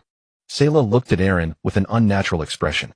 Aaron remained silent and directly approached her, pulling her in for a passionate kiss that left her breathless. The twin sisters watched this scene with panic, their cheeks flushed. "Where's my son? When will I get to see him?" Selah glared at Aaron, still maintaining her arrogant demeanor. Aaron did not speak and resumed playing the noble game with Selah. The night wind blew coldly, and the lights in Aaron's bedroom flickered. After an unknown amount of time, the arrogance on Selah's face finally showed a hint of fear. Until dawn broke, she could no longer withstand it, and fell into a deep sleep, tears at the corners of her eyes. Aaron looked at the sisters. Although they were very tired, they dared not sleep. Instead, the elven girl Nanali had fallen asleep. "What are your names?" The sisters had watched Selah and Aaron the whole night, their faces reddening constantly. The elder sister softly said, I am Lena, and she is Leah. Aaron asked, "How old are you?" Lena's voice softened, "Just turned 18. Aaron looked out at the night sky, a slender red glow was rising in the east, signaling the dawn. Taking a deep breath, he looked back at the 2 sisters. Since they were twin lotus blossoms, they needed to be savored properly. He might as well keep them for dessert after the banquet. Now he needed to attend to other matters. Aaron sat down at the edge of the bed and said, "From today onward, you will be my personal maid, serving my every need. If you are unwilling, I will send you back to the slave trading company. You can choose to serve me or those perverted guests. You have seen what happens to that elven girl." The elder sister Lena's expression was uneasy, while the younger sister Leah was already in tears. Aaron looked over, and Lena hurriedly pulled Leah over. They helped Aaron change his clothes. In the distance, the sky was gradually brightening, and Grey Fortress was bathed in sunlight. At the lumber mill, Nima Brad had risen early to inspect the goods. A guard hurried over and approached the shop across from him, shouting, "Tonight, Baron has set up a banquet, and your presence is essential. Tonight, the Baron will select someone to manage the northern cold iron mine. You'd best bring a gift that proves your financial standing." The shop owner nodded with a smile, and the guard left after delivering the message. Nima frowned. The cold iron mine. Do I really need to prepare a gift? Why hadn't Aaron mentioned this to him? Just then, Aaron walked over with Shug. Nima instinctively froze, setting down the wood in hand, and approached Aaron. "What are you doing here?" Aaron chuckled softly. "It's nothing, I just missed you, and wanted to gather with my uncle and my brother to chat a bit." Shug touched the ring on his finger, and said, "Aaron is here for finances. He told me he couldn't sleep last night worrying. Right now, there is no money in the warehouse of Grey Fortress. It's even less than the remaining amount from Snowy Forest Village." Nima raised his hand, and said, "Let's talk somewhere else. Follow me upstairs." The 3 of them went to the 2nd floor of the lumber mill, and Nima closed the door. He poured tea. Looking up at Aaron with a hint of helplessness, he said, "It's not that I took too much. This was agreed upon by your father back in the day. If we don't take it, the Field family will take it all. Our own family can't get nothing right." Shug scratched his face, squinting his eyes. "Actually, the one who can take the most is that guy Gray. How much can your uncle and I get each month? Together, it doesn't even amount to 100 gold dragons. Your father, on the other hand." Aaron looked at the 2 men, his face showing a helpless expression. "Uncle, second uncle, I need help right now. Let's not say anything else. Can you both stop taking it? Let's just do what we should do. If you encounter difficulties financially, you can tell me. I will definitely help you, but right now I need to take control of the finances of Grey Fortress. I've thought about it all night, and in the end, only my uncle and second uncle are the most trustworthy." Nima sipped his tea, remaining silent. Shug sighed softly. "If your mother were still alive, Grey Fortress would never have become a paradise for rats. I know it's hard for you. Now that you aren't taking it, how can I, your uncle, feel good about taking it? If I don't take it, how would the rest of our family? Since you've said it this way, your uncle will definitely help you, but you have to let our gladiatorial arena have some extra income, so I can explain it to those below." Aaron nodded. "Isn't this simple? If your gladiators are well trained, I will buy them at a high price. I will use them to replenish the army." Shug grinned. "Does Grey Fortress need that many soldiers?" Aaron replied, "I definitely need them. The more soldiers I have, the better." As he spoke, Aaron looked at Nima with a kind smile. "Second uncle, Grey Fortress needs to be restructured. I will give you the logging rights to the northern Frostwood Forest. Can you take a little less?" Nima Brad recalled the messenger guards he saw in the morning and turned to look at Aaron, keeping his questions to him. The Aaron before him felt unfamiliar and dangerous. He wouldn't take meaningless actions, especially when he could reclaim the baronial inheritance at minimal cost. After hesitating for a moment, Nima went to the bottom of the bed and retrieved a small money box. Opening the lid revealed a dazzling pile of gold dragons. Nima pinched a gold dragon and waited, saying, Our Brad family is like a pack of wolves. Aaron, are you planning to get involved in the struggle among the 5 kings? This 1,000 gold dragons is my life savings. I will help you. We are family, Aaron. Whatever you need, just ask your uncle. Aaron looked at the box of gold dragons and smiled faintly. Sujal stood aside, deep in thought. The composition of the forces at Grey Fortress is intricate. Your uncle can provide you with 50 seasoned gladiators for the infantry, and I have invested heavily in these gladiators. You can grant them amnesty directly, nephew. For those who have been gladiators, all their lives being pardoned by nobility is a great honor. I can't guarantee everything, but I assure you that each of my 50 gladiators can take on 20 men. Nima smiled and asked, does this include your gladiator king Grimjo?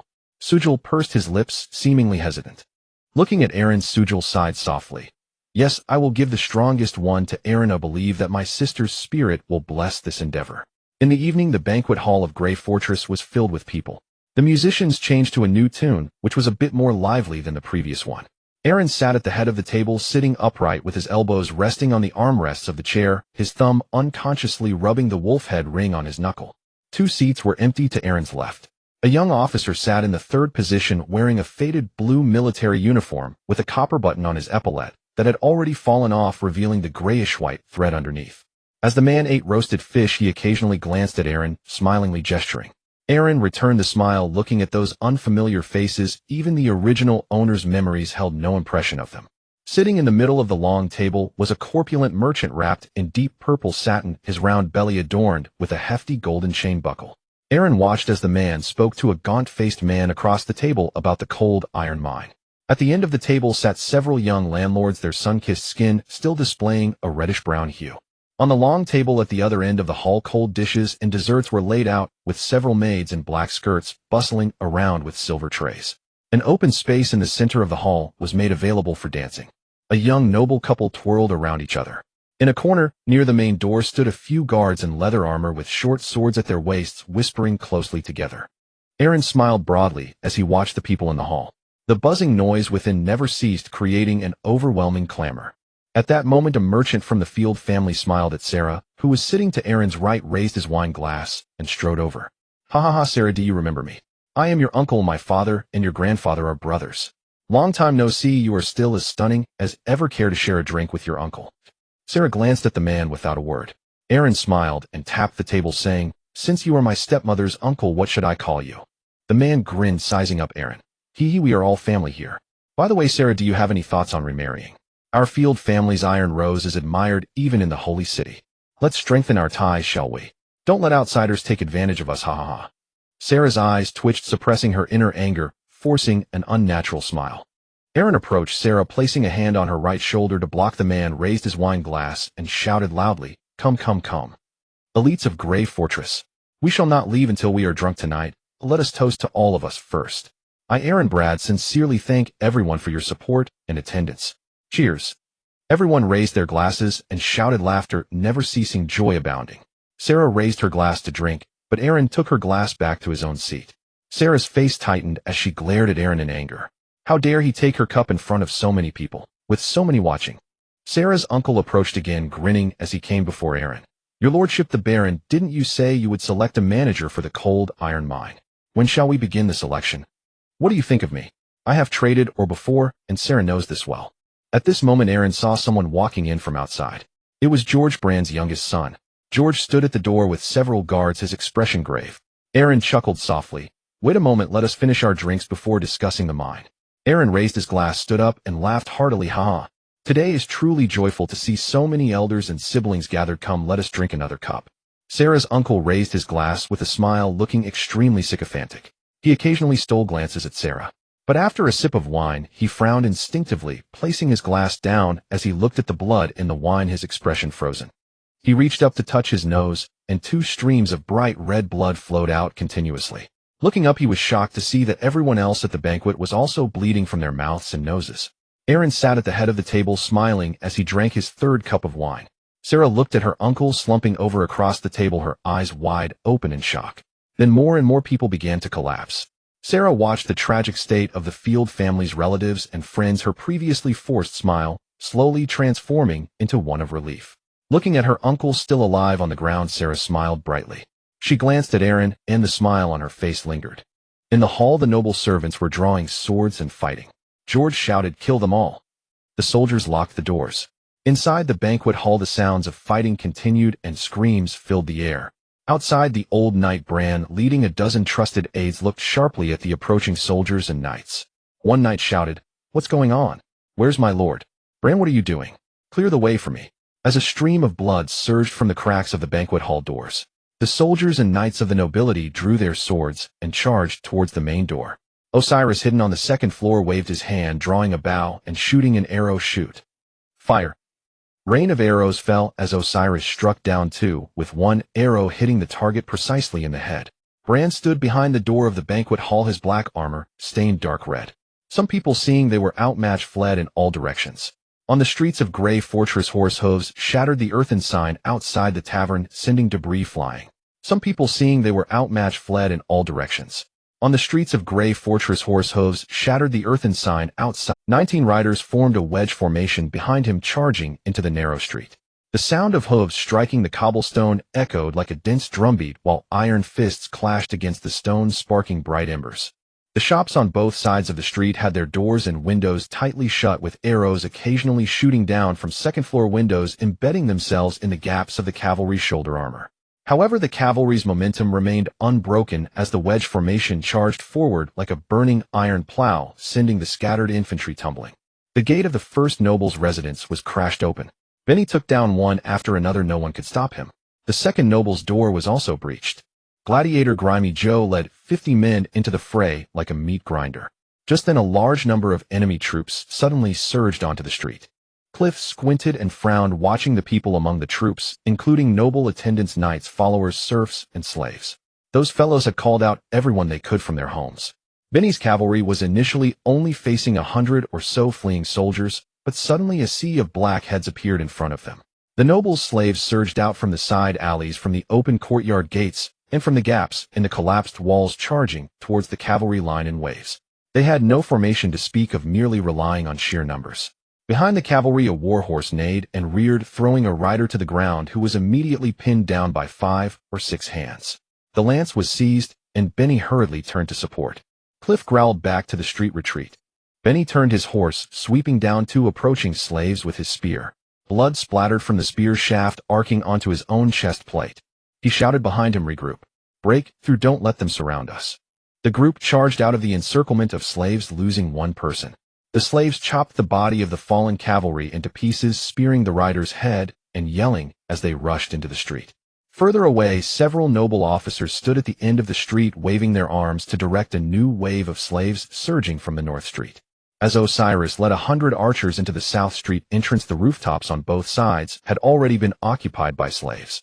Those were the original guards of the Arrow Tower and the archers of the courtyard, totaling less than 40, yet they occupied several of the highest rooftops on either side of the street. They were shooting down at the gladiators below, but their aim was too poor. "Knock the arrows." Osiris raised his right hand, his gaze sharp as an eagle shoot at a northward angle. "Release." 100 bows were drawn back and released simultaneously, the sound of the strings vibrating like an explosive thunder, the arrows leaving the bows blended into a torrent of iron-gray wind. The rain of arrows passed over the heads of the fighting crowd in the center of the street, accurately striking the rooftops where the archers were hiding. Cries of anguish echoed from above as over a dozen figures fell from the rooftops, crashing into the blood-soaked ground below. The second wave of arrows was knocked immediately after. Osiris changed his gesture. "Level shot. Front row, crouch position, aim at the middle of the street. Release."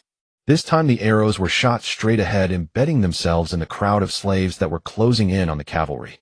Those struck by arrows fell like reeds cut down by sickles, revealing a few startled noble attendants who staggered backward. The archer unit began to advance steadily, stepping over the arrows shot by their comrades, gradually compressing the space of the chaotic battlefield in the center of the street. At that moment, another 1,000 peasants and slaves surged out. The street was filled with a dark mass. Osiris clenched his right fist tightly, his brow furrowed. There were too many enemies. Just then, a sudden gust of wind swept across the street. A massive shadow with flapping wings descended from the direction of the castle. The gust created by the flapping wings stirred up debris and dust from the street, knocking several unsteady slaves to the ground. A strong smell of sulfur permeated the air, and the heat of flames bore down from above. Benny looked up, seeing the dragon through the blood-smeared gaps in his faceplate.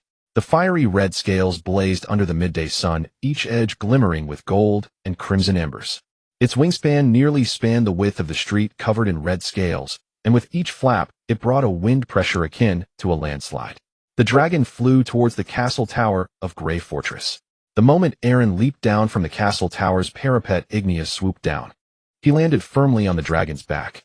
Aaron crouched for a moment on the dragon's back, then straightened up, grasping the reins, gazing down at the blood-soaked street, beneath him, murderous intent radiating. Those who had been embroiled in the chaos stopped and turned to look at Aaron, their eyes filled with fear as they beheld the flaming dragon beneath him. Aaron rode Ignia to the front of the crowd of slaves in the center of the street. He shouted in a low voice, "Those who block me shall die." Ignia opened her mouth. A surge of red light that had long been accumulating erupted from deep within her throat, transforming into a thick, rolling dragon flame of dark red and golden hues. The fire roared down the length of the street. Flames engulfed several officers at the end of the street. They engulfed the walls of a noble's estate. They devoured those attendants who were still wielding whips to drive the slaves. Most of the screams were swallowed by the flames, leaving only the wretched wails and cries. A few people, their bodies aflame, burst forth from the burning ruins, screaming like living torches on the street. The commoners on either side knelt down. They looked up in worship at Aaron, who was riding on the dragon's back. Some noble families attempting to flee were blocked at the North Street exit. Grimy Joe had somehow blocked that alleyway, his upper body bare, his skin covered with old scars and tattooed patterns. He held a broad-bladed short sword and an iron-round shield. Grimy Joe, with a scar running from his ear to his chin, saw the nobles and fleeing soldiers running towards him. Instead of retreating, he stepped forward boldly. His short sword swung out, cleaving through the first person's ribs. Grimy Joe laughed loudly, his expression wild. "Ha ha. Die, die. All of you die." He turned and swung his sword again, and a man's head instantly fell to the ground, blood and flesh splattered. Then Grimy Joe raised his sword, spinning in a circle, plunging into the crowd of slaves, as if slaughtering chickens. Aaron could only think of one word to describe the gladiators' fighting-style: meat grinder. Though these fellows wore no armor, they were remarkably fierce. The slaughter ended. Steward Bob brought Marlo's brother, the Litter family, to the square. Litter, in his hatred for the Baron who killed his brother, harbored resentment and poisoned the nobles at the banquet. He incited a large number of slaves to revolt, a crime unforgivable. By the Baron's command, the entire Litter family is to be executed, to serve as a warning to others. Lytel stared wide-eyed in panic, his mouth firmly sealed. When he saw Sarah and Aaron, the hatred in his eyes nearly became palpable. Sarah smiled with satisfaction. Ever since Aaron began to slaughter the aristocrats of Grey Fortress, her lips had not ceased to curve upwards. Looking at the last man of the Field family, Lytel Field, Sarah held her smile with a hint of meaning. This was the first time in her life she smiled so joyfully that she couldn't help but do so. Finally, she wouldn't have to see the faces of those scoundrels anymore. Although Aaron, that little bastard, was utterly detestable, it did not affect her mood in the slightest. Aaron was right. Why should Sarah share what she had worked hard for with those people? What good place could Grey Brad run? Half of this place was built by her, while those from the Field family were all mere beneficiaries. She married that old man Grey at a young age, and every night she would wake up to see his ugly old face, often screaming in fright. Many times she would be stunned for a long while trying to come to terms with the fact that this old man was her husband. Over the years, every time she had private meetings with the family's idiots, one would want to be an officer, while another wanted to farm. There were also some fools who wanted to compete for her slave industry. Each time it was in the name of the family, with glory, unity, and family values that had accompanied her throughout her life. As long as she did not act according to the wishes of her family members, she would be deemed ununited. Her brother Sorrow would come to reprimand her. 12 years. A full 12 years. These idiots have finally perished. Aaron walked to the gallows, pulling the hemp rope with one hand. In Lytel's despairing gaze, Aaron turned back with anger. Looking down at the citizens and slaves below, he pounded his chest in agony. "I hate it. Oh, damn it. Damn Malros, damn Lytel. At first someone told me that Malros' brother might rebel because I executed his rebel brother. I thought to myself, Lytel is at least part of the Field family. How could he do such a thing? I cannot kill innocents without reason. Oh, how I hate this. Because of my mercy, such a tragedy occurred. He actually took the opportunity during the banquet to kill so many of my elders and friends." Behind him, Lytel weakly twisted his body, struggling in despair, slowly losing his breath. Below, Nima, Brad, Sugar, Bob Brand, and others had solemn expressions. Benny looked across at the unfriendly Grimjoe, his eyes challenging. Cliff pulled Benny back, but Grimjo gave a thumbs up towards below, and Benny squinted frowning. Where did this barbarian come from? Does he want to challenge me to a duel? Grimjo arrogantly asked, dare you dismount and fight me? Benny replied, what do I have to fear? Aaron walked over and glanced at both of them. Both lowered their heads and said nothing further. Aaron returned to the banquet hall and Bran respectfully approached him saying, my lord, a total of 3,651 people were killed in this battle, of which over 2,900 were the aristocrats, slaves, and guards. In this battle we seized nearly 1,000 gold dragons, 78 sets of full armor, 128 warhorses, and 632 bows and crossbows. Moreover, we reclaimed all the farmland and industries owned by those scoundrels. This battle was a great victory. Aaron looked at the crowd below, his expression serious. The gluttonous parasites have gone to where they belong, and it is now time for us to fully develop. In terms of internal affairs, Grey Fortress will fully reform and change laws in 3 days, with all laws and policies following the principles of Free City. In terms of military strength, Grey Fortress will have all citizens voluntarily enlist. Cavalry, crossbowmen, archers, infantry. Remember, my soldiers must be elite. Once recruited, training will commence. Osiris will serve as Bran's deputy, training as they do in Free City. Furthermore, regarding the issue of slaves seeking amnesty, I have given this matter careful consideration. Aaron rested his chin on one hand, coldly smiling. Those slaves who first pledged loyalty to me when I was weak will naturally receive preferential treatment. They worked tirelessly to help me build the fortress, especially those like Grey Mouse who served me diligently. Oh, I naturally will reward them. However, my thoughts have now changed. Just looking at this incident where the nobility incited 300 slaves to revolt, most of the slaves in Grey Fortress are faithless. They don't care who the Baron is as long as they can kill the nobles. They are happy. Aaron pressed both hands on the table and stood up. Conflicts and turmoil will surely unfold. Thus from now on, all slaves of Grey Fortress who wish to obtain amnesty can only choose to enlist. After 5 years of service, they can be granted freedom. If they kill 20 enemy soldiers, the period will be reduced by a year. If they kill an enemy high-ranking officer, no matter who it is, they will be immediately granted freedom and housing. If they kill a second high-ranking officer, their wife and children will be granted amnesty. If they kill a noble above the rank of Baron, I will make them a knight. Aaron raised his lips meaningfully. Aside from military merits, they have no other opportunity to be granted freedom. Cowardly, incompetent, filthy waste will remain slaves for life. In my time of power, do they still think to be granted amnesty? Then they must prove their bravery and loyalty on the battlefield. The army I desire is a fierce and mighty force. Hearing this, Sarah smiled knowingly. Bob's lips curled slightly. The Baron is wise. 2 months later, Emperor Orlon VII passed away.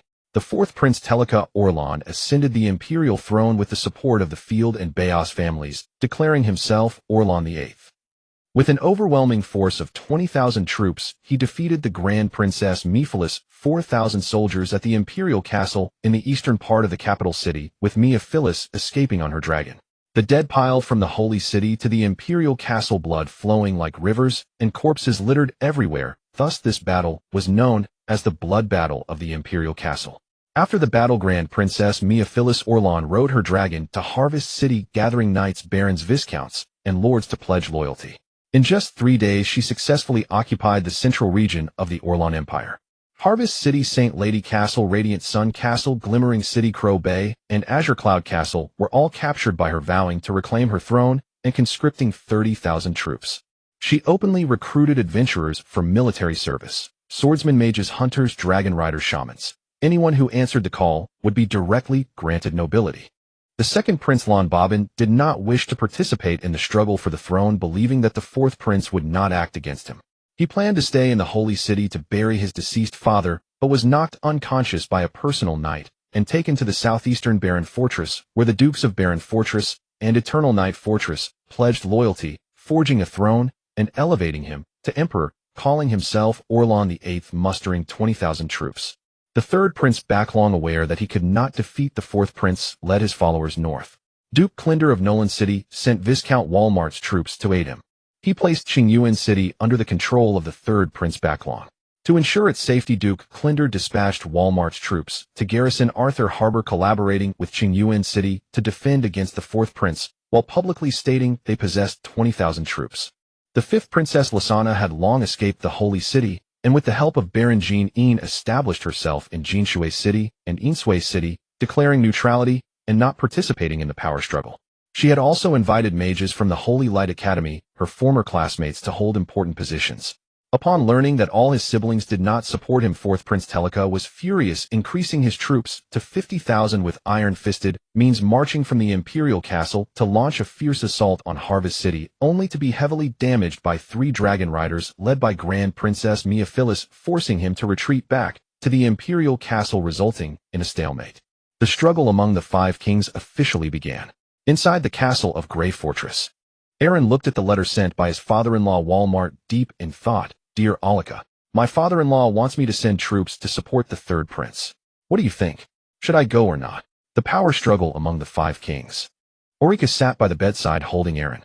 Over the past 2 months, the talents displayed by her husband Aaron had greatly impressed her. She had simply lived long enough to see through the tricks and schemes of humanity. However, when it came to arranging troops, strategizing, and governing the city-state, she seemed to truly lack the ability that Aaron possessed. He appeared to have a unique gift. Aaron turned to look at Ulrika, wrapping one arm around her waist. What are you thinking about? Ulrika smiled gently. It's nothing. We have just begun to stabilize ourselves. The military strength of Freedom City has reached 500, and that of Grey Fortress has also reached 3,000. But to be frank, we are still in the development stage. After all, the soldiers under Baron Grey were a mixed lot. Aaron nodded slightly and walked over to the wood. Looking at the heavy documents, he didn't feel sleepy. Indeed, he had just begun to stabilize himself, and all areas were still in the development stage. Reflecting on the reform and development over these 2 months, there were both joyful aspects and places of melancholy. Agriculture. The arable land of Grey Fortress is vast. After adopting the greenhouse model of Freedom City, it is absolutely possible for the yield of vegetables and grains to double, but the production of thin sheepskin, used as plastic film, takes a lot of time. The greenhouse at Grey Fortress has just been completed. Timber Nima Bulad built a large logging site on the mountainside of Frost Needle Forest and also established a lumber factory, which is expected to increase the timber revenue of Grey Fortress by 50%, but that place is still under construction. Aquaculture. Initially, he planned to build a dock in the eastern part of Snow Forest Village, but now he has moved the construction site to the southeast corner of Grey Fortress, as that area is warmer than the north, which is more favorable for both fish farming and shipbuilding. However, the dock is under construction and there are no shipbuilders, leaving the dock empty, without any boats. Slavery. After all the members of the Field family perished, Sarah completely took control of all the slave industry of the Field family. Now she can stably procure 1,000 slaves from other places every month, but recently Sarah has been wanting to see her son and is a bit reluctant to work. Minerals. The profits from the cold iron mine have been exceedingly high in the past 2 months, with last month's income reaching 4,200 gold dragons thanks to Amy's incentive policy of not issuing salaries, but only rewards. Military strength. The 500 people from Freedom City are all former slaves, easy to manage, and under Cliff selection each soldier has no criminal record. Grey Fortress has been troubled by this. After he issued the policy of allowing slaves to be promoted to freemen 2 months ago, he recruited nearly 2,500 strong and healthy slaves with no criminal records to serve as soldiers. However, even so, the other freemen and noble youths who enlisted in the military absolutely did not want to sleep in the same place as the slaves. Not to mention Bran, who did not want to sleep with the slaves. Even Aaron himself did not want to sleep with those guys. It was just very smelly and uncultured. The slaves that Marlowe sold to him were actually the better ones. Many were debt slaves and prisoners of war bought from defeated small countries in the south. The first batch of slaves in Freedom City were often former freemen who still had some cultural background and beliefs. As for the slaves of Grey Fortress, many of them have been slaves since birth. These fellows not only lack beliefs and culture, they are dirty, lowly, disgusting, shameless, and lazy. Aaron once made a secret visit covering his face and talking to a slave, but before they could say much, the slave squatted by the wall and began to relieve himself. He asked the slave why he did not enlist and become a freeman, but the slave showed no reaction. Only when he heard that it was time to eat did his eyes light up. It was as if he were a kind of livestock that had been confined for too long. You tell it that outside is freedom. It says it won't go, it wants to eat. During mealtime it would even say, "Can freedom be eaten?" Aaron looked at Bran's work report with a face full of melancholy, rubbing his face. He recalled the words Benny had said to him in Freedom City. "My lord, an army cannot be formed just by gathering." Clearly Benny had been tactful with his words. The slaves of Grey Fortress shattered his worldview time and again. Picking up Bran's report, Aaron squinted and frowned. He stared at the report with a stiff expression. Most of the content was about the conflicts between the noble offspring freemen and slaves in the army. Either a slave defecated on a noble offspring's shoe, or a slave kept farting while sleeping, disturbing the other soldiers' rest. Aaron read through the report with narrowed eyes. It's really too messed up. If it weren't for the current warlords competing for power, I wouldn't want to have so many slaves as soldiers at all. Damn it, those princes and princesses in the south can easily amass tens of thousands of troops. I don't know if that's true or just boasting. If you take away the serfs and slaves from Grey Fortress, there are only 20,000 freemen left, and it's already quite good if a few hundred among them are willing to enlist. Right now I only have 4,000 troops, and more than half of them are slaves. How can I manage to improve the conflicts within the army? Aaron rested his chin on one hand. This really needed to be addressed. If a war broke out, the people below would polarize and infighting would definitely occur. Forcing slaves and freemen together was indeed a miscalculation on his part. However, the South is currently at war, and without enough military strength, he is also anxious. He does want to slowly develop and cultivate elite soldiers who are clean and able to fight, but time does not allow it. Ulrika walked over and hugged him from behind. To hesitate in making a decision will only lead to disorder. Since your father-in-law asks you to send troops, you should directly hand over all the soldiers composed of slaves to him. Aaron instinctively shook his head. No, there are too many people. Ulrika smiled lightly. I mean those who have been slaves since birth. Even if freemen are disgusted by slaves, there are distinctions. For example, a girl from a defeated southern country who has always been a freeman and was only sold to be a slave for a year can easily be accepted by other freemen. Aaron, you need to analyze slaves specifically. The freemen detest those who are dirty, cowardly, and lack a... Although your military strength has been supplemented, there are definitely slaves who want to take advantage of the chaos to seek military merit. Do you understand what I mean? Aaron nodded. Indeed, someone like Amy, though she is a slave, is highly respected by most people in Freedom City because she was previously a princess along with Benny and Cliff. There is also a group of people who are unique among slaves, the gladiators. Although many gladiators are of slave origin and have trained in the arena since childhood, these fellows have a sense of honor. For example, that Grimjo believes in the god of duel. Moreover, he wouldn't relieve himself on the street. It seems I really need to visit the barracks. I want to accompany you tonight, Ulrika. I'm sorry for troubling you. As Aaron spoke, he walked out of the castle. Once outside, he was blocked by Sarah. Sarah approached with her head down. It's been 2 months. Where's my son? Aaron smiled faintly while Sarah glared with wide eyes and shouted softly. It has been 2 months. During these 2 months I've worked for you, and you have had your fun. What about my son? Don't try to fool me. If I don't see my son today, I will definitely get rid of the wild child in my belly. Aaron was taken aback. He instinctively looked at Sarah's belly. Did she have one? Sarah's brows quivered as she spoke with immense anger. Did I have even one night of rest in these 2 months? I'll say it one last time, I want to see my son. Don't force me. Aaron bit his lip and chuckled. Fine, I will write a letter to have your son sent over on the condition that you call me master. Sarah's eyes widened in disbelief. You. As she looked at George and several guards approaching from afar, her cheeks flushed, and she clenched her fists, whispering, Master. Aaron nodded heavily. Very good. Master will be busy for a while. Wait for me in your bedroom tomorrow night. Sarah walked away, fists clenched and face flushed. George approached with several guards leading a carriage. Aaron mounted the carriage, gazing admiringly at Sarah's retreating figure. Women are only fun when they are wild and untamed. The wilder a woman is, the more he desires to conquer her. He could bet that even if Sarah were now carrying his child, her heart still belonged to Laimon. Moreover, this kind of woman would absolutely dare to eliminate the child in her womb. She could definitely do it. If he wanted Sarah to truly become his plaything and right-hand woman, he would need to stoke the fire further. Destroy her last line of defense. Make her unable to hold her head up in front of Laimon. As for that Lyman, he didn't even need to lift a hand to kill him. The other party was so stupid that he would eventually self-destruct. Arriving at the military camp, Bran was still leading the soldiers in training. Upon seeing Aaron arrive, Bran did not stop his actions.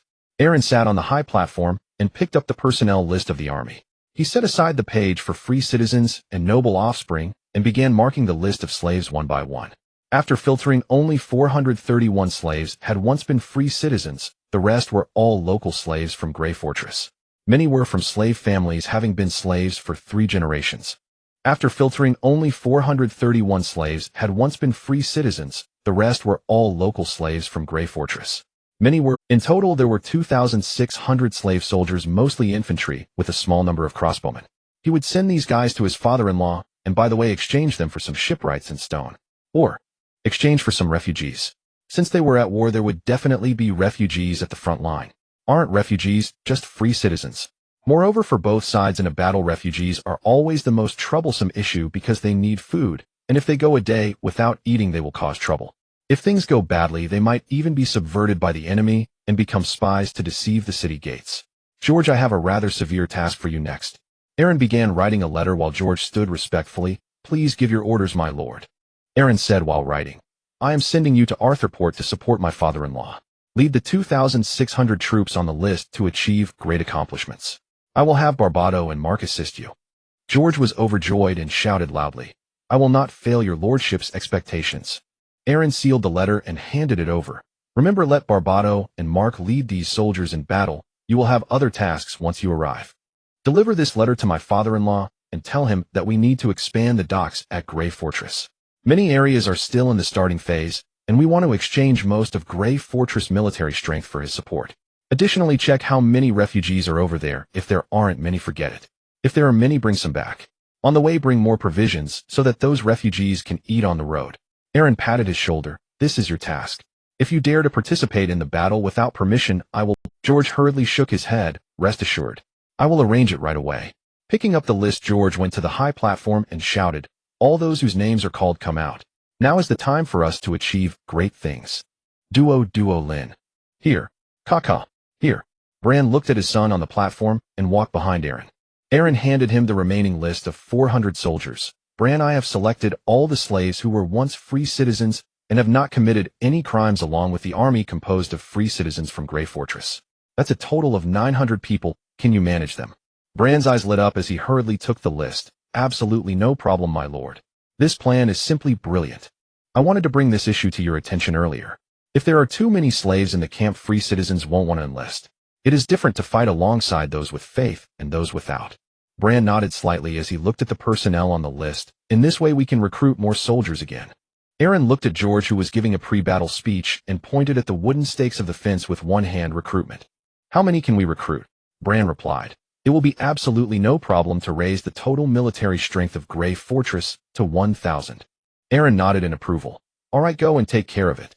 Once again seated in the carriage, Aaron looked at the moon in the sky, his expression contemplative. The military strength is still too small. The 500 troops from the Free City definitely cannot be moved. Who knows if the war at the Wall of Sighs in the north can hold. If some magical beasts or trolls come, the Free City needs to protect itself. With 1,000 troops, if they encounter the large forces of those princes and princesses, it's highly likely they won't be able to win. Moreover, they have flying dragons and several dragon riders. Isignia is still not of age. It's really uncertain how things would go in a fight. He still needs to develop, and once all the planned facilities are established, he will focus on recruiting soldiers, making everyone a soldier. As for the slaves, he will develop the unique characteristics of Grey Fortress, training combat-capable slaves to send to the front lines as cannon fodder in exchange for other needed resources and talents. Strong citizens, brave soldiers, stockpiling food and claiming kingship. Arriving back at the door of his bedroom, Aaron glanced towards another room and stepped over. The twin maids Lena and Lia were in the room, helping the sun elf Nanali change her medicine. Lena looked at Nanali's wounds with concern, whispering, those perverted nobles have ruined such a beautiful elf. They will definitely face retribution. The bandaged Nanali turned to look at the door, mumbling incessantly. Lena instinctively turned back, her eyes widening. My lord, I wasn't talking about you. I was talking about those guys. Lia stammered. My lord, what brings you here? Aaron tugged at his collar. I will be sleeping. Aaron sat on the edge of the bed, and seeing this, Lena hurried over to help him change his clothes. Meanwhile, his younger sister Leah blushed deeply, looking like a ripe apple. Aaron glanced at the two sisters, his gaze lingering on his sister Leah. Like Amy, these two sisters were bought from the Southern Slave Trading Guild, and they were both noble ladies in the past. Although they were not as skilled in governance as Amy, they were not lacking in service. Aaron stretched and sat on the edge of the bed, while Lena, blushing, approached and then squatted down. Aaron turned his gaze towards his sister Leah and pulled her into his embrace. Leah immediately went limp, blushing as she slumped in his arms. On a small sickbed beside them, the elven girl Nanali silently observed the man before her. She quietly watched the three of them from the beginning of the night to the latter half. Awu. On the bed, Lena struggled to sit up and said, Sister, you serve the master first. Nanali needs assistance. Lena then walked over, picked up a wooden tub, and placed it beside Nanali's sickbed. Next, she carefully moved Nanali, who had lost her limbs, closer to the edge of the bed. Aaron sat up, openly watching. Nanali, however, showed no change in expression, as if she had grown. Aaron approached and held Nanali. Lena nervously shrank back, unsure of Aaron's intentions. Nanali looked into Erin's eyes, tilting her head. After she finished her business, Erin cradled her horizontally, saying, Nanali, you've lost your limbs and your tongue. It's impossible for you to speak now, and you can't cast spells with your hands either. I've kept you for 2 months. Are you still unwilling to learn the silent incantation of the dark elf I taught you? This method allows you to cast spells directly through the spiritual realm. Can't you transform into various animals? I need you to help me with tasks. Nanali tilted her head, mumbling continuously as if she had lost her mind. Lena lowered her head and quietly said, My lord, she has always been like this. She should be broken. Erin frowned. It's been 2 months, and she's still acting like a fool. If this continues, it'll just send her back to the slave trading guild. Leah, blushing, managed to sit up with some difficulty and said, My lord, Nanali must be homesick. She often looks towards the north, towards the window. That direction is the Emerald Court. Erin stroked his chin, thinking homesick. After a moment, Erin bundled Nanali, who had lost her limbs, in his arms and flew towards the north on Ignia. Arriving at the border of the Orland Empire and the Emerald Court, Erin lifted her up. Look! Nanali instinctively lowered her head, her pupils dilating sharply. A flicker of life appeared on her previously vacant face. As her lips trembled, tears streamed down her cheeks. She instinctively reached out, but her arms were broken. She mumbled continuously, wanting to speak, but unable to due to her lack of a tongue. Looking at the distant green forest, Nanali burst into tears, sobbing profusely. Erin held her tightly as her body shook. You were sold to the Emerald Court as a slave. Even if you return, you would still be a slave. You've been here with me for 2 months to recover. Your life is saved, but I currently cannot heal your limbs and tongue. As long as you help me, I promise I won't sell you. I urgently need to know what resources lie under the eastern coast of Grey Fortress. Can you transform into a fish or something to help me check it out? Nanali looked at Erin with tear-filled eyes, her tears flowing uncontrollably. Erin patted her head, saying, As long as you are willing to be my personal possession, I won't let you suffer the same torment as before. Are you willing? Nanali nodded through her tears. Back in the castle, she looked at the magic scroll. Closing her eyes, she tried. As a faint magical energy illuminated her surroundings, Erin's eyes lit up. Nanali was enveloped in a golden light. Her form gradually shrank until she slowly transformed into a frog the size of a palm. Erin's eyes brightened, surprised at her success. Nanali extended a forelimb, staring blankly for a long time. She grasped her webbed feet and toes, letting out a rib bit. Erin picked her up with one hand, saying, Well done, Nanali, excellent. From now on you can transform into small animals and hide in my clothes. How about as a squirrel? I have been looking for a scout. Ignia is too large, and flying like this to other places is too arrogant. Can you turn into a small bird, Nanali? Nanali's body changed again, transforming into a small green bird. She hopped onto Erin's shoulder, tilting her head and rubbing her face against him. Then she flew out the window, heading east. Lena said nervously, She won't not come back, right? My lord, are you really going to let her go like this? If she doesn't come back, I'll consider it a good deed. It's quite pitiful. Because of her father's mistakes, she has been reduced to a slave and has been tormented by human nobles for decades. Erin wrapped an arm around Leah, who shivered suddenly. Why has this baron been seeking her sister ever since their first encounter? Clearly both of them are the same, yet he keeps fixating on her. Erin smiled at Leah, saying, From now on you two will call me master, not my lord. Yes, master. Leah said, shivering as she instinctively tried to hide. Seeing this, Lena hurriedly leaned closer, saying, Master, please spare my sister. It's been all night. Erin shook his head with a smile, having noticed that Leah's expression seemed to be changing. The kind of transformation. 2 hours later, the originally reluctant Leah actively embraced Erin, saying, Master, Leah is not tired at all now, master. Lena, blushing, looked at her sister, who seemed somewhat unfamiliar, and instinctively clenched her fists. What is going on? How has her sister turned into this? Erin glanced at the sky, although it was bright, he still wanted to finish what he started. Lena, it's your turn. Leah, come help your sister. If sisters share their blessings, you know. Leah nodded in response. That noon, riding in a carriage, Raymond arrived at Grey Fortress and shouted as soon as he reached the entrance, Damn, Erin. And you bunch of bastards. My mother is from the Field family. Do you dare to keep me locked up, Erin? Are you tired of living? I must tell my mother about this. I will make sure you know how powerful she is. As Sarah arrived, she saw Raymond's state and walked over with a pained expression. Upon seeing Sarah, Raymond shouted even louder, Mother, I've missed you so much. Did you order Erin to release me? Haha, does he know fear now? Raymond yelled. Even if you give Erin 100 guts, he wouldn't dare oppose my mother. Isn't he capable? Then why was I released? Haha, just this. Sarah hesitated, instinctively glancing at her abdomen, saying, Son, keep your voice down. Raymond grew more agitated, saying, "Mother, we must not fear him. I heard from the jailer that my uncle has become a duke in the Holy City. Oh, I'll let my uncle send troops to directly exterminate that scoundrel Aaron. I may not be able to defeat him, but I have my mother. My mother is the Iron Rose of the Field family, and Aaron is definitely not a match for her. He won't even know how he died. My mother could easily defeat him." Sarah looked at her abdomen again, glaring and slapping at herself. "Shut up." Lai Ming trembled, pressing his slapped right cheek with his hand as he stared at Sai La in bewilderment.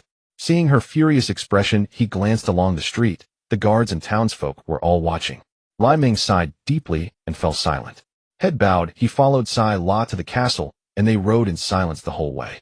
When Sai La led him into a chamber, Lai Ming clenched his fist and cried out, "Mother, the defeat at Shuling village was not due to my poor command. Yalun was too cunning. He bribed Babate and Ma Ku. He even bought off the militia. If it had been a straight fight, he would never have stood against me. That damned man plunders through intrigue and treachery. He wouldn't even let me sleep at night, letting his flying dragon make an uproar above. If I had another chance, I would make Yalun know my strength." Sai La's face hardened as she sat in a nearby chair. She reached out, stroked Lai Ming's head, grasped his wrist, and pressed his shoulder. How do heir Ma Si Ta Ko long ago seen that her son would never amount to much? How old is Lai Ming this year? Compared with others his age, let alone leading troops in battle, even riding a horse through the night, would have most of them crying to return home. It was not that Lai Ming was foolish, but that he was too young and his adversary was undeniably hard to contend with. Sai La frowned. It seemed the real reason the Si Ta Ku family chose Yalun had nothing to do with who possessed Mei Lin. It was the Five Kings struggle. The Fei heir family had long been drawing close to the fourth prince, even arranging her marriage to Golay. Had Lai Ming become baron, the entire north would now fall under the fourth prince, and the Duke Xianlu would have no leverage. If Yalun had not suddenly risen to prominence in such a short span, the fourth prince would undoubtedly have dominated alone. In a sense, Yalun had reshaped the balance of power in the Five Kings contest. The side that had once crushed its rivals had been severely weakened. Otherwise, the four great houses, Si Ta Ku, Bulata, Fei Erda, and Bayasi, might have banded together to elevate the fourth prince, Li Jia. If the Duke Xianlu had perished at the right moment, the Holy City and the entire north would have belonged to the fourth prince. Power, marriage, and strife meshed like interlocking gears. Sai La drew a cold breath. Such decade-long scheming could not be without the shadow of her father behind it. Lai Ming, unwilling to yield, clenched his fist. "Mother, I lost to Yalun mainly because I have no air force. I have no flying dragon. If I could obtain a dragon, Yalun would be no match for me. We should invite the Fei heir family's allies to a banquet and slaughter every supporter of Yalun. Mother, you hold high rank and authority. Who would dare refuse your invitation? Besides, with my uncle gone, you are effectively the head of the Fei heir family." Lai Ming's eyes brightened with ambition, utterly unaware of the small emerald-green bird perched on. The little bird cocked its head and hopped twice, watching Lai Ming for a long while. Sai La looked at her unpromising son with growing helplessness. Given her son's wit and courage, he was plainly not a match for Yalun now. He was too young and had not endured hardship. She could already guess why Yalun had spared him. Yalun truly had no need to settle childhood grudges by killing Lai Ming. Should he do so, this mother would pursue him to the death. She did not know what Yalun was thinking. He could have killed them both, yet he professed to like her. He even claimed he would abandon Golay Fortress rather than give up Sai La. Such words might be meant to dupe a young girl, yet they left a bitter taste.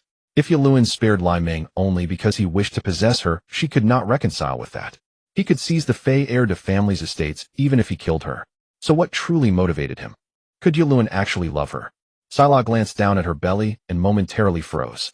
After long contemplation, she slowly raised her head. Whatever else, she could not let Lai Ming remain here.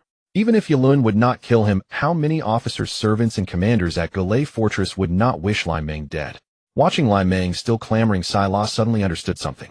Her expression stiffened. Yes, Yalun did not need to kill Lai Ming himself because so many others wanted him dead. He would not need to act once Lai Ming returned to Golay Fortress and proclaimed revenge and a claim to power. Each day other officials would surely slay him for glory. Then Yalun could feign grief for a lost comrade and punish that culprit, thereby severing this mother's hopes for her son. All her affection would turn to the child in her womb, binding her forever to Yalun's side, content to be his dog. Sai La covered her face with trembling hands at the thought. A brilliant trick. Drive away the tiger and swallow the wolf, but she had clearly underestimated Yalun's depths.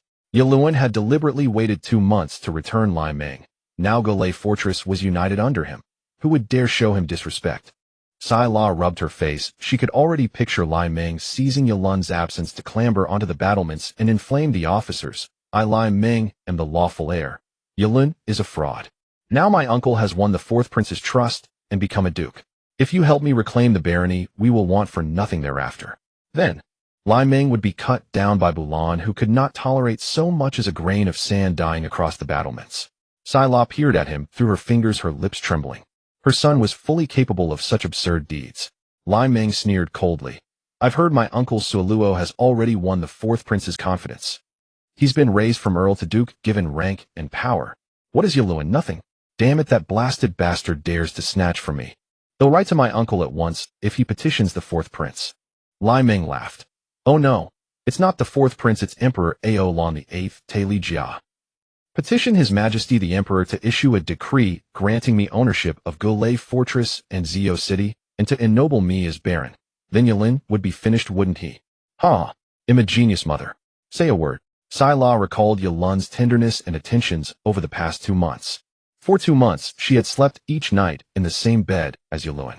Over those weeks, she had found herself saying the insult little bastard far less often. Yalun's ardor had been overwhelming. He seemed tireless in the past 2 months. Her legs and waist had known no rest, constant soreness and weakness becoming the norm. Yalun had not lied. She had felt through him a woman's pleasure she had never before known, a joy wholly new to her. Mother, say something. Lai Ming cried urgently. Sai La slowly returned to herself and sighed. How have you fared these 2 months in Zio City? Has Yalun mistreated you? Lai Ming was taken aback for a moment, recalling the events. His expression gradually twisted into a snarl. Not only did he bully me, that damned Aaron locked me in the castle of Freedom City for a full 2 months. He didn't even arrange for a few young maids for me, choosing instead a maid over 60 along with 2 mute guards. I was locked away for a full 2 months. Lai Ming's frustration deepened as he thought. That damned Aaron making me endure days of only reading the Bible and political law books to relieve my boredom. I was about to go insane. Syra, holding her head in frustration, had thought that Aaron would deceive her and believed he would secretly yet he even let him read. Looking at Lai Ming, Syra maintained a stern expression, raising her chin and grasped his hands. Lai Ming, your brother is now a baron. How can you stop being so confrontational with him? Lai Ming was taken aback, glancing sideways at Syra, as if he had heard some outrageous statement. Syra's expression became somewhat unnatural. Right now the Field family has already gone to the Holy City. Those left in Grey Fortress have all perished. Aaron has completely taken control, and all your former supporters, the slave masters, have also died out. You're now a lone commander, not a match for Aaron. Besides, Aaron told me he wouldn't kill you. Can you heed your mother's? Syra pressed Lai Ming's hands, speaking slowly. Do not oppose your brother. As long as you apologize to him, I guarantee he won't harm you again. Lai Ming shouted fiercely. Why should I? Why should I apologize to him? No way. He recalled the humiliation of being laughed at before the army for not being weaned, and burned with fury. Clenching his teeth, and glaring blood vessels visibly bulged in his eyes. He wanted to speak, but was choked by the anger in his throat, turning his face red. Lai Ming opened his mouth wide. That damned Aaron dared to laugh at me alongside those bastards. They said I was a baby who hadn't been weaned, telling me to go home and find my mother. Damn it. I must kill each and every one of them. Syra's eyelids twitched slightly. Her son before her left her feeling helpless. How could he compete with Aaron with such a temperament? This truly was. Sigh. All right, I have decided. Tomorrow you will go to the Holy City to find your uncle, and I will arrange for someone to send you off. Lai Ming wanted to say something, but Syra stood up. Looking at the sky outside, the sun was about to set again. She would have to go accompany Aaron once more. Lai Ming clenched his fists in unwillingness. I don't want to find my uncle. I need to stay in Grey Fortress and reclaim everything that belongs to me. Syra sighed helplessly and walked out the door. He must be sent away, if not he would only end up ruining himself. Simply write a letter to her brother asking him to arrange for Lai Ming to find a civil position in front of Emperor Telika. He could never make a significant impact in a power struggle. She intended to go upstairs but realized she hadn't dressed up yet. Returning to her quarters, she opened the wardrobe. Looking at the dozens of strange outfits Aaron had specially arranged for her, Syra's cheeks flushed slightly. According to Aaron, these clothes were made by the best tailor in Grey Fortress. Some were called cheapao while others were called body-hugging skirts. None of them were proper attire. Syra looked at the black stockings she wore yesterday, her brows quivering, her cheeks reddening. Many thoughts danced in her mind. She initially wanted to reach for them, but noticed a yoga outfit beside her. Looking at the black-gray tight yoga shark pants, Syra instinctively swallowed. She thought this was the outfit to wear today, as it seemed Aaron had just had it delivered yesterday. Syra instinctively swallowed again, reaching for the yoga outfit. As she touched the fabric, it was incredibly smooth, almost like human skin. Syra rubbed it in her hands, noticing that it seemed to be made of sheepskin and linen, yet the flexibility and elasticity suggested it was made of top-quality sheepskin. It seemed that Aaron always brought out something new, especially when it came to the materials for making clothes. He personally inspected every piece of fabric. Putting on the black-gray tight yoga outfit, Syra wore a thick long skirt over it, making it impossible to tell what she wore underneath. Seating herself in front of the bronze mirror, Syra began to apply white powder. Taking a deep breath, her face flushed as she walked out. It seemed she had developed a habit during these 2 months. She would return early to dress up as the sun set. If it were before, even if old gray shouted to the heavens, she wouldn't have put in so much effort. Arriving at Aaron's bedroom, Syra habitually pushed the door open, turned back to lock it, and adjusted her emotions. Tonight she would try to plead with Aaron, hoping he would let Liming leave. Turning around, a large bouquet of red roses appeared before her. Syra gazed at the scene before her, her brows trembling. Aaron, with a tender smile, held the flowers and said, "I searched through all the flower beds in Grey Fortress and picked 99 of the most beautiful and vibrant red roses, but why do they seem to pale in comparison when placed before you? The god of love told me that the most beautiful rose in Grey Fortress is the girl before me, Syra. This is for you, my dear." Syra looked at Aaron before her, then glanced at the flowers, her gaze evasive. Aaron leaned closer, placing the flowers in her arms, then embraced her as they sat on the edge of the bed. "You've worked hard during this time, dear. Without you, Grey Fortress would not have developed so quickly. Truly the Iron Rose of the Field family, you embody both beauty and wisdom. I really love you, Syra. Would you be willing to be my mistress for a lifetime?" Syra looked at the flowers in her hands, her thoughts a bit jumbled. She knew Aaron never spoke a word of truth, yet she couldn't help but glance at the flowers before her. Just as she turned, Aaron kissed her lips. Syra was instantly ignited, her whole body trembling uncontrollably. She had completely changed over these 2 months. In the past, she was indeed the Iron Rose. Now, as soon as Aaron touched her, her mind would lose its ability to think. Her entire body went soft, trembling love like a tide.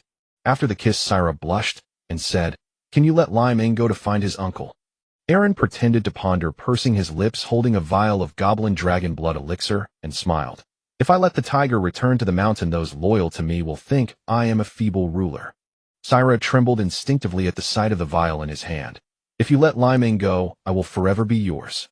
Aaron pretended to ponder, exhaling. "Actually, it's not impossible. I can declare that he escaped, but I want to see your resolve, Syra." Syra trembled. "Resolve?" Aaron whispered softly in her ear. "Later, let's do your favorite thing in front of Liming. Let him know our relationship. As long as you can do that, I will let him go." Syra instinctively shook her head, and Aaron took the opportunity to pinch her chin and feed her a sip of goblin dragon blood elixir. Syra hurriedly got up, turning to escape, but Aaron pulled her back into his embrace. In that moment, her body turned to jelly, collapsing in Aaron's arms as she shook her head in despair, pleading, "Let me go." Aaron picked up the remaining half bottle of dragon blood elixir and softly whispered in her ear, "Is it dignity you choose, or the life of Limon? My dear, you should have noticed by now. After all, you are quite intelligent. How have I treated you these past 2 months? I treat you better than Carl and Gray ever did. As long as you still draw breath, I will never rest, even if I have to rise early to summon soldiers for the army the next day. I prepare new clothes for you every few days. I have searched through all the clothiers of Grey Fortress, and I found you the finest perfumer. I do everything I can to please you." Sarah's cheeks flushed red. After taking the goblin elixir, an unusual heat surged from her stomach, sweeping down to her lower abdomen and then to her lower back. She could feel the fiery sensation burning her insides, scorching her brain. Shaking as she looked at Aaron, her voice pleaded, "For these past 2 months, I have obeyed you completely. I am already yours. What more do you want? I beg you, let Limon go. If you don't let him leave with his temperament, he will soon be killed. I have no family left." As Sarah spoke, her eyes reddened, her voice hoarse. "Limon is all I have left. What you are doing is equivalent to sending me to my death. You have already obtained me. What more do you want? I beg you." Aaron laughed as he held her close. "My dear, you know I have already obtained you, but what I have is merely your body. The reason you obey is that you have no way out. Everyone from the Field family at Grey Fortress is dead, and the list was provided by you. You have no way out, so you can only submit to me. Yes, I admit I have your body, but your heart is still hidden away. I must capture your heart, even if it means resorting to force." Aaron smiled as he picked up Sarah and walked toward the door. "Rest assured, I have already sent away the guards and maid. I know you care most about Limon, so you will not treat our future children well. Therefore, I must win your heart. After much thought, the only way is to make you lose face in front of Limon. Only then can you possibly give me all your affection, and you will truly stay by my side. Aaron carried Sarah toward Limon's room. Sarah's brows were in disarray, wanting to shout, but fearing the guard's attention. Desperately gripping Aaron, she cried, "Please not this. I beg you, let me do anything for you in the future. I beg you, Aaron." Aaron glanced at her, and Sarah hurriedly changed her tone. "Master, my good master, the lowly servant begs you not this. You would be better off killing me." Aaron murmured, "At first you and Limon tried to kill me multiple times, yet I still harbored love for you. And now you speak to me like this." Sarah wanted to say something more, but Aaron had already brought her to Limon's door. Sarah, blushing, wanted to flee, but Aaron softly murmured, "I ask you one last time, dignity, or Limon's life. You wanted him to survive. Then what face do you want?" "My patience is limited, Sarah." Sarah, trembling, crouched on the ground nearby, hugging her head, tears flowing uncontrollably. "Is it dignity, or Limon's life?" If Aaron disagrees, how could she possibly let Limon leave in front of Bran and the others? But if Limon finds out about her and Aaron? Oh, God, who can come to save her? Aaron was simply the embodiment of Satan. How would she face Limon in the future? Aaron took out the leftover goblin dragon blood elixir. He then produced a new bottle. "Think it over, and drink it yourself, not a single drop left." "My dear, have I ever broken a promise to you? What schemes do I have? I only want to win your heart because I love you. I love you more than Gray, more than Carl, more than any man who admires you. Even if you once thought of killing me, I still love you. What is there to fear? Wouldn't it be better to entrust your life to me? Drink it down." Sarah's lips trembled, tears flowing uncontrollably. Trembling, she reached for the 2 bottles of elixir. She drank them one by one. After finishing, she immediately slumped, her eyes red, as Aaron embraced her. Upon arriving at Limon's room, Sarah regretted it, crying and shouting to leave. But she had no strength left, and her hands couldn't help but hold on to Aaron. At that moment, she suddenly saw that Limon seemed to be sound asleep, sleeping very peacefully. Aaron's lips curled slightly as he brought Sarah directly to Limon's bedside. Sarah tightly shut her mouth, fearing to wake Limon.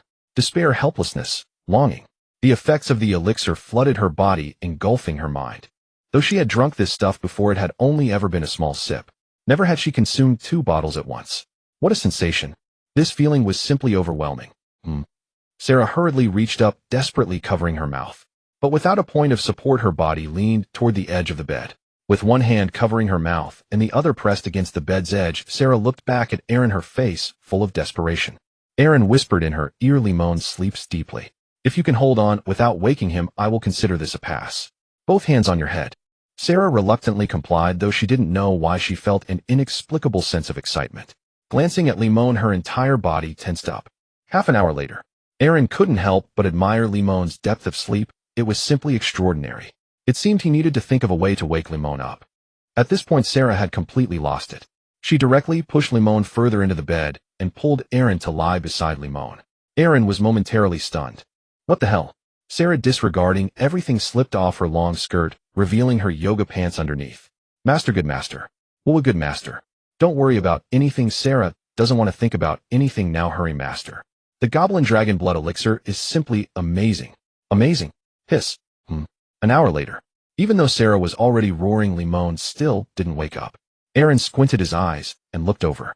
Limon even reached out to tug at the bed sheets. No way. Had this guy taken sleeping pills? He really could sleep. In that case, he couldn't be blamed for not adhering to moral conduct. Moments later, Limon, who had met Emperor Orlon in his dreams, was riding a dragon, leading an army of 100,000 toward Grey Fortress. Majestic and invincible. Inside the castle, Aaron was terrified, his soul nearly flying away as he trembled and shouted, "Where did 100,000 troops come from? 100,000 troops." Just as he was about to launch an attack on Aaron, it suddenly started to rain from the sky. A downpour. Limon instinctively reached out to wipe the raindrops from his face and slowly opened his eyes. Then he saw. Laming's eyes were heavy with fatigue, and his mind gradually awakened from slumber. At first he thought he was dreaming. But as Sarah let out a battle cry, Laming's mind became instantly alert. The moment he opened his eyes, he was met with a shocking sight. He couldn't even open his eyes. Laming raised his hand to shield his face, and his tired eyes widened in shock as his pupils constricted and his lips twitched uncontrollably. His expression was dazed and stiff. As his mind cleared, it slowly became blank, his face showing confusion and disbelief. Why was his mother with the man he despised the most? How could this be? Looking at the scene before him, Laming's expression twisted gradually. He wanted to step forward, but lacked the courage to face it all. Could it be that for the past 2 months, his mother had been doing such things at Grey Fortress? No wonder Aaron rarely returned to Free City in the last 2 months. They must have started this from the very beginning. Liming trembled and cried out, this isn't real. This isn't real. You too. You. Liming looked up again, tears in his eyes, gazing at Sarah. He began to doubt whether Sarah was threatened by Aaron, but looking at her expression, there was no sign of being coerced. Aaron hadn't even touched her, it was all her doing. The bewildered expression transformed into twisted pain.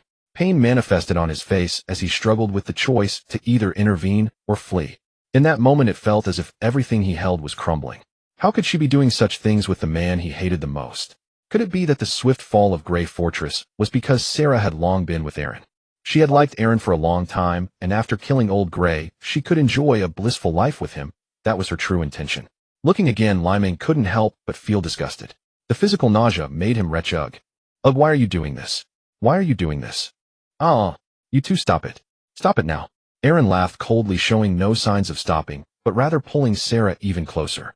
Liming was frightened and retreated to a corner, his expression shattered. Staring at Sarah from such a close distance, he was dumbfounded. His expression remained blank for a full 5 seconds. And then he covered his face and began to cry. Whoa, this is all a lie, I must be dreaming. This is all a lie. This is all a lie. This is all a lie. Liming's pupils constricted sharply as he raised the corners of his mouth in a sickly smile. I must be dreaming, yes. I'm dreaming. But this dream was too real. It was so real that he could even hear their breaths. At that moment, Sarah gazed at Aaron with an infatuated look. With arms wrapped around him, they kissed passionately. Liming in despair shouted and rushed forward. Grabbing Sarah, he cried out repeatedly, let go. Let go, woo, what are you doing? What are you doing? Please don't do this. I'm begging you. I'm begging you. Please. But Sarah showed no intention of letting go. Just like that, she followed Aaron onto Liming's bed, and Liming collapsed at the edge of the bed, his mind blank. He lay on the ground for a long time. Nausea surged in his heart uncontrollably. His beloved Sarah betrayed him, abandoned him. How could she do such things with the man he hated the most? This was a profound humiliation, an utter insult to him. His emotions of collapse slowly transformed into anger and hatred. No matter how he looked at Sarah, she did not seem to be coerced. He had seen that kind of expression before on the maid he had killed, and on the faces of some prostitutes. It was clear that his beloved Sarah had betrayed him. Just like his fiancée Melon, she had betrayed him and chosen Aaron. A wave of betrayal and abandonment filled his heart, intertwining with anger and hatred. In fury, he drew the long sword beside him, intent on killing the two scoundrels. Yet during the process of drawing the sword, he saw Sarah's eyes. Gazing into those familiar, yet unfamiliar eyes, Liming's tears trembled. She had nurtured him since childhood, caring for him with unwavering attention, raising him to adulthood, and dedicating her lifelong talent to him. She was the most important person to him, his faith. How could he bear to kill her? How could he bring himself to do it? Images from his childhood inexplicably floated into his mind, warm memories surging back. The first time Sarah held him as they rode on horseback. The first time she took him to the slave market. The first time she patted his little head and told him he would grow up to be a strong man.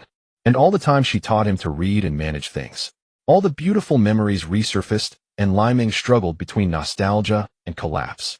He raised the long sword and began to slash randomly at the ground beside him. While slashing, he shouted, damn it, damn it, damn it, damn it, damn it, damn it, damn it, ah.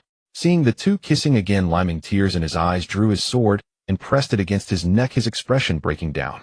Tears streamed down his face as he could not accept the sight before him. It was hard to bear.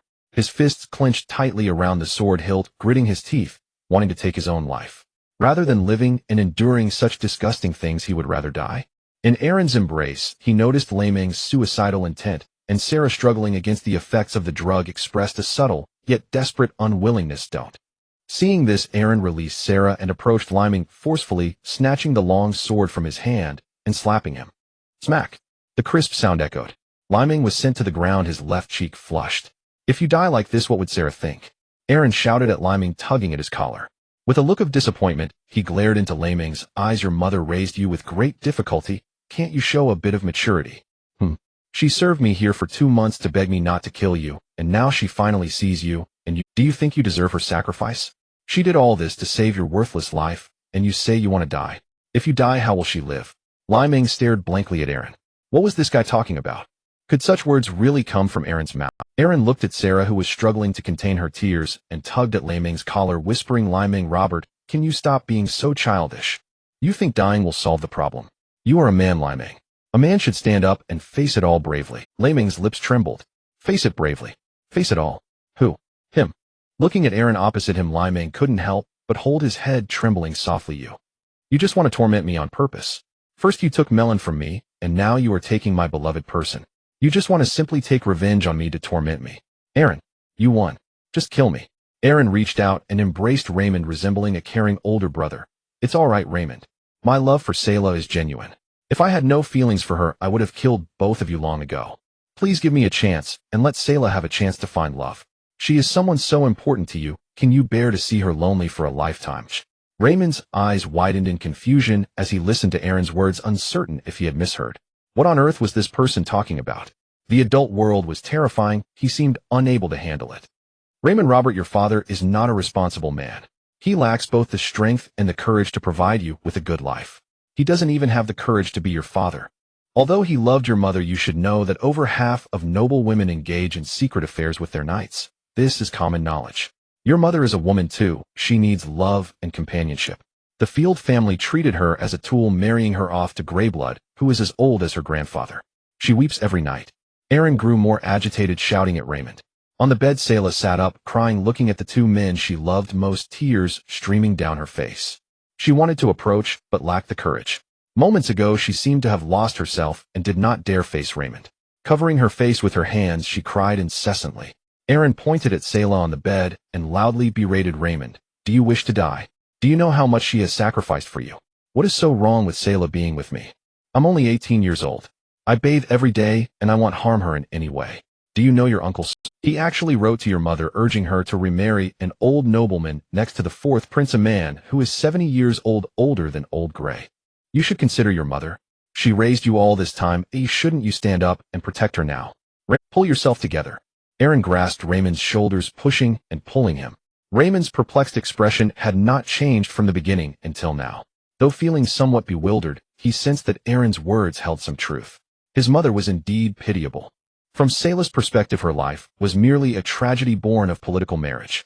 His uncle actually wanted his mother to marry a 70-year-old nobleman. Did he intend for his mother to inherit the family's assets after that old nobleman passed away? Aaron led the bewildered Raymond to the bedside, one hand grasping Selah's hand, the other holding Raymond's.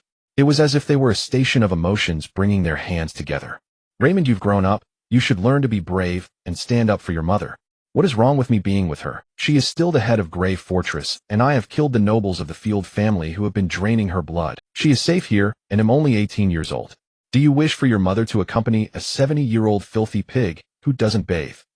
Do you believe that with your mother's beauty that old filthy pig won't die in her bed in a few years? Then who will your uncle have her marry next? Who will she marry? Aaron's words struck Raymond like sharp blades, piercing his ears, stabbing at his soul repeatedly. Selah looked at Raymond before her, her tear-filled eyes trembling. She was choked with emotion. She truly had no way out. The scenario Aaron described was indeed possible. Moreover, among the nobles of the Orland Empire, it is legal for siblings to marry in order to transfer assets legitimately. Many nobles send their daughters to marry other nobles and then return with their dowries. Even royal nobles have done this, and it is not uncommon for grandfathers to marry grandchildren. This is not strange. It is the most common political tactic, yielding immense profits. Selah wiped her tears, her voice trembling. I don't want to marry again. I don't want to be treated as a tool anymore. Is that possible? My Raymond. All the mistakes are mine. Do not speak to your Uncle Aaron like that. He has been very good to me. Many people want to kill us, and he has stopped them. If you want to hate someone, hate me. You don't say such things to your Uncle Aaron again. It was the first time Raymond saw Selah cry like this. He could not understand the sorrow contained in her words of not wanting to marry again, but he could see her grievances. In his heart, his mother was the iron rose of the Field family, decisive and unyielding. Today she cried like a weeping child. Aaron patted Raymond's shoulder. Actually, I think you are very talented. You are just too playful. From now on, let's keep our paths separate. I will call you brother, and you can call me father. As long as I am here, no one dares to touch you at Grey Fortress. If you feel unhappy here, I can give you 500 slaves to establish your own territory in the plains east of Snow Forest Village. If you want to find your uncle, I will take you. You can do whatever you want. Let's make amends, Raymond. From today onwards, we are family. I will protect your mother, I promise. Raymond's bewildered expression had not changed from the beginning until now. Looking at Aaron before him, he felt a bit suppressed. Is this person really not seeking revenge on him? Why did he feel that Aaron was deliberately trying to annoy him, wanting him to live a life of shame? Did he want him to suffer endlessly? Raymond, do not make your mother sad again, as she is already pregnant 2 months along. Aaron's words left the bewildered Raymond even more confused. He stared wide-eyed at Selah's belly mouth agape in an O shape, while his 8 fingers gripped his lower lip. Selah glanced at her abdomen with a hint of distress, then looked longingly at Aaron. Raymond, I hope you understand me. I do not want to be a political pawn anymore, even if just this once I want to live for myself. Actually, in the end, the Field family would make me marry solo, carrying all the assets I acquired from. Your grandfather mentioned this when I was young, and your grandmother allowed it. Just then the previously bewildered Raymond suddenly shouted, enough, you two. Stop the charade. What do you take me for? You shameless dogs. Raimon collapsed, clutching his head and roaring fiercely. His gaze toward Selah was complex, filled with anger, hatred, confusion, suspicion, disgust, and a trace of reluctant concern. Raimon retreated to the back, his voice piercing. What kind of joke is this? What kind of joke? You raised me to kill Aaron, to seize the title of Baron, teaching me from childhood that Aaron is my enemy. What are you doing now? You just want to be yourself and abandon me. Raimon pointed at Selah, tears streaming down his face. Don't tell me about grievances. Have you considered my feelings in all this? How am I supposed to accept this? I would rather die on the battlefield. How can I accept this? Oh, what exactly do you want me to accept? Raimon cried, shaking his head in anger, glaring at Aaron, the palpable hatred flooding his eyes. The murderous intent to devour Aaron whole raged in his gaze. Aaron said, nothing. The performance for today was finished. He only needed to wait for Raimon to destroy himself. He had no need to ruin the image he had built in front of Selah. Still wanting to seek out his uncle Solomon. The Field family treats Selah this way. How do you think they would treat someone as worthless as Raimon? If he really went there, he wouldn't even know how he died. Raimon pointed at Aaron, growling fiercely. You wait for me, or I will not let you go. I will reclaim everything that belongs to me sooner or later. Aaron took out Carl's long sword from the side and placed it before him. This is your father Carl's sword. Raimon, don't be so impulsive. You're lucky the person you're facing is me. What if it were another man? Saying such things would have gotten you killed by now. And then your mother would get involved. Don't be rash. Your mother has been telling me she wants to send you to your uncle, wanting you to meet the emperor and gain some prestige. Raimon put on his clothes and shouted angrily, Carl is not my father. He is just a useless knight. How can someone like him be worthy of being my father? Disgusting, useless garbage. After getting dressed, Raimon shouted loudly, this woman before me is not my mother. My true mother would never do this. You two disgusting bastards, disgusting. Raimon stormed out of the room, slamming the door shut. Selah wanted to chase after him, but had no clothes on. Aaron held her, looking helpless as he said, it's okay, the child probably can't accept this all at once. Let him calm down for a bit. Don't be too sad. You need to think about the child in your womb. Don't worry, if you want him to seek out his uncle, I will take. Even if people say it's like releasing a tiger back into the wild, I won't let you be troubled. Selah looked at Aaron with tears in her eyes, wanting to say something, but hesitating. Aaron embraced her deeply and kissed her, while Selah clutched at his clothes, holding on tighter. She never expected that Aaron would actually say so much to Raimon, though she had truly misunderstood him. Perhaps Aaron had really loved her from the very beginning. Otherwise everything would be too unreasonable. I'm sorry, master, Raimon made you angry. From now on, Selah will never doubt the master's love for me. I will give birth to our child, and I will help the master manage Grey Fortress well. Aaron gently wiped the tears from Selah's face, saying with compassion, I'm sorry you had to go through this, my dear. I have tried my best to comfort Raimon. We can try again when he calms down. Selah nodded through her tears, leaning on Aaron's embrace, crying and laughing at the same time. She had never been so cherished by a man before. She clearly wanted to kill Aaron when he was young, suppressing him at every turn. Yet he not only doesn't hate her, but treats her and her son so well. He even said he would give him a territory. Oh, what else could this be but love? Leaning against Aaron, Selah sighed helplessly. Perhaps I spoiled him too much in the past, allowing him to develop such an arrogant character. The soldiers and knights practiced with him since he was little, never daring to hurt him or defeat him. When he was 10, he defeated an adult guard. Almost everyone let him win. Even his instructor said he was a genius. Sometimes I feel quite guilty. This character really needs to be tempered and experienced. I am truly grateful to you, my dear. Thank you for sparing his life on the battlefield. Aaron chuckled softly, brushing her tear-streaked face. Are you willing to sign a master-servant contract with me, Selah? I have obtained a master-servant contract scroll from the Dark Elves of the North. As long as the servant truly follows their master, once this contract is signed, they can never betray their master. This requires your voluntary signing. I don't want to force you, but I want to possess you. I want us to have pure. Aaron gazed deeply into Sayla's eyes filled with affection. My dear, I swear by the name of the god of love, I truly want to possess you. I want to own everything about you until the world ends. Please let me possess you, okay? Sayla was moved by his words, reaching out to the master-servant contract. Aaron placed his hand on the other side, and their names slowly emerged on the contract. A servant mark gradually glowed on Sayla's forehead, the pattern flickering. After successfully signing the master-servant contract, it faded away. A smile appeared on Aaron's lips. Sayla couldn't run away now. He picked her up and returned to his bedroom, taking out 3 vials of dragon blood elixir. My dear, I am truly happy. May I see your most beautiful face? Sayla blushed and nodded. I will obey my master in everything. Outside the Mabrad estate, Raimon shouted excitedly at the door, Uncle. It's me, Raimon. Uncle, are you home? Uncle. Mabrad came out, looking at Raimon's eyes and feigning confusion as he asked, It's so late. Why are you still not resting? Raimon suppressed the strange feelings inside, clenching his fists and whispering, Uncle, can you send someone to take me to the holy city? I want to find my uncle. Aaron took my title of Baron. Oh, I want to go to the holy city to find my uncle, who is now a big shot next to the emperor. As long as I get to the holy city, nothing will be a problem. Aima stroked his beard, pondering for a moment, then nodded softly. All right, I'll arrange for a carriage for you. As Aima spoke, he turned back to the steward, whispering in his ear, Go call Wapai, let him escort Raimon to the holy city. The steward understood, nodded, and left. Midnight. With Mabrad's assistance, Raimon successfully left Grey Fortress. The carriage sped westward under the night sky. Wapai, driving in front, glared and gritted his teeth, gripping the reins tightly before suddenly stopping the horses. Raimon shouted from within the carriage, cursing, What are you stopping for? Who told you to stop? Then he saw the boy driving the carriage raise a crossbow, and the arrow shot straight at him. It struck him right in the heart. Raimon's lips trembled, his eyes vacant as he looked at the boy driving the carriage, confusion etched on his face. Wapai loaded another arrow. Young Master Raimon, do you remember who I am?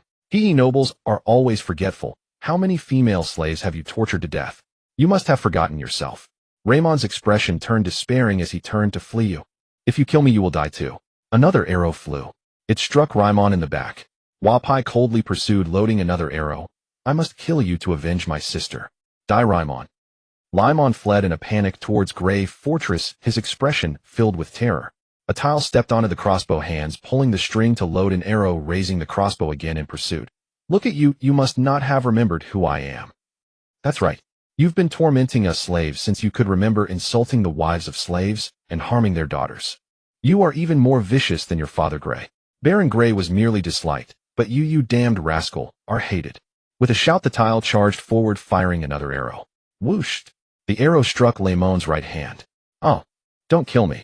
Please don't kill me. Raimon cried in terror, clutching his wounded right hand as he ran towards the city gate.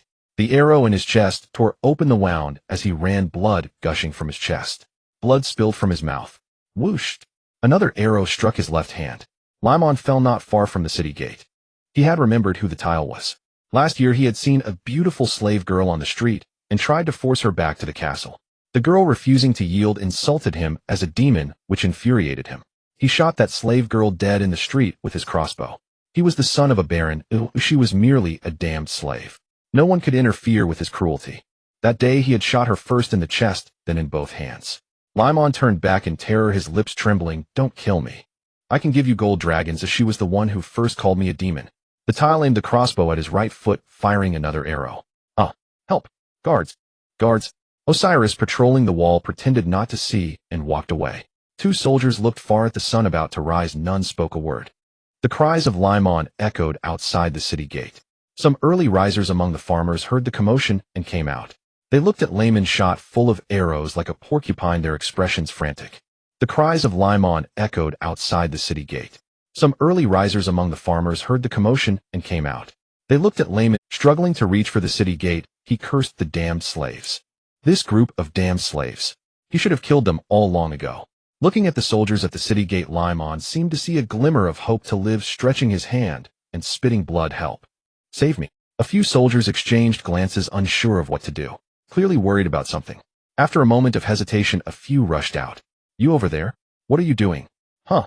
Isn't this young Master Raimon? Who hurt you like this? During the questioning, the tile already had a curved knife pressed against Raimon's neck.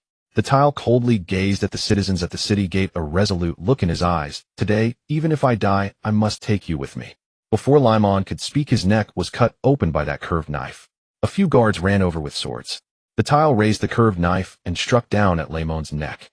With all his strength, the blade got stuck in Limon's neck, his mouth half open, despair in his eyes. The tile stepped on Limon's body, pulled out the knife again, and just before the guards arrived, he roared and swung down with all his might. Limon's head rolled aside in an instant. Blood splattered everywhere. Looking at the guards, the tile showed no hesitation, lifting the knife to his own neck. Hey, rather than being captured by Limon's mother, I might as well quickly go find my sister. What a pity. If there is a next life, I will definitely take my sister to see that free city. As he spoke, he exerted force with his arm. With one stroke, he ended his own life. The sun rose slowly in the distance. Illuminating half the sky, it shone on the gates of Grey Fortress. Sela rushed over upon hearing the news, crying like a ghost as she reached the city gate. Aaron turned back in irritation, looking at his uncle Nima, who was approaching, whispering questions. Nima's expression collapsed, slumping directly on the ground. It has nothing to do with me. Limon asked me for a carriage, saying he wanted to find his uncle, so I arranged a carriage for him. I really didn't know this slave had a grudge against Limon before. I didn't know. Aaron clenched his right fist. That damned rascal dared to kill my brother. Walking up to Limon's corpse, looking at Limon's shot full of arrows, Aaron paused for a moment. Counting, there were exactly 31 arrows. Turning to look at Limon's head, Aaron glared angrily and walked in front of the guards, sternly reprimanding, "What are you all doing? Can't you see what's happening at the city gate? Huh? What use is it to raise you? What are you here for?" One guard, trembling, stammered, "Master Baron, please calm down. It was still dark earlier. We are not like the soldiers of the free city. Oh, we suffer from night blindness and can't see in the dark." The other soldiers echoed, "Yes, at first we really couldn't see clearly, but when we realized it was young Master Layman, we rushed over immediately." Sela, with tears streaming down her face, looked at the body covered in arrows. She didn't know whether to embrace that body or the severed head. She had thought everything was over. She had thought Aaron would spare her son and her son could live elsewhere. But after so many years, those slaves that Limon had harmed at Grey Fortress had probably been waiting for this day for a long time. Sela cried as she picked up the severed head, tears unending. Aaron approached, and Sela began to cry, leaning against him, her heart wrenching. Aaron patted her shoulder, looking around at the people helplessly, saying, "Be strong, mother. You still have me. Come take my brother's body to the church for a city-wide mourning." After the crowd dispersed, Aaron held the heartbroken Sela, softly comforting her. "Don't cry too hard, ooh, I will feel pain. If the child is gone, let's have another one." Just then, a wounded carrier pigeon flew over from the southwest. The pigeon flew over the city wall, heading towards the castle. Aaron looked at the pigeon and hurriedly took Sela back. At this moment, Nanali transformed into a hamster in Aaron's pocket, peeked her head out, looking around, stretching her little hand to cast some kind of magic. Aaron instinctively looked towards Nanali in his pocket, looking up to survey the surroundings. In the crowd, there was a throng of heads with men, women, and children. Nanali's magic completed, she stretched out her little hand, pointing in a direction. Aaron caught sight of a man in a purple robe. "Guards, capture that guy alive." The man in the purple robe hurriedly raised his hand and shouted, Don't be impulsive. I'm here to negotiate. I am the diplomat beside Princess Lasana. My name is Cologne." Aaron instructed the guards to take Cologne to the banquet hall to wait, while he returned to his quarters, gazing thoughtfully at the injured messenger pigeon on the windowsill. Its foot was injured, seemingly by some animal. He took down the letter sent by Bran's son and examined it closely. "My lord, I am George. As you suspected, there are indeed many refugees fleeing from the south to Arthurport and Qingyuan City. The bloodshed at the Emperor's Fortress has affected all nearby villages and estates. The people around Iron Peak Fortress and St. Maiden Fortress are terrified of the war and have fled in large numbers to the northern lands. Moreover, a portion of the refugees has spontaneously fled to our Grey Fortress, seeking to avoid the chaos of war. All the slave soldiers have been handed over to the Stark family. I expressed my demands to Lord Walmart, and he allowed us to take away all 30,000 refugees from Arthurport and Qingyuan City, but the third prince and Duke Xionglu insisted that we provide additional supplies. The third Prince Baiklong has requested 100,000 pounds of supplies, with an additional 20,000 pounds supplied monthly. They said they would only allow us to take the refugees back once they saw this month's supplies." Aaron supported his chin with one hand, thinking 100,000 pounds. This third prince really dares to ask for that. An additional 20,000 pounds of supplies every month. The third prince and Duke Xionglu currently have an army of 20,000.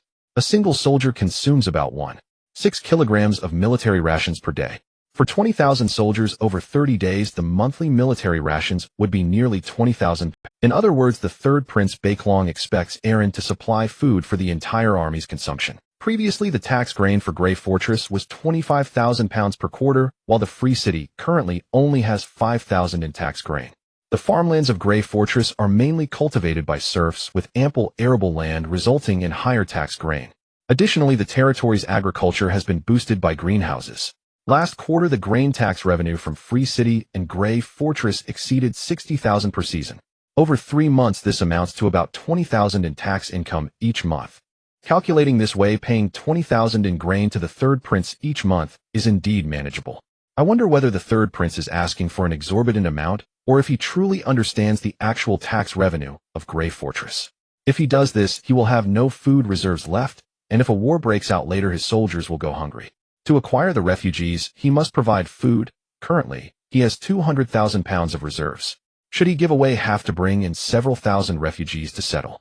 As for the monthly tribute afterward, he might as well pretend to pledge loyalty, bring all the refugees over, and develop before discussing further. He began to write a letter to Nanali. Nanali transformed into the form of a peregrine falcon and flew off into the horizon. Arriving at the banquet hall, the diplomat Cologne smiled and bowed, saying, "Honorable Baron, my princess wishes to ally with you.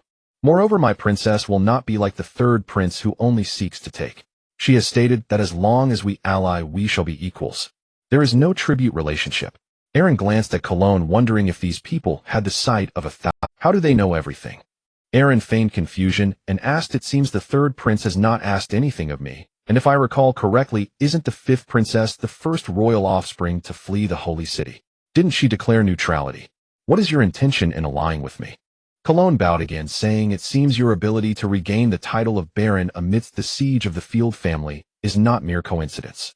My princess Lysana is compassionate, beautiful, and exceptionally wise, being the least fond of killing among the 5 siblings. The princess told me that while others may not understand her siblings, she does. The eldest princess, Phyllis, has a bold personality and is decisive in battle. The second prince, Lombwood, dislikes conflict and has a somewhat weak character. The third prince." As Cologne mentioned the third prince, he instinctively looked around. Aaron waved his hand, and the guards on both sides retreated. Cologne stepped forward and bowed. "The third prince is arrogant and unruly, the most troublesome and vicious among the 5 siblings." Aaron smiled, faintly stroking his chin with one hand. "Do not doubt, my lord. The third Prince Bakelong is indeed the most brutal of the 5 heirs.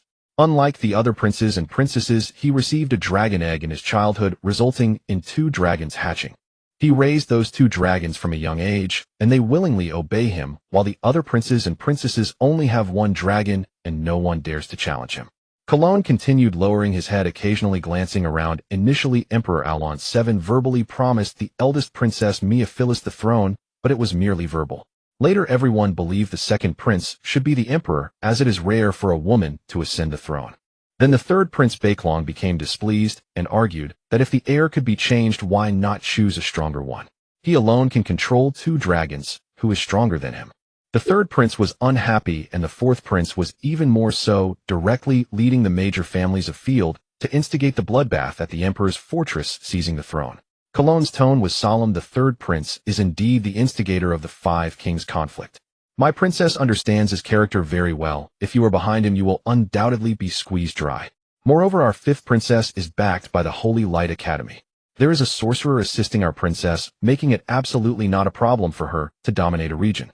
Aaron showed signs of impatience, raising his eyebrows slightly. "You may have heard that I provided several thousand soldiers to Arthur Port, hence mistakenly believing that the third prince is exploiting me. However, that is not the case.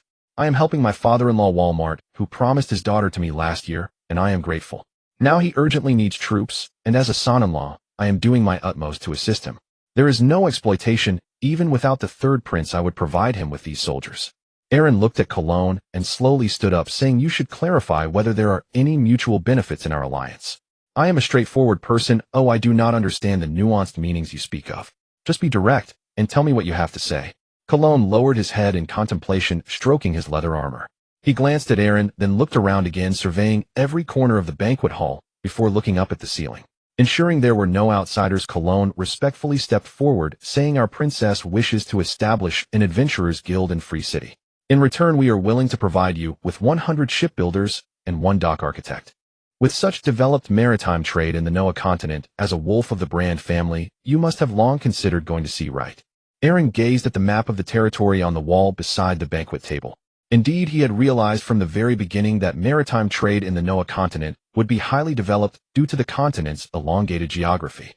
With a ship, one could travel anywhere in the Noah continent. He had initially intended to establish a dock in the eastern part of Snow Forest Village, but Morris did not construct it well, and it was later shelved. Currently, Morris was primarily focused on building the walls and other facilities in the northern part of the permafrost plains, leaving the dock matter unattended. Later, he considered establishing a dock in the southeastern part of Grey Fortress, but there were no shipwrights or dock builders. Cologne approached the map Aaron was examining. He gestured and said, "Our Jinshui city is the largest port city in the Orlan Empire with a population of 100,000. It is the most populous, fertile, and well-developed maritime area in the Orlan Empire. It connects to the Jinshui River internally and to the Central Sea externally. Even Arthur Port was constructed by our dock builders in Jinshui city. Dock builders are different from ordinary stonemasons. Even if a stonemason is adept at building walls, he cannot manage the construction of a dock." Cologne presented a parchment scroll with great respect to Aaron.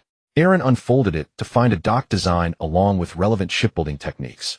"My lord, Aaron, constructing a dock requires considerations for tidal fluctuations and water levels. Ordinary stone and wood will rot after being submerged, so the materials must be specific. The techniques for dock construction are entirely different from those for building fortresses. Our dock builders are the finest in the Orlan Empire. Once maritime trade is established, the gateway to the wealth of the Noah continent will be fully opened." Cologne continued walking over to the map Aaron was studying. To the south of the Orlan Empire lies the Dwarven Fortress. Those little dwarves have quite the temper, and they won't allow our merchants to pass through their territory. Merchants from the Orlan Empire typically travel south via waterways. If you have a cold iron mine with a dock, you could supply the steel fortress directly to the north. It would only take half a day by water. You could also send envoys to establish trade with the Sun Empire to the southeast. The Holy Light Academy of the Central Sea will not obstruct the merchant caravans. If you wish to develop economic trade, a dock is essential. Relying solely on farming will not lead to wealth. Moreover, even if you have valuable goods, you need a way to sell them right. Aaron gazed thoughtfully at the map of the Noah continent. He had long wanted to build a dock. Take the Sighing Wall to the north, for example. The Four Clans coalition was camped at the Steel Fortress. If he were to travel by land, he would have to cross the territory of the Emerald Court.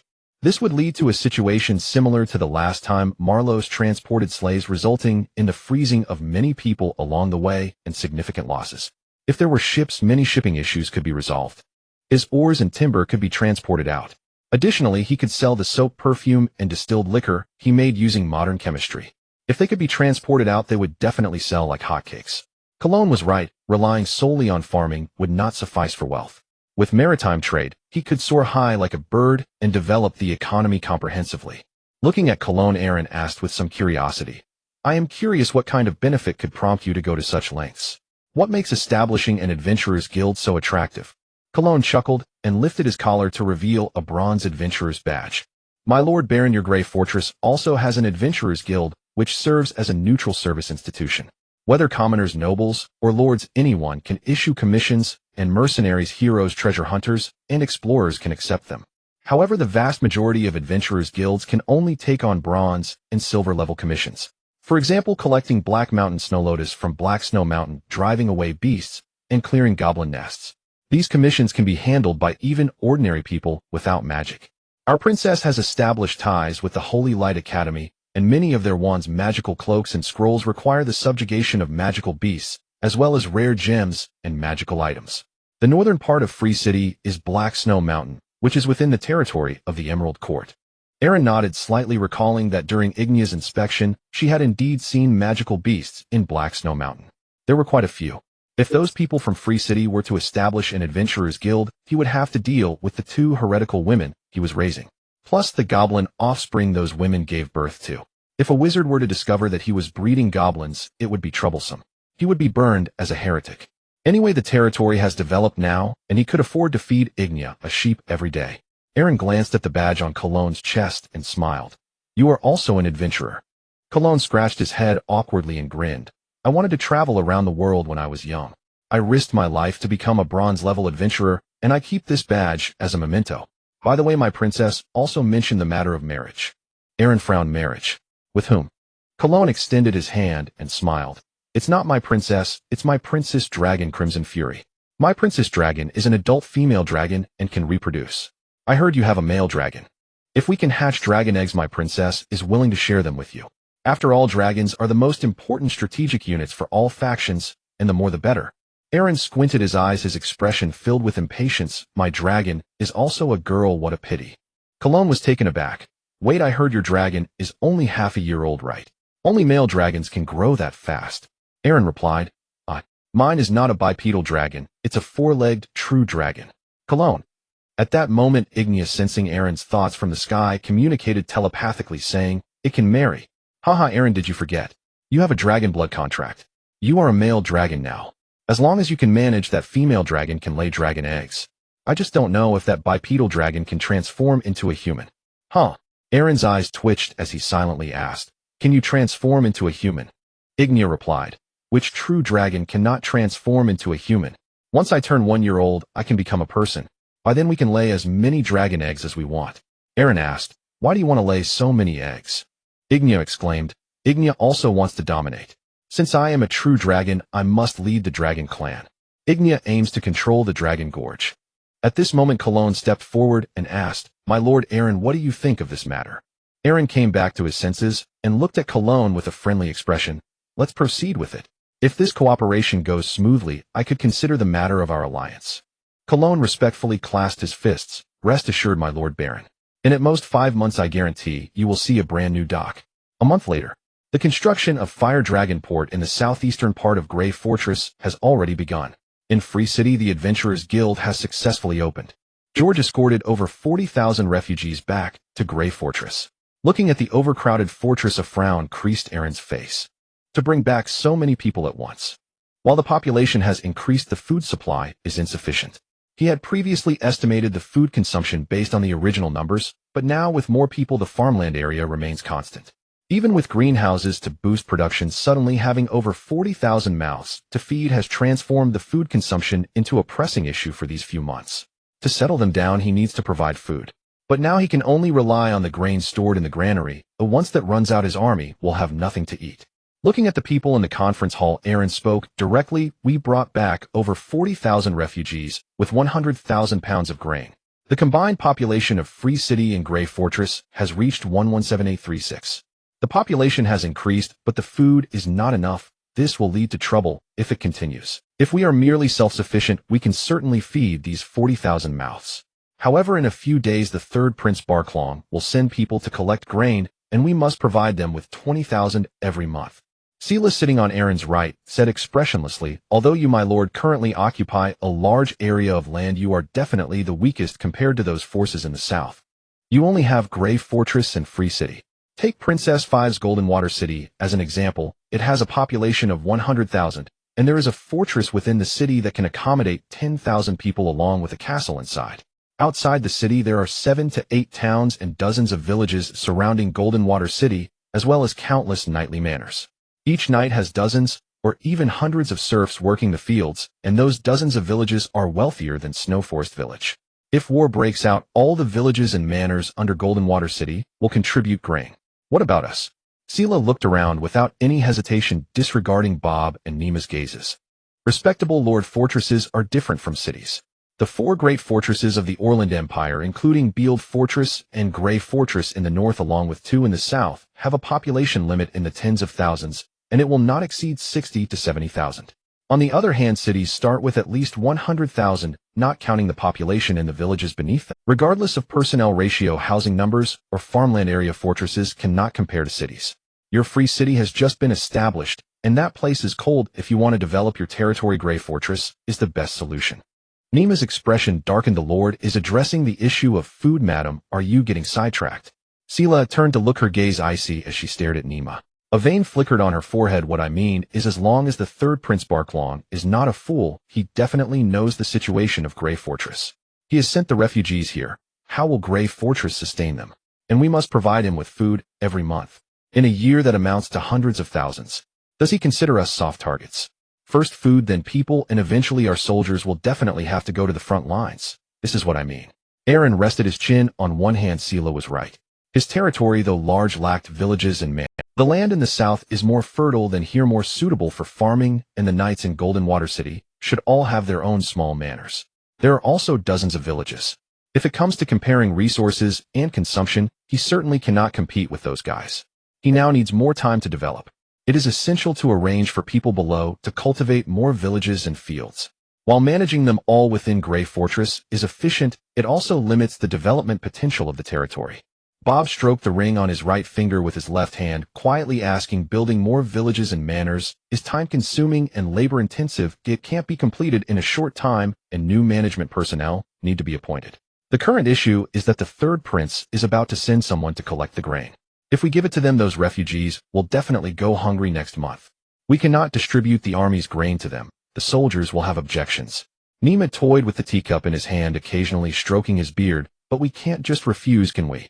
If we openly refuse to deliver grain now, the third prince will send troops to suppress us in a fit of anger. This is no joke. Even if Walmart is the Lord's father-in-law, Duke Xionglu absolutely stands with the third prince. They have 20,000 troops. What do we have to fight with? Aaron placed his hand on the table and sighed deeply. Scanning the crowd, he said softly, I am resolute. We absolutely cannot hand over this grain. We can just say there are magical beasts causing trouble in the north, and we are currently dispatching troops to Black Snow Mountain. This time we pay 20,000, next time 30,000. What does he take us for? I gave him 100,000 grain just to exchange for these refugees, and he didn't care about their lives. That 100,000 grain was essentially free for him. Just then a messenger rushed in from outside. The soldier hurriedly ran up to Aaron, his voice panicked. Not good, my lord. The grain collection official from the third prince has arrived. They want us to hand over the grain today. Aaron's face tightened as he led everyone out of the castle. Sela glanced coldly at Nima, shouting softly from behind, why did you kill my son? Nima shot her a glance. Are you kidding? When did I kill him? I genuinely don't know what the tiles have against him. Sela coldly lowered her head. Don't make excuses. Nima snorted, without evidence. Don't slander. Be careful, or he'll have the Lord punish you. Saying this, Nima followed Aaron. Sela glared at Nima's back with anger, her right fist clenched tightly. On the street, Aaron led the way to greet the grain collection official's convoy, his eyebrows raised. Your Excellency, you have traveled a long way. I apologize for not greeting you sooner. Why did you come today? Isn't it supposed to be in 2 days? The man stroked his beard, looking arrogantly at both sides of the street, and then at the refugee tents. Arthurport has suffered heavy losses from the fourth prince's army and the dragon's fierce attack. Urgent reinforcements are needed. I come by the order of the third prince to issue a decree. Aaron, my lord, heed the decree.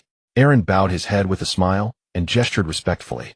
The man raised his voice. Due to external enemies pressing in, the front line is ablaze with conflict.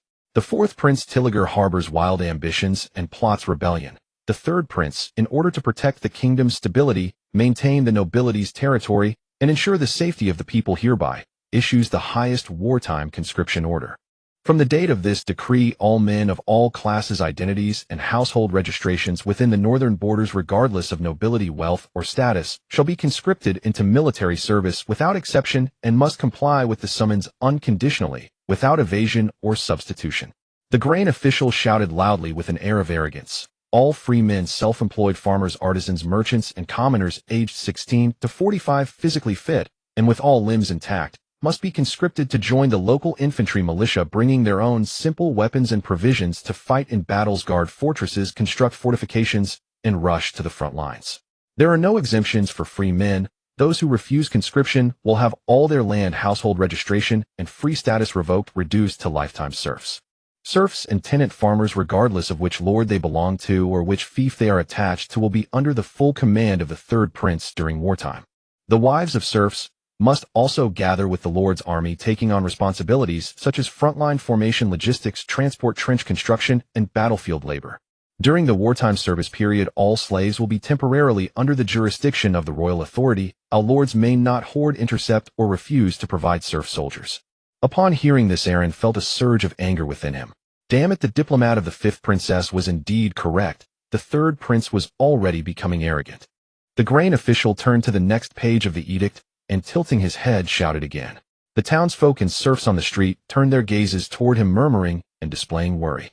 The serfs have finished speaking. Next up are domestic slaves, private slaves, bought and sold slaves, and stateless commoners. During wartime, all slaves in the territory will be forcibly conscripted as wartime laborers assigned to die squads, prioritizing them to rush into dangerous locations, charge into battle, and guard perilous cities. Slaves have no right to refuse. Those who evade conscription will be executed on the spot, and their fellow slaves will face retribution. With these words, a smile appeared on Aaron's face. He smiled at the grain official, and his accompanying entourage's smile, very amiable. The grain official cleared his throat, coughed, and continued. Next we have the nobles. All nobles and knights from Grey Fortress and Free City must participate in the battle with our army, commanding the conscripted militia and responsible for formation and command. The third prince values talented individuals, rewarding Aaron the Baron with a promotion to Viscount, hoping that Viscount Aaron will not disappoint the third prince's high expectations and cultivation. Aaron's smile never faded, continuing to beam. In the distance at the city gate, Osiris, seeing Aaron's smiling face, closed the city gate tightly with a group of guards. The grain official continued, please ensure that Viscount Aaron completes the inventory of all eligible men within 7 days and delivers them to the military assembly at Qingyuan City.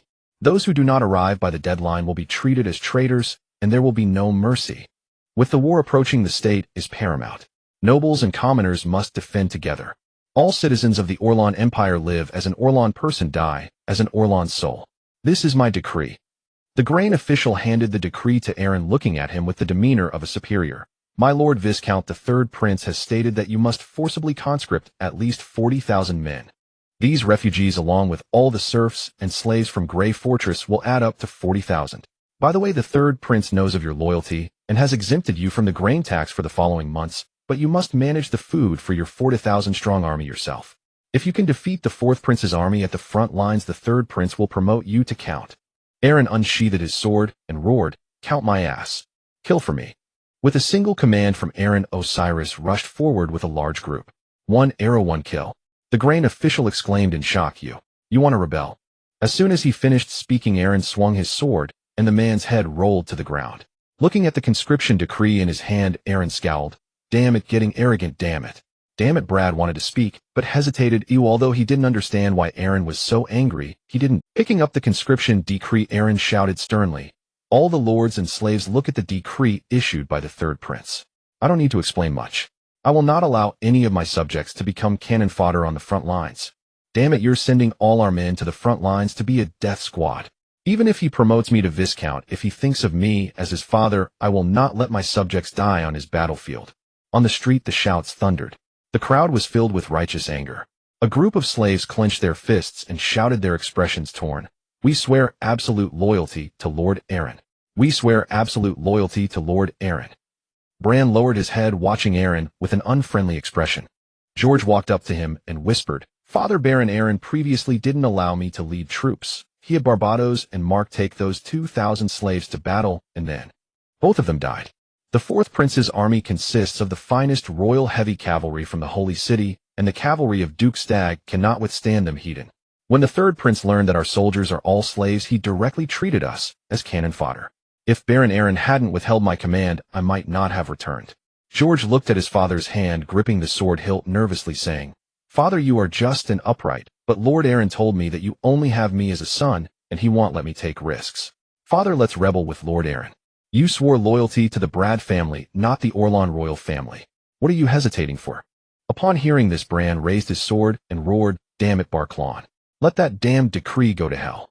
In Free City, Melinda Stark, witnessing Aaron's open defiance of the third prince, showed a worried expression. Escorted by the night babus, she arrived at Grey Fortress. On the way, all the townsfolk and officials who saw Melinda bowed in greeting. Sarah looked at Melinda's young and tender figure, frowning. When Melinda saw Sarah, she did not bow and directly entered the castle. At this moment, Aaron was studying the terrain map of the west side of Grey Fortress, contemplating how to set up defenses. Melinda angrily approached, grabbing Aaron's sleeve and loudly questioning, Aaron, what do you mean? Don't you know my father and my brother are still on the front lines? You're openly defying the royal edict. What difference does this have from treason? My father is still on the front lines. If the third prince finds out he is your father-in-law, he will surely retaliate against him. What are you trying to do? Aaron glanced at Melinda. What am I trying to do? Do you want to see what this decree says? Hey, what are you shouting? Are you speaking to me? Show me some respect. This is the council chamber. Melinda glared, her right fist clenched. Lowering her head to look at the decree on the table, her eyebrows trembled. Aaron snorted coldly. You are Aaron's wife. You are not considering me, but only thinking about your family. What? Do you want all my subjects to go to the front lines as cannon fodder? Just to secure a little glory for that useless third prince? Melinda, are you standing with me, or with your Speak up. Malin held the edict lost in thought for a long time. To mobilize 40,000 troops. Was the third prince forcing Aaron to rebel with such a desperate means? If it were any other noble, gathering 40,000 slaves and serfs might be possible, but the ruler here is Aaron. His citizens in Free City are all slaves. Isn't this forcing them all to rebel? Aaron, gripping Malin's shoulder, whispered, if you want to find your father, go ahead, I won't stop you. As husband and wife, I won't blame you. But if they want our subjects to die, all the men on my side have gone to the front lines, and they can take my gray fortress without losing a single soldier, and at a certain moment I'll die on the battlefield, leaving the north in the hands of Backlong. At that time, when your father also arranged for you to be given to the third prince. Isn't that a possibility? Do you think I'm a fool? Malin instinctively shook her head, gripping Aaron's sleeve. Aaron, I didn't mean it that way. Oh God, what should I do? Aaron looked at the terrain map to the west of Grey Fortress, observing the Emerald River flowing down from the Emerald Lake, his expression grave. In this era of great strife, the mighty often clash. The weak perish. Let me become someone else's pawn. Does he even deserve that? Do lords and nobles not have any worth? Do emperors and princes not have any worth? Aaron picked up a small flag and placed it upstream of the Emerald River. Since they desire to covet my territory, let them come. Malin watched Aaron's demeanor, her brows trembling. Her lover was rebelling. What should she do? How should she? Oh God, what should she do? Aaron walked to her side softly, asking, I know you can't abandon your family. Will you go to the front lines, or stay with me? What I can guarantee is that if the third prince is defeated, I will take care of your family. If I'm going to fight, I must fight to the death. Malin trembled. You only have 1,000 soldiers. How will you fight? Aaron's face remained unchanged. If you think I can't win, you can leave. Malin covered her mouth with one hand, looking at the soldiers on both sides. You want to kill me? Aaron shook his head. How could I possibly harm my own woman? I want you to threaten the Stark family, because I told you the moment I laid eyes on you I fell in love with you. I want to keep you as a hostage. We are husband and wife, not enemies. Even if our positions differ, I still love you. But I won't abandon my subjects because of your father. Malin looked into Aaron's eyes, her eyes reddening. I heard you used underhanded means to win me over. Did you deliberately release those goblins? Aaron sighed helplessly and walked over. Holding Malin's hand, his voice gentle, I admit I use certain methods, but I truly love you. I would go to any lengths to have you. At the door, Selah listened to Aaron's words, her right fist clenched. Looking at the younger Malin, a cold light shone in Selah's eyes. Malin burst into tears. You lied to me, woo-woo. You've never even seen me before. How could you love me? You just want to gain more benefits through me. My father gave you soldiers and slaves, and you deceived me for those. Aaron tightly embraced her, pressing her down onto the terrain map. The soldiers on both sides withdrew, moving to the door to close the council hall's entrance. Selah stood not far away, feeling quite uncomfortable. According to the laws of the Orlan Empire, once nobles are married, they cannot divorce. To seek a divorce, one must find a priest, which requires a large amount of gold dragons. The process is extremely cumbersome, and many people cannot get divorced even after spending money. The only way to change partners is to kill the original spouse. This is also the method most often used by nobles seeking to switch wives. This Malin, daring to covet her beloved Aaron, she does not know the meaning of danger. An hour later, Aaron comforted the weeping Malin. Dear, your father doesn't care who you truly like. You should understand that everything is driven by interests. Yes, I admit I used means, but without those means could you see the true face of Raymond? How much I love you, how much I care for you.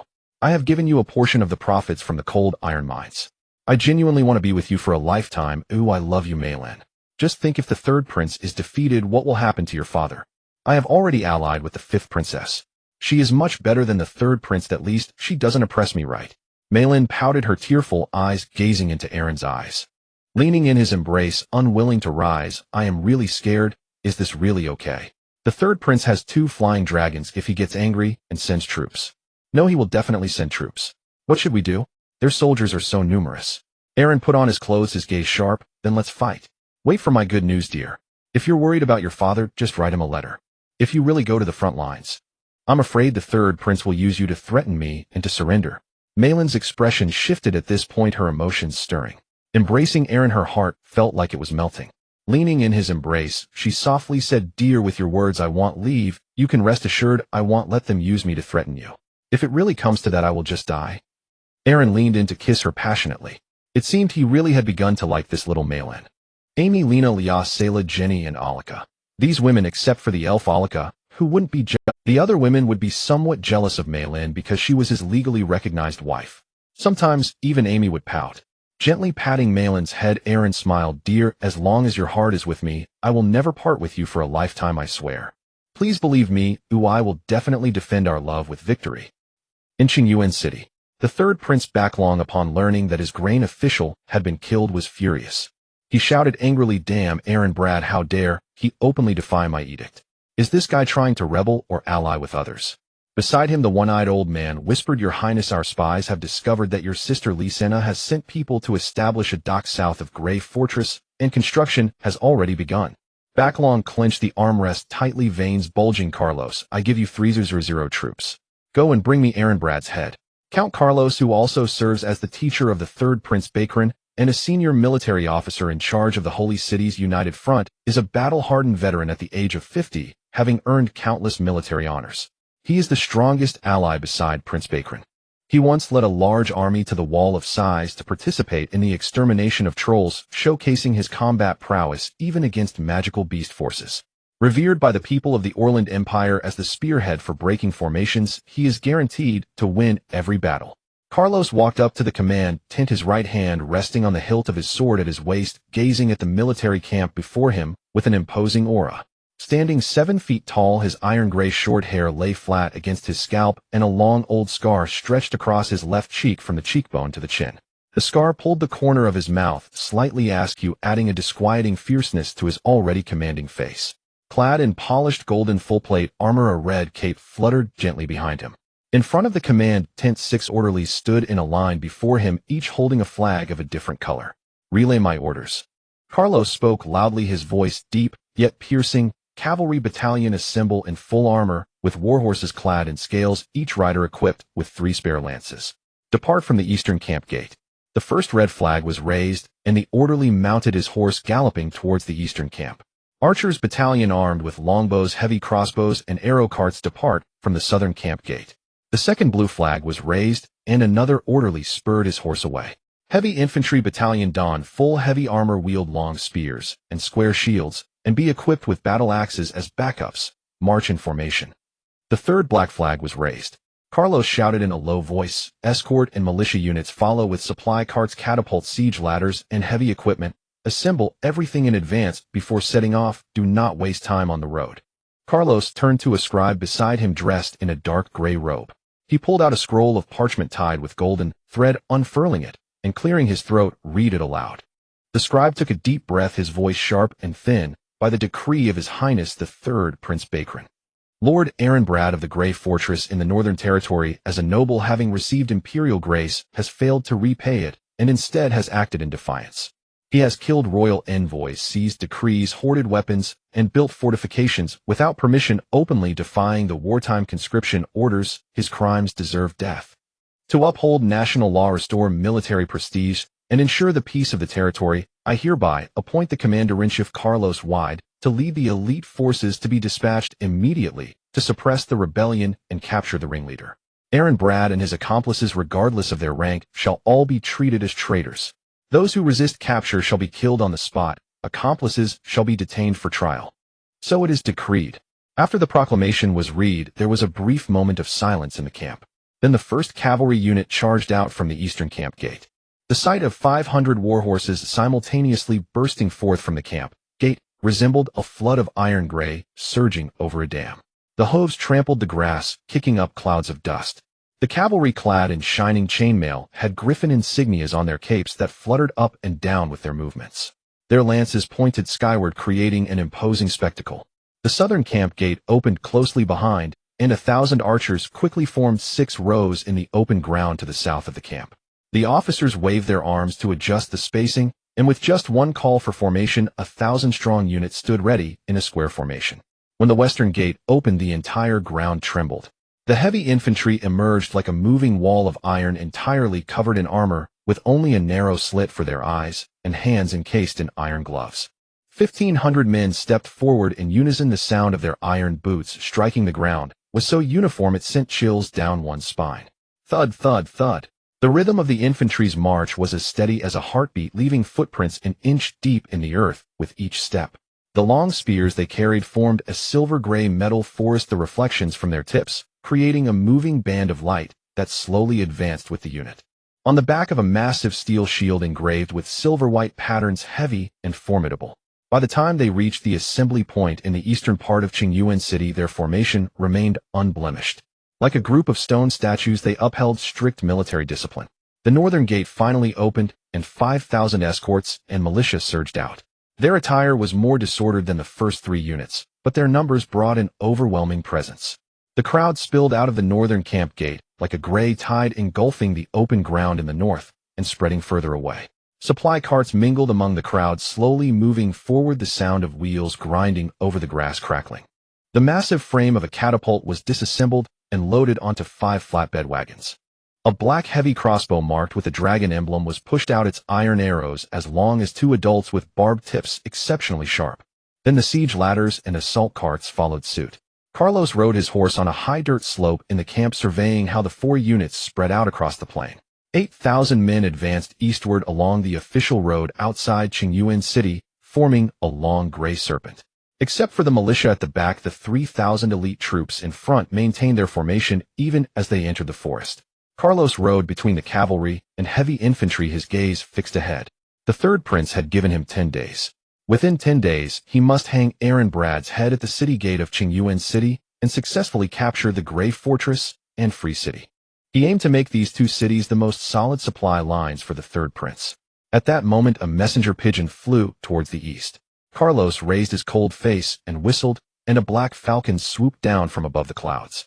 With its claws outstretched, it instantly burst the messenger pigeon's head, killing it midair. The falcon arrived clutching a small rolled-up letter in its beak. Carlos snorted coldly. It seems there are still some disloyal ones in the Stark family daring to send messages to the rebels. I will settle accounts with you when you return. Advance at full speed. We must cross the eastern bank of the Emerald River within a day and set up camp in the east.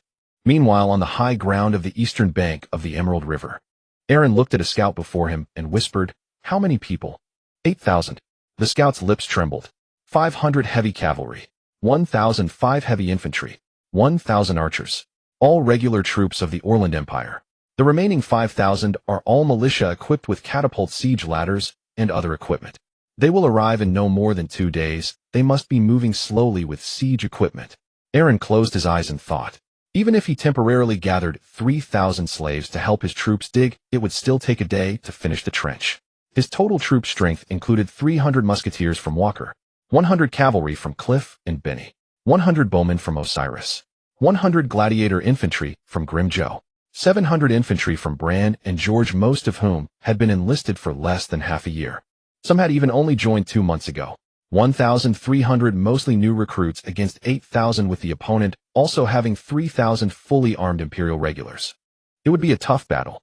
If the eastern bank of the Emerald River is not held once Carlos' forces break through, the construction work on the southern dock will cease. The fields outside the Gray Fortress would also become the enemy's military supply. Moreover, if so many regular troops were to besiege the city, the faithless slaves inside the Gray Fortress would surely rebel. Even if the slaves did not revolt, the other nobles might also be unpredictable. Relay the order to speed up the digging of trenches. That night, the torches on the eastern bank of the Emerald River did not go out. The soldiers and slaves were desperately digging with shovels and pickaxes on the eastern bank of the Emerald River. Thousands of digging tools struck the ground simultaneously. A dense, muffled sound of striking echoed. Ignia landed on the shore, extending her right claw into the ground, laboriously digging a shallow trench, while the slaves scrambled to dig along its sides. Ignia looked toward Aaron, who patted her scales, saying, "It's all right, you're still underage. It's normal not to dig deep." At midnight, Bob gathered thousands more to hurry over. Aaron reached out and saw that the darkness was filled with people. Bob's expression was grave. "My lord, these are all the refugees you accepted. They heard about the trench digging and volunteered to help." A middle-aged man behind them, holding a hoe, shouted excitedly, "Thank you, Baron, for taking us in. When we escaped to Qingyuan City, the officers there wouldn't let us in or give us food. Some of us had long heard that you treat slaves kindly, and we had wanted to come here to escape the war, but the third prince wouldn't let us leave. We only learned today that you provided the third prince with 100,000 pounds of grain to accept us. We cannot repay such great kindness." 2 more young men approached with hoes, their emotions running high. "We may not be able to fight, but if you need help digging, we'll gladly work for free without complaint." Aaron smiled slightly as everyone worked through the night.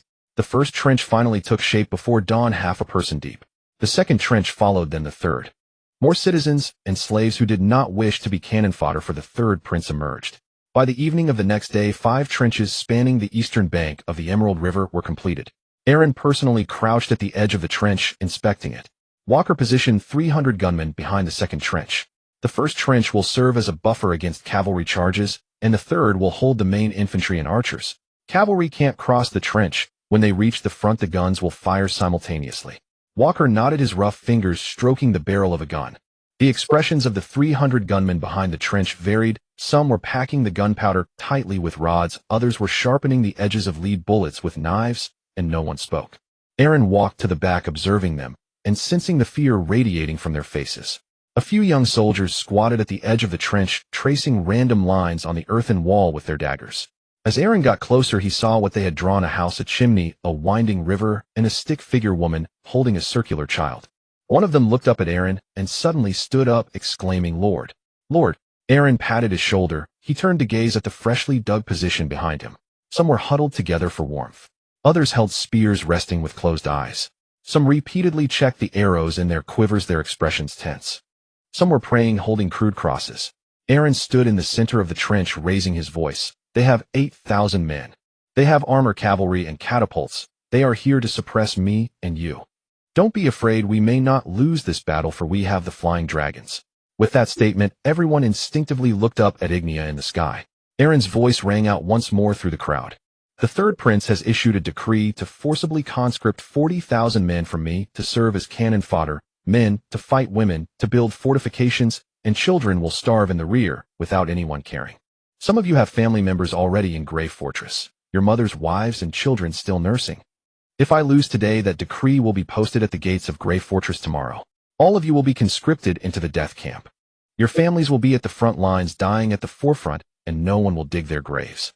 Your women will be taken for forced labor, and your parents will be expelled from their homes because the third prince's army needs cannon fodder. You should know that I speak the truth." The young man in the front, who was gripping a pitchfork, trembled violently. Aaron looked into the eyes of that young soul. "But you must understand one thing: if those people over there win, you will be left with nothing. Your wife may become a plaything for the enemy, and your son will be sent to the front lines as cannon fodder."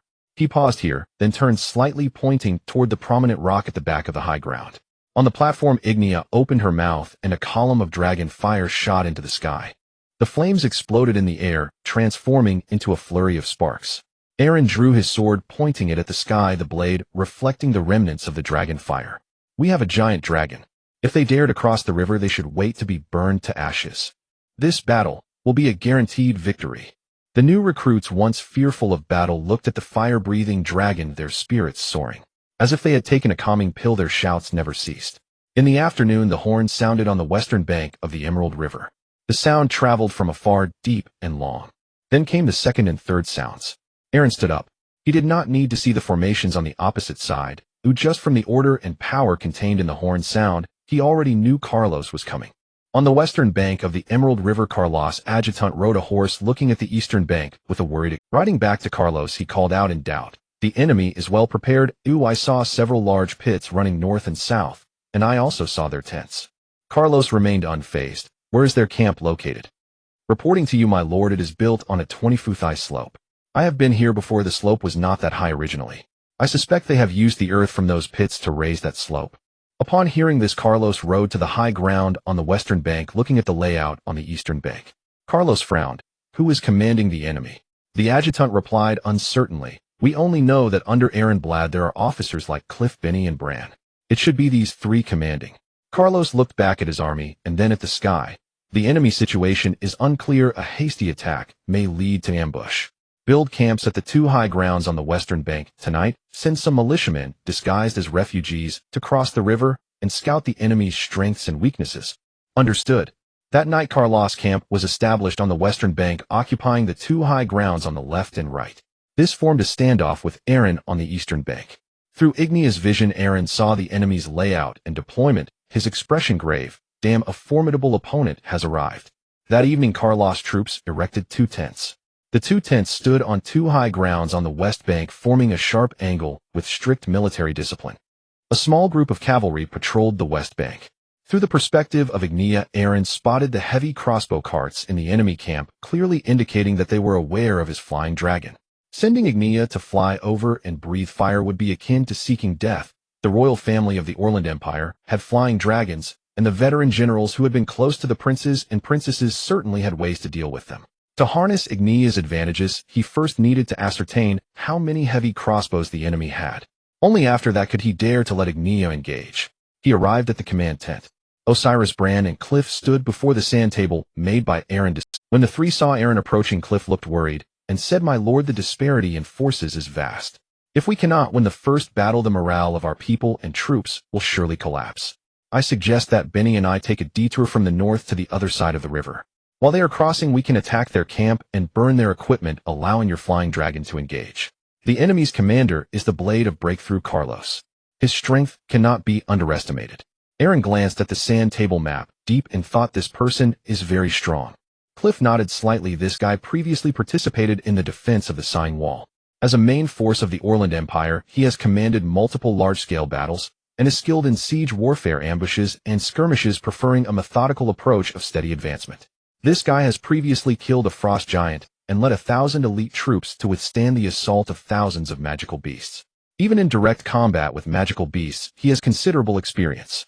To achieve victory, we can only win by surprise, or a frontal assault will absolutely not succeed. Aaron shook his head. No, the enemy has extensive combat experience, and your ambush with Benny leading 100 cavalry across the river would be like handing them over on a platter. Moreover, their camp is on high ground. Even if you manage to climb up, how will you get back? If we want to win, we can only wait for them to come to us. Cliff showed an anxious expression. If those cavalry cross the river, what do we use to fight back? Please, my lord, order us to launch a surprise attack from the river while they cross. We are not afraid to die. Aaron shook his head again. Enough, no need to say more. I will not let my people die in vain. I have already planned how to fight Cliff. Bran, resting one hand on his sword, gazed towards the battlefield sand table.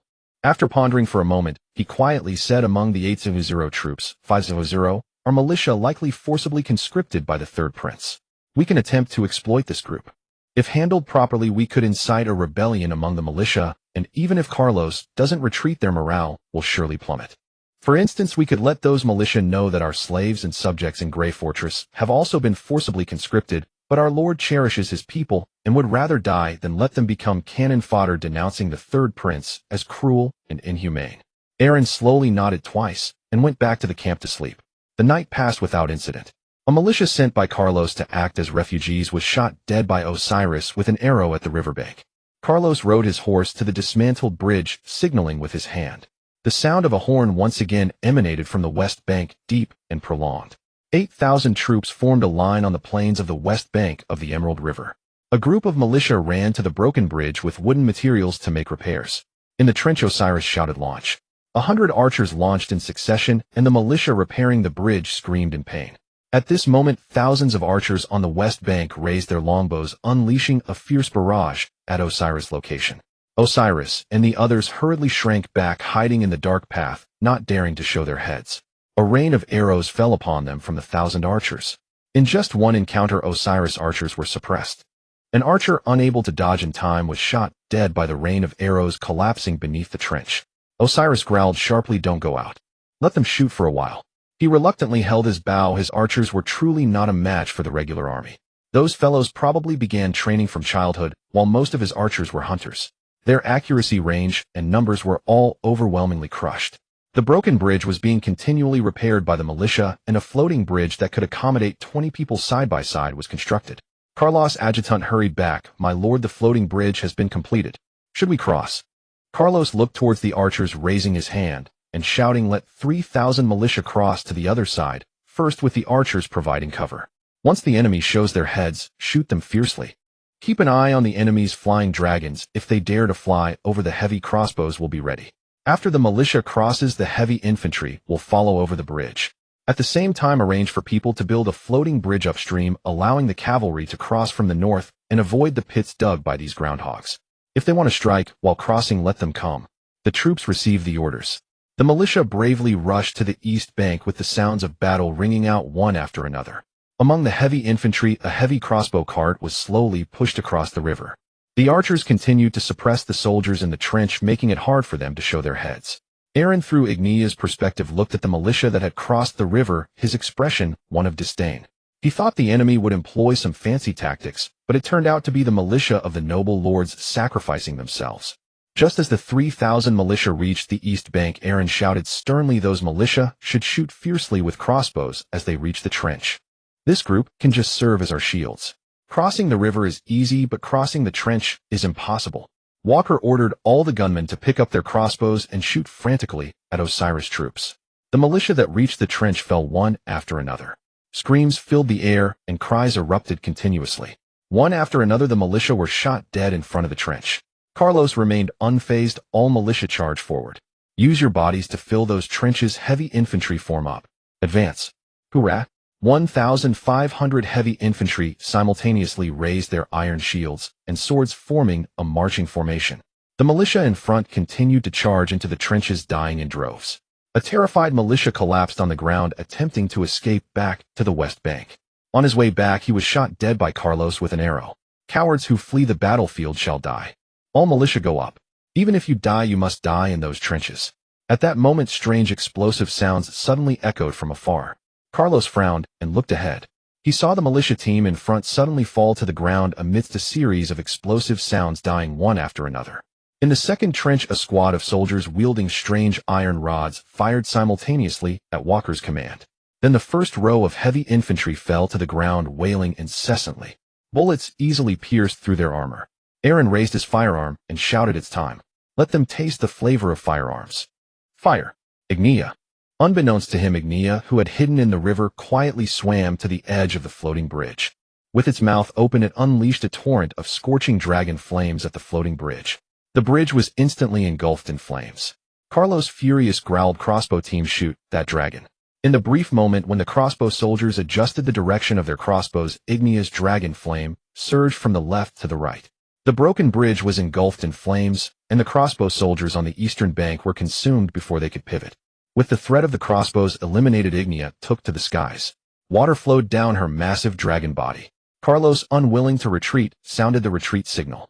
Aaron coldly watched as Carlos retreated to the western bank, not allowing Ignia to pursue. Once she reached the western bank, Ignia would enter the firing range of their heavy crossbows. Sensing Aaron's intent, Ignia flew low, sweeping the ground along the eastern bank of the Emerald River with her dragon flame. Carlos' heavy infantry was incinerated under the dragon's fire. Some infantry rushed to the trench where the gladiator Grimjo stood in front of the fire gun squad, engaging in close combat. Two heavy infantry saw Aaron commanding from within the crowd and flanked him. Aaron glanced at the two men, raising his sword with one hand. An infantryman charged at him, swinging down his weapon. As Aaron's sword struck the enemy's shield, the soldier's arm instantly went limp. Such strength. Another infantryman drew his axe from behind and swung it at Aaron's neck. Aaron raised his left hand, blocking the axe with one hand. The infantryman trembled as he looked at the scene before him. This man could withstand his axe with his bare body. He hadn't even bled. This person's strength is immense. Moreover, his skin was exceptionally tough, immune to blades and spears. Is this person truly unassailable? More soldiers closed in. Osiris and Grimjo rushed to support. Before they could come close, Aaron punched an infantryman in the helmet, causing the iron helmet to collapse immediately. The remaining infantry looked at the exploded head of that man, fearful, yet resolute. The Lord has retreated. If we want to survive, we must capture him. This is our only chance. A group of heavy infantry from the Orland Empire surged into the trench, raising their weapons under the command of a junior officer, forming a small square formation. Osiris and Grimjo's soldiers were held back, struggling to break through. At that moment, the enormous figure of Ignia slowly appeared on the earthworks behind Aaron. The dragon lowered its head, extending it before Aaron, staring directly at the heavy infantry. The leading heavy infantry watched Ignia's mouth gradually open, their expressions becoming increasingly dazed. Raise the shield. In an instant, a burst of dragon flame filled half of the trench. The air was thick with a strange scent of roasted flesh. Dozens of charred remains lay scattered on the ground. Some of the charred remains still retained the posture they had before death. Ignia let out a low roar, her gaze shifting towards the militiamen and infantry attempting to flee towards the eastern coast. Flapping her wings, she soared into the sky. Landing before the eastern riverbank, she opened her mouth and roared.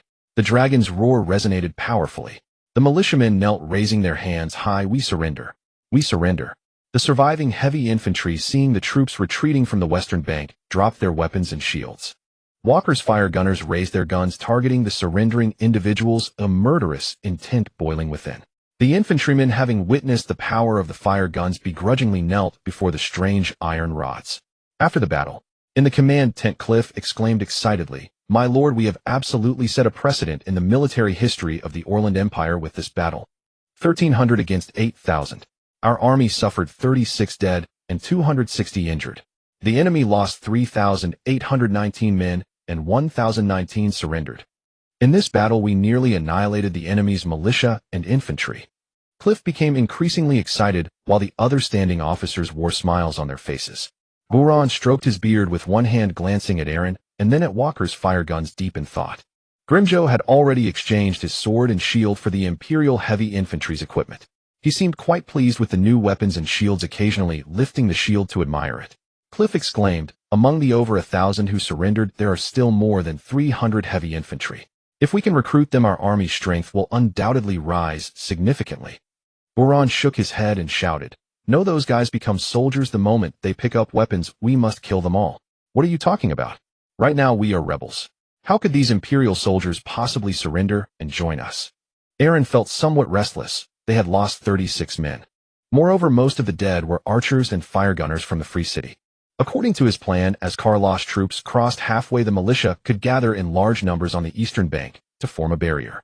He could then use the fire guns for wide-range fire, while also employing Ignia for suppression. Those infantry should have collapsed at the first sight of the fire guns, and dragon flames. Their morale should have. How could this be so different from what he had learned from watching movies? Why did these people, upon realizing they couldn't retreat, fight desperately to breach the trench and even attempt to take him hostage? The soldiers that died and were injured on their side were mostly due to those infantry charging into the trench. The morale and discipline of regular troops indeed differed from those of ordinary armies. If it had been the militia, they would have fled in panic at the moment they witnessed the dragon breathe fire. Although they won this battle, he had already exhausted his trump cards. The fire guns and dragon are no problem for defense, but crossing the river. Crossing the river would be seeking. With those two military camps on the high ground, Carlos remaining 1,000 archers would shoot down from above, akin to anti-aircraft artillery.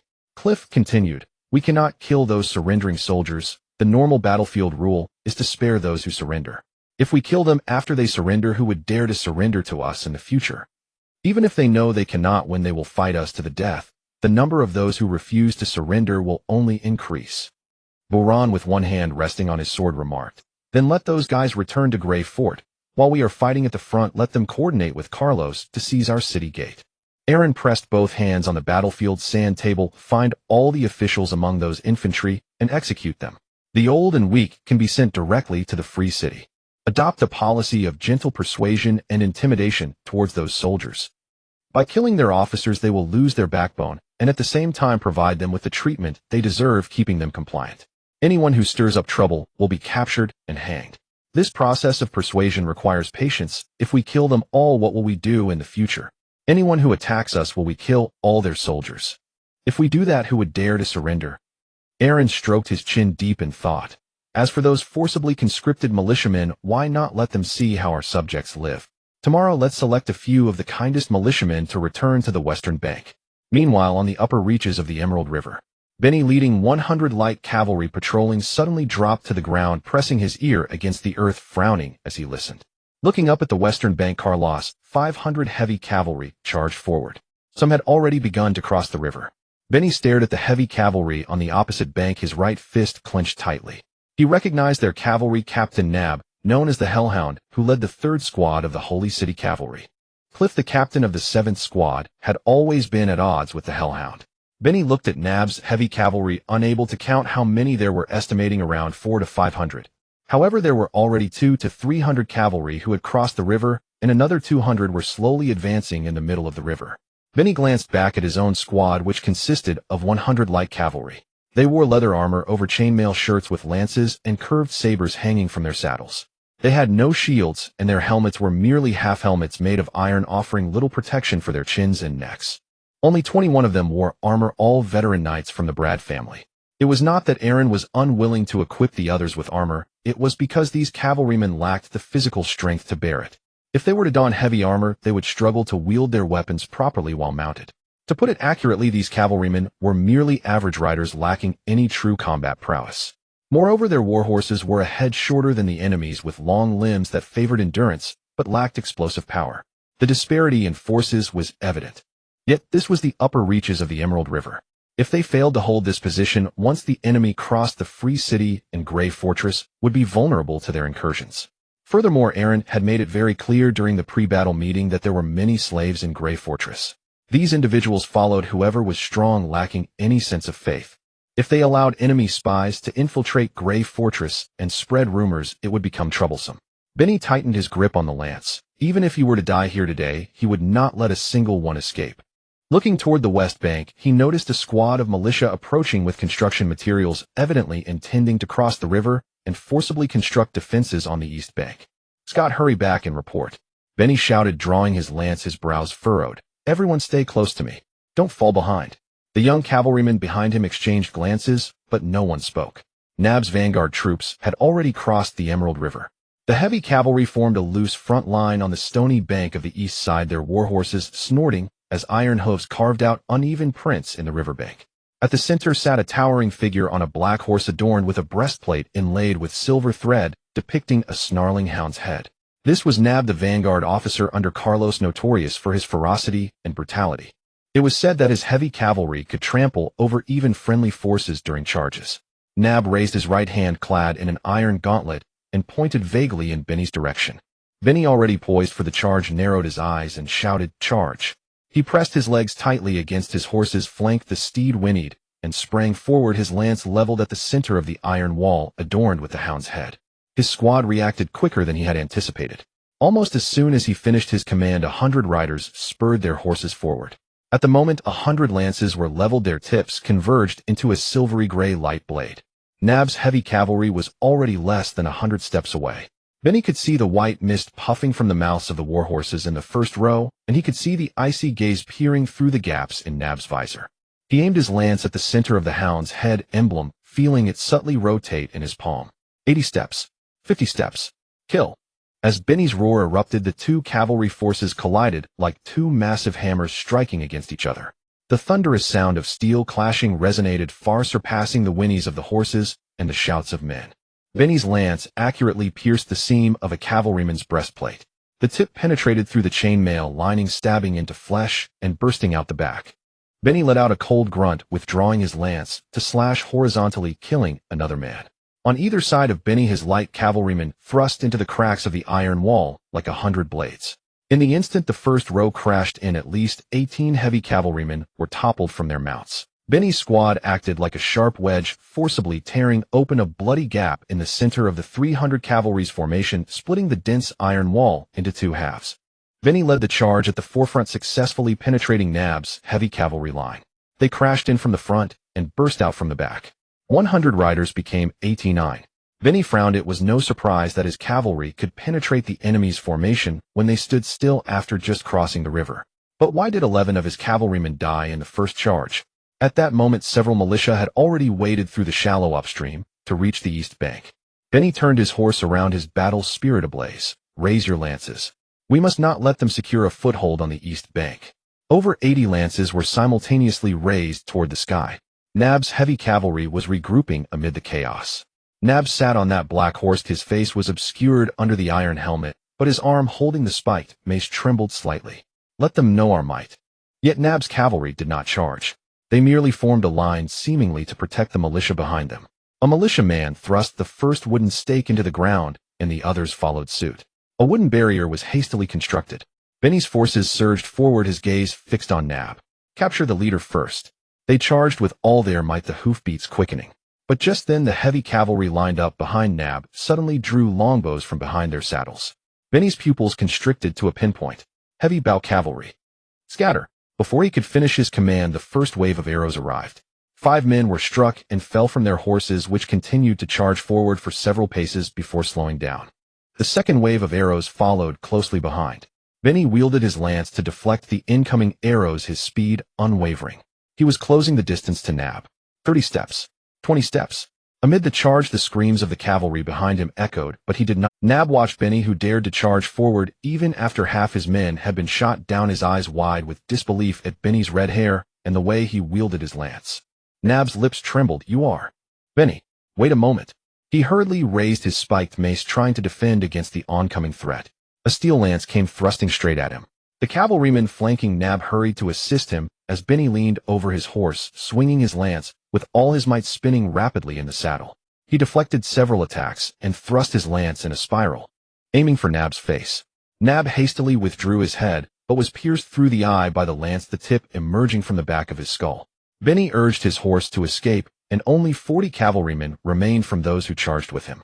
Though Nab was dead, his heavy bow cavalry had all crossed the river along with a group of militia carrying construction materials.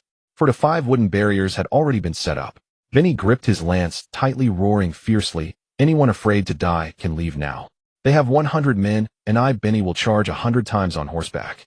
If they have 1,000 men, I will charge 1,000 times."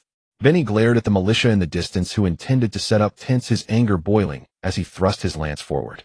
Once again he plunged into the enemy formation. Upon receiving the news, Aaron immediately rode Ignia upstream. In just a short while he brought the rest of the troops to the upper stream. As he flew upstream, he could see from afar that the shallow waters appeared to have turned red. A man drenched in horseblood and clad in crimson armor charged towards over 200 heavily armored cavalry single-handedly. On the riverbank, many militiamen had already crossed, at least more than 200.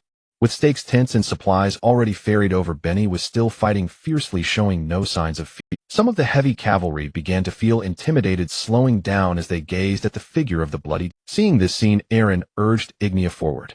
But just then Ignia suddenly looked up towards the western sky. A powerful roar of a mature dragon resonated across the sky. Aaron looked up and saw a young man clad in golden armor, riding a cerulean dragon tearing through the air. The dragon was significantly larger than Ignia, with vicious horns protruding from its head. Its long neck seemed disproportionate to its body. With enormous wings it flew at incredible speed, swiftly landing behind the militia on the eastern bank. Benny instinctively tightened his grip on the lance as he watched the dragon. Aaron landed in front of Benny and glanced down at him, saying, "Go back."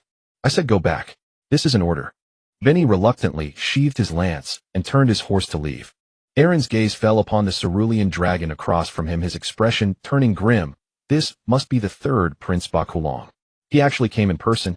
Bakulong Olin looked down contemptuously at Aaron, riding his dragon Storm's Fury with cold eyes, as he shouted, "Aaron Brad, since you are a noble, why do you not respond to the call?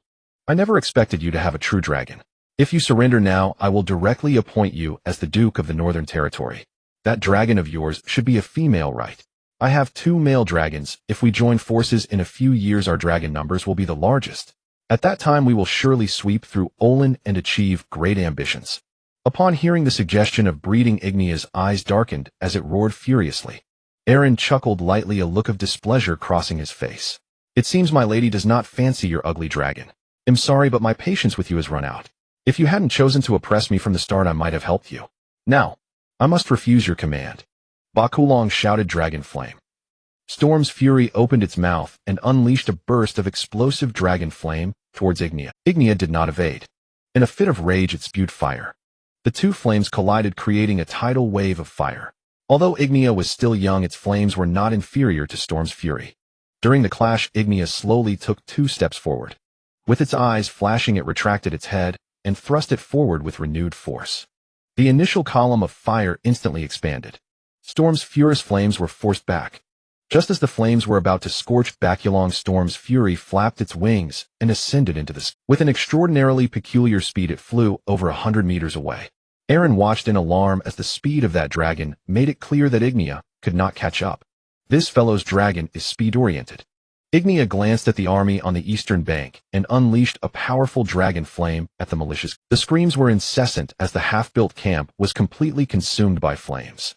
In the sky, Storm's Fury suddenly folded its wings and dove down, descending nearly vertically for dozens of meters.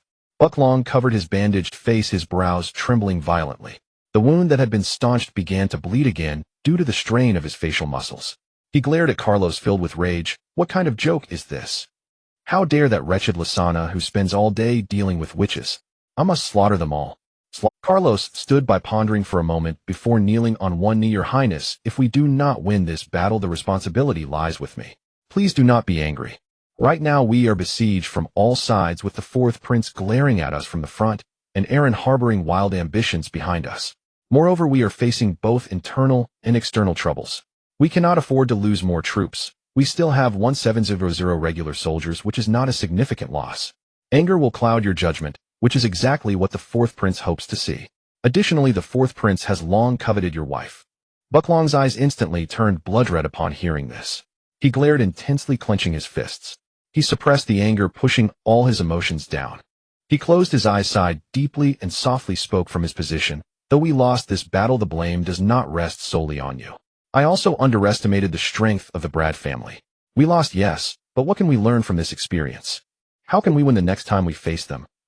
Carlos looked at Bucklong, who had already suppressed his anger, and showed a look of relief. Our defeat was not due to poor command, but rather an issue of intelligence.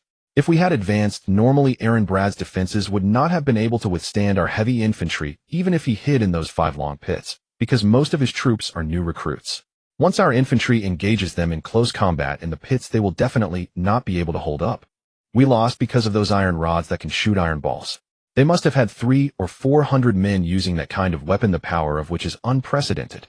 As Carlos spoke, he signaled a soldier behind him to bring over a piece of armor. Bucklong held the chest plate of the armor, where a nail-sized hole in the heart area was particularly conspicuous. Carlos showed confusion. Our armor thickness should be among the thickest in the Orland Empire. If it can't withstand that strange iron ball, we dug this out from the wounds of the injured soldiers who fled. It still carries the scent of gunpowder. Carlos took out an iron ball and handed it to Bucklong. Bucklong placed the iron ball against the small hole in the chest plate, and it fit perfectly. Carlos' voice was somewhat uneasy. I suspect this weapon was provided by your sister Lysana. It resembles a wizard's wand. I sincerely advise you to negotiate a ceasefire with Aaron Brad. We can give him the entire Emerald Lake. He likely wishes for peace more than we do at this point. Bucklong frowned. Emerald Lake. Why should we give that place to him? What is your intention in suggesting this, Carlos? Carlos paused for a moment, running his hand over the hilt of his sword. That place is the territory of the Stark family. Aaron Brad is the son-in-law of Walmart Stark. If we hand over the entire Emerald Lake to Aaron, how will the Stark family react? Moreover, we could ask Walmart in Arthurport to write a letter to call back his daughter, urging the Stark family not to ally with the rebels. We have received news that Aaron plans to kill his first wife Melon to climb the ranks with the 5th princess. Once the Stark family's resentment towards Aaron intensifies, they will not betray you. Bucklong raised the corners of his mouth meaningfully. That evening, Walmart, who received Bucklong's handwritten letter, looked at the contents of the letter with a worried expression. He played with a golden dragon in his right hand, rolling it over his fingers. The golden dragon moved from his index finger to his little finger, then was pushed back again. His eldest son Clint slammed his fist on the table. Aaron intends to trap us in injustice. He has openly rebelled. Has he even considered us? Father, we must quickly bring our sister back. That guy is ambitious. I never agreed to my sister marrying him.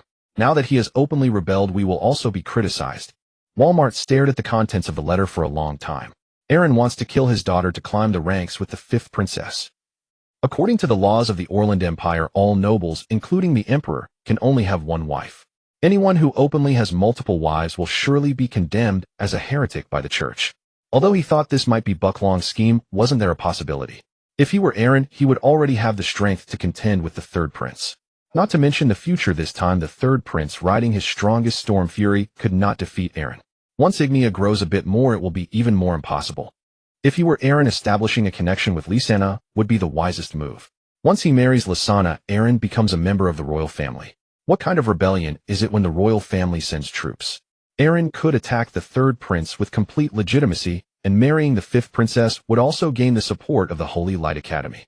Though their numbers are few, they are incredibly troublesome. Once he marries the 5th princess, Aaron's power, status, reputation, and connections will blossom. Clint slammed the table again. Father, you must say something. Now the 3rd prince has been forced to cease hostilities with Aaron and must give him a large portion of our eastern territory as war reparations. This is all Aaron's doing. We must bring back our sister. Now that Aaron is already involved with the 5th princess, I've heard that the 5th princess is building an adventurers guild in Free City. They have already allied. Our sister is in a very dangerous position. Even the 5th princess probably intends to marry Aaron. Damn Aaron, how dare he rebel against us from behind? What if the 3rd prince gets angry and kills us? Has Aaron even considered us? Second son Romo stroked his chin, his expression grave. Father, Aaron's open rebellion is indeed despicable, but shouldn't we consider the survival of our family now? Walmart looked up at Romo. Among his 3 sons, the eldest Clint was fierce in character and easily emotional. The second son Romo, though somewhat easygoing, could always think seriously. Romo, share your thoughts. Walmart put down the golden dragon in his hand, propping his face with one hand. Romo looked at his elder brother Clin, and then at his younger brother Labana, his voice clear. Right now, we have been stationed at Arthurport by the third prince and Duke Stag to fend off the fourth prince for quite some time, and our family's knights have suffered significant casualties. Furthermore, Aaron previously provided us with thousands of slave soldiers. How many troops does his gray fortress even have? He has given us the majority of his troops. He simply does not want to be used as cannon fodder by the third prince, and is merely acting in self-defense, which does not count as rebellion. We have received so many troops from him. Saying this about him seems a bit inappropriate. Clin slammed the table hard. Inappropriate. Now he is already thinking of killing his fourth sister and marrying Lysana, and you tell me it's inappropriate. Kellen slammed his right fist on the table. Romer, do you not know who the fifth princess is? She has had contact with witches in her early years, and even studied magic at the Holy Light Academy. What did she establish the Adventurers Guild in Free City for? Is it really just to hunt magical beasts near? She also helped Aaron build the dock. Once the Fire Dragon port is established, her territory will be directly connected to Aaron's. Can't you see how obvious that is? Romer slightly shook his head and turned his gaze towards Walmart. I have met the fifth princess once. She is kind-hearted, and I do not believe she would choose to marry for political reasons. The reason she left the Holy City a month early is that she did not want to participate in this royal power struggle. Moreover, I don't think Aaron is the kind of man who would harm his original wife. When he married our sister, I could see it. This fellow should be extremely kind to those around him, to those who are loyal to him, but he can be exceedingly harsh to those who do not like him. He can grant the slave Grey Rat both honor and wealth while cursing the slaves of Grey Fortress as foolish idiots. He actually has two sides to him. Walmart kept a straight face, stroking his chin in contemplation. Romer continued, if our sister is wholeheartedly devoted to him, I can guarantee that Aaron will not harm her. Kellen stood up, glaring at Romer. What guarantee do you have? What guarantee? It sounds easy to say, but have you figured out the situation now? Our family's Emerald Lake, which we have operated for many years, now belongs to Aaron.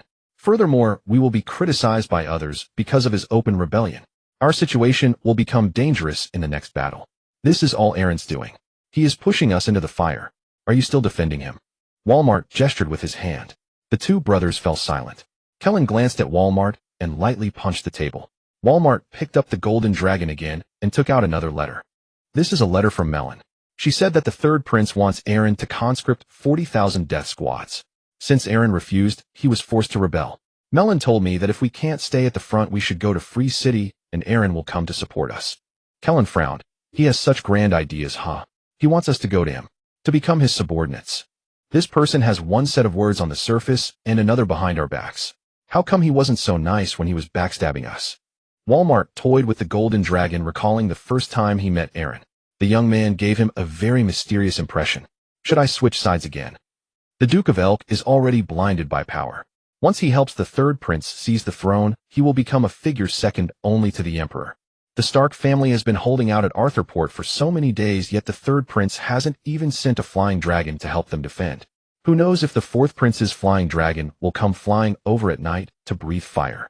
Moreover, Aaron has already defeated Carlos' 800 main forces with just 130 troops, even killing Carlos' most capable deputy, the demon dog Nab. What if Aaron had 800 troops? Perhaps the fifth princess is also watching the situation. After she saw that Aaron's army could withstand Carlos' invasion, she immediately sent troops to assist. Right now, the alliance between Aaron and the fifth princess should be solidified. It seems that the grand princess and the second prince in the south also have dealings. Currently, only the third prince and fourth prince lack allies. Moreover, the overall strength of the third prince is inferior to that of the fourth prince, which means that among all the forces, the third prince has now become the weakest. The only dragons he can command are two, but whether he can become a powerful lord is certainly not something that can be achieved just by having one more dragon than others. Walmart flicked the gold coin in his hand, one side engraved with a golden dragon and the other side bearing the imperial emblem. Clink. The side with the golden dragon landed on the table. Walmart took a deep breath. Gather all the family's forces, leave Arthurport overnight, and return to Beeld Fortress first. Then take all the clan members to Free City. Kellen stared in disbelief. Father, are you crazy? We will be doomed if we do this. Walmart stood up. Kellen, you are still too young. I understand your desire to achieve something, but victors are never determined by strength alone. Those who survive the longest are the true victors. Kellen, full of anger, clenched his fists. I want leave. If anyone is going, it's you all. I'm staying here. The third prince values us now. As long as we can hold Arthurport, we can have whatever we want in the future. If you want to leave, then go. Walmart wanted to say something, but Kellen turned and walked out directly. Walmart turned to his second son Romer and approached him, patting his shoulder. I'll leave this matter to you. Take your brother Labana back to Beeld Fortress, take all clan members including your mother, and bring away all 500 soldiers left at Beeld Fortress. The survival of our family is in your hands, Romer. Romer showed a worried expression. Father, what about you, an elder brother? Walmart shook his head slightly. If I, the commander at Arthurport, am not present tomorrow, the third prince will surely be suspicious. Once you successfully escape to Free City, I will come to find you and your elder brother. As he spoke, Walmart squatted down. He patted his youngest son Labana on the head, smiling benevolently. Labana, you are the youngest child of the Stark family. Our family emblem is a gray wolf, while the Brad family has a white wolf. Since we are wolves, we should gather together. Clearly, I underestimated Aaron's strength. From now on, you must study hard with your second brother, and always keep thinking. Labana looked into Walmart's eyes and asked softly, Father, you must come find us in Free City as soon as possible. Walmart nodded with a smile, of course. Labana extended his right pinky finger, pinky swear. Walmart laughed as he extended his right pinky finger, linking it with Labana's. Walmart looked at Romer, patting his shoulder. Let's go. Romer turned and left Arthurport overnight with Labana. Walmart stood on the tower watching his two departing sons, remaining silent for a long time. Then he turned to look at his eldest son Kellen, who was leading the patrol on the city wall, and Walmart sighed in resignation. He summoned the Knight Black Hawk, who had dueled Benny at the wedding banquet in Free City.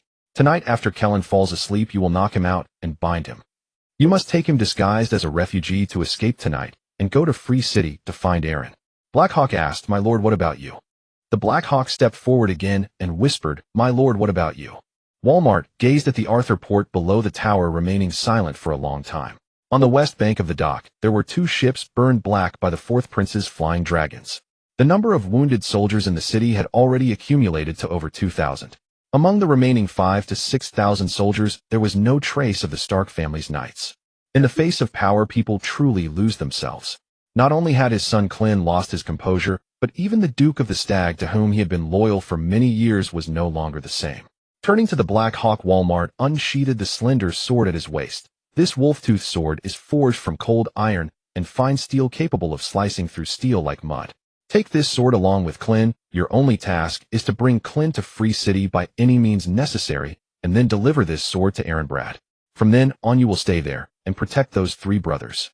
The Black Hawk understood Walmart's intention and trembled as he replied, I cannot obey, for my duty is to protect you, my lord. If you do not leave, I shall never leave either. Walmart, undeterred, extended both hands to offer the wolf-tooth sword, staring directly into the Black Hawk's eyes. I cannot leave. It will take you at least 5 days to escape from here to Free City, and Romo still needs to return for his mother. If I leave Arthurport, the third prince will become suspicious, and the flying dragons will catch up to us in no time. At that point, none of us will escape. The Black Hawk said nothing and did not reach out for the sword. Walmart did not retract his hands. The two continued to stare at each other. After a moment, Walmart's hands began to ache and tremble, yet he still did not lower them. Black Hawk, you are a person of honor, just like me. There is no perfect solution in this world. For the sake of my children and my kin, there are things I must do. I believe it is a very honorable thing to die for one's family. Black Hawk, do you remember when we were young and secretly watched the shepherdess bathe on the west bank of the Emerald Lake? The Black Hawk's eyes reddened as he slowly lowered his head. Tears trembled in his eyes, his nose tinged with a sourness, choking back his words. I remember. At that time we were only 7 or 8 years old. I said I wanted to marry a shepherdess, and you asked why I would want to marry her. That shepherdess hadn't bathed for years. Even the old sheep in the pen smelled better than she did. Walmart chuckled, a nostalgic smile on his face. Yes, later that shepherdess felt wronged and ran to the Emerald River to bathe every day. Who would have thought we were just trying to sneak a peek at her body? Looking back now, we were really mischievous. Actually, that shepherdess was quite beautiful, and I was indeed smitten at the time. But later, I married Clin's mother. The Black Hawk chuckled softly. Back then, your wife's father had 3 daughters. He said he would give you a certain amount of gold dragons based on the weight of the daughter you chose. You discarded the most beautiful eldest daughter and looked at the rather plump second daughter. Then you thought, since you've already chosen a fat one, wouldn't choosing an even fatter one get you more money? Then you chose the fattest one. In the end, her father really gave you 3,000 gold dragons. In the end, you also achieved your current success thanks to that money. Walmart brought the wolf-tooth sword closer At that time I was doing it for the family, and today I am also doing it for the family. So my old friend, will you take the sword? My hands are getting sore. The Black Hawk knelt on one knee smiling wryly and shaking his head. He took the sword with both hands. Black Hawk. I obey. 7 days later. In the city square of Arthurport, Walmart's feet were shackled with iron chains, and with each step he took up the stairs the shackles left fresh marks on his ankles. He walked slowly but did not stagger, keeping his back straight. The square was filled with people. He could not count how many there were, but the faces merged into a gray sea extending from the bottom of the execution platform to the base of the fountain at the far end of the square. People were crowded together shoulder to shoulder, some standing on tiptoes to see up the steps. Others held their children high over their heads. Some held up rotten vegetable leaves and stones. Walmart saw the trajectory of the first stone coming towards him. That stone flew out from the left wing of the crowd, drawing a crooked arc in the air, striking his left shoulder. The second struck his chest. The third grazed past his cheekbone. Someone below cursed something, but their voice was drowned out by the buzzing of the crowd, with only a few sharp syllables piercing through the gaps. Traitor! Damn traitor! Kill him! Go to hell, you traitor! Walmart did not look in that direction. His gaze crossed over the crowd beyond the archway at the end of the square and over the distant layers of gray rooftops resting on the golden horizon rising in the east. The sun had just peeked out from behind the steeple of the church in the east, the light still moist and soft, dyeing the entire sky in a warm hue of light orange and pale gold. He remembered many things. He recalled the morning when Clint was born. It was just like this. He remembered the year his second son Romo was 7 when he broke his left arm while practicing swordplay in the yard. He sat by the bed for 3 days and nights, and when Romo finally woke up, his first words were, "Father, I do not wish to practice martial arts. I want to be a scholar." He remembered this for a long time. Walmart also thought of his youngest son Rebina and the hook he had with him, and Melon. He stopped at the top of the stone steps, gazing silently at the third prince Backlong, observing from the execution platform. Backlong held his sword with one hand, his expression somber. Next to him stood an executioner in a black leather apron, a figure as robust as a standing bear. He held a two-handed great sword, the blade glinting with a cold blue light in the morning sun. Walmart was forced to kneel by 2 soldiers pressing down on his shoulders. His head was locked in a stocks, his entire body bent forward with his neck exposed. More objects came, half a rotten apple, stones, vegetable leaves. Countless curses also rained down. Walmart did not respond, still gazing eastward. The sun was higher than before, its color shifting from light gold to pure white gold. The executioner raised the great sword. The movement was slow, like a shadow stretched out in time. As the great sword rose above Walmart's head, the blade traced a curved gleam in the sunlight. Walmart closed his eyes. He remembered the first time he met Aaron, who had recognized him despite his disguise as a retainer. He also recalled the clean streets of Free City and the public baths without filth. Ah, the youth is good. They are energetic and full of ideas. Perhaps he is getting old. If possible, Aaron, please continue to deceive Melon. She seems to have truly fallen for you. If you can deceive her until the day you grow old, I will forgive you. The sound of the sword falling was very light, much lighter than he had imagined. Like a gust of wind splitting another gust of wind. In that moment he opened his eyes again due to the pain. When he opened his eyes, it seemed as if his head had already fallen to the ground because he saw his own body. And then, there was nothing. Walmart stared with open eyes. He was dead. The corpse of Walmart was hung at the city gate of Arthurport with his head impaled by an iron spear stuck in the ground beside the gate. Prince Backlong passionately proclaimed to the crowd, "Walmart is a traitor who eats inside while digging outside." Not only did he take bribes from the fourth prince, but he also secretly maintained contacts with Aaron. We, the soldiers who died tragically these days, are all because of this traitor Walmart.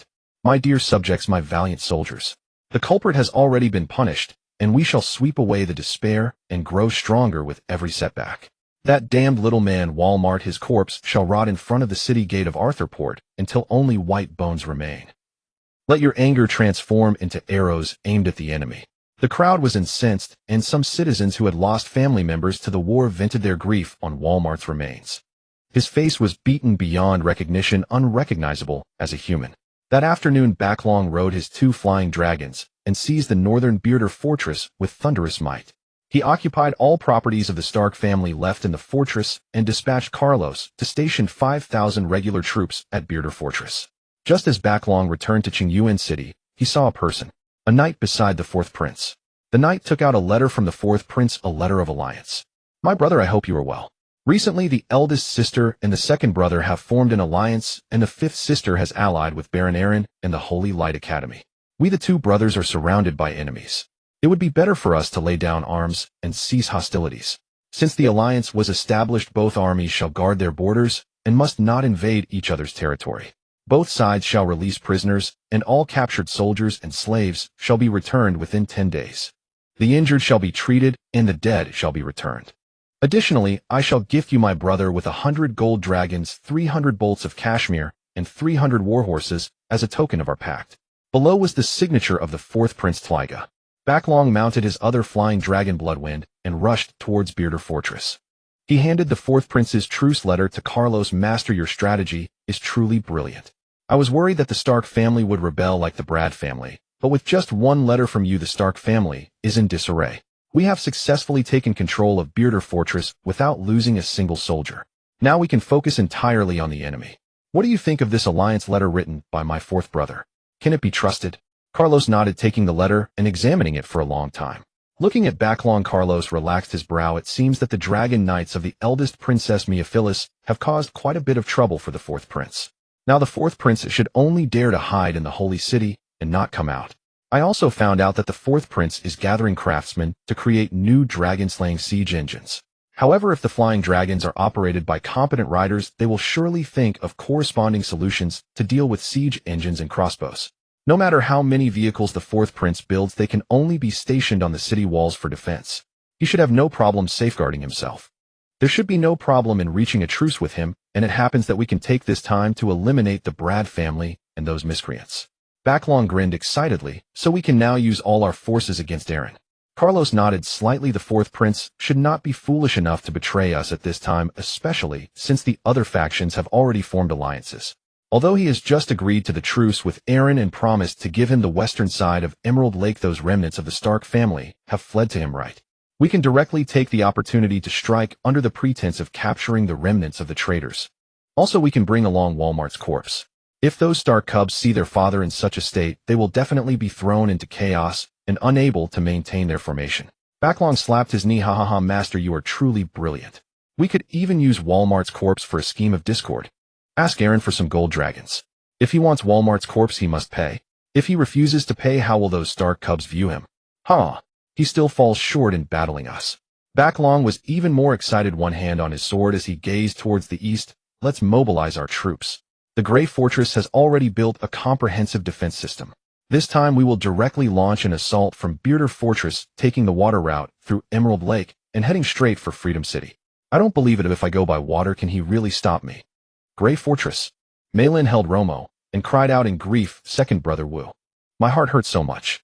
I never imagined things would develop to this extent. I shouldn't have written that letter to you. All the mistakes are mine alone. Wu, I have wronged you all, my poor father. I am an unfilial daughter. Rabana wept with a strained face. Although she was a year older than Malin, she was a head shorter. Wiping away her tears, Rabana looked at Aaron behind Malin. Romo gently patted Malin's back, his eyes slightly red as he glanced at their mother Jinshi, who was holding Malin and crying uncontrollably. Romo stepped aside and walked in front of Aaron. Aaron, on the way here, I heard that the third prince is gathering all regular troops and has already assembled them at Bearder Fortress. In no more than 5 days, his over 17,000 regular troops will be in place. Merely relying on us is utterly insufficient. We must request the fifth princess for support, and Backlong has 2 flying dragons. No matter how strong your dragon is, it definitely cannot compete with 2 flying dragons. Aaron nodded slightly. Is Backlong planning to attack Freedom City? He found it difficult to understand the opponent's strategy, bypassing the easy toe attack Grey Fortress to strike at Freedom City to the north. Could it be that he intends to take the water route? Romo sighed impatiently. Aaron, the third prince, is launching a massive campaign, clearly free of worries from his rear. He must have formed an alliance with the fourth prince or the eldest princess. With such a large force, do you have any certainty? How many soldiers do you have left now? Aaron smiled casually. If he wants to attack Freedom City, I only need 1,000 soldiers to confront him. Romo politely smiled, his gaze slightly wavering. What I meant was, after the last battle, how many soldiers do we have left? I brought you 500 trained soldiers. That is already the last trump card of our Stark family. Aaron gestured, and the 2 of them exited the banquet hall one after the other. Arriving at the barracks, Romo looked at the overcrowded tents with a puzzled expression. Why are there so many people? Aaron rested one hand on his sword. Every cloud has a silver lining. After the last battle at the Emerald River, the willingness of my subjects to enlist has surged. Currently, the number has expanded to 3,000, and the 5th Princess Lysena has also agreed to. Romo gazed at the endless stream of new recruits, enlisting the worry in his eyes lingering. He maintained a smile and said, "Last time, didn't you have around 200 to 300 injured soldiers? Truly remarkable achieving such an overwhelming victory at such a minimal cost. However, with the great battle approaching, although you have added quite a few new soldiers, these individuals have never fought before. On the battlefield, they might very well be frightened to the point of wetting themselves. How many combat-ready soldiers do we have, including our Stark family's 500 troops? Adding the 300 heavy infantry who surrendered last time, and more than 200 cavalry archers along with your 500 soldiers, we have a total of 2,000 troops. That number of troops is definitely enough to defend Free City. If Backlong wishes to attack Free City, it would be tantamount to digging his own grave." Romo stroked his chin with one hand, his gaze again drawn to the new recruits entering the camp. At that moment, the voice of his brother Libana came from behind. "Those men are all soldiers of Carlos, and if they are thrown into the battlefield so quickly, they might turn their backs on us." Romo looked at his younger brother. Libana smiled and put his arm around his shoulder. Aaron nodded, raising his eyebrows slightly. By the Emerald River, he dared to charge at a cavalry squad of hundreds alone, killing over 100 men by himself. After witnessing Benny's bravery, those cavalry archers knelt in submission one by one. The soldiers' admiration for a fierce general is not lesser than that for a lord, and Benny has now become a divine general in the eyes of that group of archers. As for those heavy infantry, I broke them up and scattered them among the infantry, archers, and gunner units, ensuring that each small team was further detailed, guaranteeing that no one would have any acquaintances where they sleep. Aaron exhaled, looking up at the new recruits counting in the distance. Moreover, several officers from the heavy infantry have already been executed by me. As long as we equip them with our armor and clothing, once they step onto the battlefield, the enemy won't be in the mood to check whether they are defectors. Because the 3rd Prince Backlong is also afraid of our people mingling in their ranks with his character, he definitely won't accept these scattered defectors. Additionally, I have directly provided those defectors with a set of housing in Free City. As long as they serve here for 3 months, that house will be given to them for free. And their pay is the same as our soldiers, with 3 meals a day, including meat. Romo pondered, looking at the man before him deep in thought. Where on earth did this person learn these tactics from, implementing a policy of appeasement after breaking up the defectors? This was simply unheard of. How could soldiers serving the 3rd Prince receive housing? Libana whispered, "But even if those people genuinely want to stay, they are still afraid of death. With Backlong's army pressing in, if they want to survive, they will definitely surrender again. If a group of defectors leads the way in surrendering on the battlefield, it will cause chaos, and then a large-scale surrender among the soldiers will be troublesome. Moreover, Backlong has 2 flying dragons. With such strategic units, will our crossbows be enough? If you really want to stabilize those defectors, you must defeat Backlong." Aaron looked in surprise at Libana, who was 2 heads shorter than him. "Smart, so I certainly want to arrange those defectors to guard the city at the beginning. Our army's assignments will be implemented down to every individual. Additionally, I might really not have the kind of crossbows you mentioned to deal with the flying dragons, but I have a national treasure." Hearing that Aaron didn't even have crossbows, Romo's smile seemed to falter. He frowned and turned back, hesitating to speak. Aaron's lips curled upward as he led the 2 to the city wall. "Let me show you. If a flying dragon is hit by a crossbow, it may not necessarily die. To kill a flying dragon, one must aim for its vital points. But my national treasure is different. Oh, as long as it hits the flying dragon, that dragon absolutely will have no chance of flying again." Romo frowned as he followed Aaron to a corner of the city wall. From a distance, they saw a large round iron tube mounted on a small cart. At this moment, Maurice's son Jack was leading over 100 men, learning how to aim and fire. Aaron grinned. "Jack, show our esteemed guests the power of the artillery." Jack nodded respectfully. "Ammo handlers, prepare." 3 ammo handlers approached the ammunition box, one weighing the black powder. One picked up a large dark cannonball. They loaded it into the cannon, while the 3rd used a rammer to pack it tightly. The aimer adjusted the cannon's angle, aiming at a tree outside the city. Jack shouted, "Firemen." Romo looked at the distant tree, uncertain if it truly was a tree, as it was incredibly far, at least 1,500 feet, 457 meters away, appearing only as a small black dot from afar. As the fuse burned down to the powder chamber, an enormous sound erupted from the city wall. Boom. The gigantic noise startled Romo, causing him to shrink his head to protect Libana.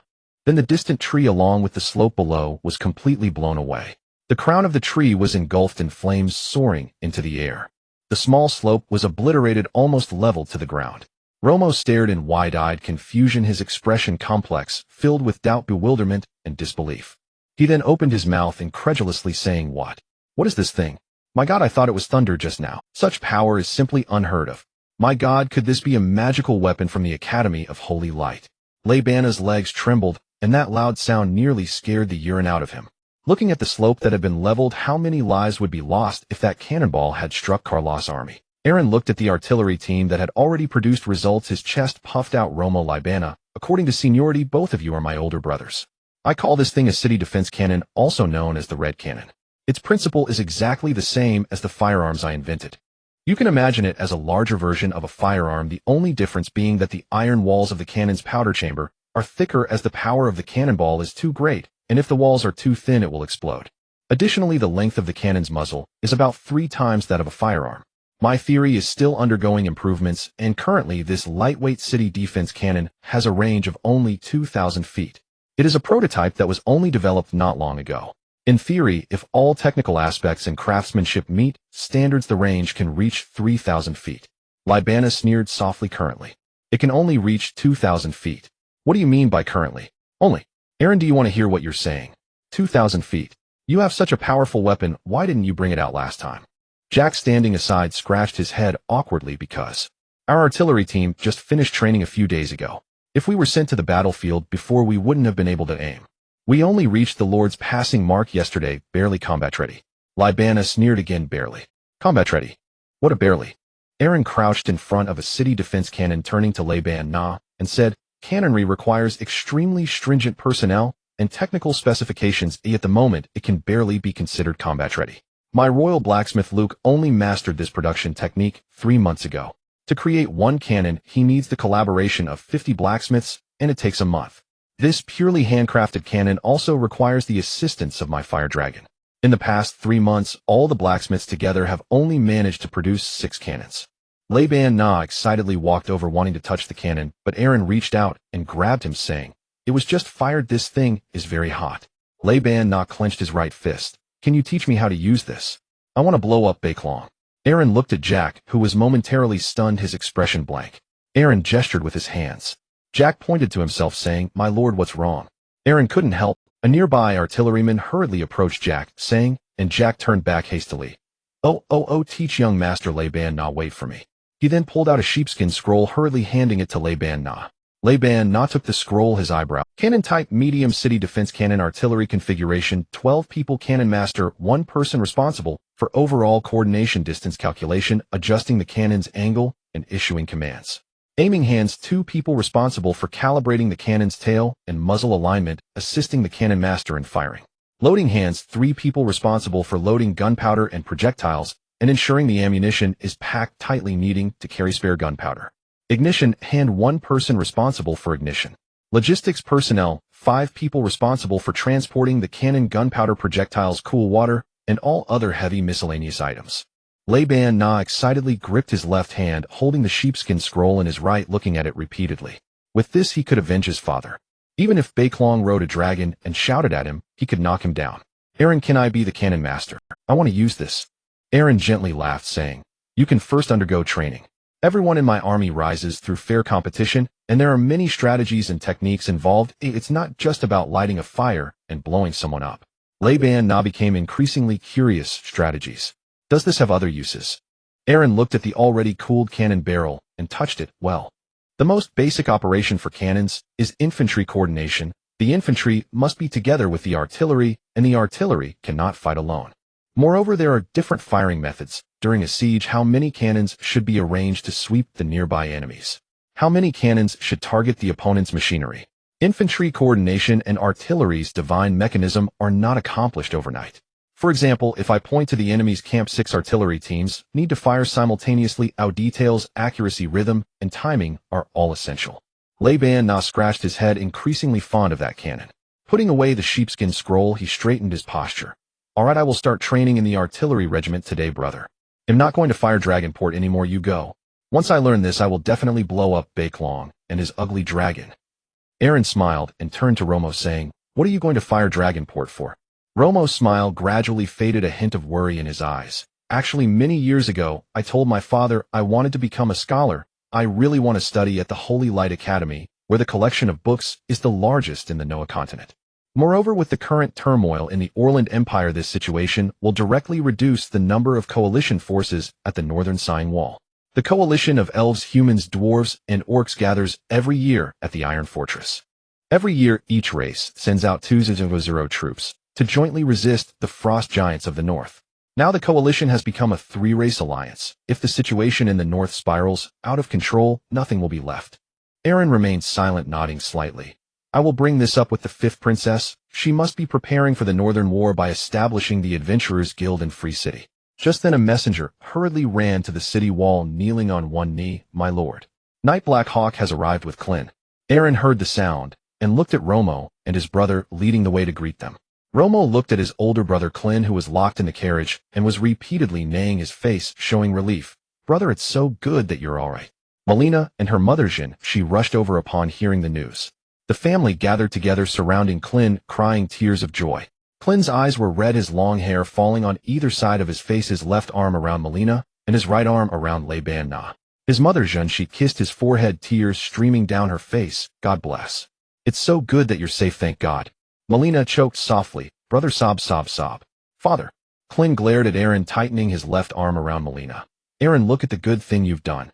Did you even consider us on the front lines when you did this? How did my father help you back then? If it weren't for my father, would you have taken Grey Fortress so quickly? Aaron, you must give me an explanation today. Romo looked awkward, hesitating for a moment before stepping forward to persuade. Brother, father has made it very clear it was the third prince's cruelty and ruthlessness, and it is only natural for Aaron to protect his people. Romo noticed the sword hanging at Clin's waist, which was his father's wolf fawn. He looked at Black Hawk, who stood silently with his head down, glancing at Aaron without speaking. Clin shouted loudly. Aaron, my sister has never done anything wrong to you since she married you. I don't know what kind of charm you've cast on my second and third brothers, but today you must give me an explanation. Clin glared, angrily surveying Romo, Lei Ban Na, and Melina. So you're all standing with Aaron, right? Fine. I came here today to expose Aaron Brad's hypocritical mask. Now Bakelong has gathered 1700 regular troops, plus 3500 militia death squads, totaling 5000 troops. 500 troops, plus 2 dragons. 5000 troops. His army has displayed our father's head on their carriage right at the gate of our hometown Beeld Fortress. Upon hearing this, Melina burst into tears. Clin glared at Aaron, his voice hoarse with rage. Don't you love my sister? Now Bakelong demands 3,000 golden dragons in exchange for my father's corpse. Will you pay or not? He wants you to return the surrendered troops from the last time. Will you do it or not? Aaron, Melina begged our father for a month to marry you. She went against the wishes of the entire family to be with you. Now your wife's father's head is being displayed on a carriage, being eaten by maggots. Will you do something about it or not? Speak. Say something. Are you dumb? Aaron looked at Clin, unsure why this man had harbored such animosity towards him from the very beginning. Ever since marrying Mailing, Clin had shown him nothing but disdain. He opened his mouth to argue, but his expression remained stiff. A surge of emotions pressed down on him, leaving him uncertain whether to speak or remain silent. What difference would it make if he spoke? What difference would it make if he didn't?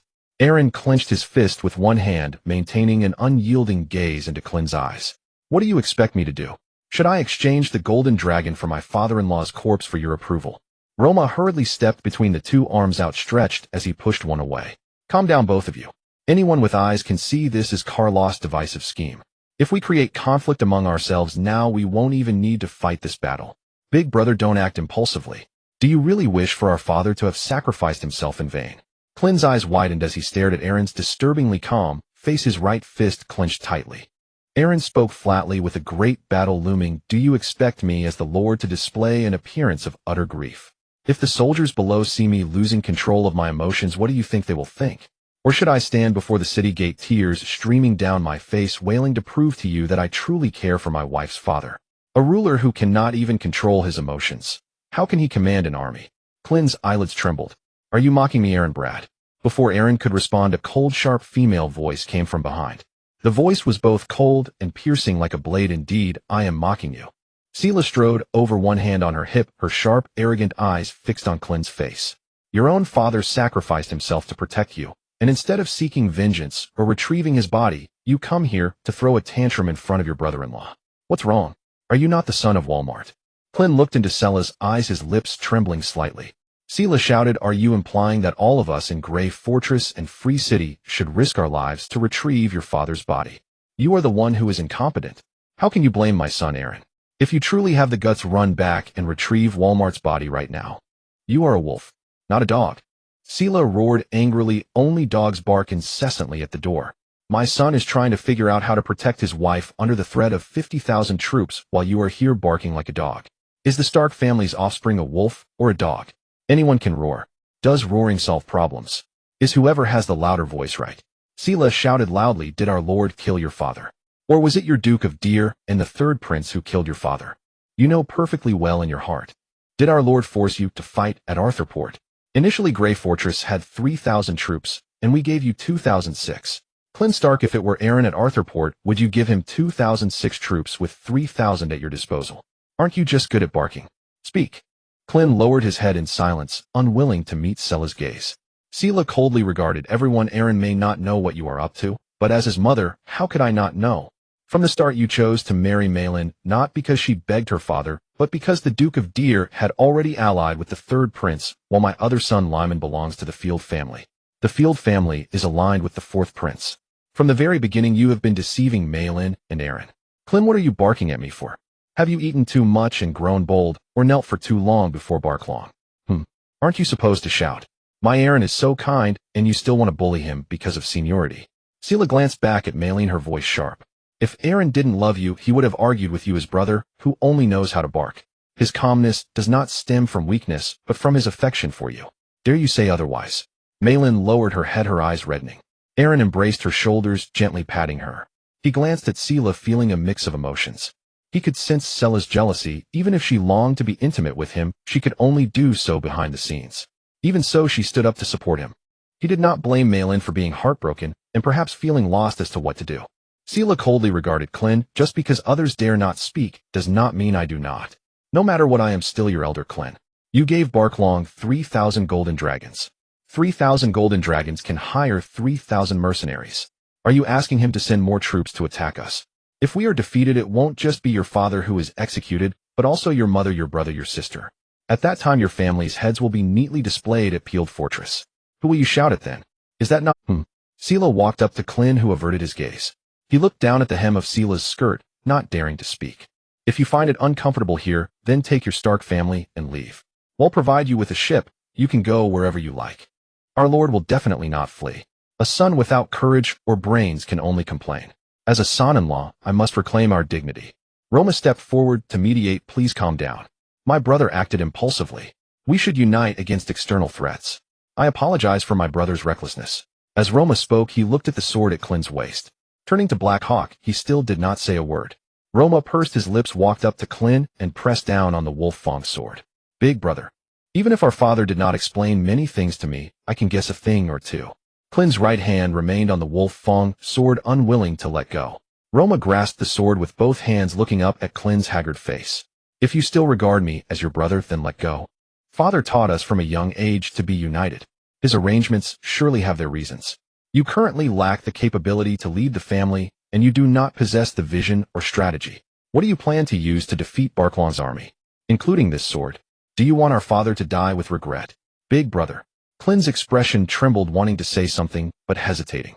With reddened eyes, his right hand slowly dropped to his side. He tilted his head down, remaining silent. Roma took the sword, extending his sleeve to wipe the wolf-patterned scabbard adorned with rubies. With both hands presented before Aaron, his voice calm, "This is our family's Wolf Fang sword. Please forgive my brother's recklessness. My lord, please be sure to accept this sword, and also accept our family's loyalty. From now on, Roma is willing to assist you, my lord.